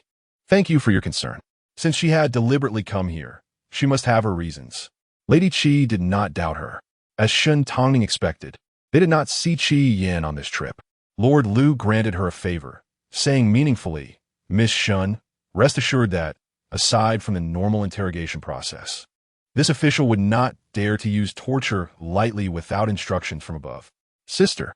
Shen Tangning and Lady Qi were about to return to their residence when they suddenly heard a familiar voice. Shen Tangning looked up, her brow furrowing. Shen Ci hastily dismounted and ran over, his expression still indignant. "I heard about Qi Yin." He was cut off by her glare, belatedly noticing Lady Qi and falling silent. Lady Qi smiled awkwardly. This must be Tangning and Appo's younger brother. "I and Appo's. Wait in the carriage. You siblings can chat." Seeing Lady Qi's voluntary withdrawal, Shen Ci was somewhat embarrassed. "Lady Qi is here too?" Shen Tangning glanced at him askance, pulling him aside and asking in a low voice, "Why are you here?" Shen Ci pouted, his expression resentful. "One Appo's. What's going on with that Qi Yin? I was furious when I heard the news this morning." She pursed her lips. He was tricked and framed. "I don't and Appo's. T believe he would commit murder either. Although that kid looks handsome, he and Appo's. That's actually quite cunning. But this kind of thing doesn't in Appo's. T seemed like something he would do." Shen Ci muttered, twisting the whip in his hand. "If he really dares to do something to let my sister down, I and Appo's. I'll break his legs." Shen Tangning noticed the whip in his hand, her brow twitching. She tapped his forehead with her finger, saying in exasperation, acting so impulsively, "You should be careful that father doesn't break your legs first." Shen blinked somewhat guiltily. "I didn't really want to whip him. I just wanted to ask about the situation." "Sister, what exactly happened?" Shen Tangning and damp. Appo's eyes narrowed. "There are many suspicious points in this matter, and it can and damp." Appo's TB explained in a few words. "I don't and damp. Appo's. Do you have any clues yet?" She had someone in mind, but would it be too much to deal with Chi-Yin alone? She glanced at her simple-minded brother and had to earnestly instruct him. Now is a sensitive time with many eyes watching. You must be cautious in your words and actions and not act willfully. Remember? Shen wasn't Appo's. T completely foolish, raising his eyebrows carelessly. "All right, I and Appo's. Elo, listen to my sister. If you need anything, just say the word." Inside the dim prison cell, Chi-Yin was tied to a rack, his head hanging low. He heard footsteps and slowly looked up. Lord Lu was followed by a young man. They approached, seemingly discussing something. The young man listened intently, his brow slightly furrowed, nodding occasionally. Reaching the prison door, they stopped. Lord Lu directed the jailer to open the door. Chi-Yin turned his head and met the young man's eyes, finally seeing his appearance clearly. He wore a deep scarlet round-collared official robe with a belt around his waist and a silver fish bag. He wore a soft foot hat, his features were regular, and his eyes were clear and aloof. Lord Lu gestured. "Lord Lu, this way, please." Lu Yifu nodded slightly and entered the prison. The moment he and Chi-Yin met eyes, he was somewhat surprised. He had roughly understood the external evaluations of Chi-Yin beforehand, and coupled with the fact that the other party was involved in a murder case, he had assumed that he would be a rebellious, slippery playboy, like those he had encountered before. However, Chi-Yin's first impression was surprisingly clean. This cleanliness did not refer to his appearance, but to Chi-Yin's eyes. His eyes were clear, and there was a suppressed spirit between his brows. Such a person could not be associated with heinous criminals at all. Of course, he would not judge a case based on intuition. Second young Master Chi, I am Lu Yifu, Shaoqing of the Dali Temple. I will be responsible for participating in the investigation of your case. I hope second young Master Chi can cooperate. Chi-Yin and damp. Appo's eyes flickered, and he raised the corners of his lips. "Greetings, Lord Lu. I have explained everything without missing a word. I wonder what else Lord Lu would like to know." Lu Yifu cut to the chase. "I have read second young Master Chi and Appo's testimony. You suspect that you were drugged that day, but I just returned from the scene of the crime, and no traces of any drugs were found in your wine and food." Chi-Yin and damp. Appo's eyes paused. Chapter 56. The absence of traditional medicine is inconceivable. Chi-Yin narrowed his eyes and asserted, "Are you certain that every detail has been thoroughly examined?" Lu Yifu maintained a calm demeanor, seemingly unfazed by the inquiry. "Are you questioning my investigative abilities, young Master Chi? I have ensured that all tea, snacks, alcoholic beverages, and meals have been meticulously inspected, and there are no discrepancies." He paused for a moment, offering a kind explanation. Following the incident, the painting boat at Chunfeng Tower has been under strict surveillance, leaving no opportunity for anyone to tamper with it. Chi-Yin furrowed his brow, shaking his head in discontent. "No, something is amiss." A sudden thought struck him, and a spark ignited in his eyes. What about the incense in that room? He recalled feeling an oppressive heaviness within the space, initially attributing it to the alcohol, but now wondered if it might have been due to the incense. Lu Yifu appeared somewhat surprised, yet he shook his head regretfully under Chi-Yin and Appo's expectant gaze. "I have also investigated the incense. It is merely common suha incense. While it is known to soothe the mind and enhance sleep quality, it cannot induce the state of confusion and loss of consciousness you described." The light in Chi-Yin and Appo's eyes dimmed, yet he remained undeterred. "But I distinctly felt lightheaded and short of breath." "How do you explain that?" Lu Yifu pondered for a moment. "I'm uncertain about that. For prudence and Appo's sake, may I request permission from Lord Lu to summon a physician?" Lord Lu, of course, had no objections and nodded in agreement. "Please proceed, Lord Lu." A flicker of hope arose within Chi-Yin. If it could be proven that the incense was problematic, his suspicions would be significantly alleviated. The physician arrived promptly, clad in official robes, suggesting a high-ranking imperial doctor. As expected, Lu Yifu clasped his hands in respect. "Dr. Zhang, thank you for coming." Dr. Zhang returned the greeting courteously. "Not at all. It is my honor to meet both Lord Lu and Lord Lu. As luck would have it, I was nearby and decided to drop in." Following a brief exchange of pleasantries, Lu Yifu briefed Dr. Zhang on the situation. Upon hearing the account, Dr. Zhang furrowed his brow, hesitating before reaching a conclusion. He stepped forward to examine Qi Yin and Appo's pulse, and after a moment of contemplation, he remarked, "This young gentleman exhibits no abnormalities. He appears somewhat frail, yet there are no signs of traditional medicine's influence." Qi Yin's heart sank. Lu Yifu posed Qi Yan's query. "May I inquire, Dr. Zhang, if prolonged exposure to Suha incense could cause shortness of breath or lightheadedness?" "Under normal circumstances, it should not," Dr. Zhang replied, shaking his head initially. However, he quickly added, "There is one exception that cannot be ruled out." Everyone present was captivated by this statement. Dr. Zhang turned to Qi Yin. "Young master, do you often experience warmth in your limbs or dryness in your mouth?" Qi Yin hesitated before nodding. "Yes, that has occurred." "Then that explains it," Dr. Zhang affirmed. "You are exhibiting signs of yin deficiency with excessive internal heat. Suha incense possesses significant medicinal value, but is ill-suited for individuals of your constitution. Its warming properties could exacerbate the symptoms of yin deficiency, leading to shortness of breath and restlessness." Qi Yan's gaze became vacant, his pupils unfocused. "So he had not been drugged?" Dr. Zhang took his leave, and Lu Yifu accompanied him out. Lord Lu furrowed his brow, seeking Lu Yifu's insight. "Based on your experience, do you think Qi Yin is merely feigning to absolve himself of guilt?" "You heard Dr. Zhang declare that he was not under the influence of any medicine." Lu Yifu frowned in contemplation, remaining silent for a moment before responding. "I do not believe he is lying. When individuals fabricate tales, they often concoct a web of lies to support their narratives. However, he clings to this single point, indicating that he genuinely believes there is an issue." Seeing Lord Lu still puzzled, he succinctly stated, "In essence, those who speak falsehoods seek to weave a narrative, while only those who speak the truth remain unencumbered by excessive concern." Lord Lu, still bewildered, smiled amiably. "Then, in your opinion, what should be our next course of action?" Lu Yifu pondered briefly. "I wish to examine the body of Ping Ting. We have summoned the coroner to inspect the remains. She should still be here. Lord Lu may pose any inquiries he has," Lord Lu replied, leading Lu Yifu to the mortuary. Lu Yifu suddenly inquired, "Has no one come to claim her body?" Typically, families prioritize burial, and in such circumstances, they would clamor to bring the deceased home for a proper interment.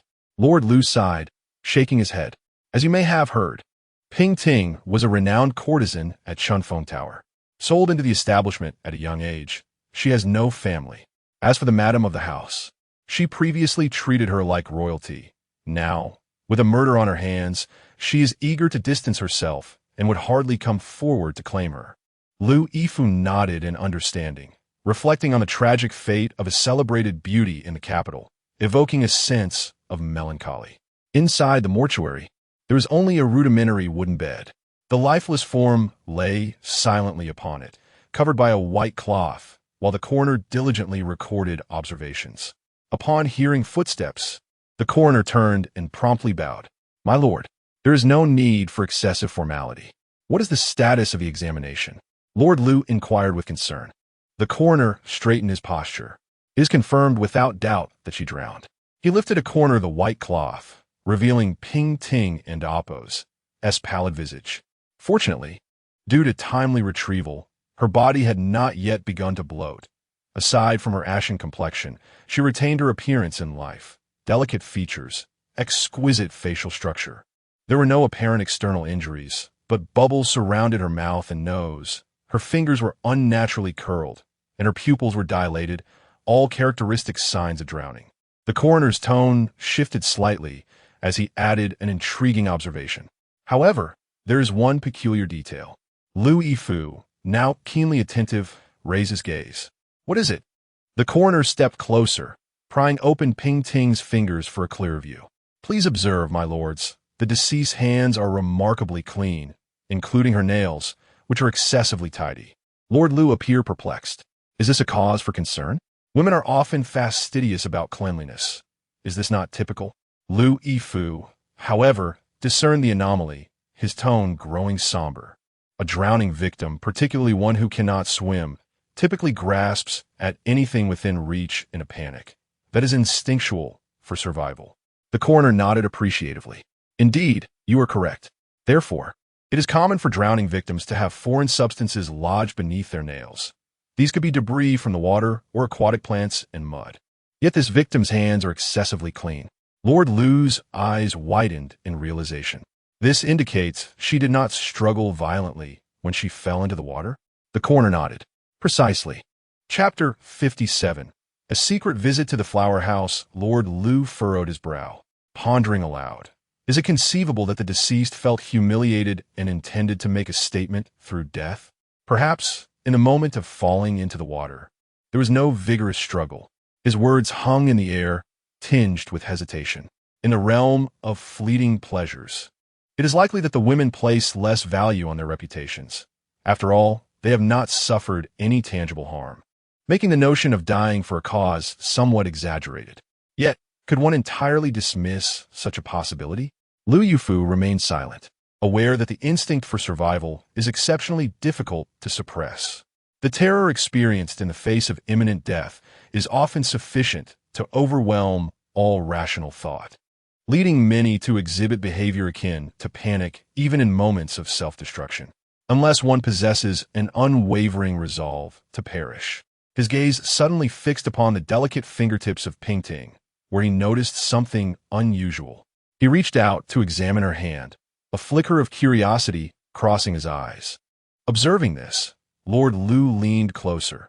What have you discovered, Lord Lu? Calluses, Lu Yifu confirmed, dispelling any notion that it was merely a figment of his imagination. Her fingertips, the area between her thumb and index finger, and even her palm, all bear a thin layer of calluses. Lord Lu raised an eyebrow in surprise. How peculiar. As the living emblem of Chunfeng Tower, the head madam would surely refrain from allowing her to engage in any rough work. How could her hands show such wear?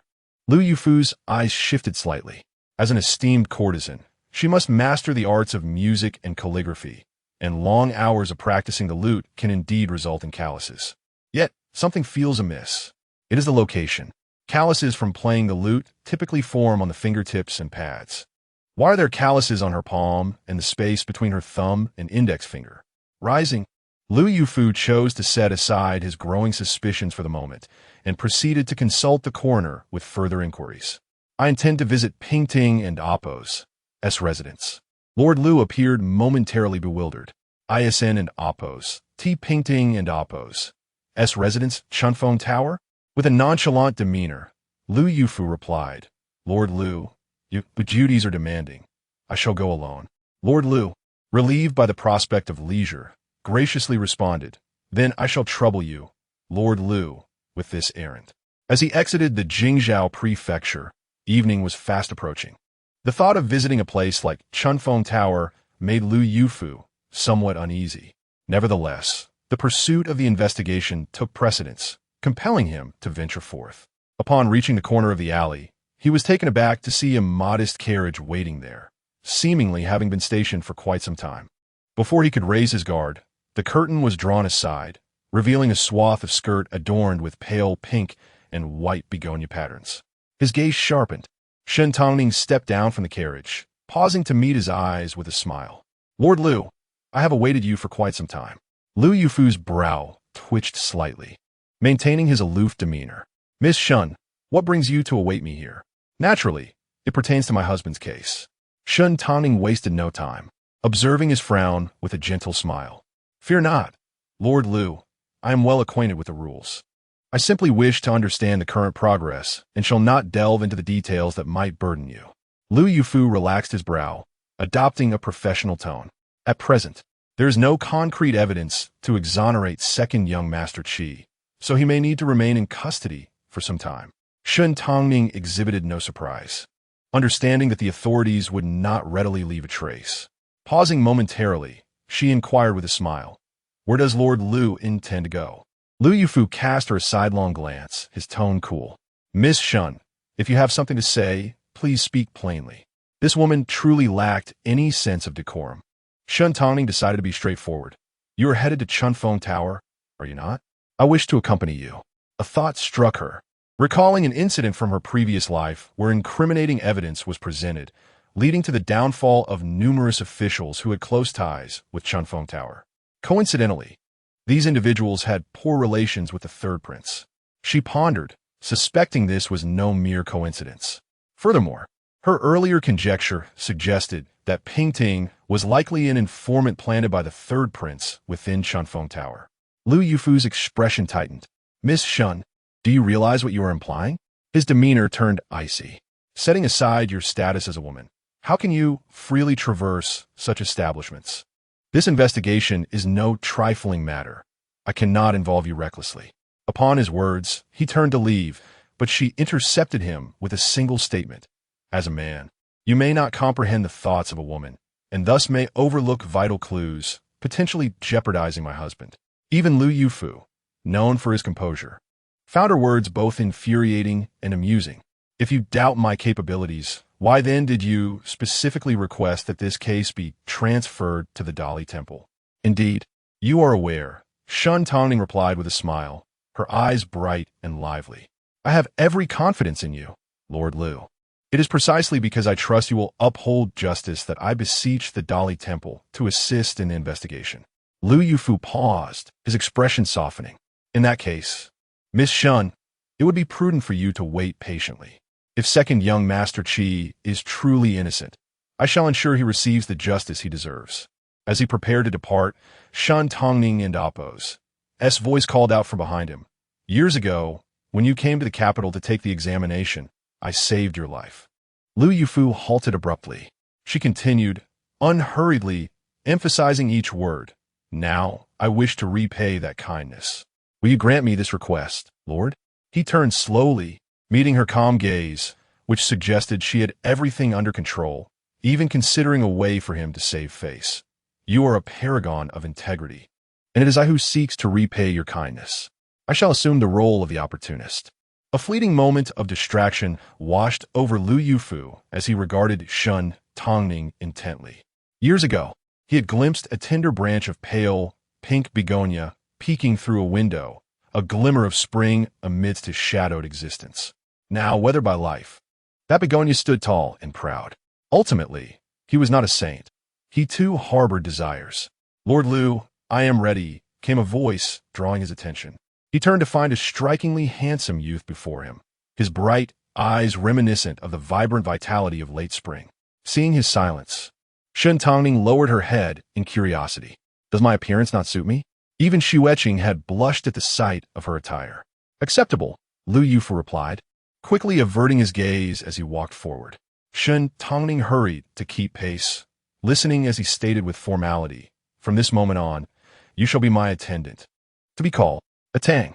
After a brief moment of contemplation, Shen Tangning readily acquiesced. No problem. Liu Yufu halted and turned to face her. She appeared puzzled, but as if struck by inspiration under his inscrutable gaze, she lowered her voice respectfully. Yes, my lord. Her tone, albeit forced, bore a resemblance to that of a youth. He raised an eyebrow lightly, swiftly returning to his unflappable demeanor. Let us proceed.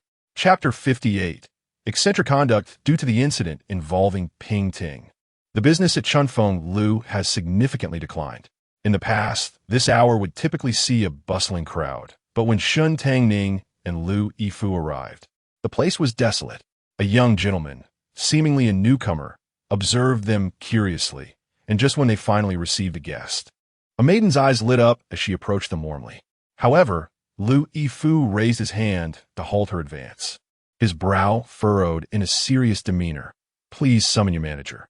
The maiden and Appo's smile faltered as she seemed to realize something, and she awkwardly withdrew her actions. Responding politely, please wait a moment. Shen Tangning cast a glance at Liu Yifu's overly tense demeanor, and a smile crept on her lips. Sir, there is no need to be so anxious. Otherwise, it will be evident that we are here to investigate a case. Liu Yifu stiffened, an unnatural flicker passing through his eyes, but he managed to relax somewhat, the air of aloofness surrounding him diminishing. The brothel's madam, troubled by the bleak business and barely able to sleep, yawned and spoke impatiently.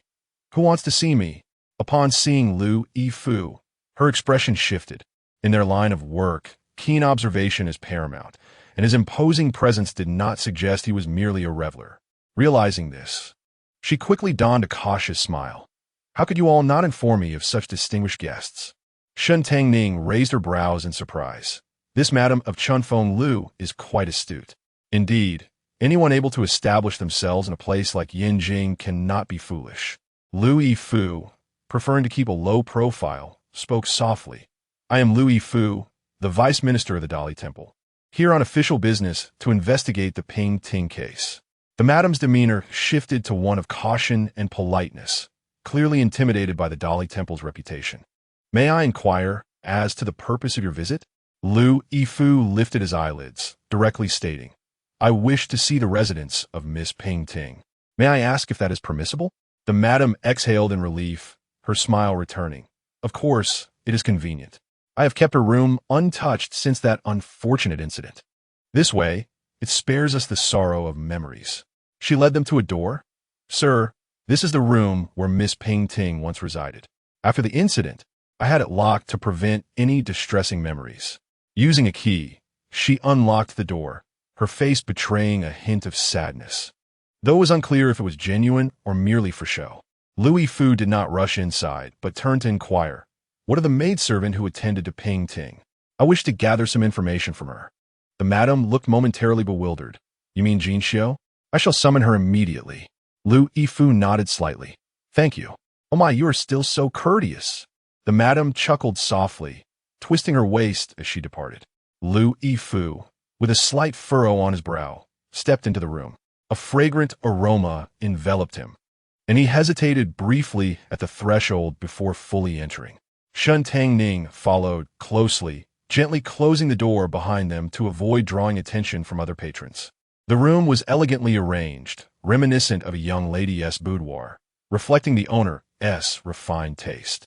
Shen Tangning observed the surroundings closely. Gaining insight into Ping Ting's preferences, she favored light colors, particularly the hue of the sky after rain, which dominated the room's decor. On a side table by the window, tea and snacks were laid out, alongside a pot of carefully nurtured orchids. Lu Yifu studied the orchids and glanced at the paintings adorning the walls. Shen Tangning stepped forward. It seemed she had a particular fondness for orchids. Lu Yifu nodded. Orchids symbolize purity of character, untainted by the mundane. Many scholars and gentlemen liken themselves to orchids. Given her circumstances, it is not surprising she sought spiritual solace in them. Shen Tangning merely mentioned it casually. She approached the dressing table, intent on examining it when a sudden knock interrupted them. Lu Yifu did not look up. "Come in." She raised her eyes to see a demure maidservant enter cautiously, appearing somewhat flustered as she fidgeted and bowed. I pay my respects to you, sir." Lu Yifu detected the tremor in her voice and raised his gaze. "Are you Jin Xiu?" Jin Xiu bit her lip and nodded. "Yes, sir, I am. There is no need to be anxious. I seek only to understand some matters regarding Miss Ping Ting." His tone remained official, yet did not come across as domineering. Jin Xiu unconsciously relaxed. "Please, ask away. Madam instructed me to assist you." Lu Yifu cast a casual glance at her. "How long have you served Miss Ping Ting?" Jin Xiu reflected for a moment. "For 3 years." 3 years is indeed a considerable duration. Lu Yifu's gaze wandered the room. "What hobbies did your mistress have? Recently, has she been particularly close with anyone?" Jin Xiu answered in order. "Miss would often play chess and the zither in her leisure time, but she had no special hobbies. As for who she was close to, I did not notice anyone. Miss Ping Ting preferred solitude and often requested I refrain from attending to her." Lu Yifu nodded nonchalantly and turned. "On the night of the incident, did your mistress see anyone or exhibit any unusual behavior?" "On the night of the incident."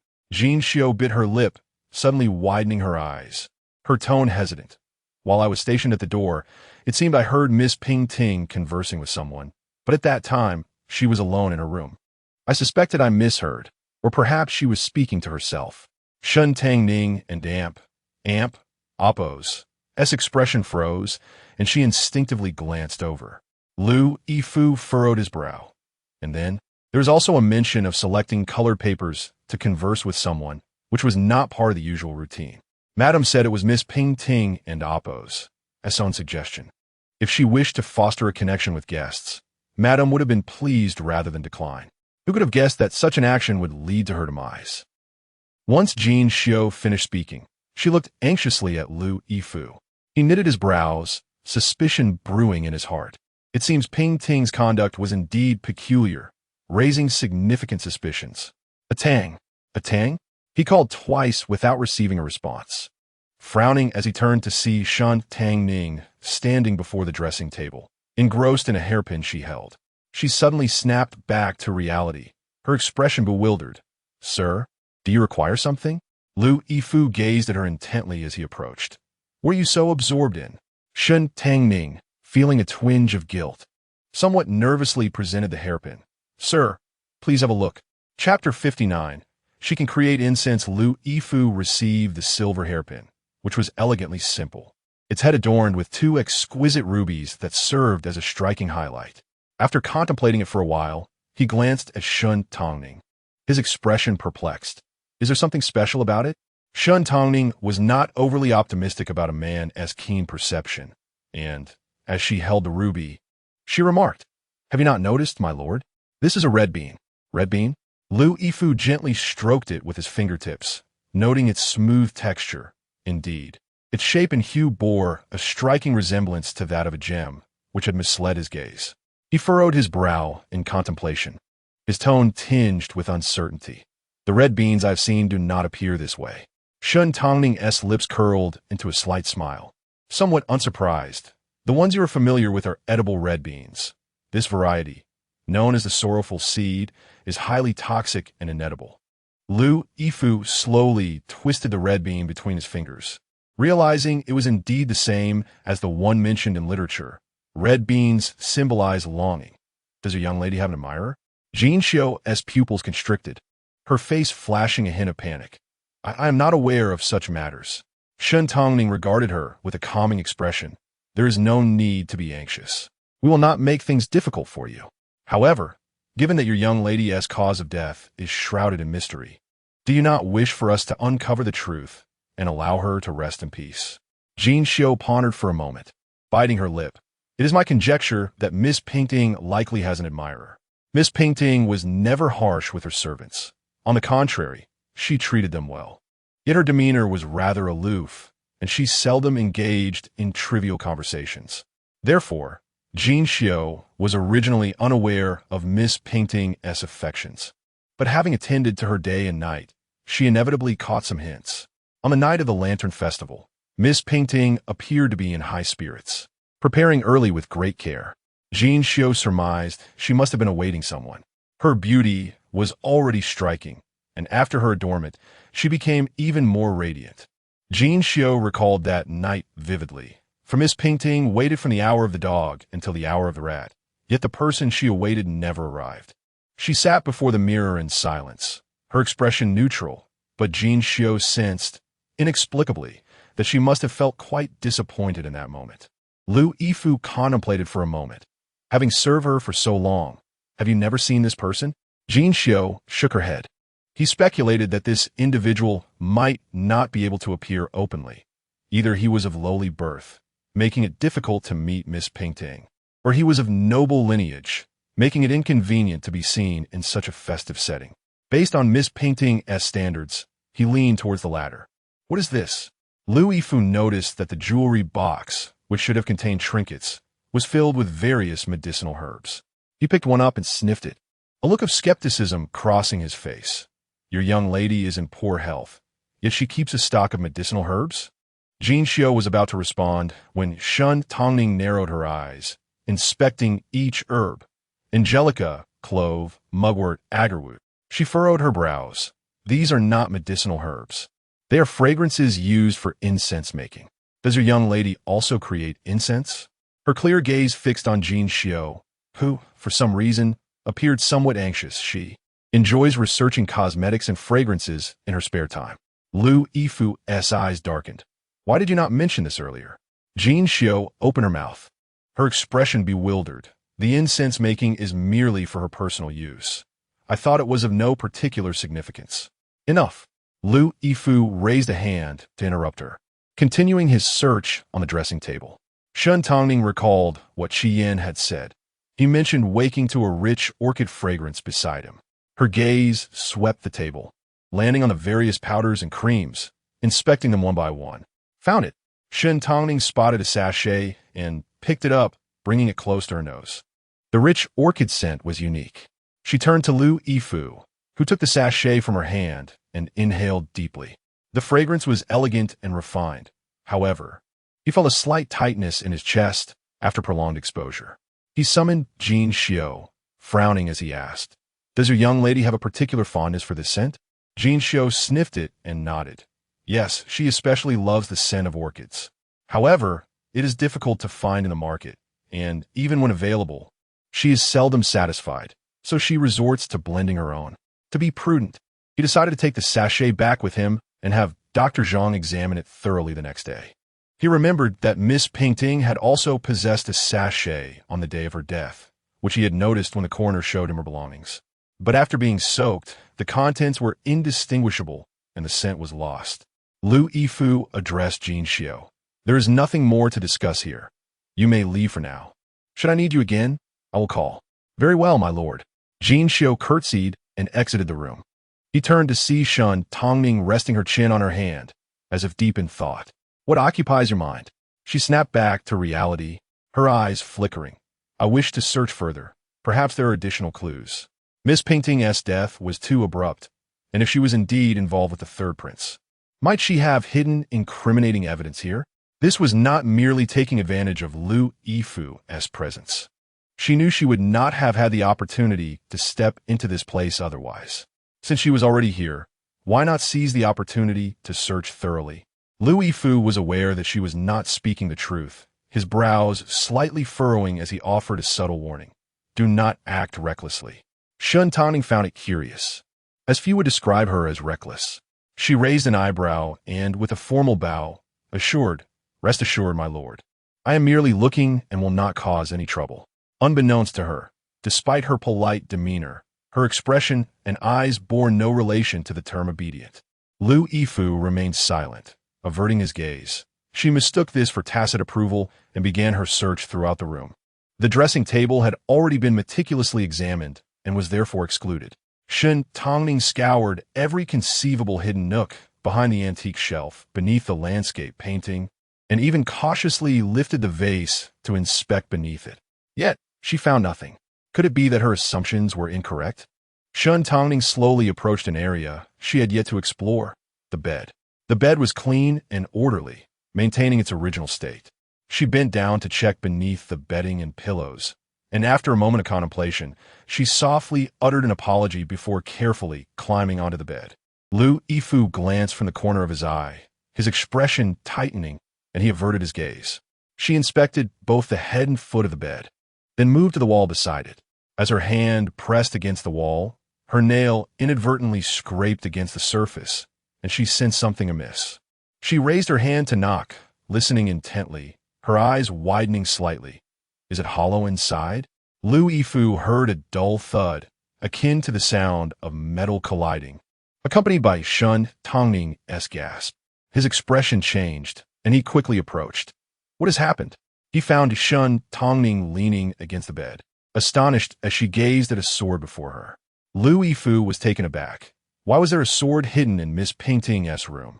Was she a skilled swordswoman? Chapter 60. Murder and Extinction with Deliberate Steps. Lu Yi approached the sword, scrutinizing its polished hilt and impeccably maintained blade, as if tended to daily. As he grasped the hilt, a peculiar glint flickered in his eyes. The calluses on the wielder's hand suggested a life accustomed to wielding a sword. Yet how could Ping Ting, if skilled in martial arts, be driven to leap into the lake by Qi Yin, drawn back to the present? Lu Yi noticed Shen Tangning examining a lacquer box. He furrowed his brow and cleared his throat, prompting Shen Tangning to present the box to him with feigned innocence. My lord, This was discovered in a hidden compartment alongside the sword. Could it hold some clandestine secrets? She inquired. Lu Yi accepted the box, noting its locked state. He tucked it away, stating, "This is evidence and must be taken back." Disappointment flickered across Shen Tangning and Appo's face. "As it should be," she replied. A sudden noise from the window startled her. "Who in Appo's there?" she demanded. A shadowy figure burst through the window, visibly surprised by their presence. Lu Yi swiftly stepped in front of Shen Tangning, his expression hardening. "Who are you?" he demanded. The intruder's gaze fixed on the box in Lu Yi's hands.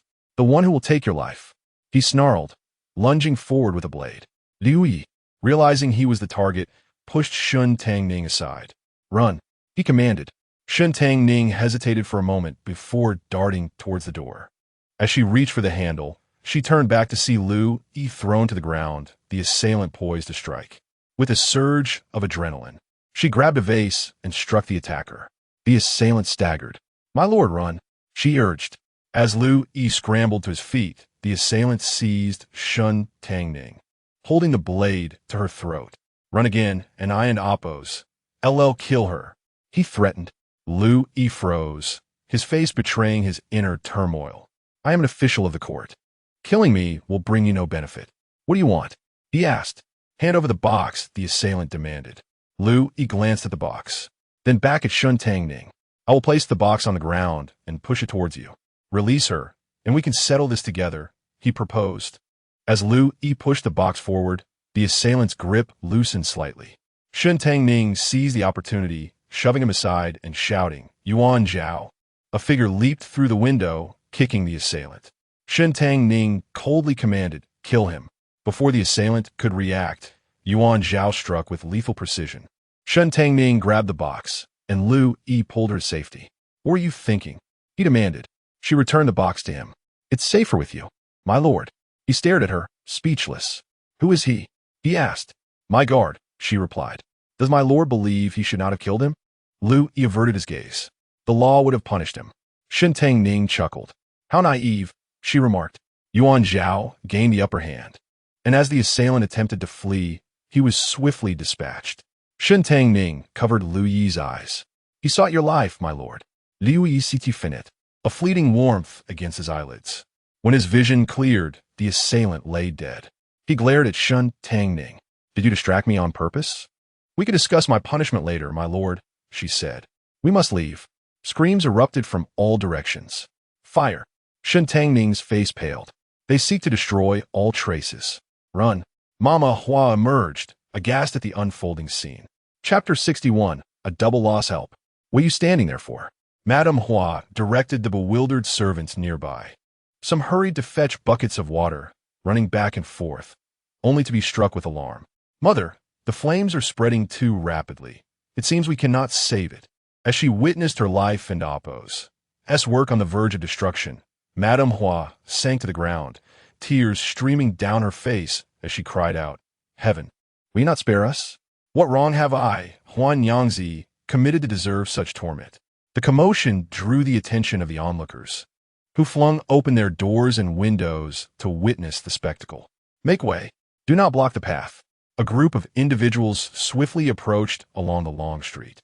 Madame Hua stood in stunned silence, staring vacantly. A young servant exclaimed in delight, "Mother, it's the officials from Jingzhou Prefecture."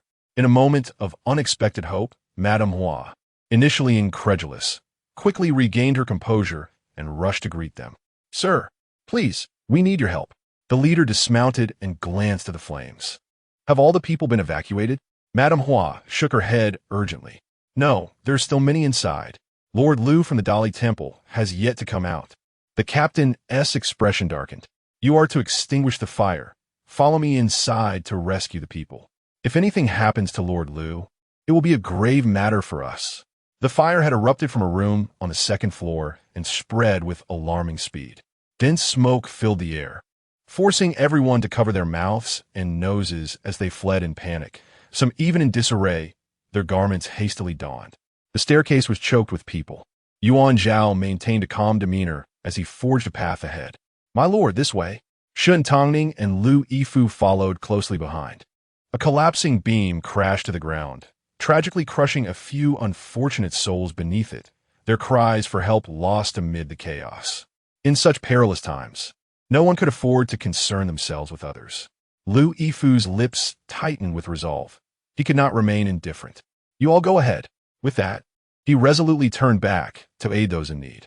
Shen Tangning felt a wave of darkness wash over her. How could he still possess such compassion in this dire moment? She took a few steps, then turned to see Lu Yifu struggling to lift a fallen beam. The searing heat scorched his hands, and he gritted his teeth, wrapping his palm with his sleeve before attempting to lift it again. The veins in his neck bulged, yet his strength was limited. Surrounding debris continued to fall, the flames obscuring his form. A complex light flickered in her eyes as she thought of a phrase, an ant shaking a tree.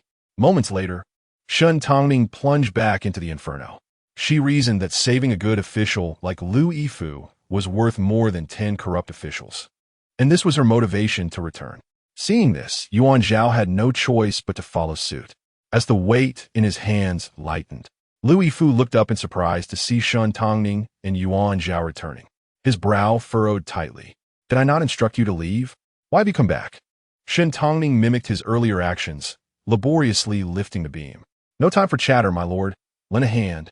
Together, the three lifted the beam, allowing those trapped beneath to escape, showering them with gratitude. They dashed toward the exit, just as the officials from Jingzhou Prefecture burst in. Lord Lu Yifu was taken aback by the prompt arrival of the officials. There was no time for contemplation as he gestured for their assistance. Lord Lu, are you unharmed? The captain rushed over, relieved to see Lu Yifu intact. I'm fine. There are several injured. Please take them out first. Finally escaping from Chunfeng Tower, Lu Yifu urged the captain to rescue others. Shen Tangning had inhaled a considerable amount of smoke and coughed incessantly as she clutched her chest.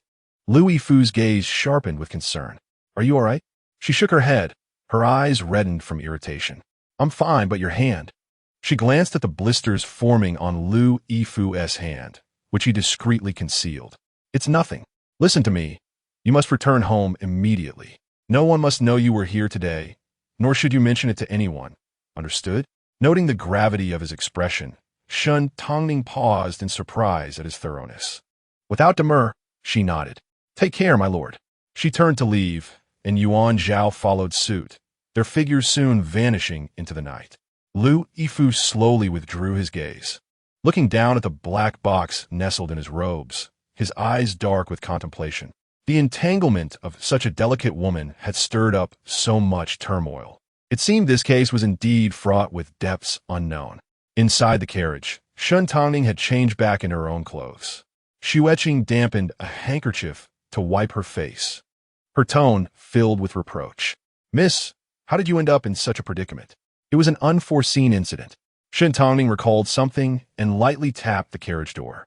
Yuan Zhao, who was driving, turned back to inquire softly. What is your command, my lord? Shen Tangning's eyes flickered. Did you summon the officials from Jingzhou Prefecture? She surmised that the third prince might have sent someone to retrieve something, anticipating any mishaps. She had instructed Yuan Zhao to remain outside, but she certainly did not expect the adversary would resort to arson. Yuan Zhao furrowed his brow, his expression darkening. My lord instructed me to wait outside. During that time, I noticed two individuals looking anxious as they exited. I approached to inquire, but they fled. I pursued for a few steps, sensing something was amiss, and enlisted a passerby to report to Jingzhou Prefecture. Thus, some time was lost. Shen Tangning could not help but admire his keen instincts. You performed admirably. It was fortunate the officials arrived in time. Otherwise, there could have been numerous casualties today. In retrospect, it seemed the adversary had prepared for contingencies. One person tasked with retrieving items, while the other set fire to incite panic, thus obliterating evidence. Yuan Zhao queried, what could possibly be so valuable on this painting that they would go to such lengths?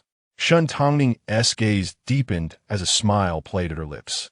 We shall see. Some will find themselves suffering a double loss. The adversary and Oppo's fixation on the contents of that black box only confirmed her suspicions. Even if it did not contain incriminating evidence against officials, It must hold something that posed a threat to the third prince, prompting him to take reckless risks, one misstep leading to another. Qi Yin reclined, gazing through the small skylight, idly counting the stars. His time in the prison had stretched long enough that he could scarcely recall the hour. During the day, the guards routinely visited to interrogate him, posing the same questions he had memorized long ago. His ears were nearly calloused from their repetition.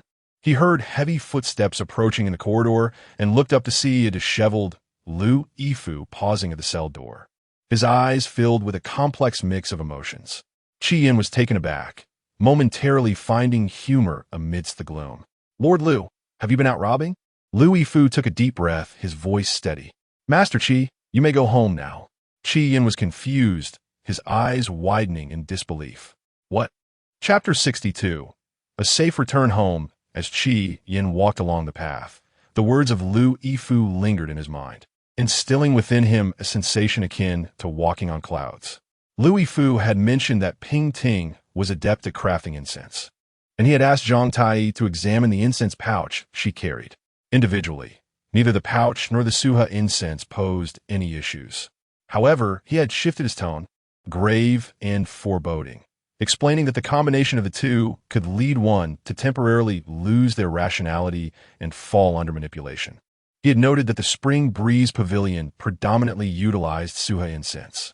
Ping Ting had exploited this method to extract a myriad of astonishing secrets from the officials who frequented this place for amusement, meticulously documenting them in a booklet concealed within a black box.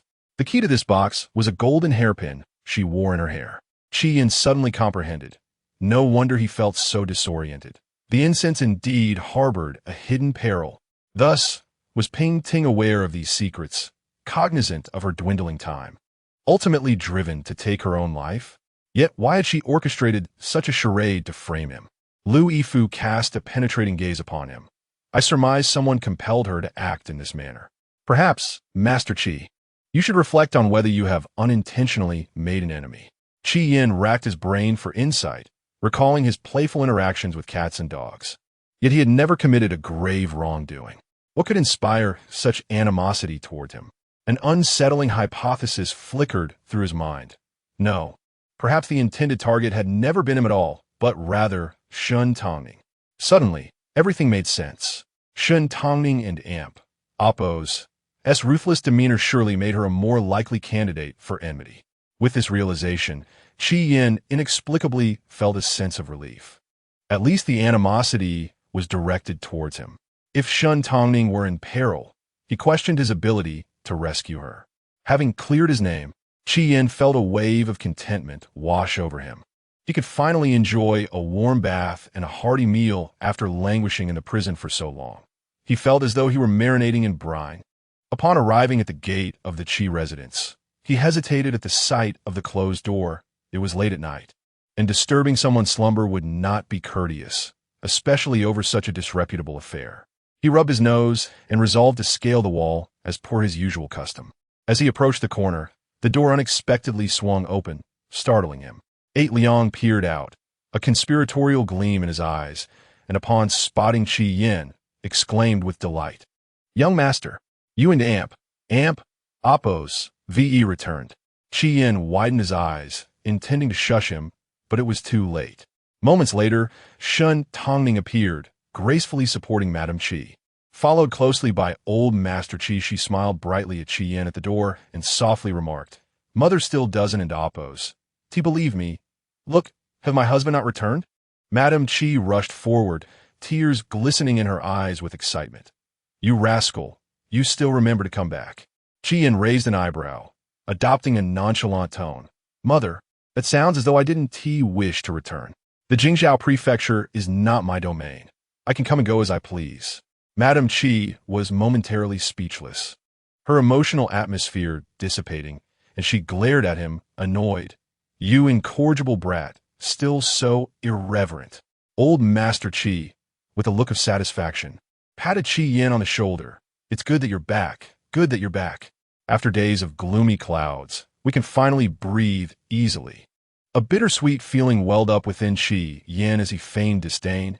"It and Oppo's. It's late. Let us not indulge in sentimentality." Is there anything to eat or drink? Look at how gone I've become. Indeed, the change was evident. Shen Tangning's lips curved gently. Husband, wait a moment. Just before he crossed the threshold, she called out to him. Qian, puzzled, halted his steps. Snow Qing approached with a bundle of branches in hand, beaming as she walked towards him. This is specially prepared by the young lady. Qian's eyelids flickered. Was she intending to strike him? Indeed, she was, but it was not as he had imagined. Snow Qing began to lightly pat him with mugwort. Shen Tangning's gentle voice rang out, harmonious and soothing. Mugwort to cleanse the body and ward off evil. May you find peace and prosperity henceforth. Qian and Amp, Oppo's eyelids trembled, taken aback, as he gazed at her. The burdensome frustrations that had weighed upon him seemed to dissipate with this simple gesture. Gradually, a smile appeared on his lips. Thank you. Madam Qi and Old Master Qi exchanged knowing glances, their eyes twinkling mischievously. Look, the young couple is being polite. After bathing, Qian surveyed the feast prepared for him, his appetite igniting. He ate voraciously, momentarily forgetting his manners. Noticing Shen Tangning seated beside him, he belatedly felt embarrassed and slowed his pace. You're still awake at this hour? There is no need to keep watch over me. I'm not a 3-year-old. Shen Tangning had already sent the elders to rest, and surely they would finally enjoy a good night's sleep. With an hour left until dawn, and unable to sleep, she chose to keep him company for a while. Qian replied. Oh, it seemed he had misread the situation. Then a thought struck him, and he paused. I heard from Lord Lu that it was you who accompanied him to the Spring Breeze Pavilion to uncover the clues that led to my swift release. His throat tightened as he dryly uttered, I appreciate your efforts these past few days. The flickering candlelight danced across Shen Tangning's features as she lowered her gaze. Her laughter light. It was nothing arduous. You suffered more in prison. If the third prince truly sought revenge against her, it was Qian who had unjustly endured hardship. Should he learn the truth, he would likely not be so eager to express gratitude. Qian dismissed her concern. A man must endure hardships to hone his character. Moreover, I seem to have faced no real trials. He had expected severe interrogations, but to his surprise, Lord Lu's methods had been unexpectedly gentle. Could it be that he had shown leniency due to Qian and Oppo's? As family background, it appeared the family name held some weight after all. That Lord Lu was indeed commendable. He seemed like a true official, a beacon of justice in the eyes of the populace. Shen Tangning smiled slightly. Lord Lu is indeed a good man. With the evidence now in his possession, Qian wondered if Lord Lu would face any repercussions. He regarded her with surprise. It was rare for her to praise anyone. Shen Tangning swiftly shifted the topic. You should conserve your energy for tomorrow and Amp. Oppo's visit to grandmother. It may not be so easy. Her gaze held a deeper meaning, and Qian, not being a fool, instantly comprehended. Given his grandmother's temperament, he suspected he would be in for a scolding. Qian sighed in dismay. It seems an admonishment is inevitable.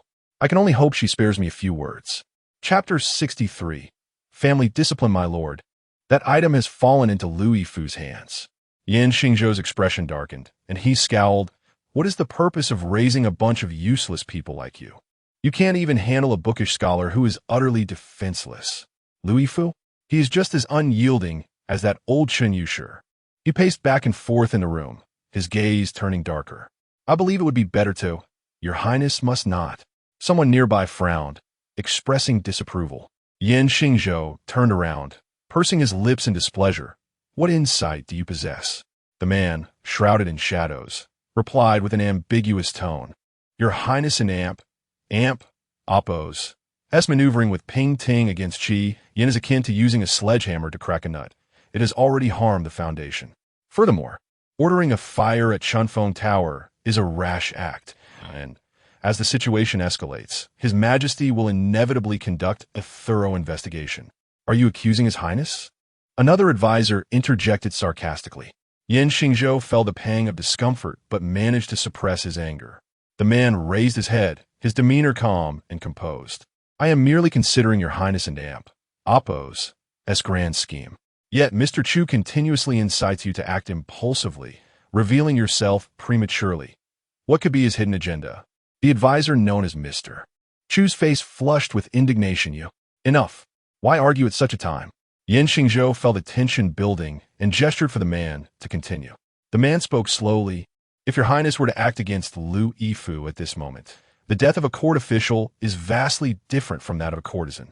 His Majesty would undoubtedly be furious and order a thorough investigation by the 3 law offices, which could very well implicate your highness.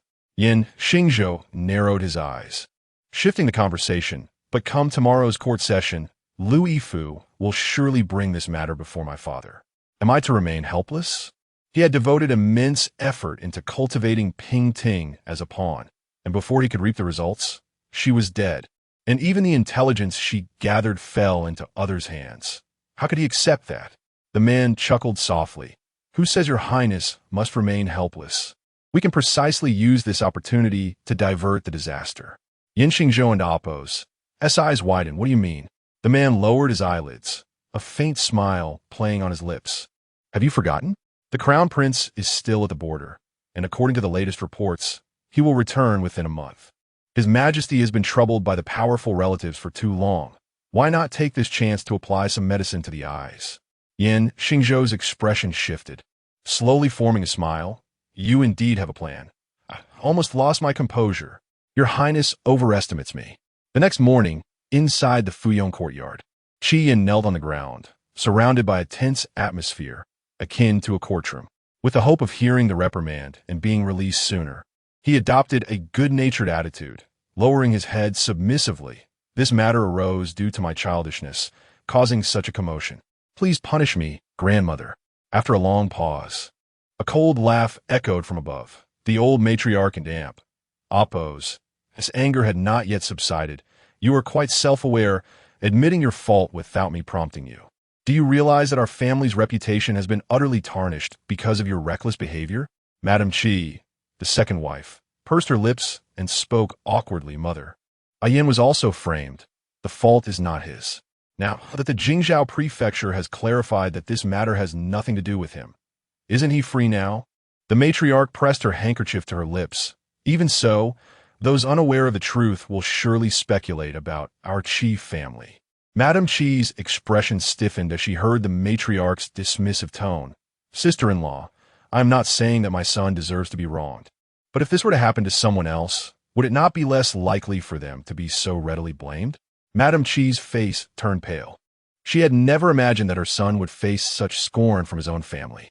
If it were Qi Jingyu in trouble today, she could hardly believe the matriarch would utter such cold and harsh words. Clutching her chest, she gritted her teeth. Grandmother, you are right to scold.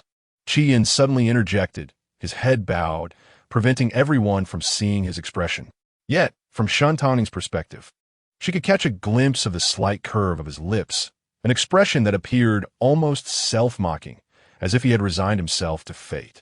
This incident stemmed solely from Qi Yin, tarnishing the Qi family and Appo's reputation and causing the entire family to bear the brunt of public scrutiny. Qi Yin willingly accepted punishment. The matriarch sneered. Good, you said it yourself. Yin. Madame Qi gasped in shock, her eyes wide with urgency. Do not worry, mother. I willingly accept the punishment. Qi Yin winked at her, daring not to glance at Shen Tangning's expression, quickly averting his gaze. He slowly bent his straight back, his forehead meeting the cold ground. Please punish me, grandmother. Qi Yin thought to himself. Shen Tangning must be quite disappointed right now. As a man, was he too spineless? He blinked slowly, his tongue feeling slightly bitter. Yet he had no choice. He truly could not muster the strength to resist. His one act of defiance almost cost him his closest kin. Softness was indeed a weakness, but at least he was still alive, right? You all heard that. This is what he said. The matriarch coldly tugged at her lips. Without rules, there can be no order. Bring forth the family discipline. Today, I shall teach him a lesson he will not forget. Everyone was taken aback, not expecting the matriarch to take such drastic measures. Shen Shumei sat back, enjoying the spectacle, but frowned slightly. Such a bloody scene. Will it affect the child in my womb? Madame Qi and Appo's heart sank, and she hurriedly knelt to plead. Grandmother, must it come to this? Yin has already recognized his mistake. Please let him off this once. In the Qi family, invoking family discipline was a grave matter. The rattan used for punishment was thick enough to leave severe welts, and a proper punishment would involve at least 10 strokes, leaving one bedridden for days. Shen Tangning's brow furrowed as she stepped forward. "Grandmother, is this not excessive?" The matriarch glared at her. "Are you questioning my decision? Even if you come from a noble background, with the Empress as your backing. Do not forget you are the junior here, and the Shen family has taught you better than this." This world was indeed harsh.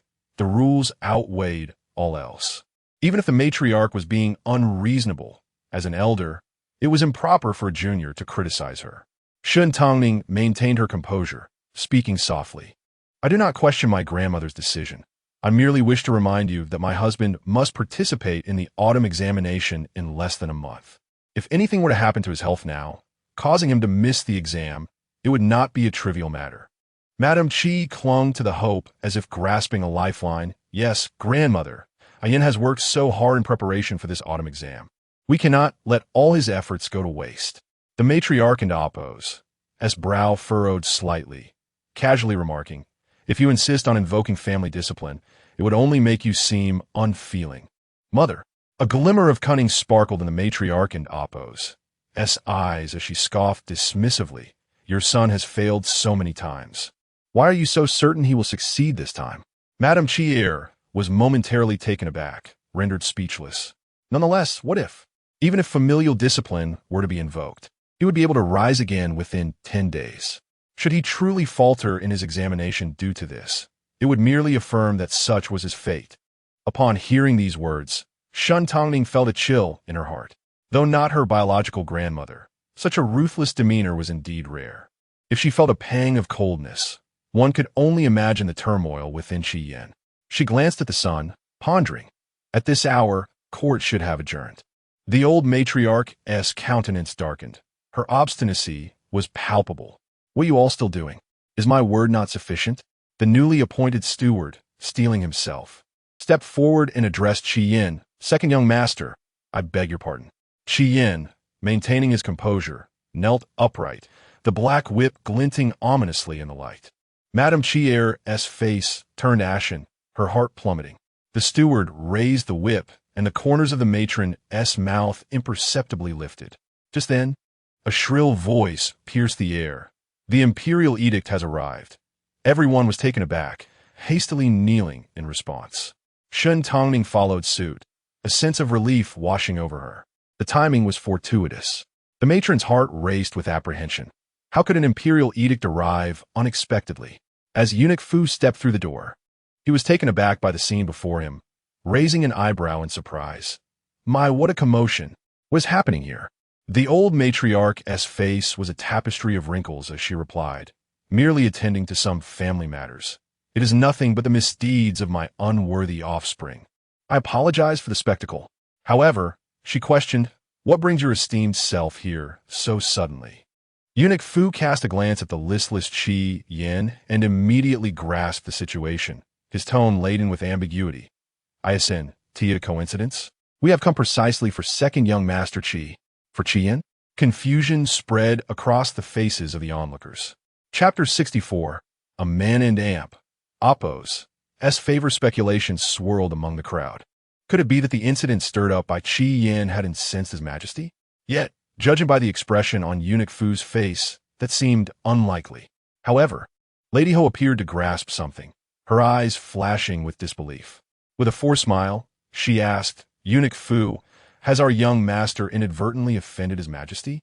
In the midst of the public scrutiny, Qi Yin was utterly perplexed, turning his gaze towards Eunuch Fu. A fleeting glimmer of sympathy crossed Eunuch Fu's eyes as he cheerfully responded, "Do not worry, Lady Ho. This is indeed a fortuitous matter. His Majesty was informed by Master Liu, the deputy minister of the Dali Temple, that young Master Qi has suffered an unjust grievance, misunderstood and maligned by the world. To offer solace, His Majesty has specifically sent me to restore young Master Qi and Oppos' honor and has bestowed generous gifts." With a flourish, he draped a ceremonial cloth over his arm, prompting a young eunuch behind him to present the rewards. A cursory glance revealed a row of gleaming gold ingots and a selection of pearls and gemstones, clearly chosen to align with Qi Yin and Oppos' character. Silence enveloped the surroundings. The crowd's emotions were complex. How could a mere scoundrel like Qi Yin warrant such personal attention from the emperor? Lady Qi felt a weight lift from her heart, regaining her vitality. After declaring the imperial edict amidst the hush, Eunuch Fu approached the still-dazed Qi Yin, beaming as he said, "Young master, rise quickly. You have truly endured an injustice. Who could have anticipated such events?" Despite his mind still grappling with the unfolding situation, Qi Yin adeptly raised the corners of his lips, engaging in pleasantries with Eunuch Fu. "It is but a trivial matter. How could it trouble his majesty? I am grateful for your personal visit, eunuch." If he wished to charm others, there was no one he could not disarm with his words. Indeed, Eunuch Fu was quickly won over, his smile broadening. Young Master Qi is indeed a clever one. Both the old lady and Lady Ho wore expressions of discomfort. They prided themselves on their lofty principles and were unwilling to lower themselves to flatter a eunuch, harboring disdain for Qi Yin and Appo's behavior. Yet, they could not dismiss the tinge of envy. Eunuch Fu was a favored servant of the court, maintaining an aloof demeanor in their presence. Yet he conversed so amiably with Qi Yin. As Eunuch Fu prepared to leave, he cast a deliberate glance at Shen Tangning, casually stating, "Oh, how could I forget an important matter? Miss Shen, the Empress has asked me to convey that she has missed your presence in the palace since your last visit." A hush fell over the room as various complicated gazes turned towards Shen Tangning. With a gentle smile and a humble demeanor, she replied, "Please convey my regards to the Empress. Once I have settled my current affairs, I shall certainly send word to visit the palace." Her aunt was supporting her, and now that the truth was revealed, it was time to reclaim her dignity. "Rest assured, I shall deliver your message." After Eunuch Fu and Appo's departure, the previously tense atmosphere gradually eased. Shen Tangning stood up, assisting her elderly relative. Observing the surroundings, she noted the strained expressions on the faces of both the old lady and Lady Ho, akin to those who had swallowed a fly. With a slight arch of her lips, she inquired, "Grandmother, shall we still enforce family discipline?" The old lady faltered, casting a glance at the imperial edict in Qi Yan's hand, a wave of frustration washing over her. It was now a matter of self-reproach. Her face twitched slightly as she replied, "Neither warm nor cold. Since His Majesty has spoken, what more can I say? To penalize Qi Yin and then have Shen Tangning report to the Empress would be absurd." Rubbing her temples, she stifled her resentment and said with reluctance, "Enough. I am weary. You may all leave." Qi Yin raised an eyebrow, respectfully bowing, "Thank you, grandmother, for your magnanimity." "What magnanimity?" The old lady felt her eyelids twitching, forced to swallow her pride. Exiting the Fu Rong courtyard, Lady Ho cast a sidelong glance at Qi Yin, her smile laced with barbs. "Young master, you possess quite the ability to summon the Emperor's attention." Shen Tangning's eyes flickered as she prepared to respond, but Qi Yin spoke first. Appearing carefree, "What does my dear aunt mean? How could a junior like me possess such capability? It is His Majesty's keen insight and profound righteousness." He praised the Emperor, leaving her unable to retort. Lady Ho huffed, leaving in a huff. Qi Yin suppressed his theatrical demeanor, his gaze penetrating as he watched her retreating figure. A hint of mockery in his eyes. Were it not for the Emperor and Appo's timely decree, he would undoubtedly have faced a severe beating. Lady Qi clasped her hands in gratitude. Qi Yin paused, instinctively glancing at Shen Tangning, their eyes locking for a moment. She blinked. "Why do you look at me, husband?" He felt that the timing of the Emperor's decree was too coincidental. Moreover, as the eldest lady had pointed out, how could a notorious wastrel like him possess the capability to warrant the Emperor and Appo's special consideration? After much contemplation, he could only conclude that it was related to Shen Tangning. Hesitating for a moment, he inquired, "Was it you?" Shen Tangning and Appo's eyelashes fluttered, and she could not help but smile. "I merely owed someone a favor." After the morning court session, Qi Jingyu's emotions were tumultuous. Many significant events had transpired that day. First, the arson case at Chunfeng Tower had prompted the Emperor to order a rigorous investigation. Second, Pingting and Appo's suicide had cleared Qi Yin of suspicion, allowing him to return home. Third, Master Liu Yufu of the Dali Temple had collaborated with Inspector Chun to submit a report against numerous officials in the court, alleging their involvement in corruption, presenting a series of evidence that sent shockwaves through the court. The emperor was furious, immediately dismissing a group of officials and ordering a thorough investigation.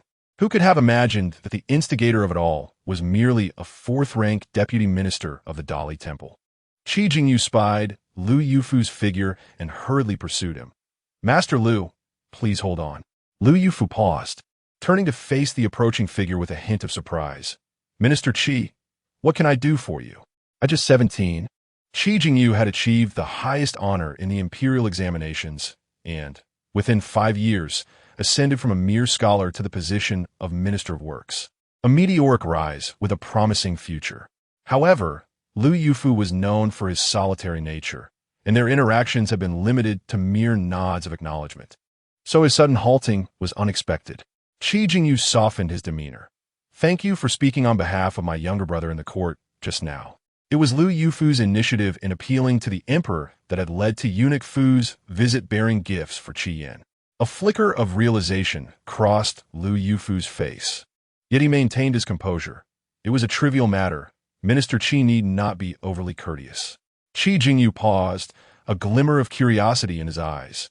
Master Liu, it seems you share a good rapport with my younger brother? Liu Yufu raised an eyebrow, slightly frowning, his tone icy. What leads you to such a conclusion, Minister Qi? I was merely acting in accordance with the law.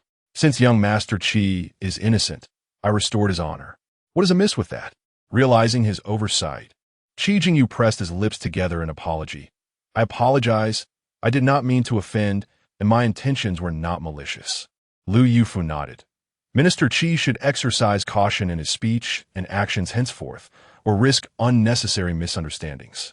Chapter 65. Reduced to a vassal having uttered those words. Liu Yufu paid no heed to Qi Jingyu's rigid expression and turned to leave. The image of Shen Tangning's face flitted through his mind. She was accustomed to blooming proudly atop the branches, yet was willing to lower herself for that individual. I wish to entrust you with a matter, Lord Liu. Liu Yifu lowered his gaze, avoiding her eyes. If it lies within my capabilities, I will assist you. If beyond, I am but a willing heart with no power. This statement was a clear indication that he would not be swayed by personal interests. Shen Tangning chuckled instead. You think too much, my lord. I do not require you to act against your conscience, merely a favor within your means. Liu Yifu's gaze shifted slightly. Pray, elaborate. If it later transpires that Qi Yin is innocent, I would like to request that you restore his reputation with utmost integrity. He raised his head to find Shen Tangning's expression clear and unhurried. We both understand how fearsome public opinion can be.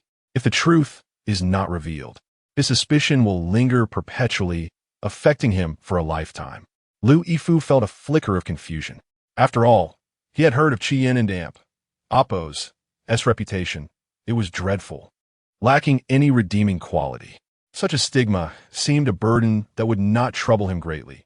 Perhaps Qi Yin himself did not care. Yet she did.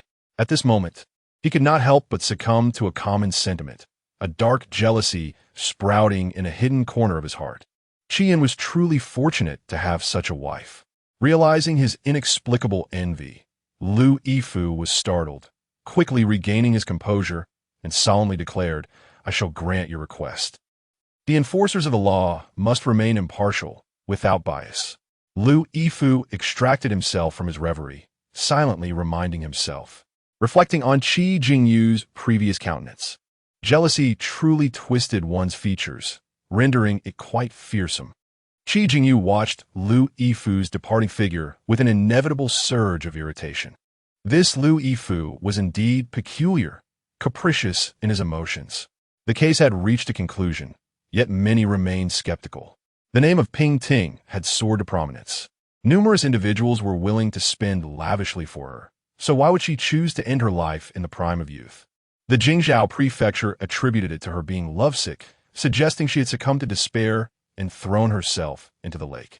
Investigations revealed that Ping Ting had a beloved, who allegedly looked down upon her origins and refused to redeem her, leading her to a state of melancholy until her untimely demise.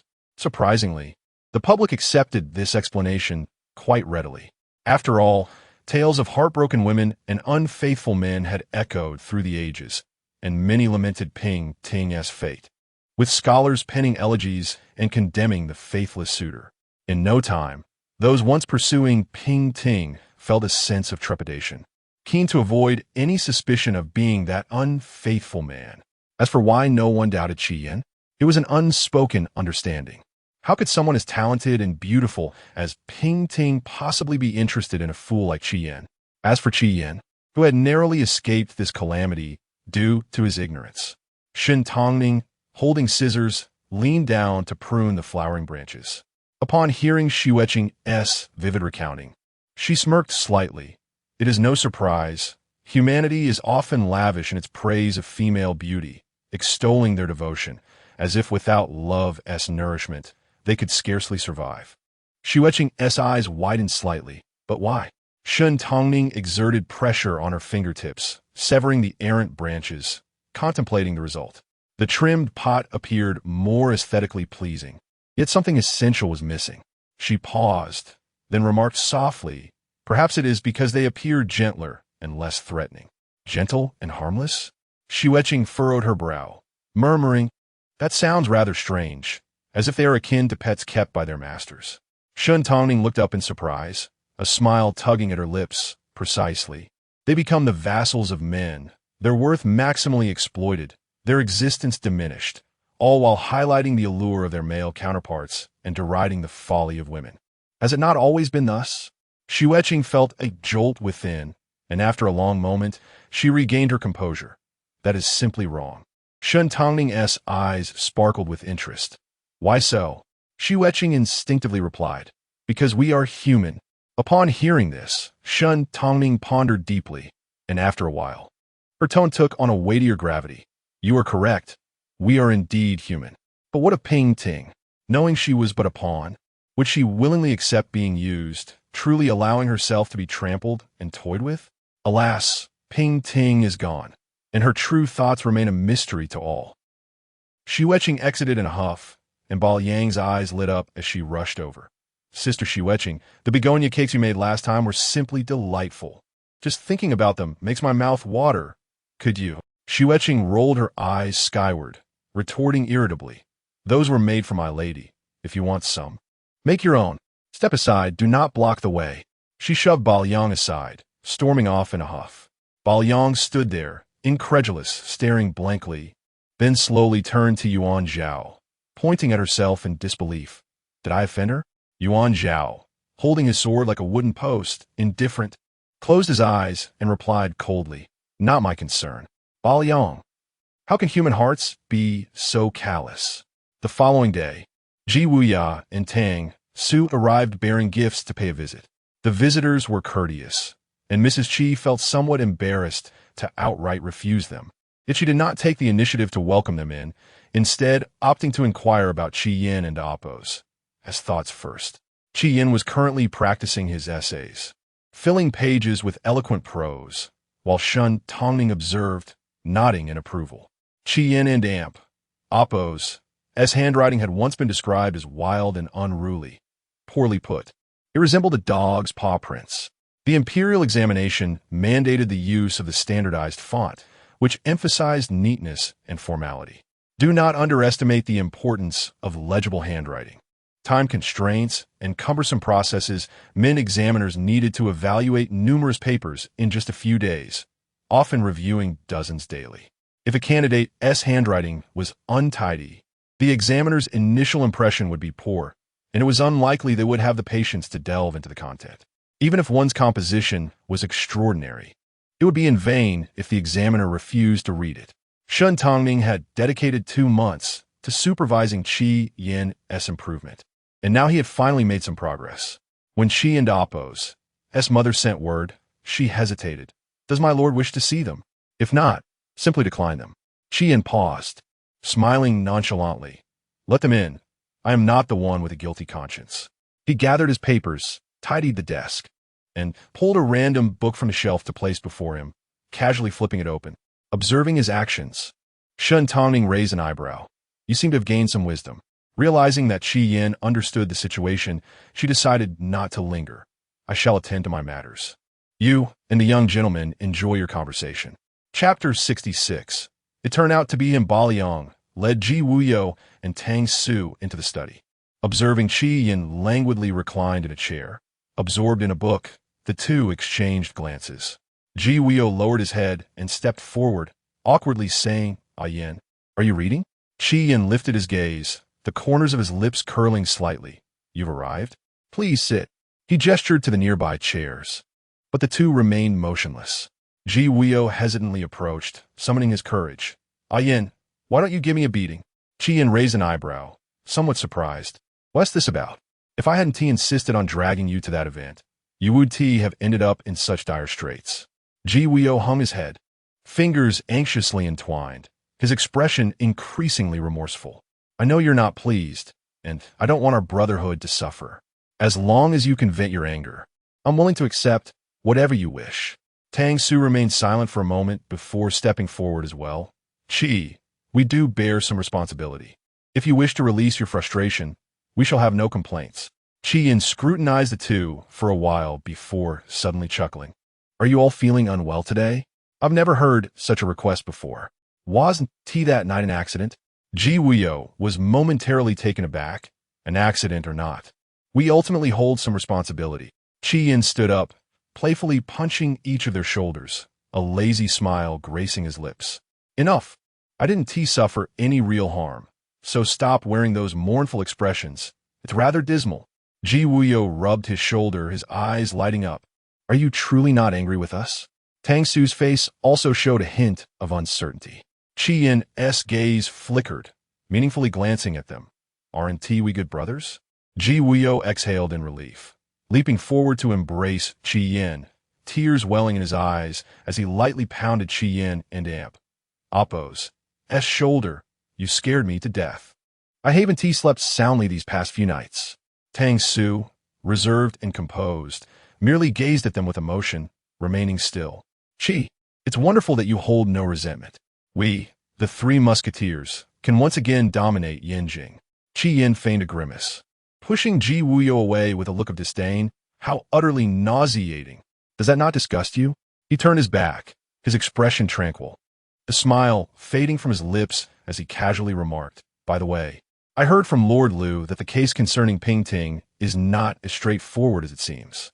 Instantly, Ji Wuyo and Tang Su were captivated by his words. "What do you mean? Didn't the Jingzhou prefecture claim that Ping Ting committed suicide out of love?" Qi Yin turned back, noticing their intrigued expressions, and lowered his voice mysteriously. "That's merely the public narrative, intended to placate the populace. In truth, Ping Ting discovered certain undisclosed secrets and, feeling cornered, chose to take her own life." Ji Wuyo inhaled sharply, his eyes wide with shock. "Is that true?" Tang Su, skeptical, instinctively probed further. "What secrets?" Qi Yin cast him a sidelong glance, straightening up with a nonchalant smile. "How would I know? It pertains to state secrets, and Lord Liu certainly wouldn't divulge every detail to me."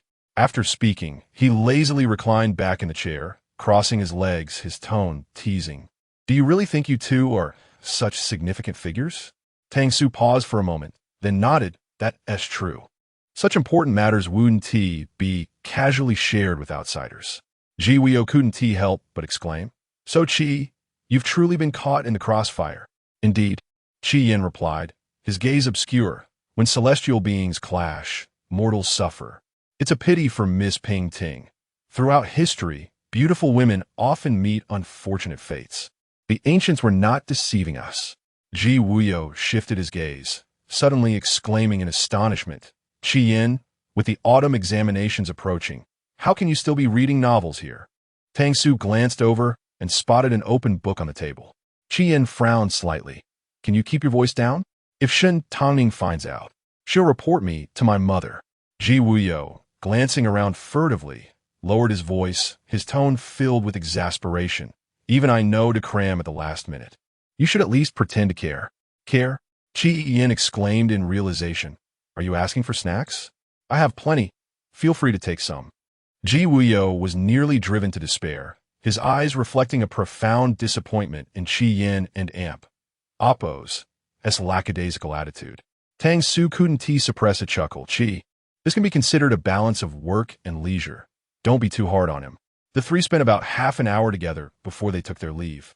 Qi Yin instructed Baliang to see them out, the smile in his eyes gradually fading as he sat expressionlessly at the table for a long while, penning a name on the paper. The strokes were forceful, concealing a sense of murderous intent. He examined it for a moment, suddenly narrowing his eyes with a slight smirk. So it turned out to be him.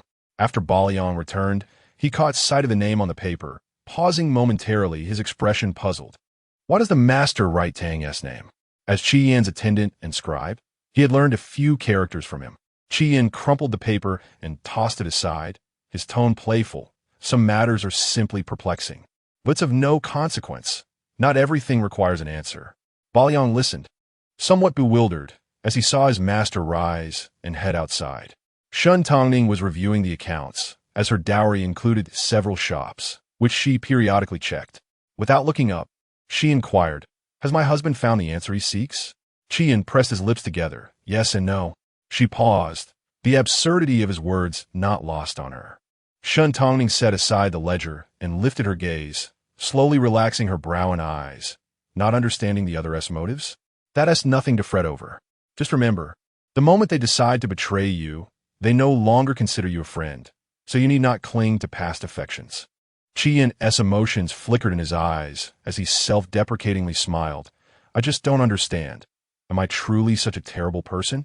He regarded himself as magnanimous, deeply loyal to friends, especially Ji Wuyo and Tang Su, who were his best companions here. They shared joys and sorrows, forming a profound bond, only to end up in such a predicament. Shen Tangning's gaze shifted slightly, her expression calm as she regarded him. If you are guiltless, then it is others who should reflect and feel remorse. When they harm you, do they hesitate? Qi Yin's mind suddenly cleared, and he nodded solemnly. I understand now. Shen Tangning tilted her head, resting her chin on her hand, a hint of playful curiosity in her eyes as she gently blinked. What does my husband plan to do? Under her guiding gaze, his resolve solidified, and his voice grew cold, an eye for an eye. Shen Tangning laughed, her eyes sparkling. A child can be taught. Qi Yin felt an unexpected warmth rise to his ears. For a brief moment, doubt flickered within him. No, he previously referred to Shen Tangning as a man-eating flower. Chapter 67. The Relics of Painting Master. I have attended to your instructions, Yuan Zhao announced as he stepped through the door, clasping his fists in respect towards Shen Tangning. She nodded slightly. In such sweltering heat, your efforts have been commendable. Please have some refreshing tea. Thank you, master. Xu Etching poured tea for Yuan Zhao, her brow furrowing in confusion. The matter has been resolved. So why does the young lady still have Yuan Guardian send out rumors? Shen Tangning had orchestrated a scheme to bribe a group of street children to spread news about the Ho residence and Amp, Oppo's intention to sever ties with Qi Yin, which had thus far circulated within a limited scope. But hasn't Amp, Oppo's, the old lady already abandoned this idea? Xu Etching questioned. Shen Tangning and Amp, Oppo's gaze deepened as she countered. What is the relationship between the first and second families? Xu Etching pondered for a moment before replying. They are cordial in appearance, but discordant at heart. After the previous incident where the young master was imprisoned, the first family was quick to distance themselves. It is evident they look down upon the second family. As for the old lady, her favoritism is quite pronounced. It is hardly surprising, for she did not bear them, yet they are still family. It is disheartening to witness such disregard, particularly in critical moments. It is akin to one and Oppo's own wife. Despite disliking the concubine and the second young lady, she would still maintain the necessary decorum. As long as the other party remains obedient, she would not go out of her way to cause trouble. Shen Tangning narrowed her eyes slightly. As you say, the first and second families are destined to be at odds. I am merely preparing in advance. In my previous life, Qi Jingyu was aligned with the third prince. My allegiance lies with the crown prince. Factional struggles are unforgiving, with only one surviving. Thus, the second family will inevitably draw a line with the first family. If Qian also supports the third prince, I must reevaluate my relationship with him. However, following the incident at Chunfeng Tower and my prior subtle inquiries, it is highly likely that Qian will not side with the third prince. By preemptively releasing rumors regarding the old lady's intention to cast Qian out, if a day comes when the two families truly turn against each other, the second family will not bear significant blame. Having addressed the immediate concerns, Shen Tangning felt no relief. A faint melancholy lingered in her eyes. "What troubles you, young lady?" With a soft sigh, she replied, "The crown prince is returning to the capital soon." Xueqing was puzzled. "I ascend in damp? Oppose. Tea that a good thing? I hear he has achieved victory, and the emperor will surely reward him greatly." Shen Tangning managed a faint smile that did not reach her eyes. "Is that truly the case? The emperor is in the prime of his life, yet the crown prince has already distinguished himself to such an extent, garnering the support of officials and the affection of the populace, not to mention his illustrious maternal family. Will the emperor not be restless, perhaps even suspecting the crown prince's ambitions for his position, anxious to ascend himself? Exceeding one's master can lead to peril." Shen Tangning contemplated deeply, her expression darkening. "Yuan Zhao, I may need to trouble you with a journey." Yuan Zhao raised an eyebrow in surprise. "No problem, as long as the funds are in place. It's all negotiable." Xueqing, prepare the writing implements, Shen Tangning instructed, rising to approach the desk. "I need to compose a letter." Yuan Zhao wrote swiftly, hoping this letter could reach the crown prince before his arrival in the capital.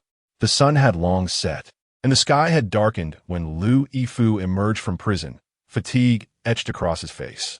The corruption case involving officials was sprawling and intricate, and the emperor had commanded a joint investigation by the 3 judicial offices, which had kept him quite occupied these past days. It was no wonder the emperor was furious. The magnitude of the embezzled funds was staggering. The case involved costs for repairing ditches and dams, and also included provisions for ice and coal. Ice in summer and coal in winter were supposed to be state-sponsored benefits, but they had gradually morphed into a blatant means of bribery among officials. In pursuit of promotions or financial allocations, lower-ranking officials would pay tribute upwards. Attempting to remain untainted would inevitably lead to exclusion, making one's career path arduous. So, what was to be done? They all contributed together, and thus corruption flourished. Those at the top filled their coffers, living in lavish excess, while the emperor was left in a state of dissatisfaction. Rubbing his temples, Lu Yifu's gaze fell upon a frail figure pacing nearby, appearing somewhat hesitant and ill at ease. He felt a stir of concern and approached. "Miss Jinsi, what brings you here?" Upon hearing his voice, Jinsi looked up with a gleam of joy in her eyes. "Lord Lu, I came specifically to find you." "To find me?" Lu Yifu was increasingly curious. Had she encountered some trouble? "It concerns Miss Pingting." Jinsi bit her lip, summoning her courage to hand him a bundle. Lu Yifu was taken aback, instinctively reaching out to receive it. Jinsi hesitated. On that night at Chunfeng Tower, the flood destroyed many items. However, the Jingzhou prefecture arrived in time, and Miss Pingting and Oppo's room was not too badly affected. While sorting through her belongings, I discovered this. I have never seen its contents before. They seem rather peculiar, so I thought to bring it to Lord Lu. Lu Yifu straightened his posture, expressing sincere gratitude. "Thank you, Jinsi. Your caution is commendable." Jinsi blushed at the compliment, lowering her head, and after a moment, earnestly stated, "My lord, Miss Pingting was a good person. She rescued me from the clutches of Madame Hua and often encouraged me, reminding me not to lose hope even in dire circumstances. I truly believe she would not have taken her own life so easily. There must be more to this story." Upon catching sight of the glimmering tears in her eyes, Lu Yifu felt a profound sense of empathy. "Rest assured, I shall do everything in my power to ensure she finds peace." Jinsi felt relieved, her gratitude evident in her smile. "Thank you, my lord." After returning home, Lu Yifu finally unwrapped the bundle. The contents tumbled onto the table, causing him to pause in surprise. It was an exquisitely crafted dance skirt, its design innovative, one that had never been seen in Yanjing. The skirt was impeccably preserved, indicative of its owner's careful maintenance. Additionally, there was an oddly shaped mask, resembling a ghoul with sharp fangs.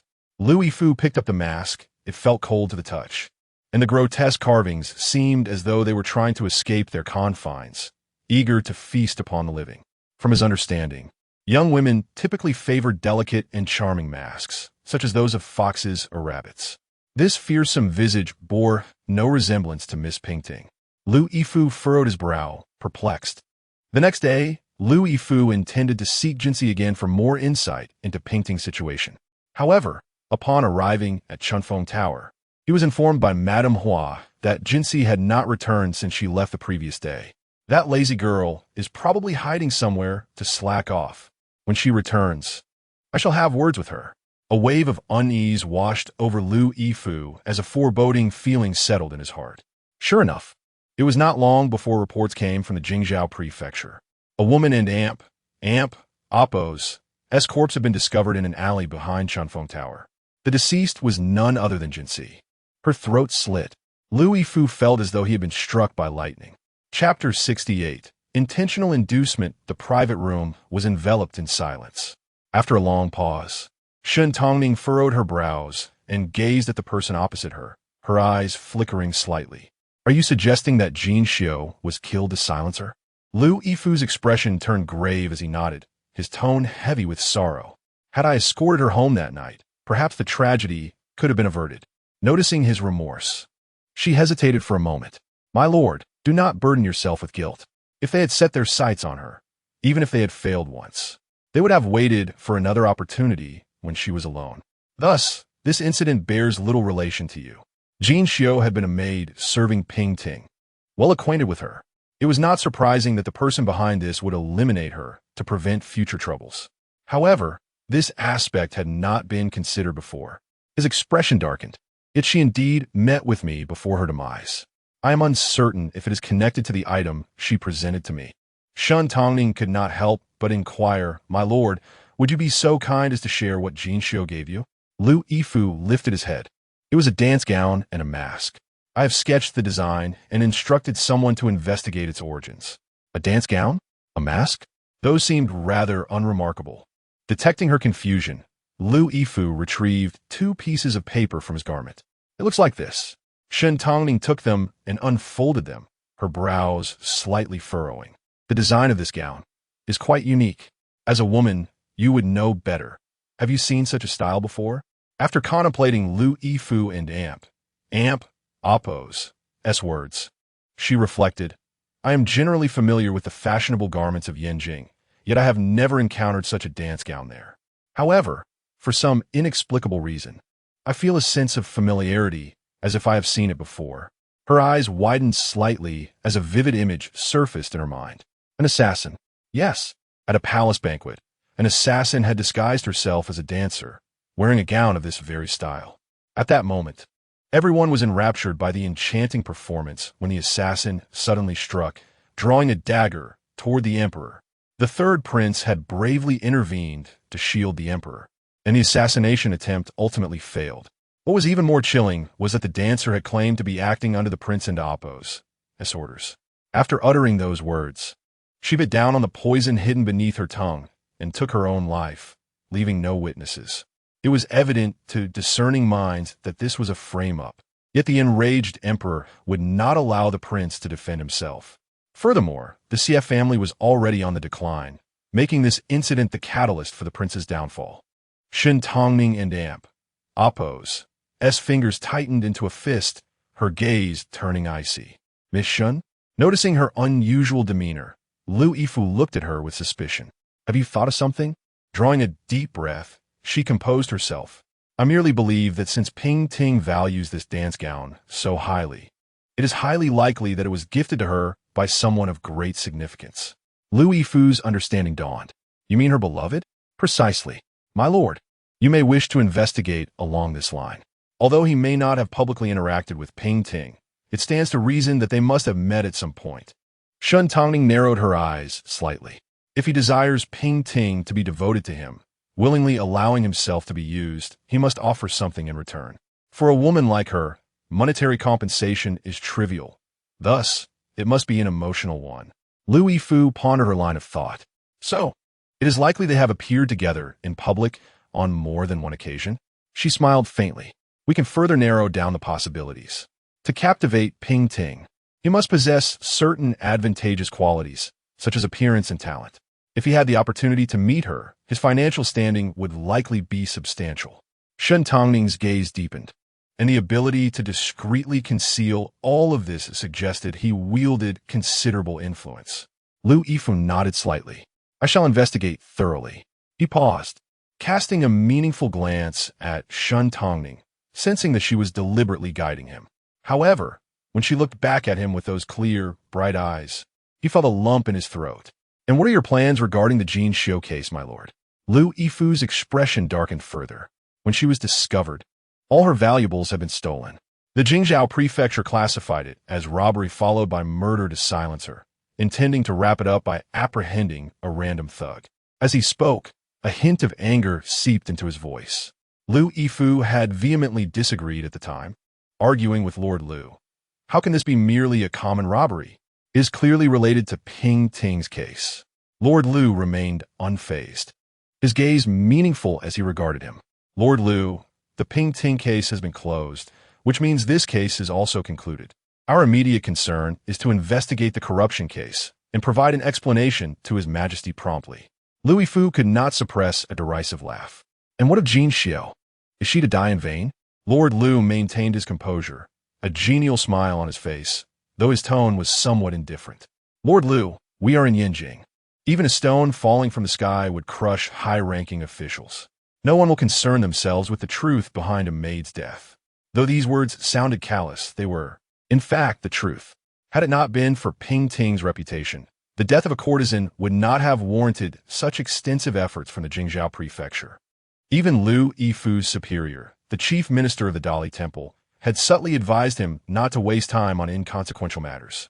Noticing Lu Yifu's unusual silence, Shen Tangning surmised something and spoke after a brief pause. My lord, this world is not merely black and white. At times, being overly sensitive is a form of self-punishment. Those who excel in introspection often suffer more than others. Should we then turn a blind eye? That would only embolden the criminals. Lu Yifu's lips pressed tightly together as he suddenly stood up, enunciating each word with conviction. I will certainly bring the murderer to justice. Just as he had promised Jean Xiao, he would ensure Ping Ting's death would not go unanswered. Shen Tangning did not mock his naivety. Instead, she smiled gently. My lord, your heart is filled with great benevolence. I have been shallow in my understanding. Before Lu Yifu departed, he cast one last glance at her. Although the murderer may not be aware that you were also present at Chunfeng Tower that day, Miss Shen, it would be wise to exercise caution. Should you encounter any difficulties, feel free to seek me out. Qian leaned against the wall, turning his head lazily as he heard the door open.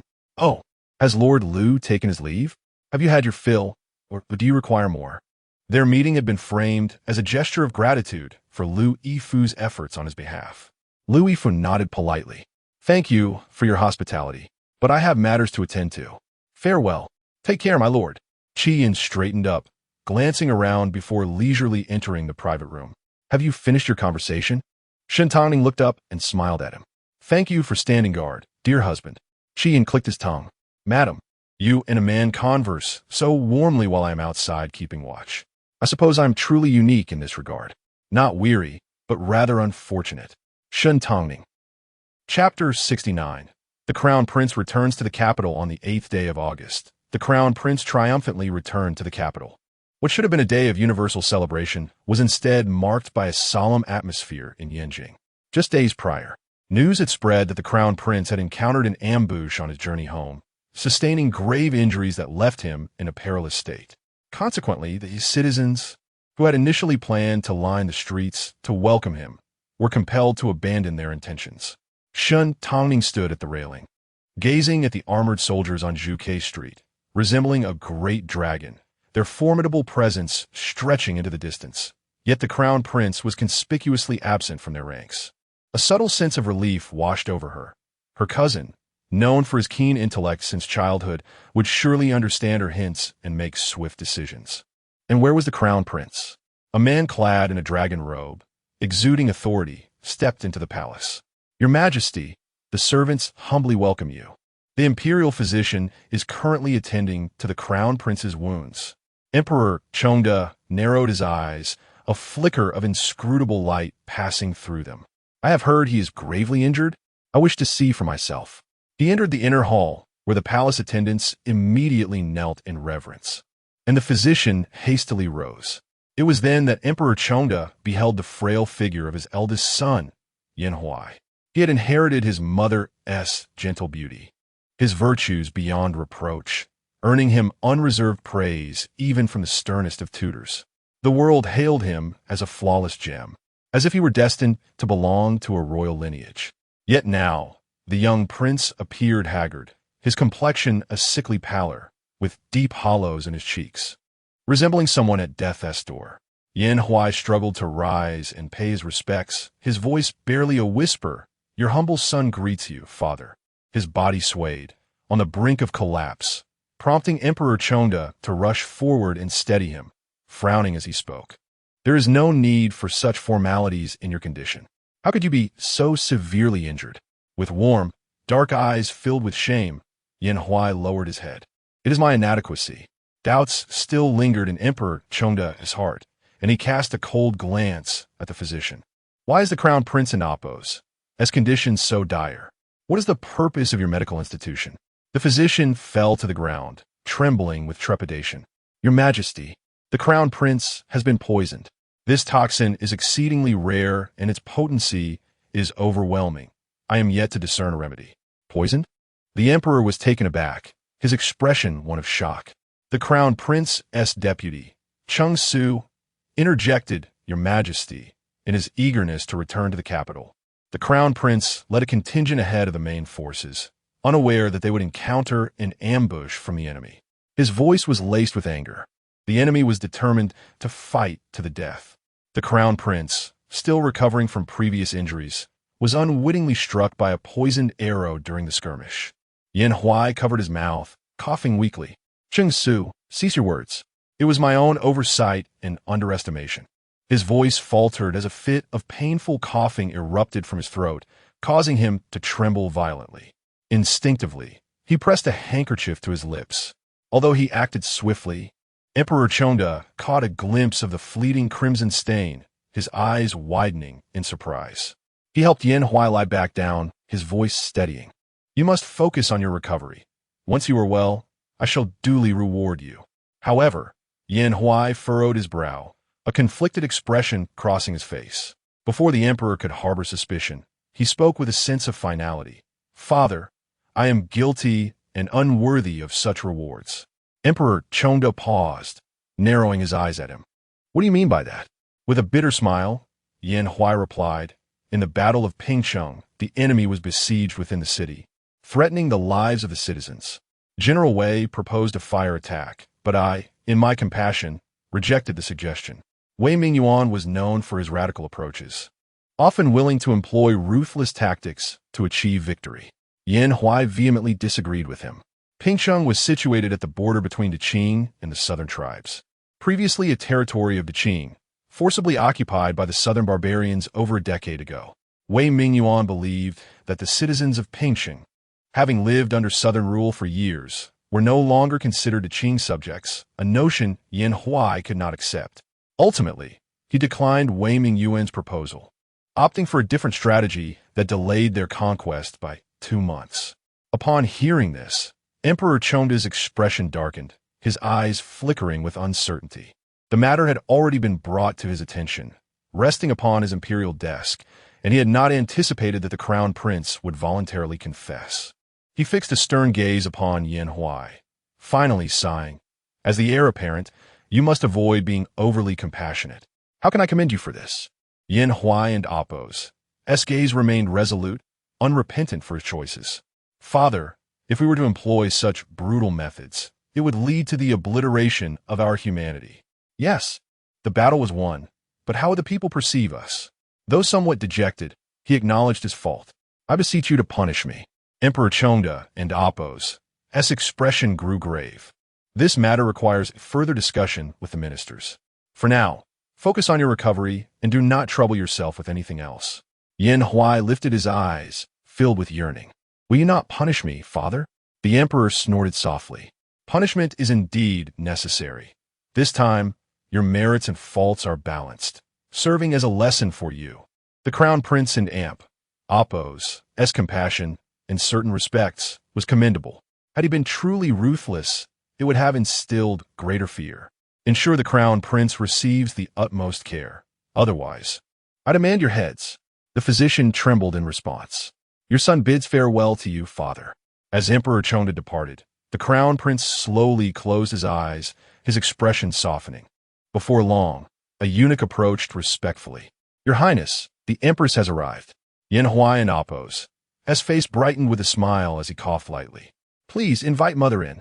As the royal sedan chair settled, a regal woman descended, her elegance radiating, her delicate features framed by a pair of cold, phoenix-like eyes. The Empress, always dignified and graceful, now seemed somewhat hurried. Has the physician discerned the situation? Upon seeing her son's condition, the Empress gasped, her fingers clenched tightly, her expression turning icy. All of you, leave us. After dismissing the attendants, tears welled in her eyes as she approached, her hand hovering in the air. My son, how could this happen? Yin Huai coughed softly, suppressing his discomfort as he spoke. Mother, do not worry. Allow me to explain. This is largely thanks to my cousin. The Empress and Apos' expression shifted, her brows furrowing. Are you saying that Tangning prompted you? Yin Huai nodded. She did not state it outright, but recounted a story.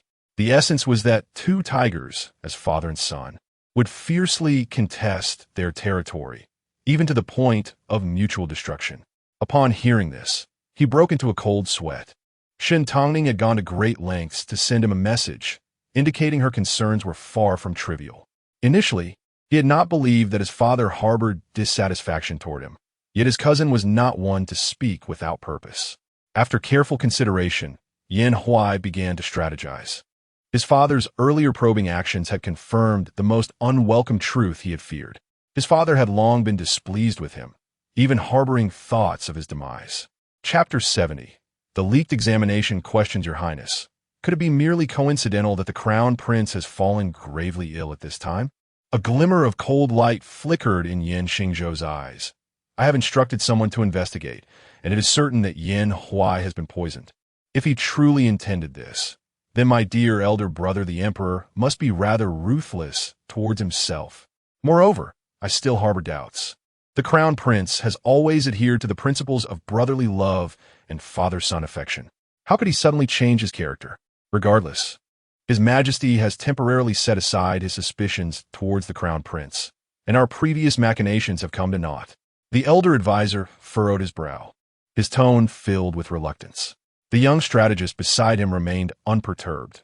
Once the seeds of suspicion are sown, they are not easily eradicated. His Majesty has merely lowered his guard for the time being. However, should any hint of trouble arise, the thoughts of doubt will rekindle like wild grass in the wind. Yin Xingzhou waved away his irritation, his voice heavy. Very well, there are more pressing matters at hand. The autumn examination is approaching. Are all preparations in place? The young man respectfully lowered his head. Your Highness, rest assured, everything is proceeding according to plan. Tomorrow marks the day of the autumn examination and Apos' commencement. The atmosphere in the western courtyard of the Qi residence was steeped in tension.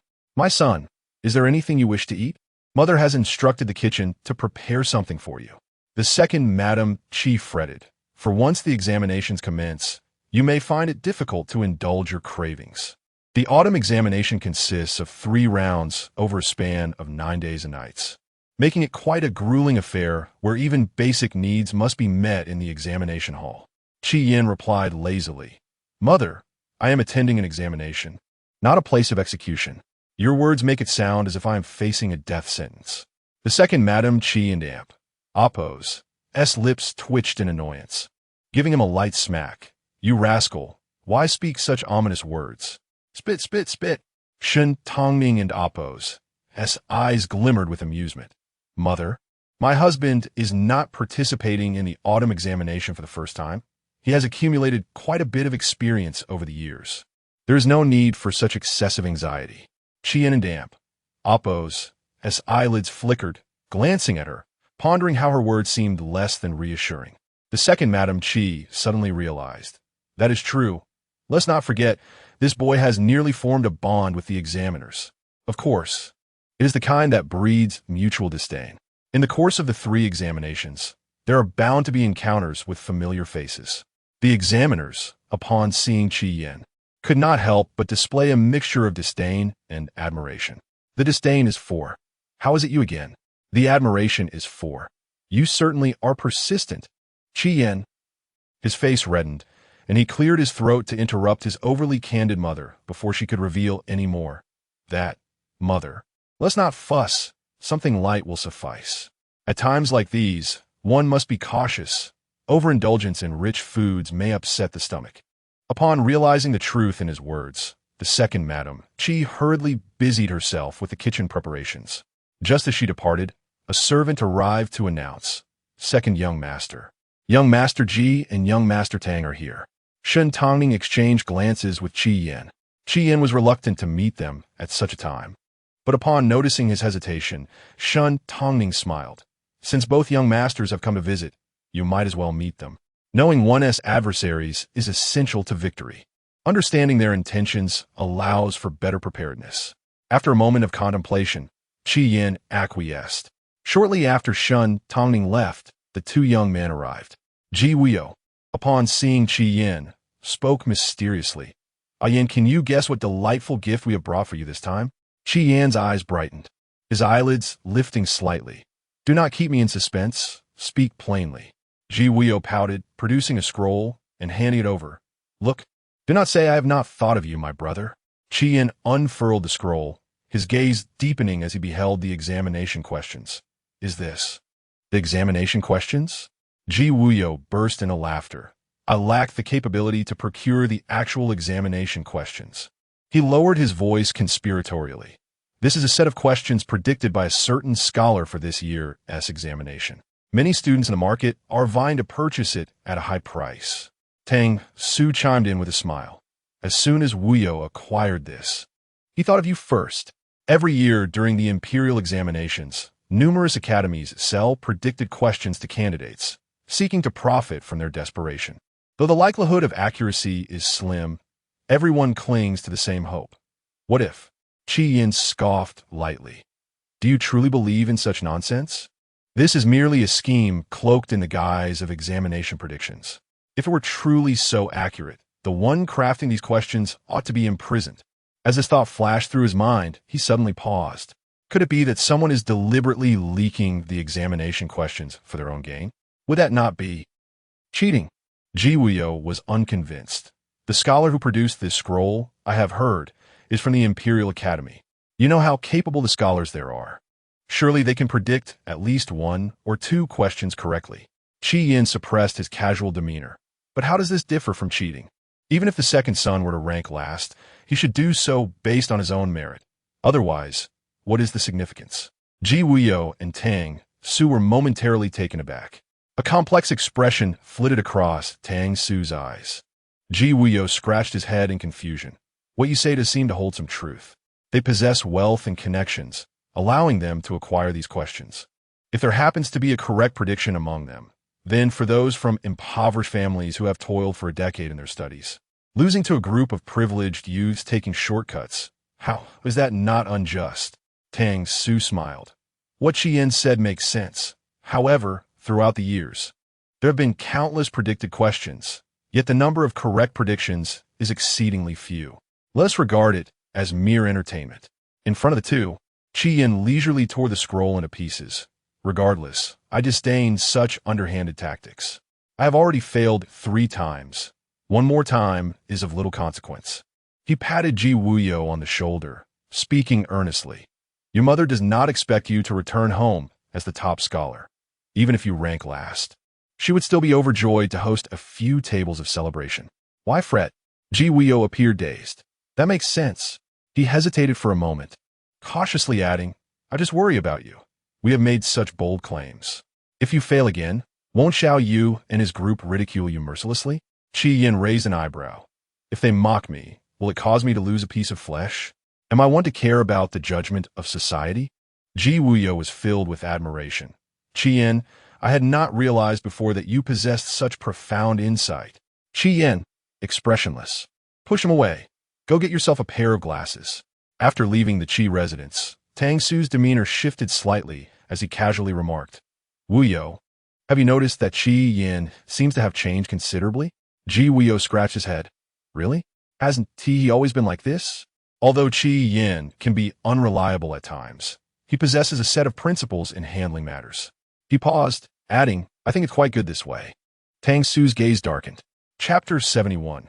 The examination begins upon noticing Qi Yin lost in thought by the window. Shen Tangning couldn't help but tease. What did the two young gentlemen say that has left my husband so distracted? She approached Qi Yin, who snapped back to reality, his expression betraying perplexity. Ji Wuyo brought me an examination paper, claiming it was set by the teachers of the National Academy. I find this rather peculiar. Although he had only glanced at it, he had vaguely discerned that some of the essay topics echoed policies recently proposed in court. If the examination officials were indeed setting the questions, it seemed plausible they might align with those policies. This discrepancy troubled him. An examination paper? Shen Tangning was taken aback, a thought flickering through her mind. Tentatively, she inquired, Are you saying it was an examination paper from the National Academy? Qian nodded, albeit confused. Yes, what of it? Furrowing her brow, Shen Tangning recalled a past incident. In the 24th year of Chengde, a scandal erupted surrounding examination fraud that shocked the entire court. Prior to the exam, questions had been leaked and sold at exorbitant prices to candidates for profit. Once exposed, all implicated candidates had their examination results nullified, with lesser offenders banned from future examinations for life, while serious violators faced imprisonment or exile. As for the implicated examiners, they were executed without exception. Her recollection was vivid because her brother, Shen Ci, had participated in the examinations at that time, yet he had not purchased any questions. Upon retaking the exam, his results were validated as genuine, and the matter faded from memory. However, this incident was set to occur in the spring of the following year. How could it be anticipated now? Shen Tangning, perplexed, gazed at Qi Yin, her tone cautious. Did you view that examination paper? Qi Yin replied candidly. I glanced at it and then tore it up. He cleared his throat awkwardly under her bright gaze, adding, Though I may be lacking, I still possess integrity. If that paper were indeed accurate, it would be utterly unfair to the other candidates. Upon hearing this, Shen Tangning couldn't help but smile faintly, appreciating this facet of Qi Yin. Despite his occasional foolishness, he remained clear-headed and possessed a sense of righteousness. It was good that he thought this way. After all, opportunities that seem too good to be true rarely exist. Her brows knitted with seriousness, she continued, Moreover, my husband has worked diligently day and night these past few months. I believe that even without such external aids, he can achieve commendable results. Qi Yin felt a surge of pride, realizing that in Shen Tangning's eyes, he was indeed remarkable. Husband? Husband? Startled back to attention, Qi Yin's expression turned serious. What is it? Shen Tangning, concerned, urged, even if this attempt does not yield success, there will be future opportunities. Do not risk everything for a fleeting chance. A jolt ran through Qi Yin as he nodded earnestly. Rest assured, I did not look at the answers. The paper is already torn. That is reassuring. She smiled, her eyes gleaming. He felt an inexplicable flutter, his lashes quivering as he averted his gaze. Shen Tangning harbored such hopes for his success and a promising future. Yet she cautioned him against straying from the right path. Did this imply that, in her eyes, his well-being outweighed his prospects? The next day, as candidates were required to enter the examination hall a day in advance, the family rose early to accompany Qi Yin to the examination site. Mrs. Qi, filled with concern, instructed, I have prepared all your clothing and supplies. Make sure you don't go hungry or cold. Qi Yin, nearly overwhelmed by her repeated reassurances, replied, I understand, mother. It's not my first time. You rascal. Mrs. Qi restrained her urge to scold him, deciding to save her reprimand for after the examination. With a forced smile, she added, Dear son, this is merely my concern for you. Her tender tone was enough to make Qi Yin shiver with discomfort. He shifted his gaze to Shen Tangning, who unusually wore a red outfit today, exuding grace and beauty, capturing the attention of all. Qi Yin felt a swell of pride. Had she not claimed to be superstitious? Why then did she choose to don red for good fortune? In a feigned calmness, he asked, "Is there anything you wish to convey?" Shen Tangning paused briefly, then smiled brightly. "Everything that needs to be said has already been expressed by Mother. I trust my husband has heard enough, so I shall refrain from further repetition." Before Qi Yin could reveal any disappointment, she looked at him with clear, gentle eyes. "Do not feel pressured. Simply do your best." Qi Yin was taken aback, his ears reddening as he nodded absently. "I and Amp, Oppos. Am off then, it and Amp, Oppos, it's quite hot outside. You all should return." He took a few steps, turning to wave goodbye, go back. With a relaxed demeanor and measured steps, he was bathed in the sun and Oppos' warm glow, his robes gleaming brilliantly. Mrs. Qi sighed. "I feel more anxious now than on his first day in the examination hall." Shen Tangning smiled. "Look at my husband. He appears confident and assured. There is no need for concern." Mrs. Qi regarded her with a conflicted expression, her cheeks gradually reddening. "I won't hide it from you. He always acts like this." Feeling embarrassed, she covered her face, whispering, "This boy calls it and Amp. Oppos, losing face, but not losing the battle. And Amp. Oppos, Shen Tangning and Amp. Oppos." A smile faltered, realizing her misunderstanding. As candidates were unable to leave the examination hall quickly, Shen Tangning and Mrs. Qi returned home. Meanwhile, Qi Yin was in line, undergoing the customary body search before entering the examination hall. Bored, he glanced around and unexpectedly encountered a familiar face. Shall you raise an eyebrow, his tone mocking. "Oh, what a small world it." Qi Yin forced a smile. "Indeed, quite unfortunate. You." Shao Yu glanced around cautiously, lowering his voice. "Even if the death of Miss Painting is not your doing, it certainly has something to do with you. Don and Amp. Oppos, he tried to deceive me." With a self-satisfied expression, he seemed to believe he was the only one aware of the truth. Qi Yin scoffed, shaking his head. "I implore you, Shao Yu, think for a moment. Don and Amp. Oppos, to be a pawn for others without realizing it. I have no grudge against Miss Painting. Why would I wish her harm?" Shao Yu was momentarily taken aback. Being a pawn for someone else? What could that mean? Before he could probe further, the proctor's voice rang out. "What are you two doing over there?" No whispering outside the examination hall. "This is your first warning." Reluctantly, he suppressed his curiosity, his mind racing with uncertainty. What did Qi Yan's words imply? Was he suggesting that someone was deliberately inciting discord? Shao Yu strained his mind, finally concluding that Qi Yan must be attempting to disrupt his concentration, hoping he would falter during the examination and fail to achieve success. What malicious intent! This despicable person. He would not let him succeed. Chapter 72. The uninvited guest within the examination hall. Preparations for the upcoming tests were fervently underway. Qi Yin retrieved his inspected belongings and entered the cramped quarters designated for him. This would be his abode for the next few days, a narrow space enclosed by two walls, with a wooden plank serving as a makeshift table. All basic needs, including eating, drinking, and even sleeping, would be confined to this small area, where one could barely sit without discomfort. He let out a sigh of melancholy as he stepped inside. The invigilators were diligently inspecting each room, their faces stern. Qi Yin glanced up to see two unfamiliar examiners. Their unwavering gaze met his, and upon recognizing him, their expressions shifted to one of complex emotions. The two examiners quickly withdrew their gaze and whispered to one another. Qi Yin could easily surmise the nature of their conversation. He was, after all, a figure of great interest wherever he went. Meanwhile, Shen Tangning was not enjoying a moment of peace at home either. She held little concern for Qi Yin, but Mrs. Qi was restless, expressing her desire to burn incense and pray for good fortune, hoping for a sign from their ancestors. Approaching Shen Tangning with a somewhat awkward demeanor, Mrs. Qi hesitated before speaking. "Tangning, dear." The latter quickly grasped the implication. "Mother has something to say to me?" Mrs. Qi, blinking nervously, continued. "Even if Yin does not succeed this time, could you grant him another chance and not consider a divorce? Just once." Shen Tangning, taken aback, responded with a bemused expression. When have I ever said that if my husband fails, I would seek a divorce? Without a moment in damp, oppose, as thought Mrs. She retorted, you and that young man have yet to, doesn't damp?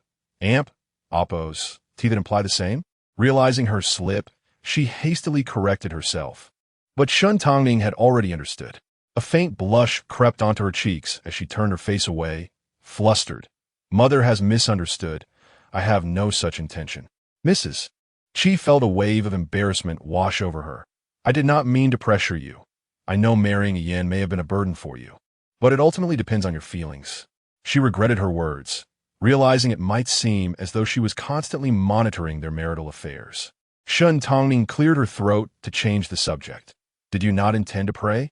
It was crucial to divert her mother-in-law's anxious thoughts. Mrs. Chi's eyes widened in realization. Ah, yes, I shall go at once. As Mrs. Chi hurried away, Shen Tangning shook her head, a smile escaping her lips. She understood her mother-in-law's straightforward nature. There was no malice intended. At the beginning of their marriage, she and Chi Yin were still strangers to one another, and she was uncertain whether her hasty decision was wise. She had reservations due to the emotional baggage from her previous life. Chi Yin had not expressed any thoughts on the matter, so they continued to coexist in a tentative arrangement. Upon reflection, she mused that perhaps, with Chi Yin, her feelings would not have been so resistant. Ultimately, this was a matter that would naturally unfold. Miss, the second young lady has arrived. Snow Qing's voice broke through Shen Tangning's reverie. Shen Shiwei? Her expression soured. An uninvited guest indeed. Sister, I came uninvited. You won't be angry, will you? Shen Shiwei entered, her pregnancy evident as her belly had begun to round slightly. Shen Tangning cast a quick glance and gestured for Snow Qing to find a seat for her. Second sister, you ought to take care of yourself with your condition. What brings you here? You could easily get hurt. As soon as Shen Shiwei sat down, she feigned a pout. Sister, we are sisters. Why should we feel distant now that we have both married? Snow Qing and oppose. S expression turned indignant. How could she say such a thing?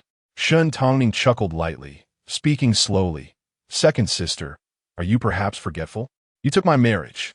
Do you expect me to maintain a sisterly bond with you? Unprepared for such straightforwardness, Shen Shiwei's expression faltered, yet she maintained her composure. Biting her lip, I understand you harbor resentment, but father says we should always support one another as sisters. Shen Tangning's gaze turned icy, a smirk gracing her lips. Have you met father recently? Not recently, Shen Shiwei admitted, frowning slightly.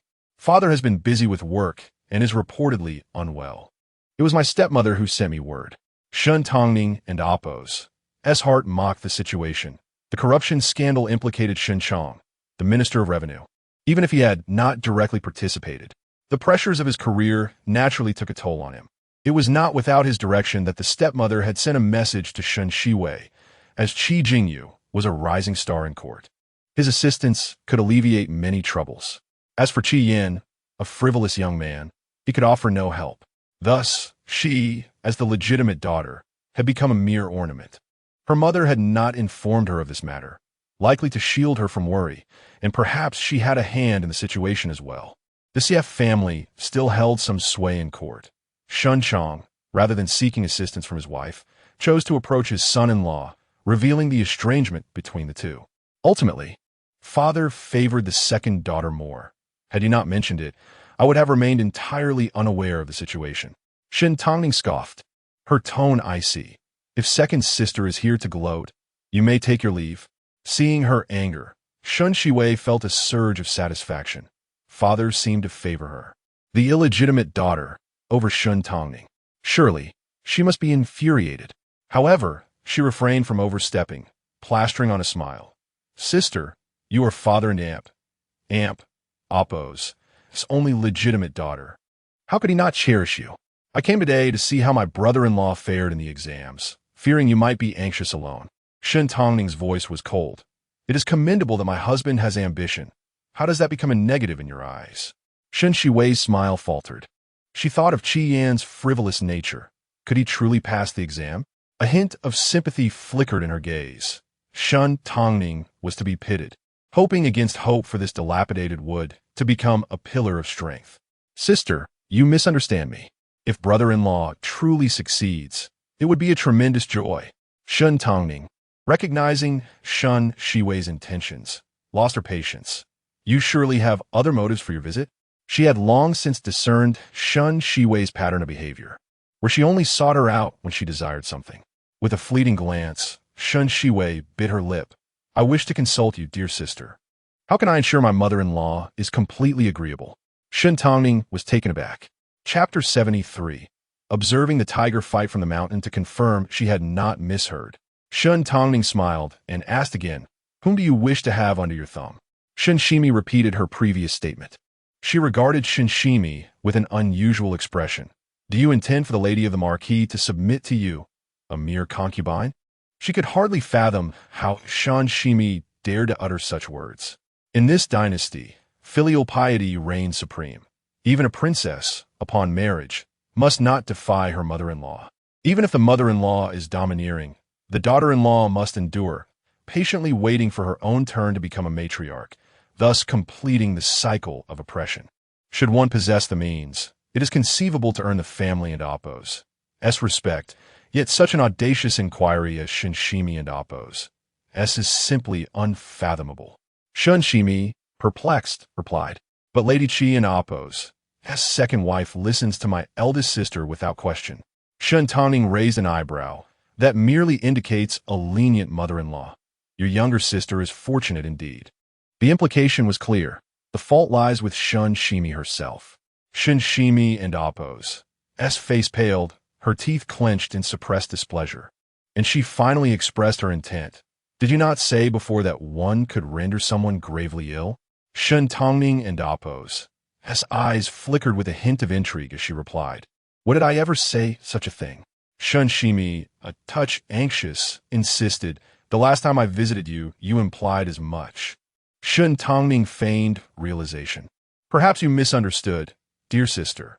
I merely stated that since humans consume grains, illness is inevitable. Is there anything wrong with that? Shen Shimi was momentarily at a loss for words. Shen Tangning frowned and earnestly cautioned, though the lady of the marquis may be a bit overbearing. She remains the mother of the air. You must not let a moment's folly lead you astray. Shen Shimi's complexion fluctuated between green and white as she stood up. If you, my elder sister, choose to safeguard your own interests and refuse to assist me, I have no further words to say. Let today be as if I never came. Thus, the conversation ended on an unhappy note. Watching Shen Shimi storm away, Shen Tangning and Appo's eyes glinted with contemplation. Is there any recent commotion in the eastern courtyard? She had been preoccupied with preparations for the Qi banquet and had not kept up with developments in that area. At that moment, Xueqing recalled something and smiled slightly. I heard that yesterday, the lady of the marquis raised a maid for the heir, and she seems quite gentle and amiable. Shen Tangning raised her lips in slight surprise. No wonder she was in such a hurry. This does seem like a tactic employed by the lady of the marquis. Given that Shen Shimi was now with child, it would be prudent to arrange for someone to attend to the heir, someone submissive and easily managed, capable of sharing the affection without becoming overly prideful. Shen Shimi, feeling cornered, had even come to seek her advice. Regrettably, Shen Tangning had no intention of involving herself. After all, the lady of the marquis held a noble title, and should anything untoward occur, it would not end simply. Her previous encouragement had been made without any witnesses. Relying solely on Shen Shimi's word would not convince others. As for the specifics of execution, that was left to Shen Shimi to devise. Since she had conceived such thoughts, it was unlikely they would extinguish easily. Shen Tangning chose to observe the unfolding drama from a distance, unwilling to wade through murky waters. Besides, she had already advised Shen Shimi. If her sister chose to ignore it, what could she do? With a slow smile, Shen Tangning turned to Xueqing. My dear sister, your condition is progressing, is it not? Xueqing nodded, approximately 4 months along now. Shen Tangning's gaze deepened. As the body grows heavier, it is imperative to rest well. Her penchant for excitement is truly worrisome. Setting aside those thoughts, she relaxed her brow. The weather was fair today, perfect for feeding the fish. Xueqing cheerfully replied, I shall fetch the fish feed. The first day of the imperial examination, Qi Yin gazed at the examination papers distributed before him, his expression gradually turning grave. Although he had only glanced at the papers previously, some of the questions stirred a sense of familiarity. Had the questions truly been leaked? If so, this would signify a blatant act of examination fraud, with far-reaching consequences if discovered. Qi Yin felt a tumult of emotions. After such extensive preparation, if his results were rendered void, all his efforts would be in vain. No matter, he had come this far, and he would take the examination regardless. Determined to calm himself, Qi Yin began to answer the questions diligently. Some individuals, upon seeing the exam papers, could not conceal their excitement, their eyes shining with barely contained enthusiasm. The room fell into an unusual silence as everyone scribbled furiously. The chief examiner, surnamed Zhu and hailing from the Hamlet Academy, was conducting rounds when he noticed Qi Yin engrossed in his work. He was momentarily taken aback, confirming several times that it was indeed Qi Yin before surprise flickered in his eyes. The reputation of the second son of the Qi family was well known, especially given his history of failing 3 times. He was infamous among this group of examiners. In fact, many educational institutions would often highlight his experiences as cautionary tales. In his first examination, Qi Yin had been caught sleeping soundly during the test, infuriating the examiners who wished to expel him on the spot. Yet, as he neither cheated nor disrupted the proceedings, they could do nothing to him. In the second examination, he had refrained from sleeping, but instead doodled a turtle on his paper. When questioned, he boldly replied, "I don't know the answer, and I can't leave it blank, can I?" The examiner, staring at the oversized turtle occupying nearly half the paper, nearly choked in disbelief. "You couldn't write something nonsensical instead?" In the third examination, Qi Yin had answered honestly, but unfortunately, he had fallen ill during those days, repeatedly excusing himself due to gastrointestinal distress, much to the discomfort of his fellow candidates, who vehemently requested to change seats. Ultimately, the examiner had no choice but to escort Qi Yin out of the testing room. Reflecting on these memories, the chief examiner wore a pained expression. Heaven knows how shocked he was to witness Qi Yin now diligently answering questions. To confirm he was not imagining things, he stepped closer, fearfully glancing at the exam paper, bracing himself for another oversized turtle. To his surprise, neat lines of text met his gaze, leaving him momentarily stunned. Remarkably, Qi Yin could indeed write properly. In the past, his handwriting had resembled a dog's paw print, and examiners could instantly identify his papers, which were a torment to read. The chief examiner glanced between the exam paper and Qi Yin, astonished. It was said that Qi Yin had become more composed after marriage. He had thought it an exaggeration, but appeared to hold some truth. However, he dared not let down his guard. After all, this was merely the first day, and it was still too early to discern anything. Who could guarantee that this ancestor wouldn't come up with new antics in the days to follow? Qi Yin had no time to ponder the examiner and oppose, as feelings his wrist ached from writing, and he regretted not having studied the arts instead. With so many characters to write, was someone trying to exhaust him? Chapter 74. The Theft of a Corpse. Yunk, I have heard that the heir did not visit your chamber last night. The Madame Ho kept her eyes closed, while a young maid behind her was cautiously kneading her shoulders. Pausing at the inquiry, the maid timidly bit her lip and replied, responding to the old madam, "The heir has been staying in the study these past few days." I. Enough, it is not your fault." Madame Ho opened her eyes, her heart a tumult of emotions. Was it relief or disappointment? It was indeed commendable that her son was not indulgent in feminine charms. Yet, if Yunk could not draw near to her son, would she not have labored in vain, allowing that wretched Shen to revel in her mockery? Madame Ho and Appo's gaze darkened suddenly. She had no choice but to resort to such measures. Ever since the incident of the mistaken marriage, their household had become a laughingstock. She had hoped to find another suitable lady for her son, but which noble family would willingly push their daughter into the fire? The truth was, the Ho family now possessed nothing but a hollow title, with only Qi Jingyu striving to carve out a future for himself. There were indeed some of lower birth who aspired to ascend through connections, yet Madame Ho, proud and lofty, would never deign to accept them. In her view, Her son was worthy of a princess. However, the prince consort could not hold an official position, lacking real power. Hence, she regarded even a princess with indifference. For now, she would have to endure this awkward situation, waiting for people to forget the incident before broaching the topic of potential matches again. As her thoughts ebbed and flowed, the matron whispered, "Madam, Shen Tangning has arrived." Madame Ho caught sight of a figure in the courtyard, her lips curling into a cold smile. "I do not seek trouble with her, yet she comes knocking at my door." When Shen Shiwei entered, her eyes immediately fell upon Yunk beside Madame Ho. She appeared like a delicate willow, standing there with a timid yet captivating demeanor. Her hands clenched tightly in her sleeves. Shen Shiwei unconsciously gritted her teeth. Madame Ho was indeed merciless, having seemingly found a substitute that bore a resemblance to Shen Shiwei, possessing a charm that even surpassed her own. Being pregnant made one sensitive and contemplative, and with the changes in her physique, Shen Shiwei felt an overwhelming sense of crisis. Now, with such a formidable rival appearing, how could she remain at ease? "Oh, what brings our Shen Tangning here? Were you not supposed to stay in your quarters to pay your respects? Why have you come here?" Madame Ho raised an eyebrow, her expression one of haughty disdain. Shen Shiwei, with her belly rounding, bowed slightly, forcing a smile. "As a concubine, it is only right for me to pay my respects to Madame Ho." Madame Ho scoffed derisively. "So you are aware that you are but a concubine?" Shen Shiwei felt her face flush with embarrassment.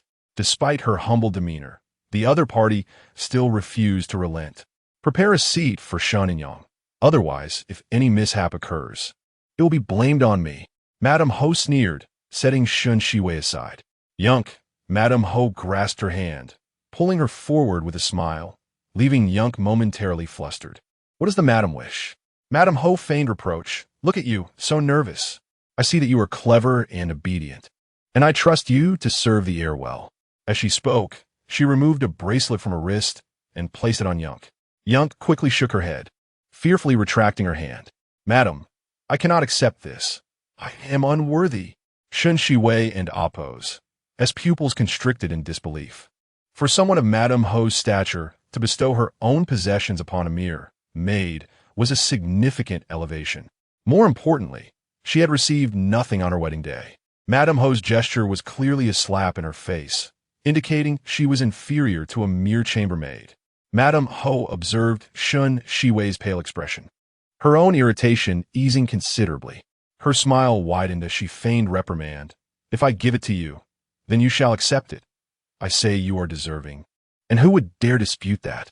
The insinuation of and amp, oppose, who and amp, oppose, was rather intriguing.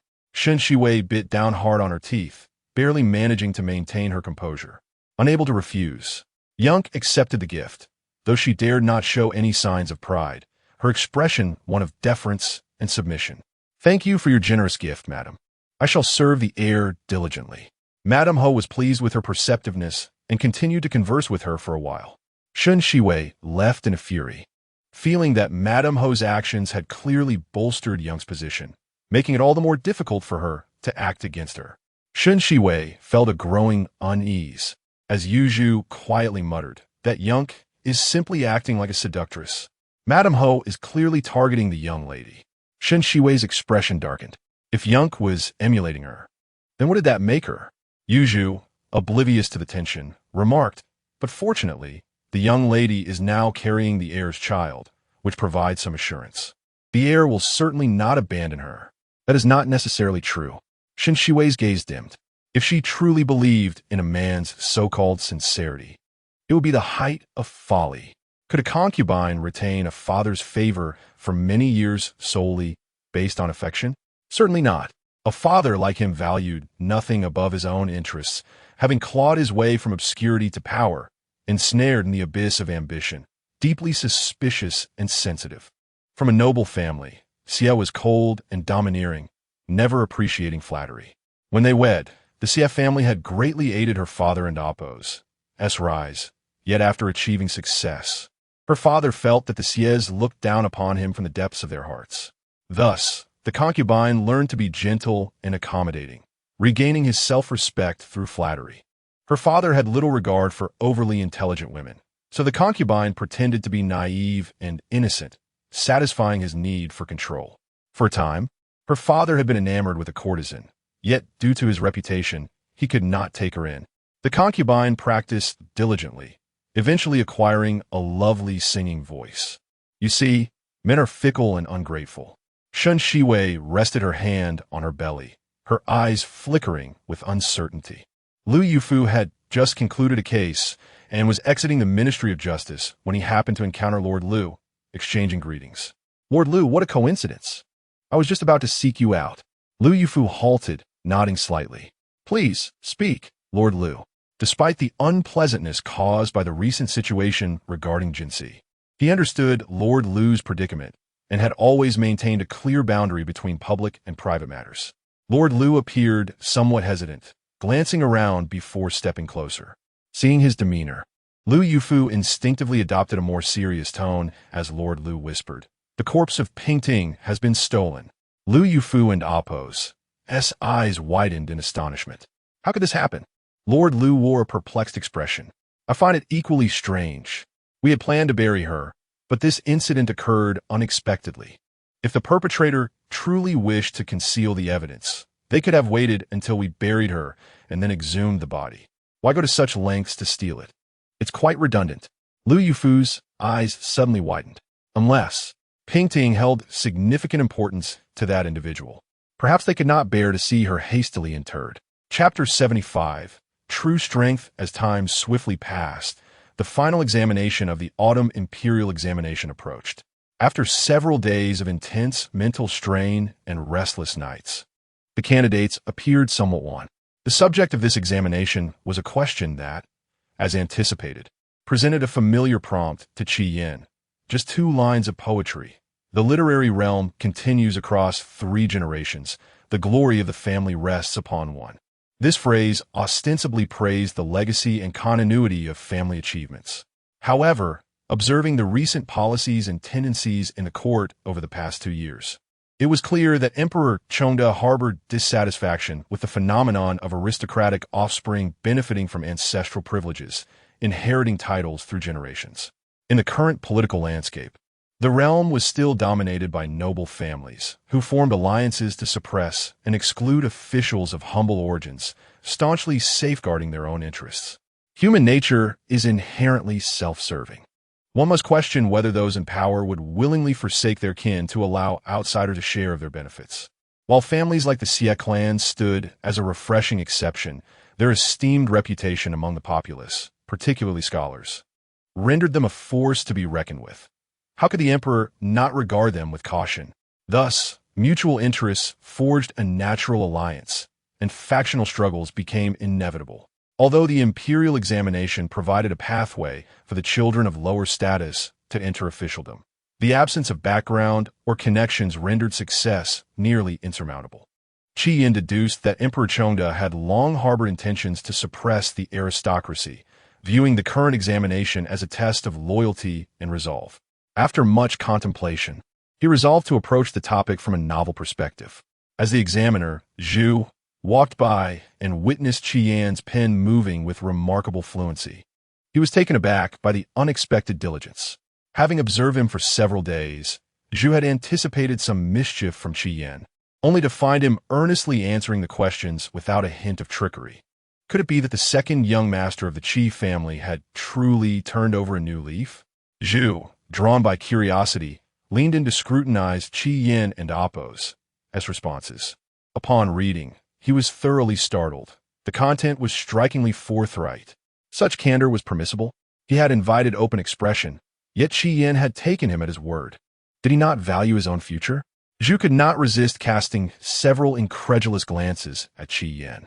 It was not that his writing was particularly radical, but in comparison to the court's so-called radicals, Qi Yan's ideas were audaciously progressive. He could only imagine the uproar that would ensue upon the submission of this examination paper. The intensity of Zhu's gaze made Qi Yin, feeling vexed, shoot him an irritated look. The examination was already bothersome. What was he glaring at him for? As the sounds of drums and gongs signaled the conclusion of the autumn examination, the candidates began to exit the examination hall. The Qi family had gathered early outside, including Shen Tangning. The second master of the Qi family had even taken leave from work, anxiously straining to catch a glimpse. Why hasn't he come out yet? Surely he has an amp. Amp? Oppos. T fallen asleep without anyone awake him? His concern was not unfounded, given Qi Yin and Amp, Oppos, as past indiscretions. The second mistress of the Qi family, however, was less than pleased. You mustn't speak such nonsense. A Yin promised me he wouldn't fall asleep this time. Behind Shen Tangning, Xueqing couldn't help but twitch her mouth at this, lowering her voice to ask Baoyang, "Is the second young master always like this?" Baoyang replied with pride, "Of course. Our second master has always been unruly." Xueqing, "This is quite unruly." The second mistress of the Qi family clasped her hands to her chest. "Amidst, I wonder if my daily prayers are of any use?" Shen Tangning hesitated, thinking it might be too much to ask for blessings from the Buddha of wealth to ensure her son passes the examination. However, seeing her earnestness, she refrained from expressing her doubts. After a while, they finally spotted Qi Yin and Oppos as figure. He was turned slightly, listening to Ji Wuyo and Oppos as lamentation. This question was simply too difficult. Who was the instructor that set this? I must pay a visit and bring him some local specialties. With a mournful expression, he concluded, "Good brother. We shall meet again next year." What a beautiful thought. Who would want to meet you again? After cursing Ji Wuyo under his breath, Qi Yin paused, raising his gaze. "Did you not see that paper?" Ji Wuyo grimaced. "You think too highly of me. How could I possibly memorize all of that?" He leaned in conspiratorially and added, "Moreover, I agree with you. We cannot engage in such unscrupulous behavior." Qi Yin raised an eyebrow, a smirk playing on his lips. "Well, at least you've shown some growth." Puffed with pride, Ji Wuyo patted his chest. "Of course. At least I showed up. If I fail, my mother will still be pleased." Even in defeat, young Master Ji retains his honor. Qi Yin scoffed lightly. Honor indeed. He had given all necessary reminders. Yet if Ji Wuyo insisted on pursuing that path, he could not hinder him. "A Yin, why are you dawdling?" Upon hearing a familiar voice, Qi Yin looked up, a smile unconsciously brightening his face. Ji Wuyo, catching on to the direction of his gaze, remarked with a hint of envy, "Ah, those who are married are truly different. Go on, go on. I can walk home alone." Qi Yin merely nodded. "I'll go ahead." Watching Ji Wuyo leave without hesitation left him momentarily stunned. "Wait, brother, you really didn't hesitate at all?" Qi Yin approached, his eyes sweeping over the gathering, feigning calmness as he chuckled. "Is it really necessary to make such a fuss? I can find my way home." With that, the second mistress of the Qi family playfully swatted him. "Enjoy your little triumph." Qi Yan. How delightful. Having just finished the examination, and his mother had already changed her demeanor. Shen Tangning regarded him with a smile, noting his appearance was somewhat less haggard, suggesting he had performed adequately. "How did you find the examination?" "Well," Qi Yin furrowed his brow, his expression growing serious. His hesitance sent a chill through his parents. His mother stammered, trying to comfort him. "It an amp, Oppos. That's all right, son. If you don an amp, Oppos. T succeed this time, there will be another chance. Don an amp, Oppos. T pressure yourself too much." His father nodded vigorously. "Failure is common. I once knew someone who passed at over 50. Qi Yin suspected he was referring to Fanjin. Shen Tangning perceived something amiss, but chose to remain silent, allowing him to unwind. Indeed, he soon relaxed, grinning as he declared, "I'm just teasing you. I performed quite well this time, showcasing my true capabilities." The two elders exchanged silent glances, their hearts sinking. His true capabilities? Surely he had failed. Suppressing her distress, his mother forced a smile. "It's all right, son. Mother does not blame you. After all our hard work, let us treat ourselves to something good." Qi Yin, flustered with indignation, retorted, "I truly believe I did well this time." His mother turned to his father with a sigh. "Look, he must be exhausted to the point of delusion." Qi Yan. Chapter 76. Subtle ironies. Upon returning to the estate, Qi Yin led Shen Tangning to the study. Observing her meticulously securing the doors and windows, as if to shield their conversation from prying ears, the latter, with a hint of contemplation, smiled slightly. "What are you up to, my husband?" Turning to face her, Qian's expression grew solemn. Indeed, someone has leaked the exam questions. Shen Tangning paused, her tone rising in surprise. Oh? Qian began to pace the room, hands clasped behind his back, his demeanor heavy with concern. As soon as I received the examination paper, I sensed something amiss. The questions bore a striking resemblance to those previously provided by Ji Wuyo. This is a deliberate act of fraud for profit, a grave misconduct. Having mentally prepared for this possibility, Shen Tangning was not overly shocked. She lowered her gaze, her eyelashes casting shadows on her cheeks. How dare they? If this comes to light, those involved will face dire consequences. A look of relief washed over her face. Fortunately, her husband was not implicated. Qian turned to her, his eyes betraying unspoken thoughts. However, with such a large-scale scandal, the results of this examination are likely to be annulled. Suddenly understanding his concern, Shen Tangning spoke softly. Are you worried that I might feel disappointed? He remained silent, a flicker of despondency crossing his features. The provincial examinations occurred biennially, originally every 3 years, with modifications in this narrative.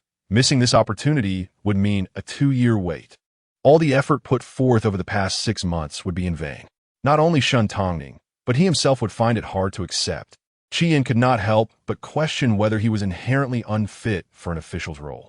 Moved by his distress, Shen Tangning gently reassured him. You have already exerted your utmost effort, and as for unforeseen circumstances, we cannot predict them in advance. How could I possibly blame you? She had witnessed his dedication over the days and nights, and she was not one to act irrationally.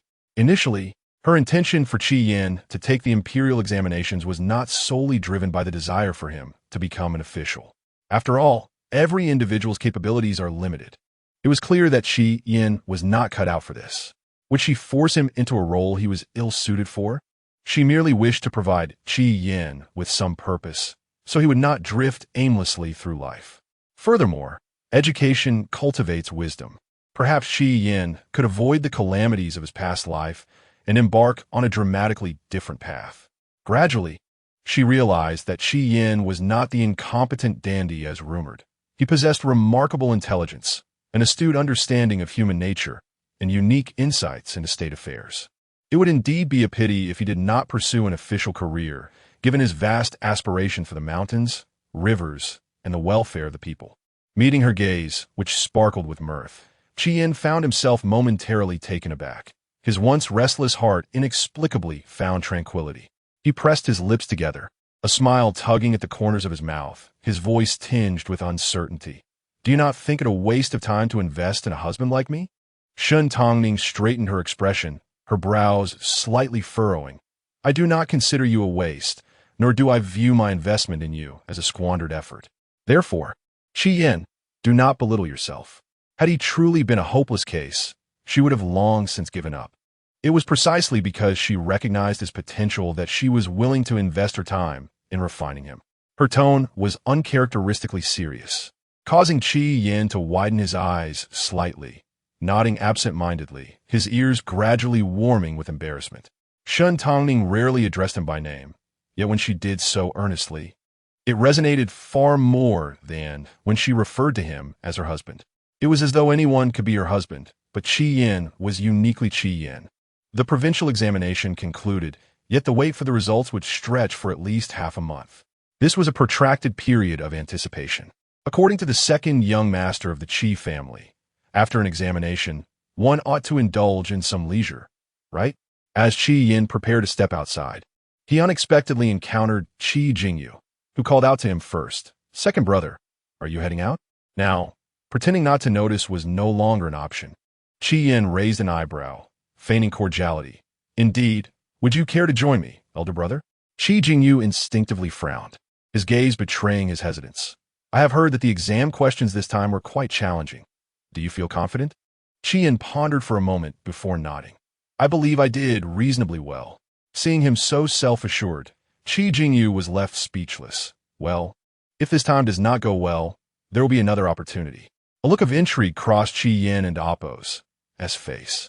Did he truly underestimate him? Rather than argue, he remarked with a hint of jest, "I heard you recently acquired a concubine? Truly impressive, elder brother. Congratulations."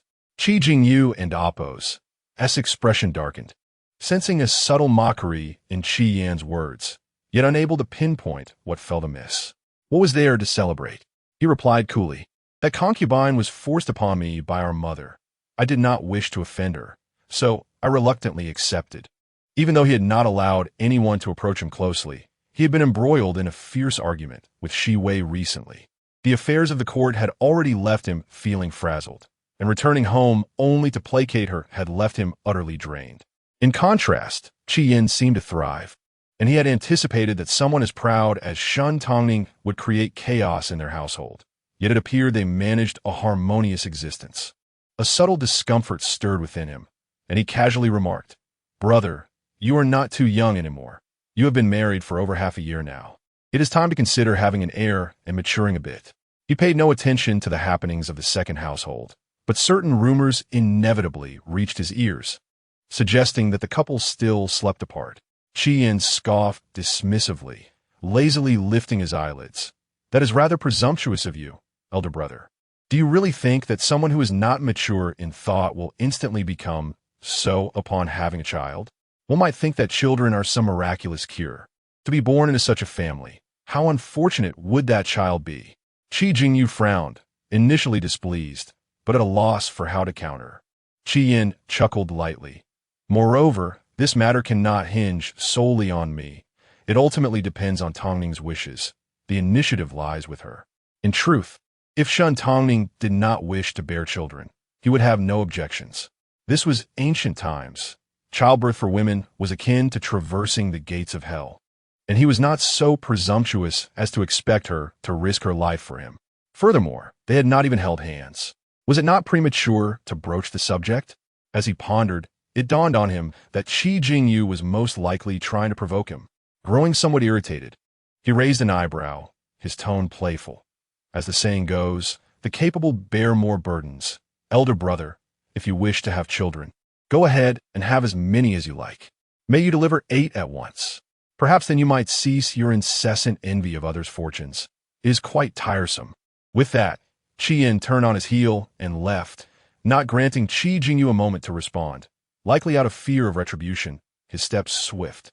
Qi Jingyu. His expression shifted between shades of anger and disbelief, and by the time he regained his composure, Qi Yan's figure had already vanished from sight. Truly, good intentions had been met with scorn. He had merely offered a word of caution, yet it had been met with sarcasm. Very well. He would surely face the consequences of his actions. Shen Tangning had always been accustomed to the finest, and her husband could not be any less. Let us see how long she could tolerate Qi Yin. Chapter 77. Easily beaten as August osmanthus blooms, the courtyard is filled with the fragrant aroma of golden blossoms, casting a golden hue upon the ground. Xueqing was joking with Shen Tangning, remarking on how the son-in-law seemed particularly restless, darting out frequently and returning only after dusk, undoubtedly indulging in some leisurely escapade. Shen Tangning raised an eyebrow, her expression enigmatic. "I beg to differ. He returns home without the scent of alcohol and has not taken his prize cricket with him. It is quite peculiar that he has neither been reveling with friends nor engaging in cockfighting at the Four Treasures Pavilion." Shen Tangning had subtly inquired. Yet Qi Yin had been evasive, appearing rather mysterious. Well, he has his own plans. There is no need for her to pry into every detail. Xueqing also expressed her astonishment.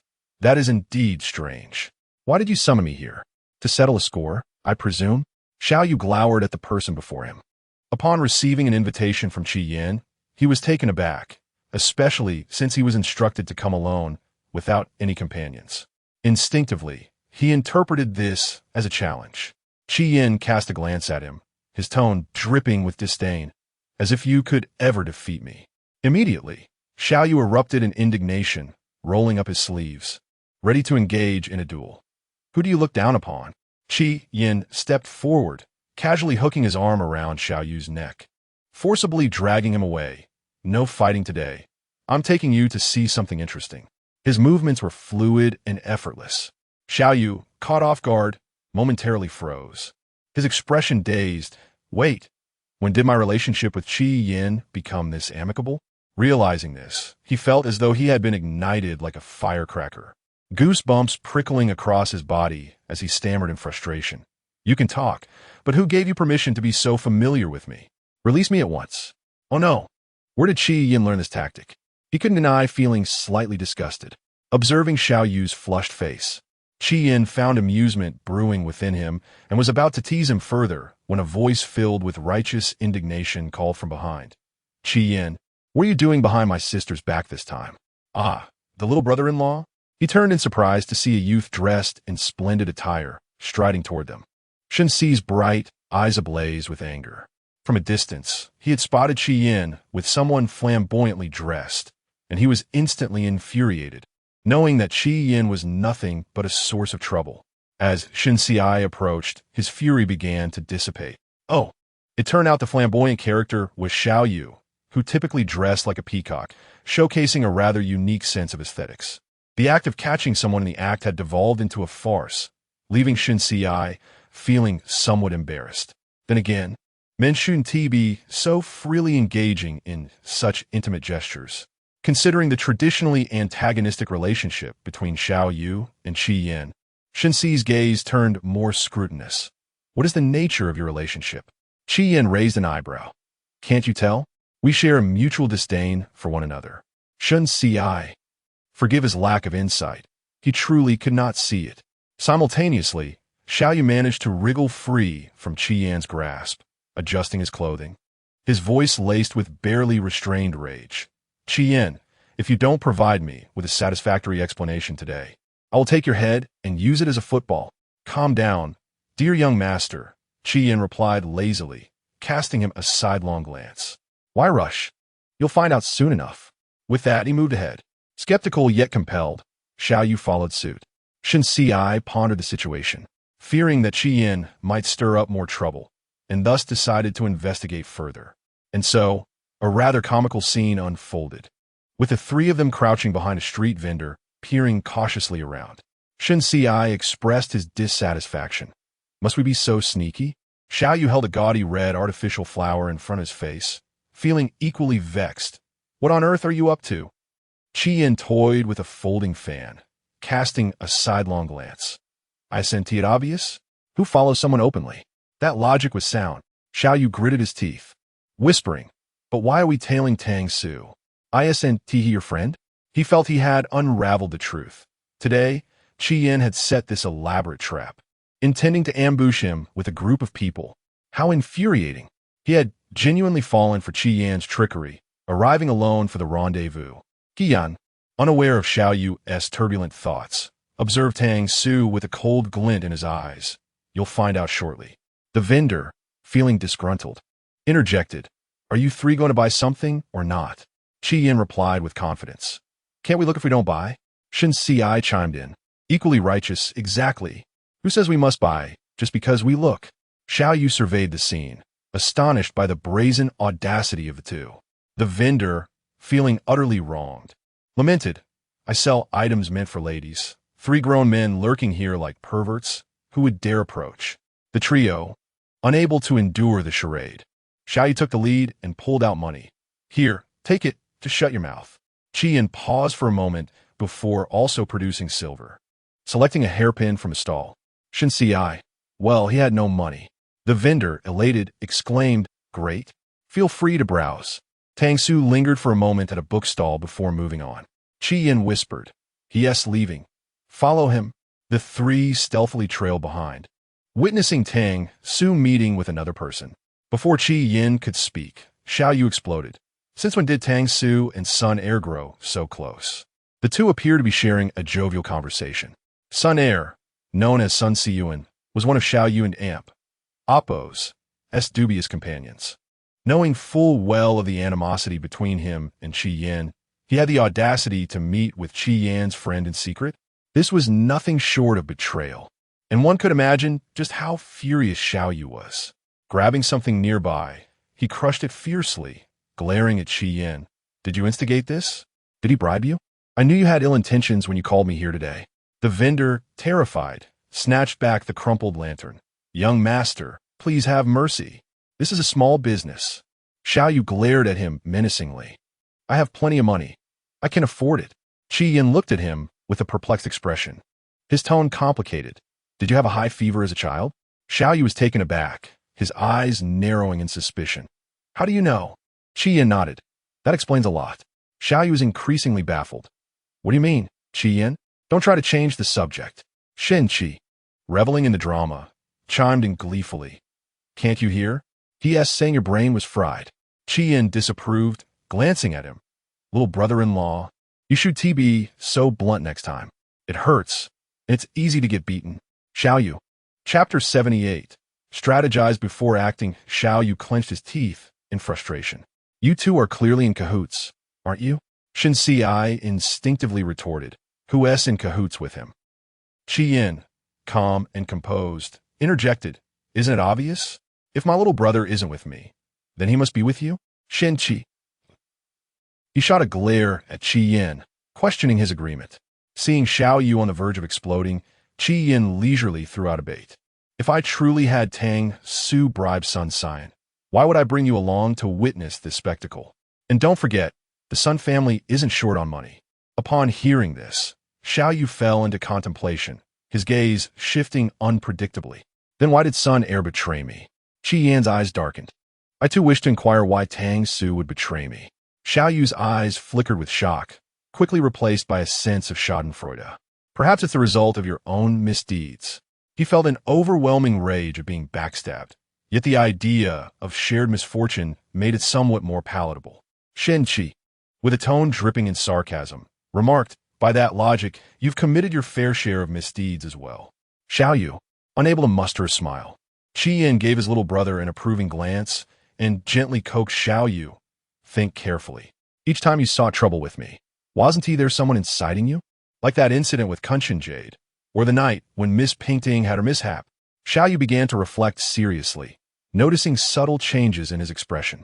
Upon Qi Yin's reminder, he recognized the oddities. I heard Sun Heir mention that Wufu Zhai had unearthed a rare jade called Kunshin Jade, and notably, Miss Pingting was quite fond of it. That's why I was curious to take a look. Qi Yin squinted slightly. I too heard from Tang Su and Ji Wuya that Kunshin Jade is a rare find in a century. They knew of my interest in such rarities and surely wanted to join the fray.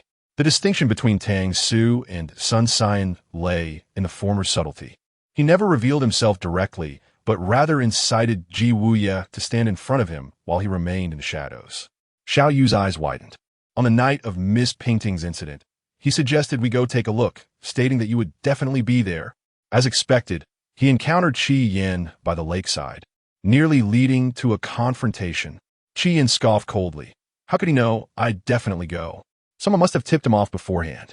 Xiao Yu's eyes widened in realization. His teeth clenched tightly. These two scoundrels betrayed us and deliberately sowed discord between us. Though his relationship with Qi Yin was already strained. It was one thing to dislike Qi Yin personally, and quite another to be manipulated by an external force. Did this not prove he, Xiao Yu, was blind to manipulation, led around by the nose? Qi Yin, filled with righteous indignation, added fuel to the fire. Indeed, they're treating you, young Master Xiao, as a fool. Xiao Yu seethed with anger. This is outrageous. Shen Ci, having observed the unfolding drama, began to piece together the implications. If Qi Yin's companion had been scheming against him all along, then his own imprisonment might very well be connected to their machinations. He scrutinized Qi Yin with suspicion, wondering when this rascal had become so astute. Seeing Xiao Yu, the fool, caught off guard and ready to charge into battle, he declared, "Dare to scheme against me? I shall make sure those two scoundrels regret it." Qi Yin had anticipated this reaction and swiftly restrained him. Xiao Yu, infuriated, looked up. Why are you stopping me? Qi Yin smirked with mockery.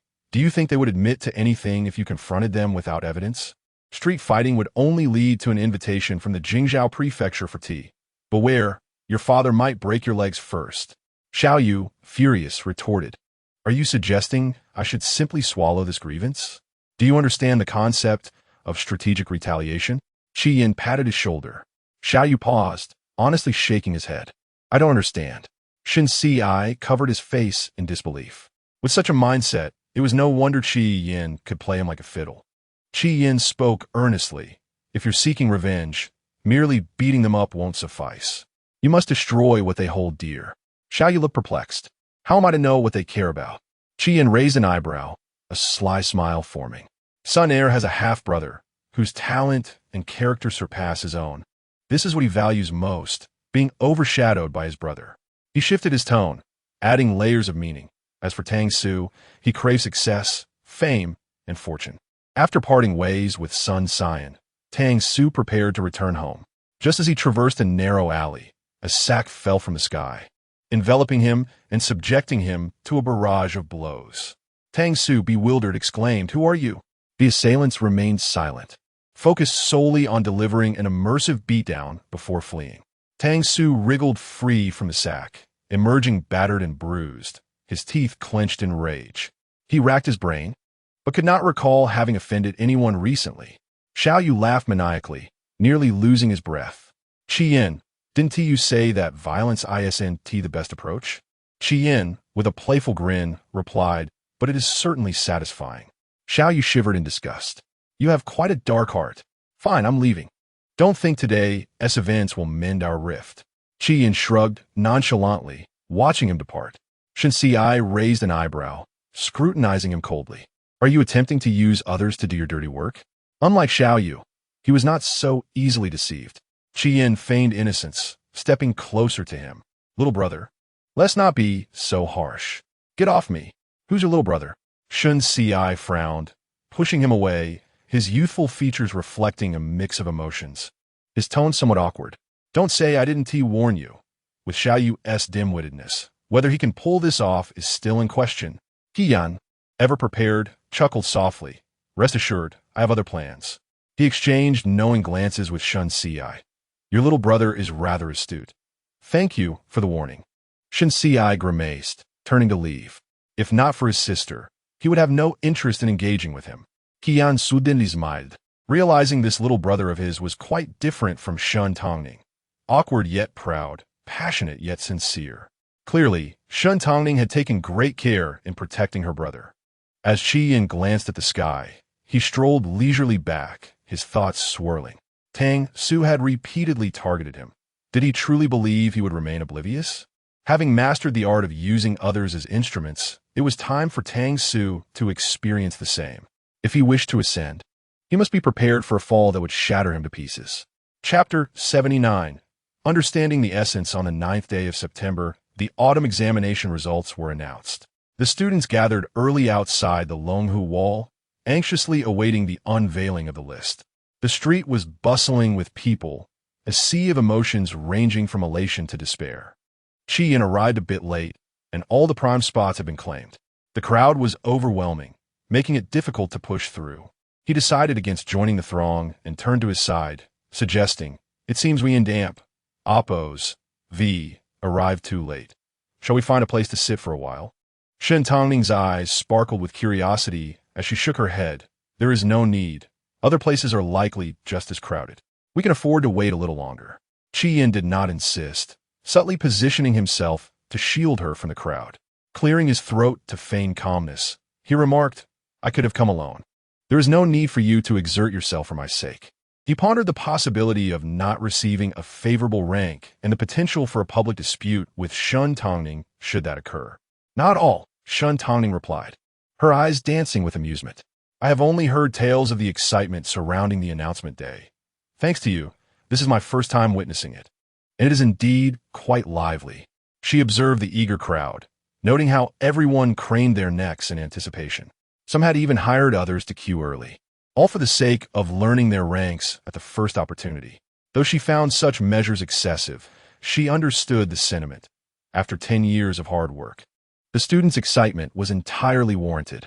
In contrast, Qian appeared remarkably composed, which piqued Shen Tangning's curiosity. "Aren't you nervous, my husband?" she inquired. His gaze flickered. While he felt the tension, he knew that showing any sign of weakness would only provide her with fodder for amusement. He thought it best to maintain a calm demeanor, as the outcome was already determined. A low cough escaped him, attempting to sound assured. Noticing him scanning the surroundings, Shen Tangning smiled subtly. "You speak wisely." Just then, the gates of the examination hall swung open, and the candidates erupted into a cacophony, straining to catch a glimpse. The Minister of Rights, brandishing the yellow lists, was escorted through the throng. Arriving at the Longhu Wall, he affixed several yellow lists to the wall, prompting the crowd to hold their breath in anticipation. Afraid to make a sound, caught up in the atmosphere, Shen Tangning felt her heart race unexpectedly. She glanced at Qi Yan, who was fixated on the unfolding events, his eyes unblinking, his throat involuntarily bobbing. How could he claim not to be nervous? A fleeting smile crossed her lips. Once the Minister of Rights had finished and departed, the crowd could no longer contain their excitement and surged forward to examine the lists. For sheets of yellow paper adorned the wall, inscribed in bold ink with the names of the candidates. To be listed was to pass. Failing to find one's name meant the bitter truth of defeat. In an instant, some jubilantly exclaimed, "I passed. I did it, huh?" While others, faces stricken with disbelief, repeatedly scanned the list before dejectedly turning away. Standing at a distance, Shen Tangning and Qi Yan could not discern the details. They decided to wait until the crowd thinned before approaching. However, a voice rang out. "Let me see who has claimed the top 3 spots." The anxious crowd pressed closer, urging, "Quickly read out. Is my name there?" To maintain suspense, the person began from the bottom. "The 3rd place goes to Dang Su." The crowd erupted into discussion. Dang Su? How could it be him? When did his studies improve so dramatically? He must have struck it lucky. Qi Yan raised an eyebrow at the mention of the name. Had it not been for recent events, he might have felt pleased for Tang Su, attributing his success to good fortune. Now, however, it seemed that Tang Su was far more capable than he had let on. "The 2nd place goes to Chu Mingyu." More gasps followed. Chu Mingyu, hailing from humble beginnings, had worked diligently and was regarded as a top contender. Everyone had expected him to claim the 1st place. Why had he settled for 2nd? Was there yet another hidden talent among this year's candidates? "Congratulations, Brother Chu." Chu Mingyu accepted the accolades with grace, though disappointment flickered across his features. "Thank you all. I, too, am eager to discover who has secured the top place so that I may seek their insights." At last, the moment everyone had awaited arrived.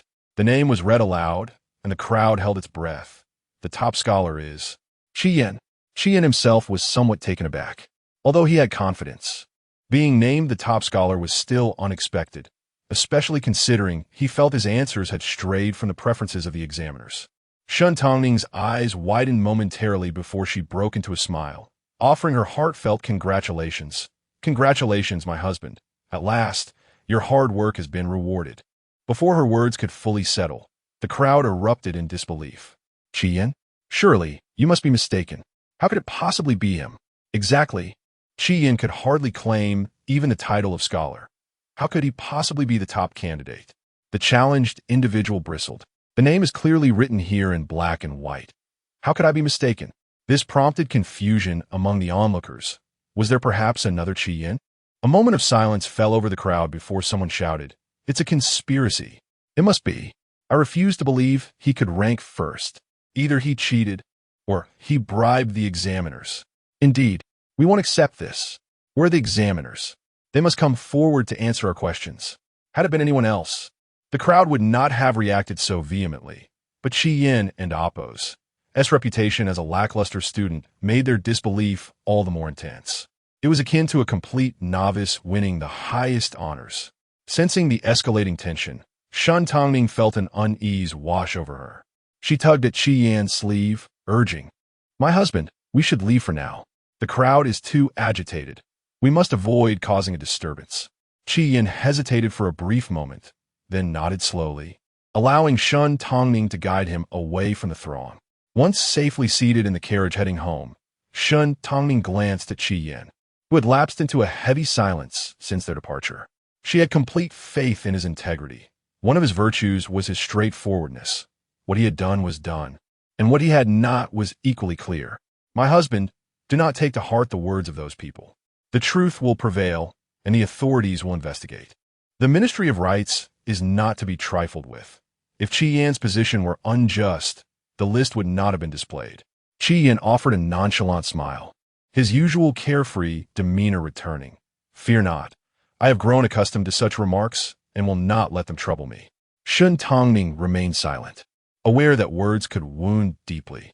How could he remain entirely unaffected? News of Qi Yan's triumph spread swiftly, reaching the Qi household before they could return.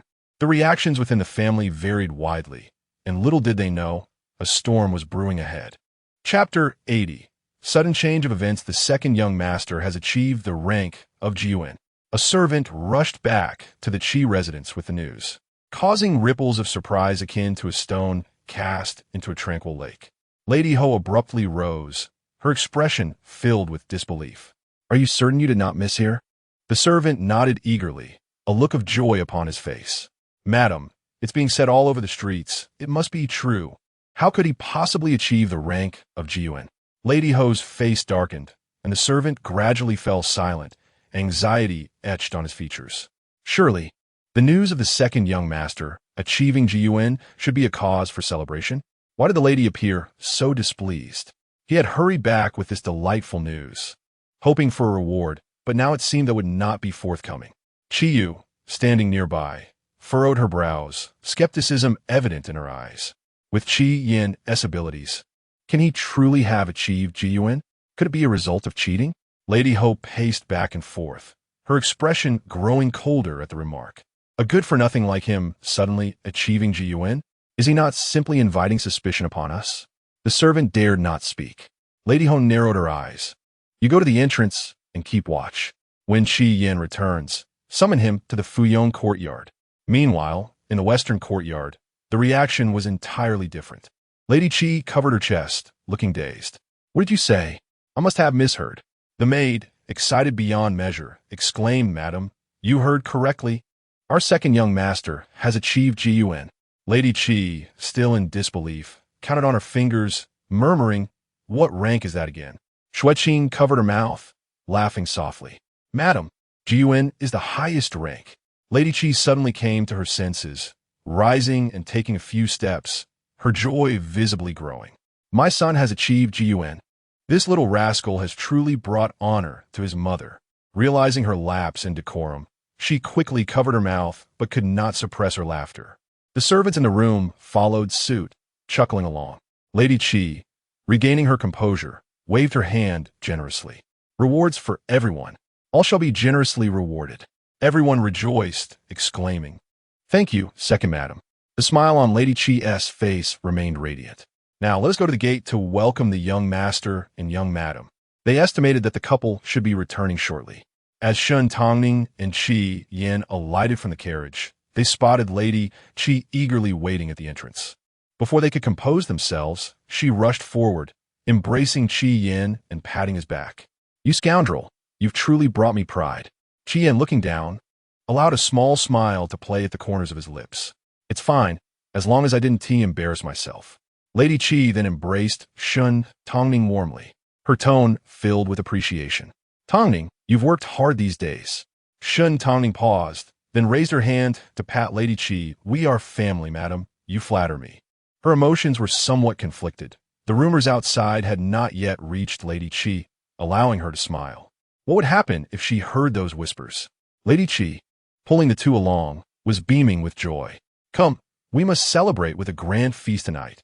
Upon reaching the entrance, a servant approached, looking hesitant.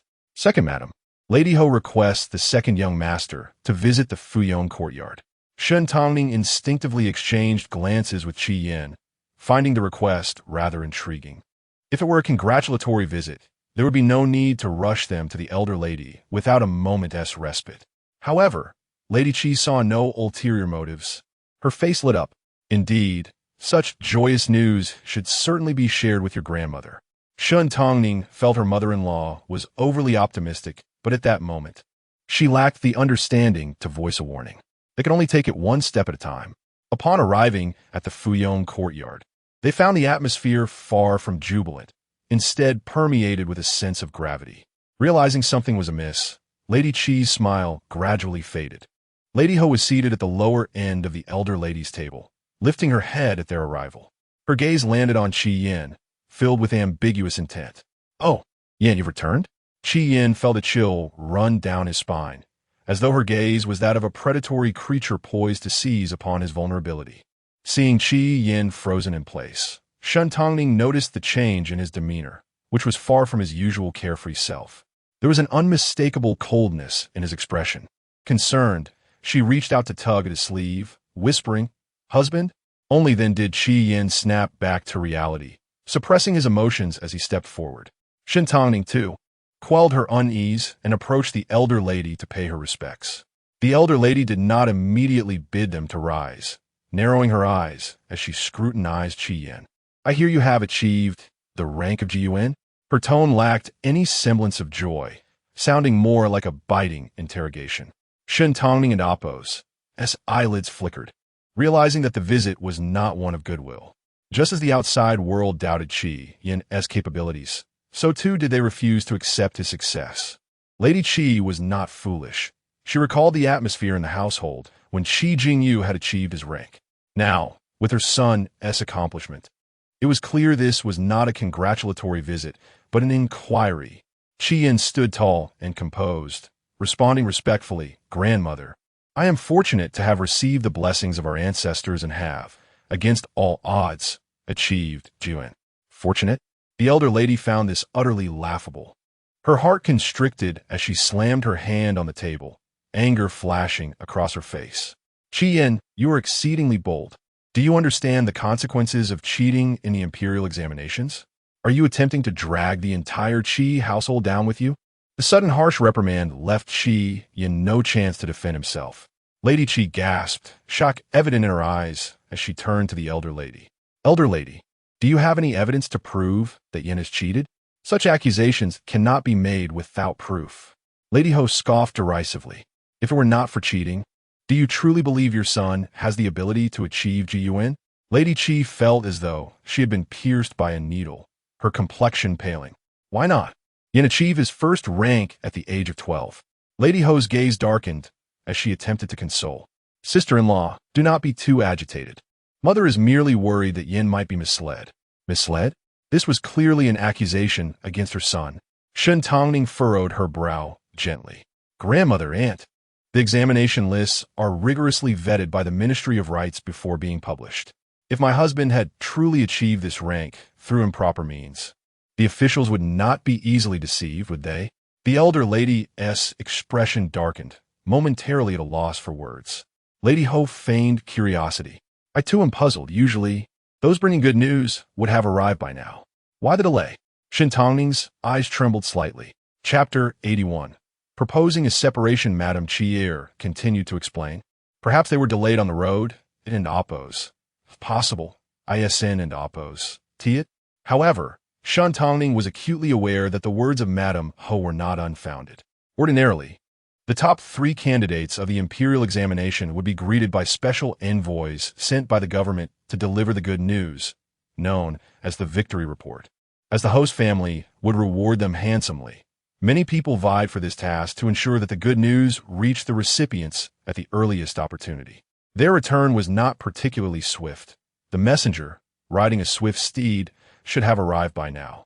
The prolonged absence suggested that something untoward had occurred en route. A sense of foreboding settled within her heart. The possibility of examination fraud being uncovered loomed large. Almost to confirm Shen Tangning's suspicions, a distressed servant rushed in, breathless and flustered, exclaiming, it's terrible, old Madam Ho. I've heard. The yellow list on the Long Tiger Wall has been taken down. The officials from the Ministry of Rites say they have just discovered that someone has committed examination fraud, maliciously leaking questions to candidates before the exam. His Majesty intends to conduct a thorough investigation. A profound silence enveloped the room. Madame Ho and Appo's eyes flickered momentarily, a subtle smile curling at the corners of her lips. The old matriarch erupted in fury, seizing a teacup and throwing it at Qi Yin, her tone filled with contempt. Fool! You see the scandal unfolding before your eyes, and yet you refuse to admit it. In her rage, a flicker of satisfaction mingled within her. She had always believed that that woman's offspring could never rival her own Jingyu. Mud is mud, and it can never support a wall. Qi Yin did not evade. The teacup struck his brow, instantly leaving a swollen mark, while the scalding tea drenched him, rendering him utterly disheveled. Shen Tangning and Madame Qi gasped in unison. Shen Tangning and Appo's grip on her handkerchief tightened. She had intended to step forward and wipe his face, yet an inexplicable anger surged within her, a feeling she could not articulate. Ultimately, she concluded that her husband, Shen Tangning, was not someone who deserved to be chastised by others. Yet, Qian spoke first, wiping the tea from his face. Does grandmother firmly believe that I obtained my position through unscrupulous means? Shen Tangning halted her movements, opting to observe the unfolding situation. The old matriarch regarded him coldly.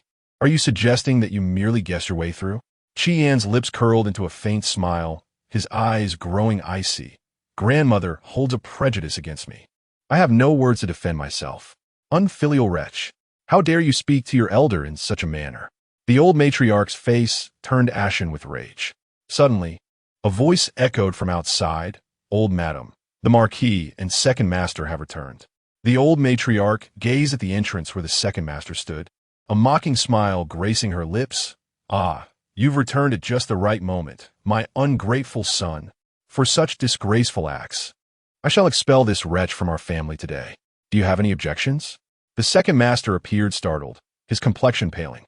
Evidently, he had overheard the troubling rumors circulating outside upon his return. He looked to his elder brother for assistance, hoping he could intercede on his behalf. Knowing his own words might carry little weight, but those of Marquis Ning Yuan would surely hold more significance. Yet, Marquis Ning Yuan's expression darkened, his demeanor one of helplessness. As he solemnly stated, "Second brother, this matter is of grave importance. You are aware of the penalties for examination fraud. At best, it leads to a ban from future examinations. At worst, it results in execution. The chief family cannot bear this risk." The second master's face turned ashen. But Ayin may not have participated in the fraud. Marquis Ning Yuan sighed, his words laden with meaning. Then how did he achieve the top score? The scholars of the Imperial Academy have praised Chu Mingyu's essays. Even the Grand Tutor has commended them, yet he could not surpass Qian. The second master fell silent. He believed in his son's integrity, but struggled to convince others of the same. Shen Tangning's gaze flickered, her mind racing with thoughts. This was an opportune moment to propose a separation. The chief family, eager to avoid any scandal, would undoubtedly be keen to expel their branch without hesitation. At that moment, unexpectedly, Madame Chier, who had remained silent until now, spoke with a resolute glint in her eyes. Since the old matriarch intends to expel my son, why not consider a separation? Once divided, regardless of the charges against our branch, they could never implicate the main house. Everyone was taken aback by her proclamation. Madame Chier had always been one to endure silently, and no one anticipated her bold suggestion for a separation. Shen Tangning's lips curled upward slightly. For her subtle insinuations about the old matriarch and Appo's favoritism had finally borne fruit, and the notion of separation had been planted.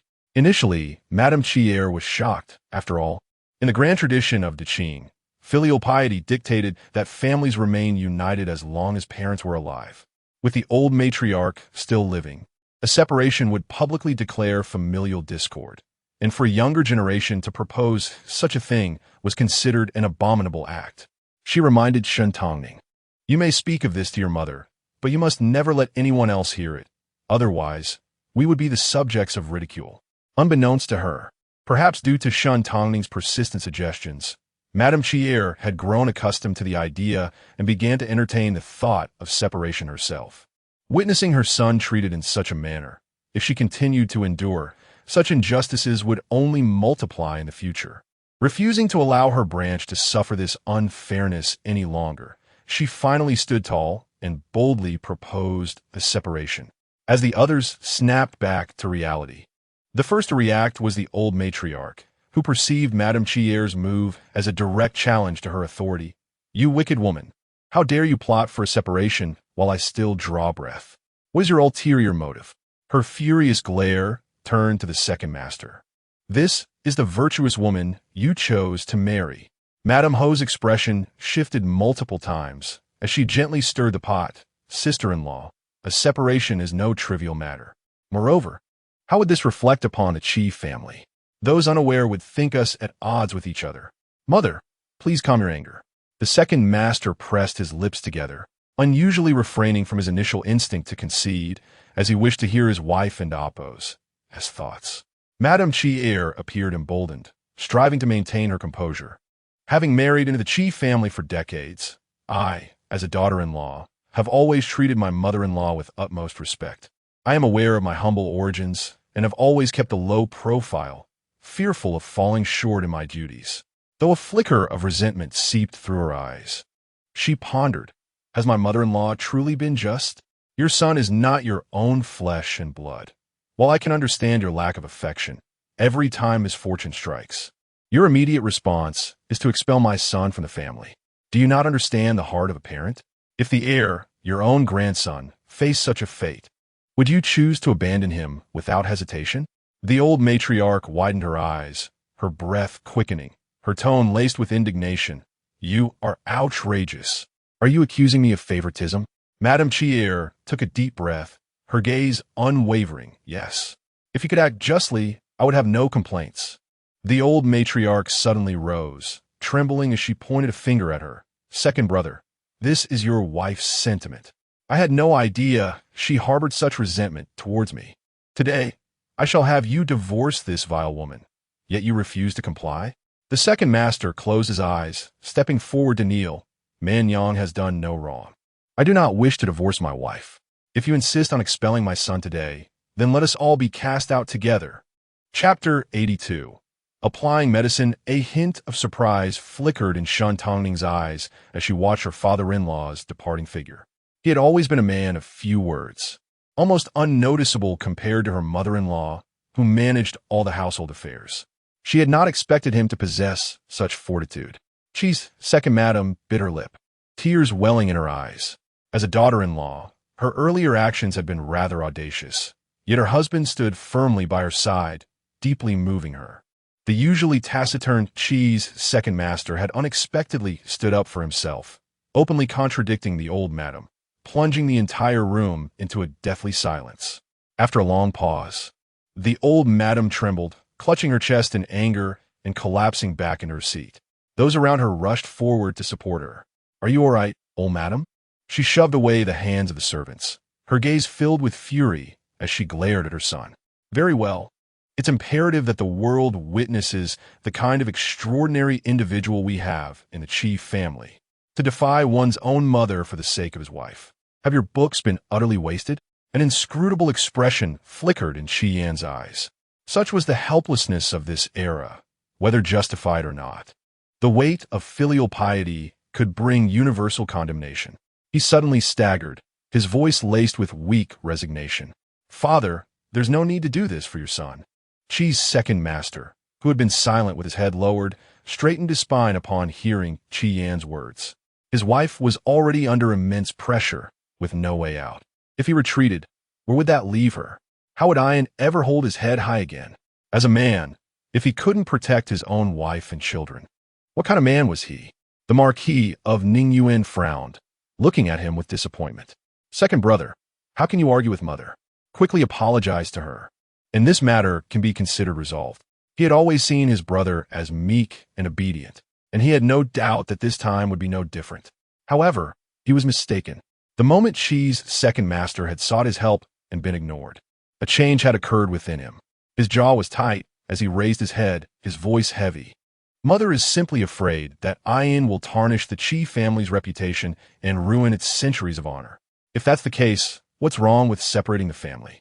Whether it brings fortune or misfortune, our branch will bear the responsibility, and we will certainly not implicate the main branch. The Marquis of Ningyin was infuriated by his words, as if they were eager to distance themselves and expel them from the family.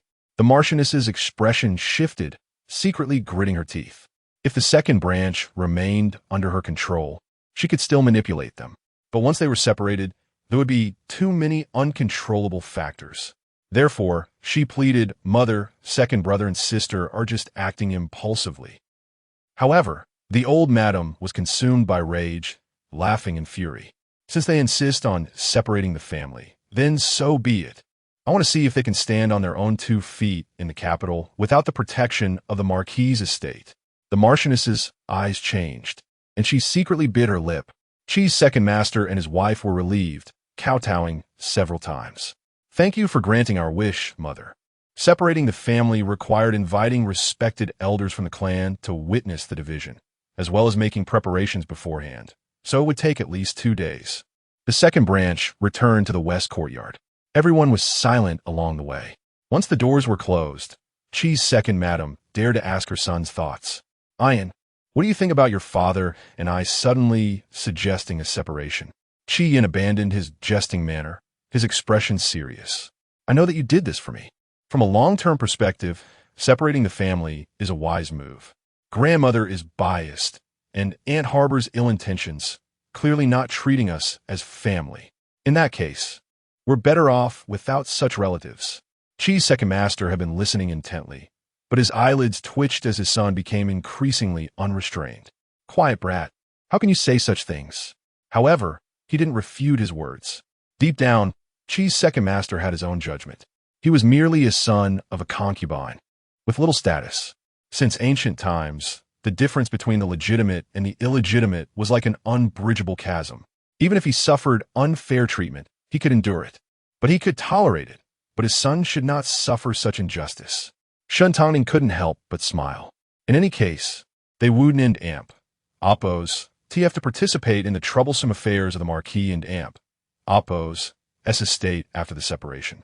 However, she was sorry for her parents-in-law. If news of the separation spread, they would inevitably be criticized. Qi's second madam paused, smiling dismissively. "We're already old. Why should we care about what others think? We'll close our doors and live our own lives. Our own happiness is what matters most." Without the pressure of her mother-in-law, she could finally relax. As for the matter of the examination fraud, the two elders had questioned Qi Yin and were relieved when he denied it, so they didn't pursue it further. "If we separate, we'll need to acquire property in advance." Qi's second madam pondered before sending the two of them away. Back in the auspicious residence, Shen Tangning saw that Qi Yin was absent-minded and softly asked, "What are you thinking about, my lord?" Qi Yin replied subconsciously, "I and Oppos am wondering if we can successfully separate the family." As soon as he finished speaking, he heard a soft laugh and looked up.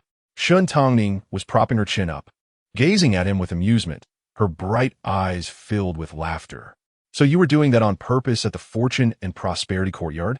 Qi Yin abruptly stood up and tugged at his robe, looking uncomfortable. "What do you mean by and Oppos? On purpose and Oppos? This robe is dirty. I need to change." She watched him hurry into the inner room, her lips curving into a smile. When Qi Yin came out after changing, he saw Shen Tangning holding a small round box. Her eyes lowered in thought. Hearing the noise, she looked up and gestured at Qi Yin with her chin. "Seat." He sat down, unsure of what was happening, sitting stiffly and asking dryly, "Is there anything else?" Shen Tangning stood up and came to him, leaning slightly.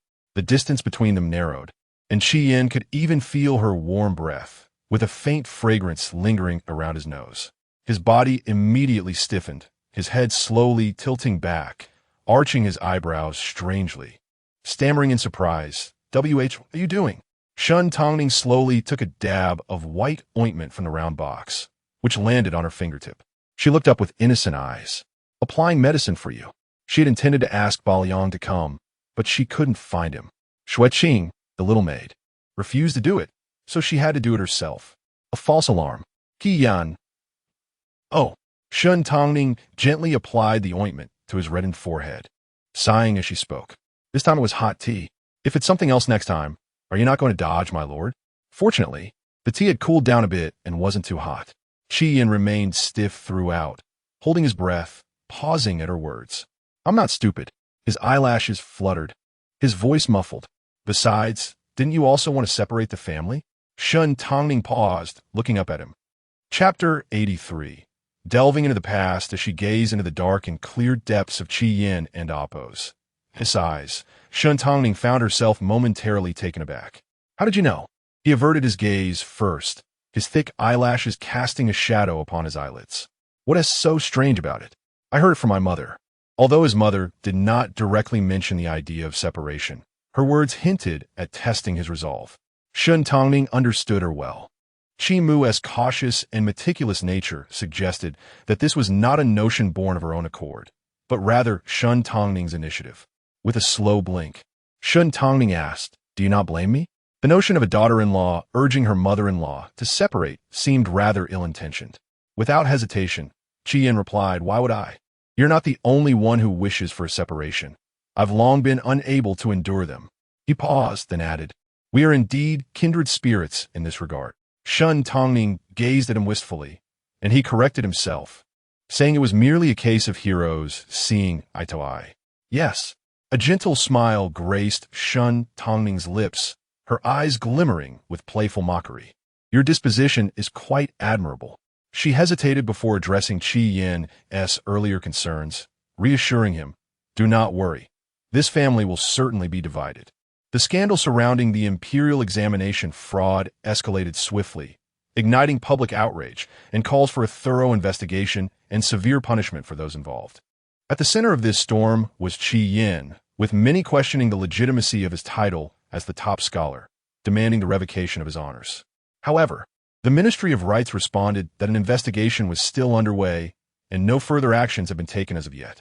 Some radical individuals even openly composed satirical poetry, fiercely declaring that the pen of the scholar was a weapon capable of killing, and they were not exaggerating in the least. In such trying times, Qi Yin wisely chose to refrain from exposing himself to unnecessary troubles and remain sequestered within his home, although he maintained an air of indifference. Shen Tangning knew his heart was not as tranquil as he pretended. As night fell, Shen Tangning, unable to find restful sleep, awoke to the sound of murmuring. After a few moments, she opened her eyes and turned toward the source of the sound. Moonlight streamed through the window, casting a silvery glow across the room. Qi Yin lay on the floor, his thin quilt in disarray beside him, his brow furrowed as he mumbled incoherently in his dreams. Though the weather was not conducive to catching a chill, it was still a possibility. Shen Tangning rose, slipped on her shoes, and knelt before him. As she lifted a corner of the quilt, she faintly heard him call out for his mother. Startled, she observed his deep furrowed brow and tightly pressed lips, realizing he was not at peace even in his dreams. Seeking comfort in his mother when feeling wronged was a sentiment befitting a child.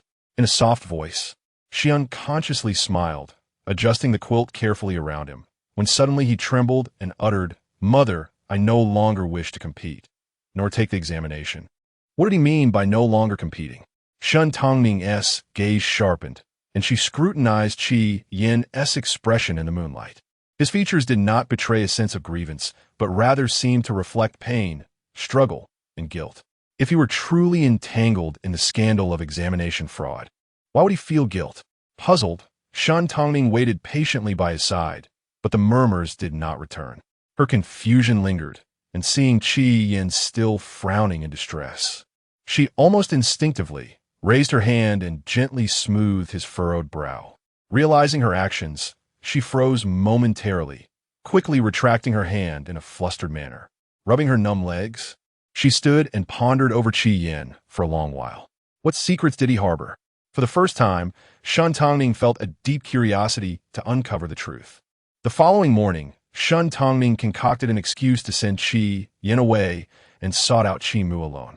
The second Madame Qi was busy selecting the location for a new residence, and, upon seeing Shen Tangning, eagerly beckoned her to join. "Tangning, you've arrived just in time. Come, help me take a look at this location. What do you think?"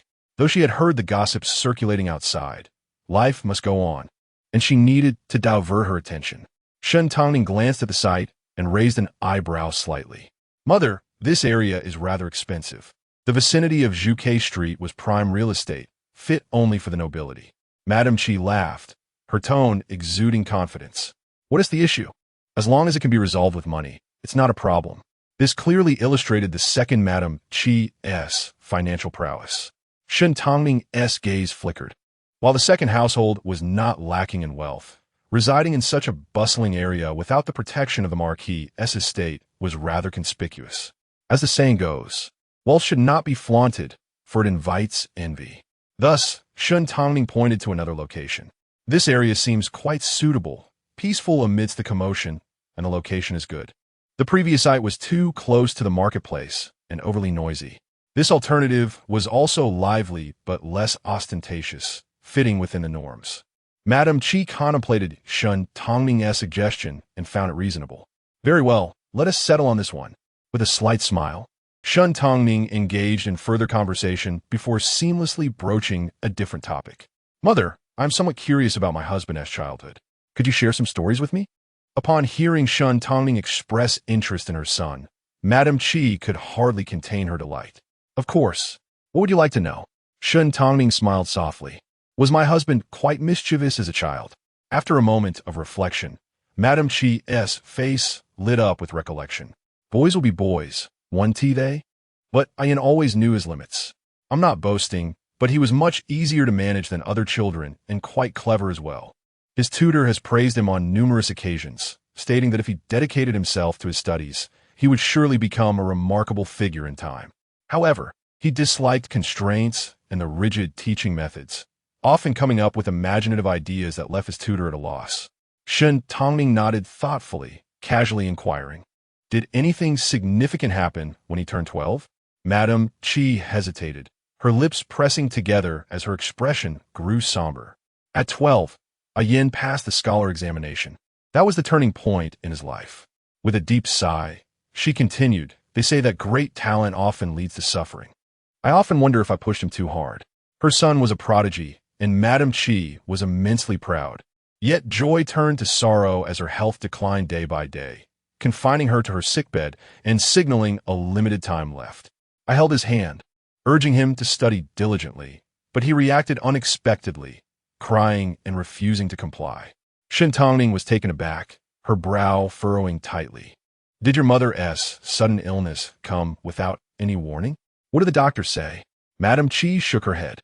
"The doctor said I had overexerted myself in my youth, leading to severe health issues compounded by the difficulties I faced during Yin's birth." Shen Tangning furrowed her brows, sensing something was amiss. During her time in the household, Madame Chi had appeared remarkably healthy. She hardly resembled someone who had suffered such losses. Her sudden deterioration felt less like an illness and more akin to poisoning. Author's note, sigh, wry smile. Just to clarify, this is a female-focused narrative. Although I am unsure why some male readers have wandered in, I must issue a gentle warning. This is indeed a story from the female perspective, designed to cater to female characters. Male readers should tread carefully. For those seeking narratives from the male perspective, I suggest exploring the adjacent male-focused section. Chapter 84. Disturbance at the door in the Fuyuan courtyard. Madame Ho earnestly implored the old matriarch to abandon thoughts of dividing the family. "Mother, consider this. As the matriarch, how can you allow your daughter-in-law to overshadow you? If we do not separate, then even if Wang is unwilling, she must respectfully attend to you, fearing to defy you in the slightest. But if we part ways, won't she become even more emboldened?" The old matriarch's eyes darkened slightly, tinged with doubt. "Yet, how can we hold our heads high when Yin has brought such shame upon the Chi family? Perhaps it would be best to separate this household sooner rather than later." The thought that dared to defy her for that woman ignited a nameless fury within her. It would be good to let outsiders see just how formidable truly was. Madame Ho's gaze flickered as she spoke softly. "But after the separation, will the second branch still honor you? They might already harbor resentment towards you." The second branch lacked for nothing. Wang's dowry had been substantial, and her family was renowned for their wealth, often sending extravagant gifts to the old matriarch, much to the benefit of the first branch. Though Madame Ho held these gaudy trinkets in disdain, they were indeed worth a considerable sum. The Ho residence was merely a facade now, and maintaining its outward splendor was no easy task. This was why she was reluctant to separate. It was evident that the old matriarch would cling to the first branch, as her standards for food and attire were exceedingly high, and Madame Ho could hardly afford such extravagance. She dares to feel aggrieved? It was her son who embarrassed himself. The old matriarch slammed her hand on the table, her face flushed with anger. However, she could not deny that Madame Ho's words struck a nerve. Despite her disdain for the second branch, they had indeed shown her considerable respect over the years.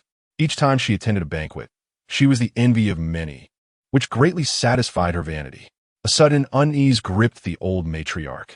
So, perhaps this family truly should not be divided? Madame Ho smiled knowingly, Precisely. This matter brings us no benefit. Rather, it would only serve to elevate them. What a foolish trade that would be. Just then, a flustered servant rushed in, panic etched on his face. Madame Ho frowned, casting him a sharp glance. What on earth is the matter? Why are you in such a state? The servant stammered, biting his lip, unable to hide his alarm. Old matriarch, madam, a crowd is gathered outside, hurling insults and throwing things at our door. Both women's faces blanched in unison. How could this be? The servant hesitated. They're all here for the second young master, claiming he must have used unscrupulous means to achieve first place. If the court does not punish him, they vow to come here every day to cause a ruckus. Madame Ho's pupils constricted, shock flashing across her features. The old matriarch's vision dimmed, her lips trembling with fury. Separation. We must separate. A group hurriedly arrived to find a chaotic scene outside the Chi residence, a throng of commoners and scholarly youths alike. One group shouted curses, while another hurled rotten eggs and spoiled vegetables at the door, creating a tumultuous atmosphere akin to a marketplace. The situation was far worse than anticipated, and both Madame Ho and the old matriarch turned ashen. Quickly, drive them away. The doorkeeper wore a bitter expression. Madam, there are too many of them. Where is Chi Yin? Tell him to come out. How dare he act in such a cowardly manner? This is a disgrace to us scholars. Bah, he is no scholar, merely a notorious wastrel. A cabbage leaf landed squarely on Madame Ho and Appo's head, causing her maid to panic. Madam, are you all right? Madame Ho and Appo's face turned green, her trembling fingers plucking the cabbage leaf away, her usual poised demeanor nearly slipping as anger sharpened her tone. Have the officials from Jingzhou been summoned? Why haven't you chased this rabble away? Before she could finish, a rotten egg flew through the air, narrowly missing her as she instinctively ducked, only to hit the old matriarch squarely. The old matriarch trembled violently, her complexion pale, nearly fainting as she muttered in disbelief, "How outrageous! How outrageous!" Old matriarch. Two maids supported her on either side to prevent her from collapsing. Shen Tangning and Chi Yin arrived late, witnessing this chaotic scene unfold. The couple exchanged glances. Shen Tangning and Appo's eyes sparkled as she stifled a cough behind her hand. Chi Yin, seizing the moment, dashed toward the old matriarch, wailing, "Grandmother, please Don and Appo's. Cast me out. We want separate. They're trying to drive me to despair." The crowd outside erupted. Chi Yin has come out. Ah, the turtle finally shows itself. The collective mood soared as they picked up their projectiles, aiming them at Chi Yin. He clung desperately to the old matriarch, crying out for her, while shielding her with his own body, thus turning her into a human shield against the onslaught. Naturally, the servants could not stand idly by, rushing to protect the old matriarch, which fortuitously shielded Chi Yin as well, encasing him in a protective bubble. "Grandmother, don't shield me," Qi Yan shouted defiantly. "What kind of courage is it to bully my grandmother? If you have the guts, come for me." Chi air. Foolishness, utter foolishness. The old matriarch could barely move, her lips moving in a silent tirade, eyes rolling in exasperation, though it was unclear whom she was scolding. Provocation. This is outright provocation. The crowd seethed with rage, intensifying their assault. Why didn't they rush in a fight? For one, the household guards prevented them. For another, they understood that throwing objects would only earn them a verbal reprimand, but actual violence would lead to far graver consequences. Shen Tangning, standing at the entrance, could not help but suppress a smirk at the unfolding drama. This Chi Yin was quite clever, successfully keeping his mother at bay. Quickly, help the old matriarch inside. Finally coming to her senses, Madame Ho clenched her teeth. Close the main gate. The chaos persisted until the officials from Jingzhou arrived, dispersing the unruly crowd and restoring tranquility outside. Inside Fian, a doctor was examining the old matriarch, sighing in relief. The old matriarch has merely been startled. She has not sustained any injuries. Madame Ho's furrowed brow relaxed slightly. That is a relief. If anything had happened, I would have had much to answer for to Lord Ho. Once composed, the old matriarch scanned the crowd, her gaze locking fiercely onto Chi Yin. Her first words escaped her lips without hesitation. Separation. This family must be divided. Chapter 85. Division of inheritance, grandmother. I beseech you to reconsider. At this juncture, dividing the family estate would only exacerbate my husband's plight. You have witnessed the arrogance of those individuals. If we sever ties with the whole family, what shall we do? Shen Tangning implored, her eyes filled with desperation as she gazed at the elderly matriarch, hoping she would rescind her decree. Pool, Yin appeared dejected, as though all vitality had been drained from him, his countenance reflecting profound despair. The old lady felt a surge of satisfaction, letting out a disdainful scoff. He brought this upon himself. His own actions have led to his downfall. Under the weight of Shen Tangning's gaze, Madame Poole stepped forward, her expression one of shame. Mother, my words were perhaps too harsh previously. Might we postpone the discussion of dividing the family? The matriarch's lip curled in derision, her eyes glinting with contempt. Were you not quite resolute in your demands for a division yesterday? Let me observe how long your resolve can endure. Shen Tangning lowered her eyes, concealing a flicker of amusement. The more they resisted the division, the more the old lady believed it to be the correct course of action. Conversely, if they expressed eagerness, the matriarch would likely reconsider, for her true intention was to ensure their suffering. Given prior grievances, the old lady was inflamed with indignation and had likely made up her mind. Shen Tangning had astutely grasped her sentiments, investing a small sum to incite a few individuals to stir the pot. Now, in this climate of public discontent, it was remarkably easy to incite these people to cause a ruckus. Madame Ho still felt a sense of unease. However, the matriarch had already firmly decided, summon the clan elders. Additionally, call back the Ho Lord and the second master. Madame Ho bit her lip in silence, realizing the matter was now irrevocable. It was uncertain whether Pool Yin could clear himself of the accusations of misconduct. Recalling a remark her son had made, her gaze flickered. Perhaps it was indeed wise to distance themselves from the second household early on. After a while, the clan leader of the Pool family and two esteemed elders arrived. Shortly thereafter, Lord Ning Yuan and the second master returned as well. The elders, having gleaned the situation from the matriarch, turned to Pool Erlao and chastised him. Your mother raised you, yet you entertain thoughts of division. This is utterly against familial morality. Pool Erlao remained silent, enduring the rebuke, biting his thigh in frustration, his eyes reddening with emotion. You are right, esteemed elders. I should not have caused my mother distress, but I cannot stand idly by while she banishes my son from our home. As a father, surely you can empathize with a son and oppose. As sentiments, one elder appeared awkward, choosing silence, while the other struggled to maintain his authority. That is not excuse ingratitude. In a display of helplessness, Pool Erlao knelt before the matriarch, bowing his head earnestly. Mother, I now recognize my error. Let's not divide the family. The old lady was instantly enraged, her response unwavering. What a fanciful notion. We must divide. Today, whether you like it or not, we will proceed. The two elders exchanged glances, bewildered. This seems quite different from what we understood from the matriarch. Who then truly desired the division? The clan leader, sensing that the matriarch had likely exaggerated the situation, felt discontent but did not wish to embarrass her. Clearing his throat, he spoke solemnly. If we are to divide, let's adhere to the established rules. Land, property, and businesses shall be equally divided among all children, regardless of legitimacy, while titles and rights of inheritance will be granted to the eldest legitimate son. To divide half of the family fortune made the matriarch's expression darken. Yet the rules were established, leaving her with little room to argue. The clan leader had prepared an inventory of the Pool family and Oppos as assets, 6 estates, 400 acres of arable land, and 20 shops. This sum was not particularly substantial among the gentry. In the earlier years, when the old Ho Lord was alive and the family was prosperous, they owned as much as 800 acres and dozens of shops.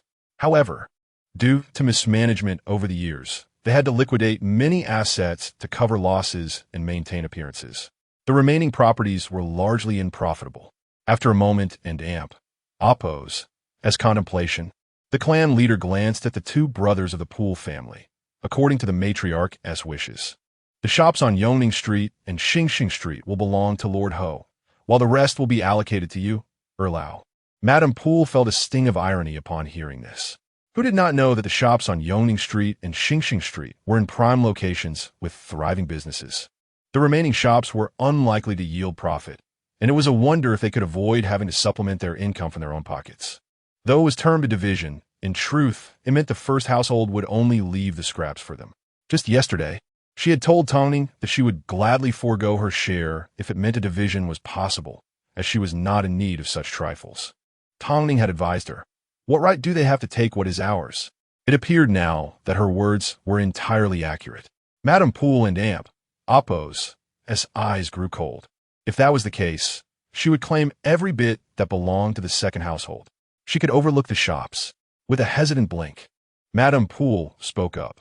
"Clan leader, while the estates and shops can be equally divided, how shall we handle the ancestral residents and the household servants? There can only be one ancestral home. Surely it cannot be split in two? And as for the servants, they have grown accustomed to their roles. Would the matriarch allow them to leave?"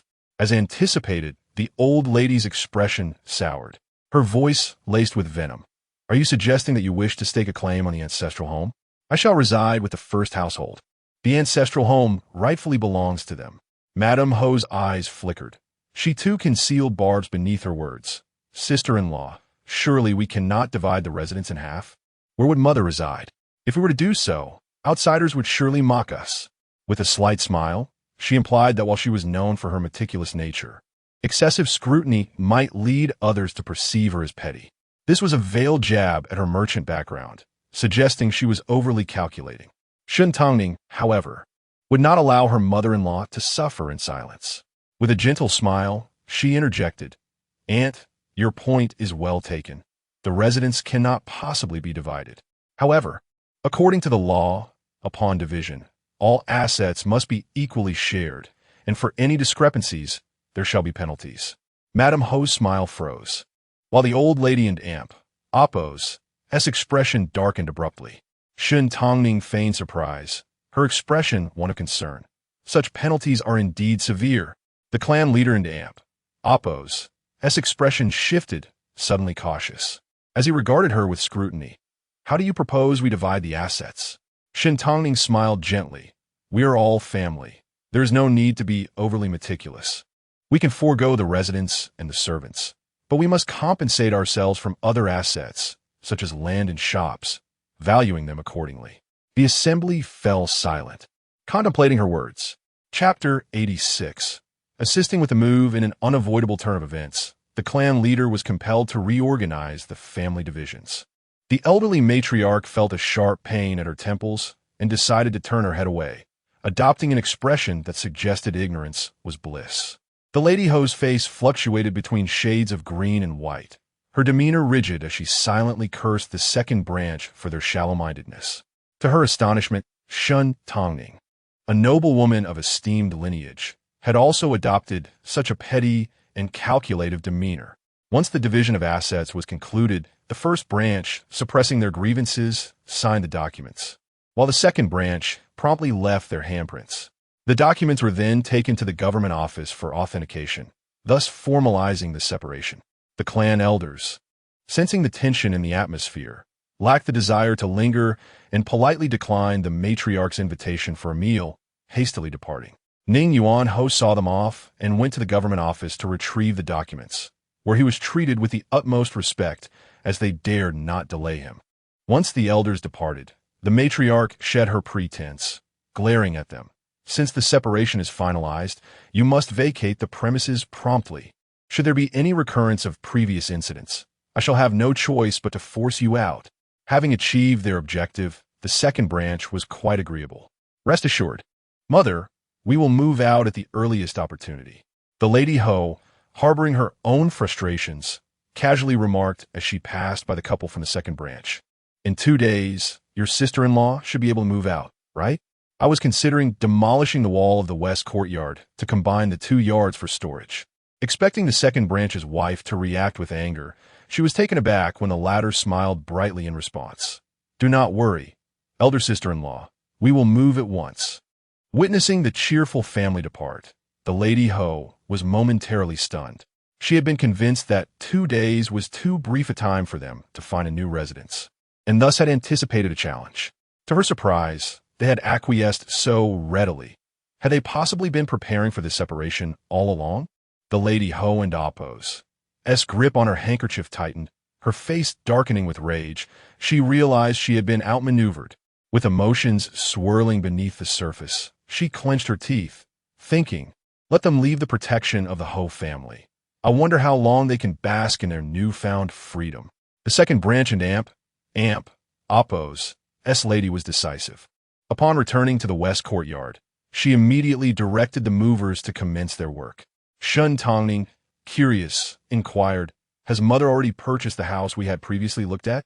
She had not anticipated such swift progress in their separation. She had assumed the matriarch would delay matters for several days, let alone the cumbersome procedures at the government office, which could easily stretch on for a fortnight. The procedures for property transactions are no trivial matter, the second branch and Appo's lady replied with a smile. As long as there is sufficient money, what cannot be accomplished? The family in question was financially strained and eager to sell, resulting in a mutual agreement. However, the deed had yet to be secured. They would need to wait for the government seal. They had paid a deposit and were permitted to move in immediately. Nodding in understanding, Shen Tangning returned to her room to inventory her belongings. She called upon the busy Yuan Zhao. You need not assist here. Go handle another matter for me. Yuan Zhao nodded. What does my lady wish for me to do? After a moment and Appo's contemplation, Shen Tangning instructed, disseminate the news of the second branch and Appo's separation as swiftly as possible. It must be known far and wide. Although Yuan Zhao was puzzled, he complied, listening as she added, emphasize that the second branch was forced out of the family, and make it sound as dire as possible. Yuan Zhao complied, understood. In the midst of her preparations for the move, Shen Tangning found herself troubled by a lack of manpower, perhaps due to the Lady Ho and Appo's influence. The servants in the west courtyard were becoming increasingly uncooperative, as their contracts were now in the Lady Ho and Appo's hands. As she pondered whether to hire additional help, a commotion at the courtyard gate caught her attention. She instinctively glanced towards the entrance and saw Qi Yin leading a group of burly men, with Shen Xiai among them. Shen Tangning widened her eyes slightly. What brings you here? With a beaming smile, Qi Yin pointed to the men behind him. Behold, I have hired a professional moving team. A flicker of confusion crossed her face. Such a profession exists? However, her curiosity was soon set aside as she observed Qi Yin directing the group to start their work. Approaching Shen Xiai, she asked, Xiai, what brings you here? Shen Xiai raised his chin defiantly. What else could it be? I miss my elder sister. A hint of amusement danced at her eyes. Do you think mother knows you are here? Shen Qi chuckled. Mother only allowed me to come because she was worried about you. The commotion caused by the clan elders visiting had piqued their mother's concern, prompting her to send Shen Xiai to check on his sister. At present, it seemed that Shen Tangning had not suffered any losses. Qi Yin stepped forward, his expression a mixture of mirth and mischief.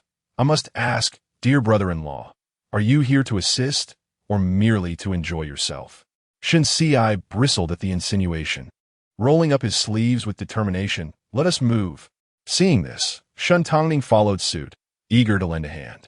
However, just as she picked up a vase, a figure suddenly emerged from behind her. Fear etched across their face as they took the vase from her. Madam, please allow us to handle this. Shen Tangning pressed her lips together, feeling slightly flustered as she stepped back, observing the man effortlessly carry the vase away. It dawned on her that Qi Yin must have been worried she would drop something precious. If heavy lifting was out of the question, she would seek lighter tasks. Thus, Shen Tangning made her way to the study, intending to organize the books on the shelves. Just then, another person appeared, causing her to take a startled step back. This individual cautiously approached, a look of eagerness on their face as they took the books from her hands. Grinning, madam, you should take a rest. We can manage this small task. Cradling the books, he bore an expression of relief. The second branch and Appo's young master had made it clear, should the madam lift a finger, their wages would be docked. After all the commotion, Shen Tangning found herself the most idle of the lot.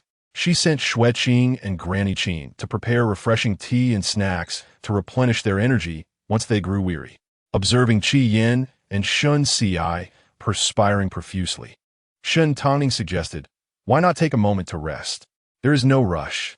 With no seats available amidst the bustle, the two, having worked half the day without concern for formality, plopped down on the stone steps beneath the corridor. Shen Tangning served them the prepared tea, which they accepted gratefully, indulging in hearty sips while fanning themselves with their sleeves. Qi Yin turned to tease, "Little brother-in-law, you have quite the stamina." Shen Ci huffed in annoyance. "I am capable in every regard." After a brief pause, he hesitated before broaching another topic. "I have heard that the Ministry of Rights has made progress regarding the examination fraud case. It seems the punishment will be announced soon." Having spent the past few days mostly indoors, Qi Yin was not as well informed. He responded with a languid chuckle, his tone ambiguous. "That is indeed good news." Chapter 87 Announcement of the list. As Shen Tangning had anticipated, the news of the Qi family's division soon became a topic of fervent discussion. At this juncture, the separation was not difficult to decipher. The main branch of the Qi family was clearly safeguarding its reputation. After all, if Qi Yin were truly guilty of cheating, it would inevitably tarnish the family and Oppo's standing. Some extremists even questioned whether Qi Jingyu and Oppo's achievements were also obtained through dubious means. However, Qi Jingyu and Oppo's literary talent was widely recognized, and the Qi family and Oppo's actions were evidently a means to delineate boundaries, a gesture akin to the noble act of severing ties for righteousness, which garnered considerable admiration from many. Concurrently, the campaign against Qi Yin intensified. If Qi Yin were indeed innocent, why would the Qi family choose to separate at this moment? Was and Oppo's this an implicit admission of his guilt? Fortunately, the Qi family wisely opted for separation. Otherwise, a century of honor would be ruined by such a prodigal. If I were one of the ancestors of the Qi family, I would be turning in my grave. Rumors ran rampant. Tales of how Qi Yin allegedly bribed examiners and acquired exam questions circulated with great specificity. Those who had previously caused a ruckus at the Qi residence had been warned by the Jingzhou prefecture, and no one dared to boldly confront them again, all the while hoping to catch a glimpse of Qi Yin. Yet, this cunning lad not only avoided the streets, but even moved under the cover of night. Yin was in for a rough time. Ji Wuyo shook his head, a look of melancholy on his face. Tang Su suddenly raised his gaze towards him.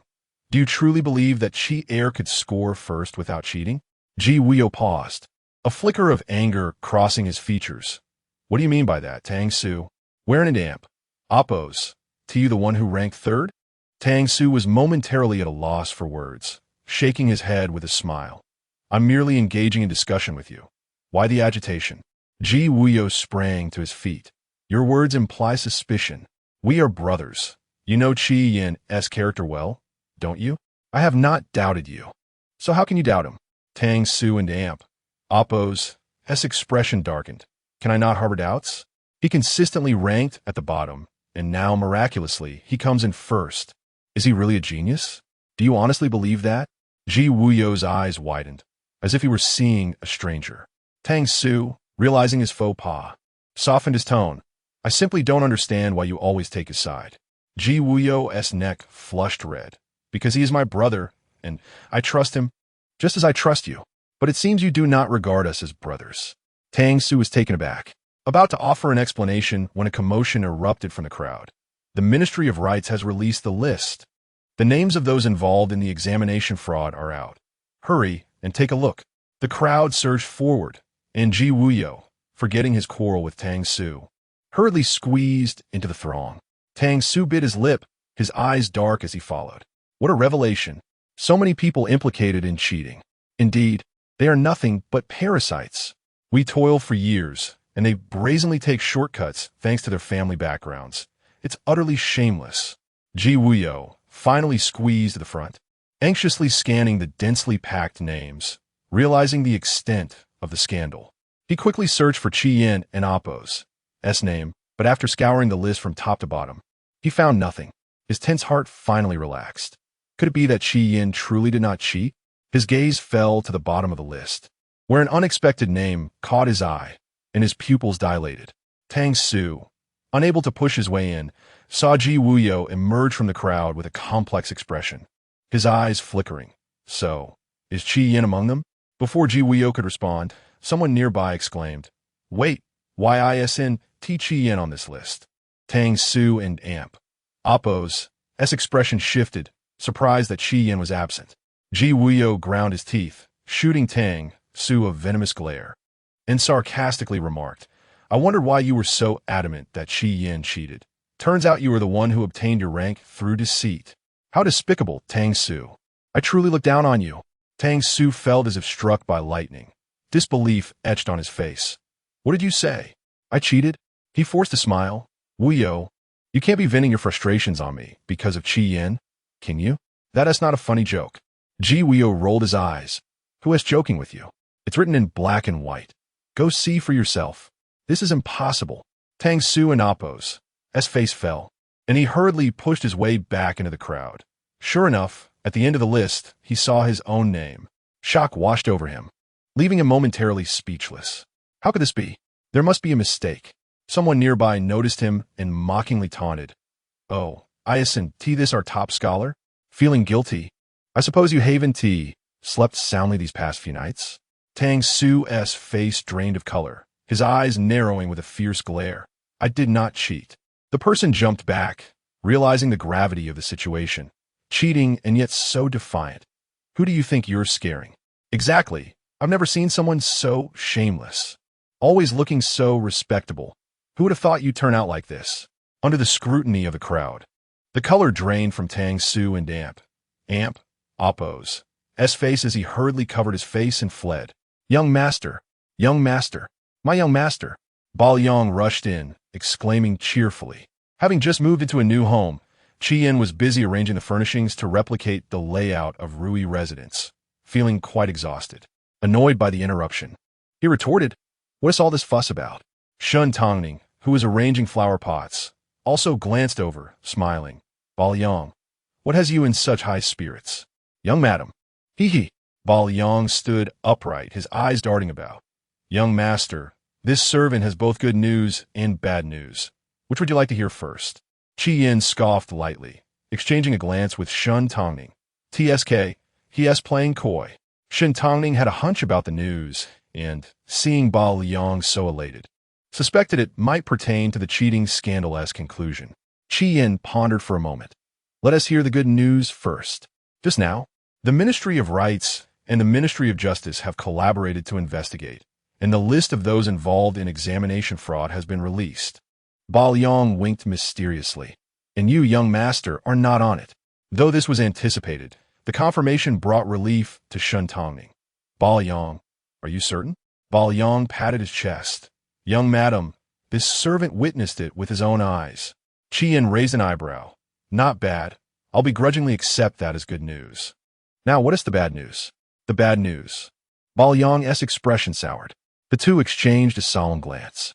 Bao Yang awkwardly continued, "Although the Ministry of Rights has posted your exam paper, and the answers do not align with the leaked standard answers, people still suspect you of cheating, thinking you must have consulted someone beforehand to prepare your answers."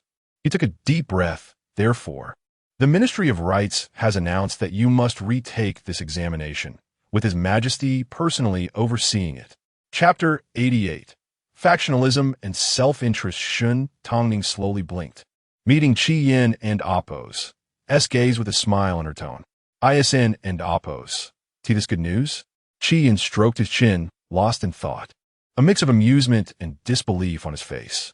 Bao Yang, looking puzzled, scratched his head. "Madam, how can this be good news? That's the Emperor supervising the exam." Shen Tangning raised her elegant brows slightly. "It is precisely because the Emperor is overseeing the exam that it is good news, with His Majesty endorsing your husband's name. Who would dare to say otherwise?" The Emperor and Oppo's personal supervision eliminates any possibility of cheating, thus dispelling the rumors of Qi Yin's dishonesty. Furthermore, before the palace examination, he will already have made an impression on the Emperor. If all goes well, Qi Yin's future path will undoubtedly be much smoother, a chance that many would covet. Shen Tangning saw this clearly, and it seemed Qi Yin was not unaware either. He chuckled softly, supporting his forehead. Indeed, it seems misfortune can lead to fortune. However, retaking the examination meant he would have to write another essay, and this time before the emperor himself. This test would not only assess his abilities and endurance, but also his psychological resilience. If he did not perform well, the embarrassment would be trivial compared to the grave consequences. Bao Yang suddenly recalled something, excitement bubbling in his restrained tone. Young master, there's another piece of good news. Young Master Tang is also on the list of those suspected of cheating. His title will surely be revoked, but I wonder if there will be further penalties. Cheating? Shen Tangning's eyes widened in surprise as she instinctively glanced at Qi Yin. It was not surprising she felt this way. Given Tang Su and Appo's previous actions, inciting Ji Wuyo to step forward while remaining in the shadows, exhibiting a certain cunning, it was hard to believe such a person would risk his own future. Cheating in the imperial examination would lead to public disgrace, nullifying previous efforts, and possibly resulting in a ban from future examinations, or even a lifetime prohibition for severe cases.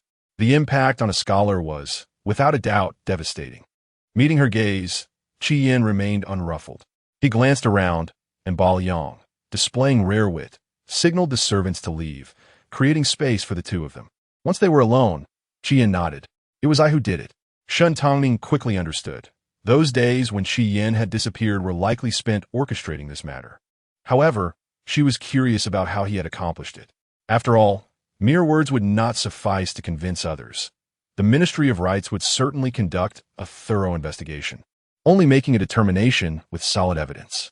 Qi Yin chuckled, his expression casual as he squinted. I did not wrong him. I merely fulfilled my civic duty and reported it.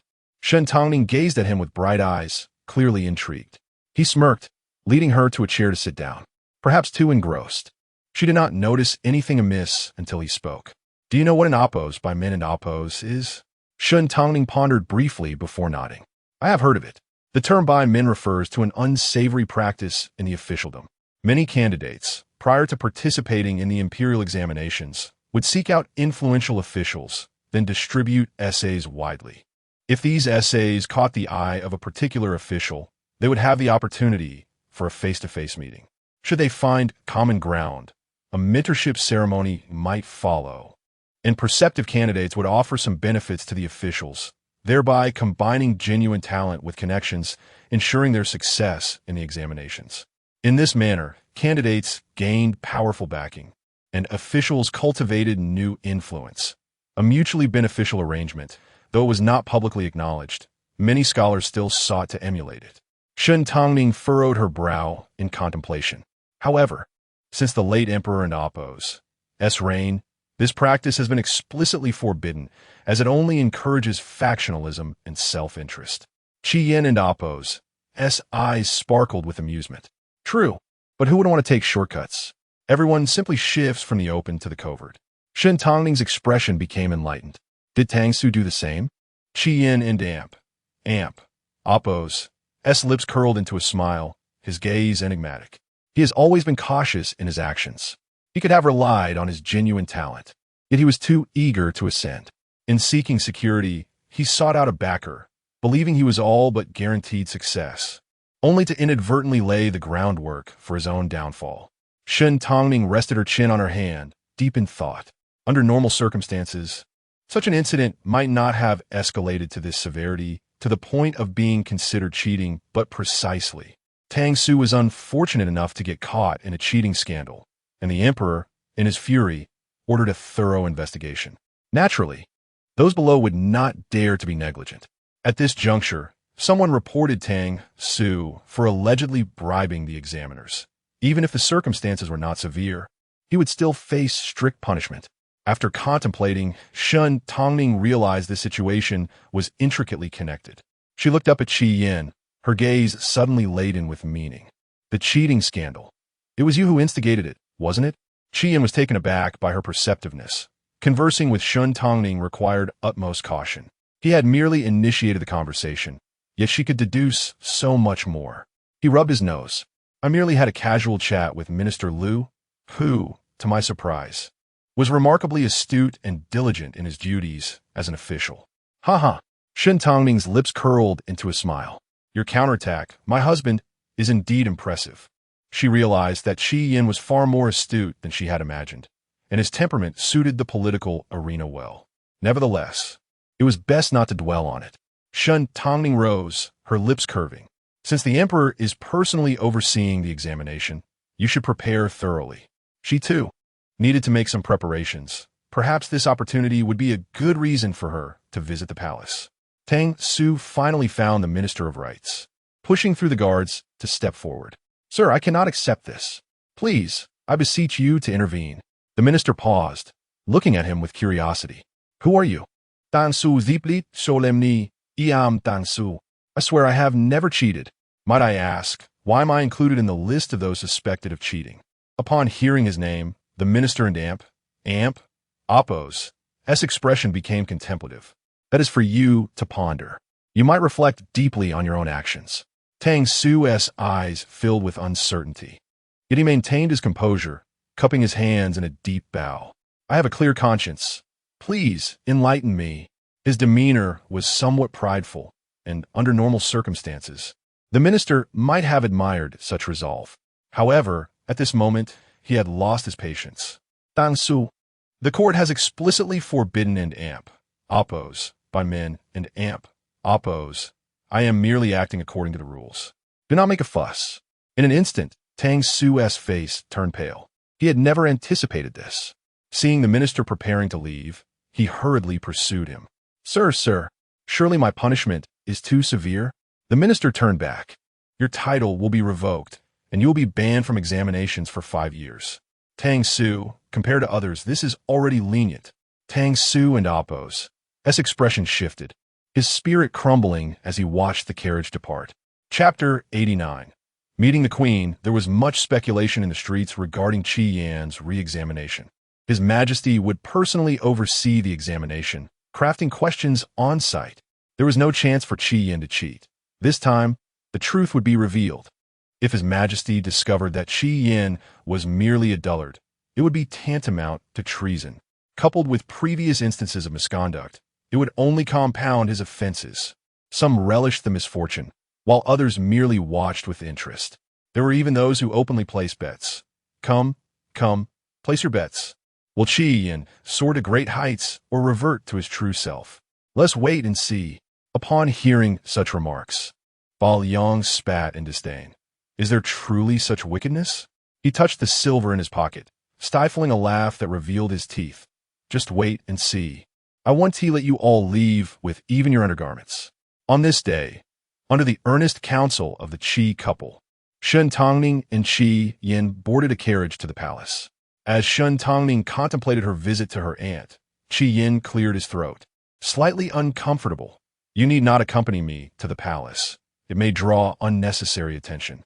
Shen Tangning's eyes widened slightly, and she replied, as if realizing, I am not merely accompanying my husband.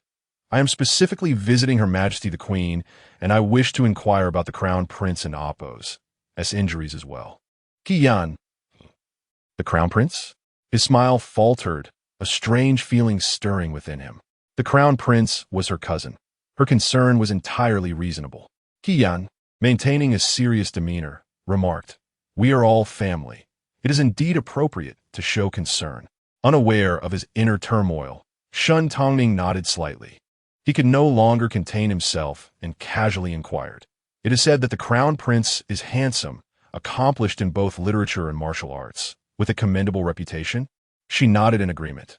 My cousin is indeed well regarded. The rumors are true. Qi Yin changed the hand, propping up his chin, feeling a sense of unease. Does that not mean many young ladies admire him? Shen Tangning's gaze sparkled as she looked at him. A smile playing on her lips? It would seem so. He pursed his lips tightly, feeling a twinge of jealousy.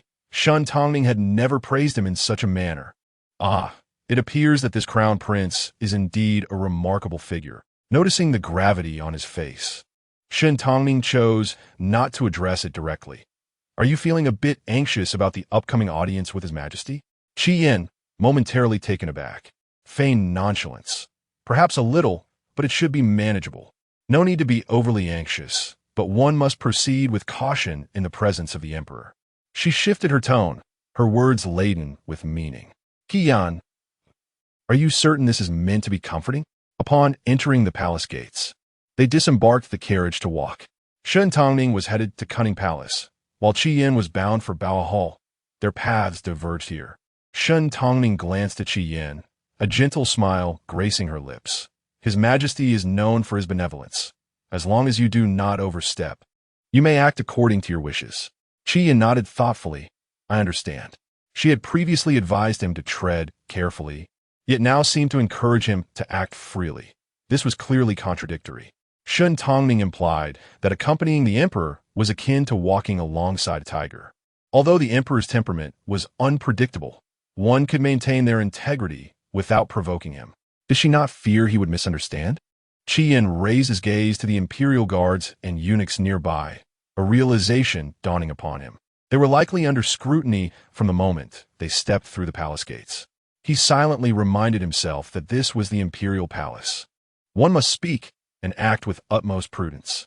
The queen had been informed of Miss Shen's arrival and had sent her maid to await her. Shen Tangning observed the woman beside her aunt with a gentle demeanor that belied a sharpness. This was the stewardess, Wenlan. She smiled softly. Your Majesty has been considerate. This is not my first visit to the palace, so it was unnecessary for you to come in person. Wenlan cast her a teasing glance. It has been a while since we last met. Miss Shen remains as demure and polite as ever, even with her maid. Shen Tangning offered a silent smile. Upon reaching Cunning Palace, Wenlan entered to announce her presence. As Shen Tangning stood at the entrance, she heard a familiar voice. Ning Ning has arrived? Come in. Let me have a good look at you. Shen Tangning's heart fluttered as she stepped inside, performing a respectful greeting. The queen's eyes sparkled with reproachful affection. My child, you do not come unless I summon you thrice. You must let me see you properly. Her eyes crinkled in a smile as she approached, and upon locking gazes with the queen, she felt tears prick her eyes. This was the first time she had seen her aunt since her rebirth. In her previous life, shortly after the crown prince took his own life, news had spread of the queen and Appo's tragic self-immolation in Cunning Palace. The Xie family, renowned for their loyalty and filial piety, had ultimately met with untimely ends. The queen took her hand, tenderly wiping her tears with a handkerchief, her tone imbued with concern. Have you been wronged out there? Speak to your aunt, and I will advocate for you. Shen Tangning lowered her moist lashes, shaking her head. It is merely that I miss my aunt. The queen drew her closer, a slight sigh escaping her lips. You have always been strong-willed. Even when wronged, you refused to confide in me.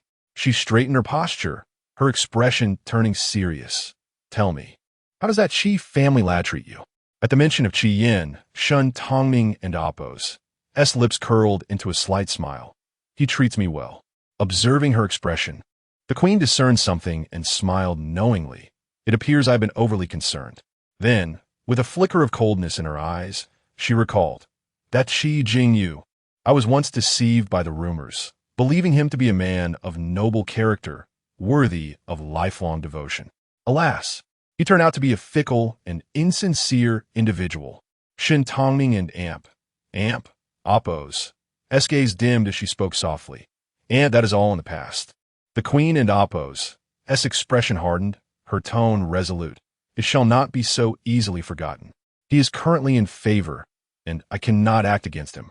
But his misfortunes will come in due time.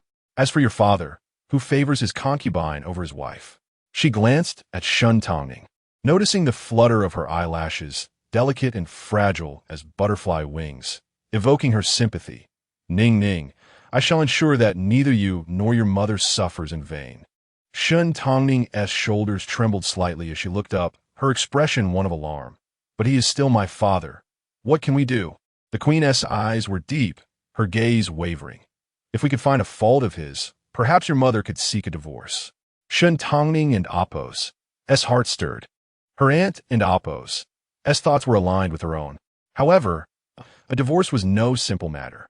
Her father, protective of his reputation, had worked hard to attain his current position and would never allow himself to be easily criticized or accused of abandoning his first wife. This would require careful planning. With her aunt and Apos as assistants, the task would be considerably less burdensome. Yet, this matter would not be easily resolved. Shen Tangning forced a smile, shifting the topic.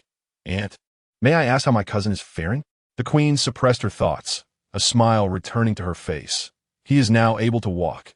Having heard of your visit, he is likely on his way here." Chapter 90.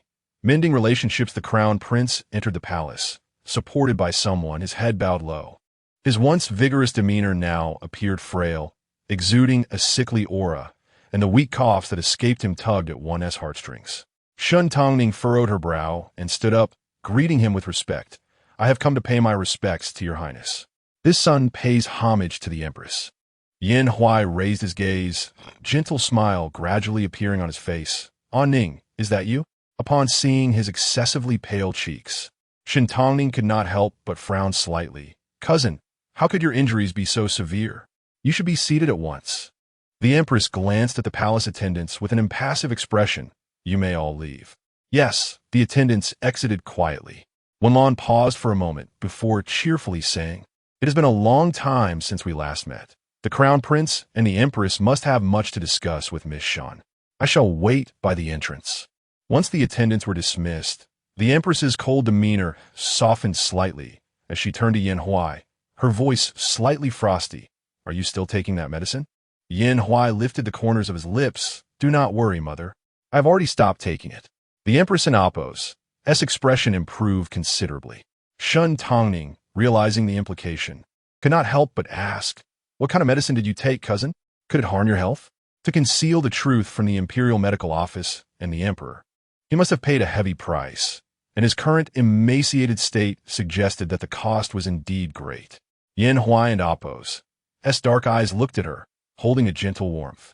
"Thank you for your concern, cousin. It is a poison I stumbled upon during my campaigns. It can induce extreme weakness in the short term, but I possess the antidote.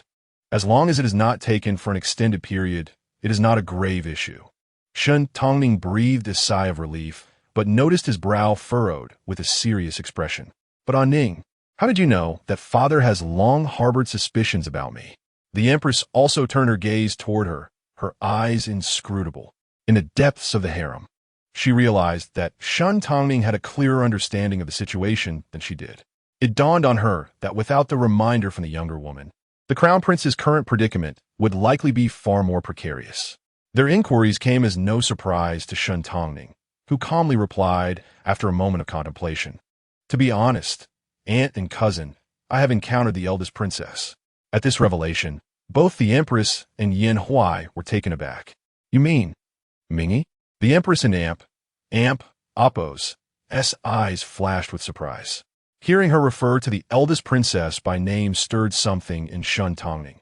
Indeed, the empress and the eldest princess shared a deep connection. Upon further reflection, she recalled the evident emotional turmoil when the eldest princess had mentioned her aunt, indicating a prior discord.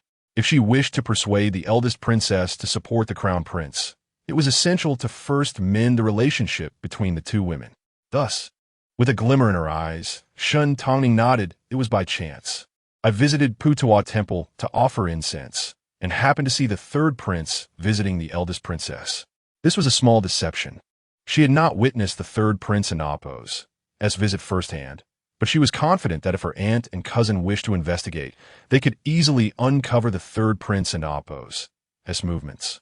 As anticipated, upon hearing that the third prince had visited the eldest princess, both the empress and Yin Huai's eyes reflected a mixture of intrigue and concern. What could the third brother possibly want with our aunt? Yin Huai pondered, his expression revealing unease. It was common knowledge that the emperor and Apos' attitude towards the eldest princess was quite delicate, yet the third prince had been secretly in contact with her, which was indeed unusual. Furthermore, the third prince had always maintained an image of indifference and carefree living. His sudden initiative to connect with the eldest princess was curious, especially after years of silence. The empress's eyes darkened. Consort Li is an unsettling presence, and her son is cut from the same cloth. Consort Li had always played her schemes to vie for favor. And as long as it did not escalate into chaos, the Empress had chosen to remain indifferent, having long since grown cold towards the Emperor. However, now that it was evident that Consort Li had her sights set on her son's position as heir, she could not turn a blind eye. While the third prince and Apos' actions were somewhat discreet, should her aunt and cousin begin to harbor suspicions, they could easily uncover the truth and become wary. Shen Tangning hesitated. I, too, find it perplexing. Later, the eldest princess noticed my presence and invited me for tea, speaking many ambiguous words that left me feeling quite unsettled. The Empress could not help but press for more details. What did she say?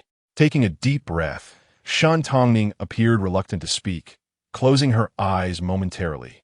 The eldest princess. She criticized my aunt for being foolish, toiling in schemes only to sew garments for others. In truth, the eldest princess had never uttered such words. These were merely Shen Tangning's own speculations. Yet she was certain that her proud aunt would not seek confirmation from the eldest princess.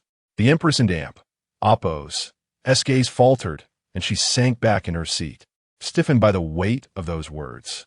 Yan Huai's expression turned to one of concern. Mother, are you all right? She slowly managed a smile, though it was icy and bittersweet.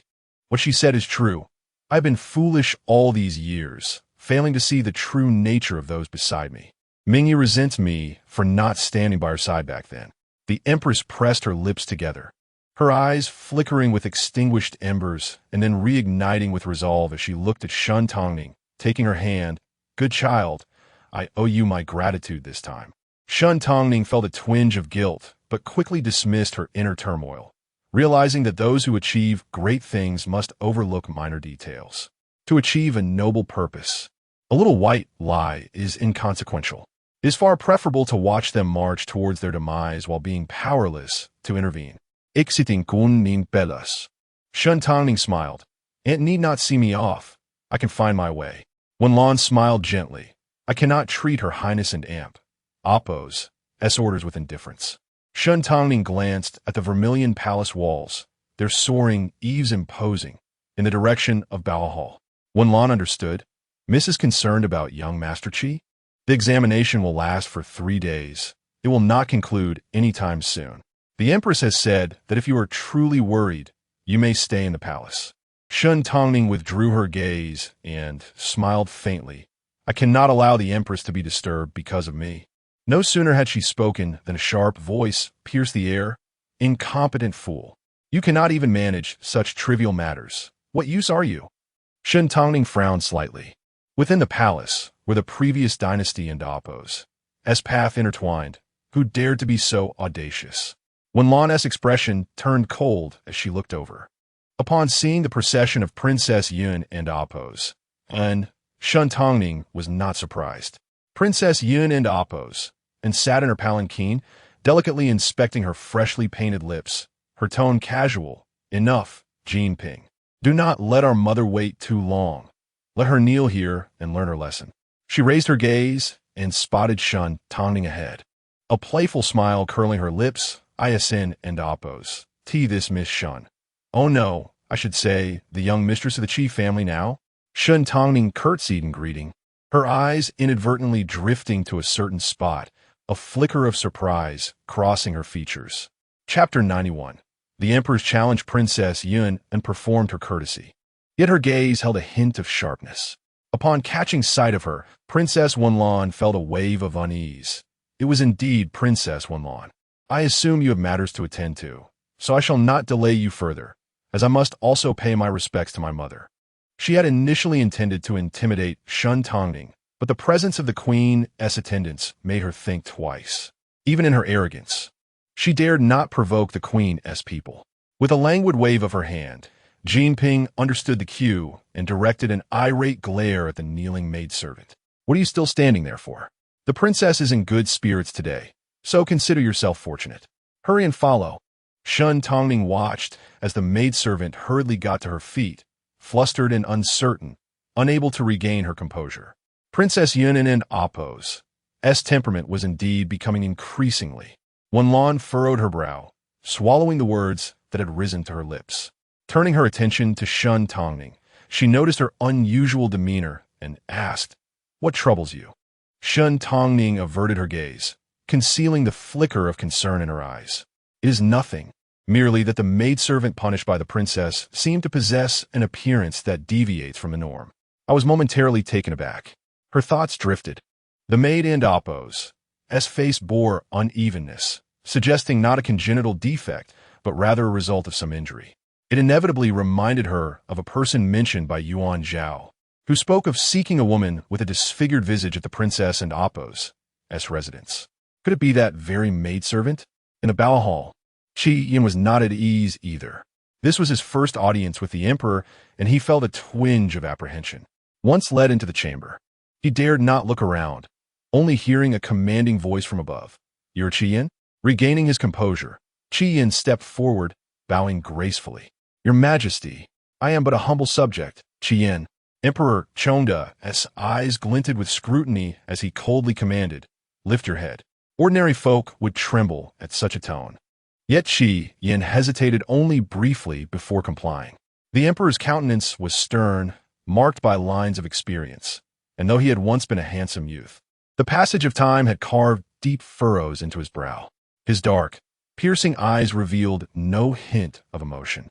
The emperor and Appo's unpredictable temperament was, as expected, formidable.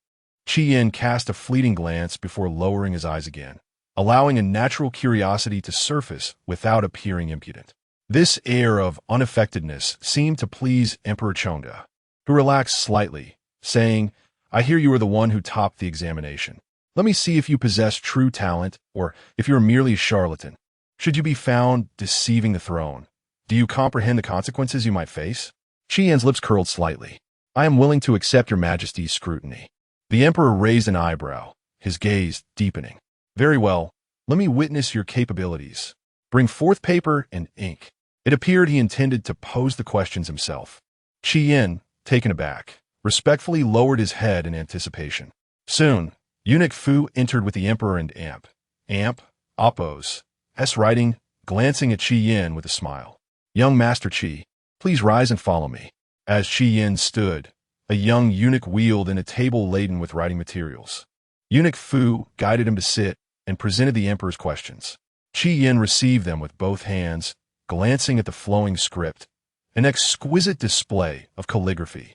He collected his thoughts and scrutinized the content. 3 questions had been posed, not overly difficult, yet the subjects were rather sensitive. Queries regarding the eradication of corrupt officials and the balancing of noble families with commoners. Were these matters truly within his purview? A poor answer could lead to offending powerful figures, and, should the emperor pursue the matter, would his head remain intact? He couldn't and Appo's shake the feeling that the emperor was testing him. Eunuch Fu cleared his throat, prompting, "Young master, you may begin your responses." Recalling Shen Tangning's words, an epiphany struck Qi Yin. Perhaps the emperor valued his forthrightness. Among the civil and military officials, many understood certain issues, yet hesitated to voice them due to apprehensions. Qi Yin, however, was unbound by any faction. After pondering for a moment, he slowly began to write. Initially, his hand hesitated, but as ideas flowed, he began to write more confidently. The only sound filling the hall was the soft scratching of his brush against paper. Several officials exchanged glances. The examination was not only overseen by the emperor, but also by esteemed scholars and ministers, creating a formidable atmosphere. Given the gravity of the situation, it was challenging for ordinary examinees not to feel pressure that could skew their mindset. Yet, Qi Yin appeared utterly engrossed, clearly in his element. As he contemplated, the emperor descended from his dais, causing a stir among the officials who held their breath in anticipation. Qi Yin remained oblivious, immersed in his writing, until the rustle of yellow robes brushed past him, jolting him back to reality. By then, his surprise was too late. He merely pressed his lips together, pretending not to notice. The emperor scrutinized his work, his brow furrowing slightly as a flicker of disdain crossed his features. The writing could only be described as mediocre. However, upon catching sight of Qi Yin and Appo's bold assertions, the emperor and Appo's gaze deepened, now convinced that Qi Yin possessed genuine talent. After all, such fresh and audacious ideas had yet to be encountered in others, exuding a sense of recklessness that could easily offend anyone.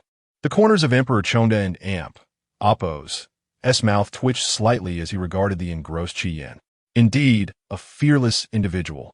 With that, the emperor returned to his throne. Qi Yin remained unaware, while the ministers were left in a state of agitation, perplexed by what Qi Yin had inscribed that could provoke such a varied display of emotion from the emperor. After Emperor Chonda departed, the officials could no longer contain their curiosity, gathering around Qi Yin to scrutinize his writing. Each one wore a perplexed expression. It was no wonder the emperor had reacted so. A collective gaze of complexity settled upon Qi Yin, as if observing some extraordinary creature. Despite his calm demeanor, Qi Yin could not help but feel their scrutiny, prompting him to lift his head. As he did, the ministers hastily averted their eyes. Clearing his throat, Qi Yin inquired of Eunuch Fu, "Excuse me, is there any water?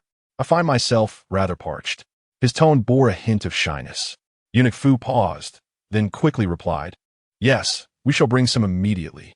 The ministers collectively gasped in astonishment. How brazen! He was even issuing orders to the head eunuch. Qi Yin remarked, "Is it a crime to ask for a drink?" Chapter 92. A fortuitous encounter. As dusk descended, the elderly ministers began to show signs of fatigue.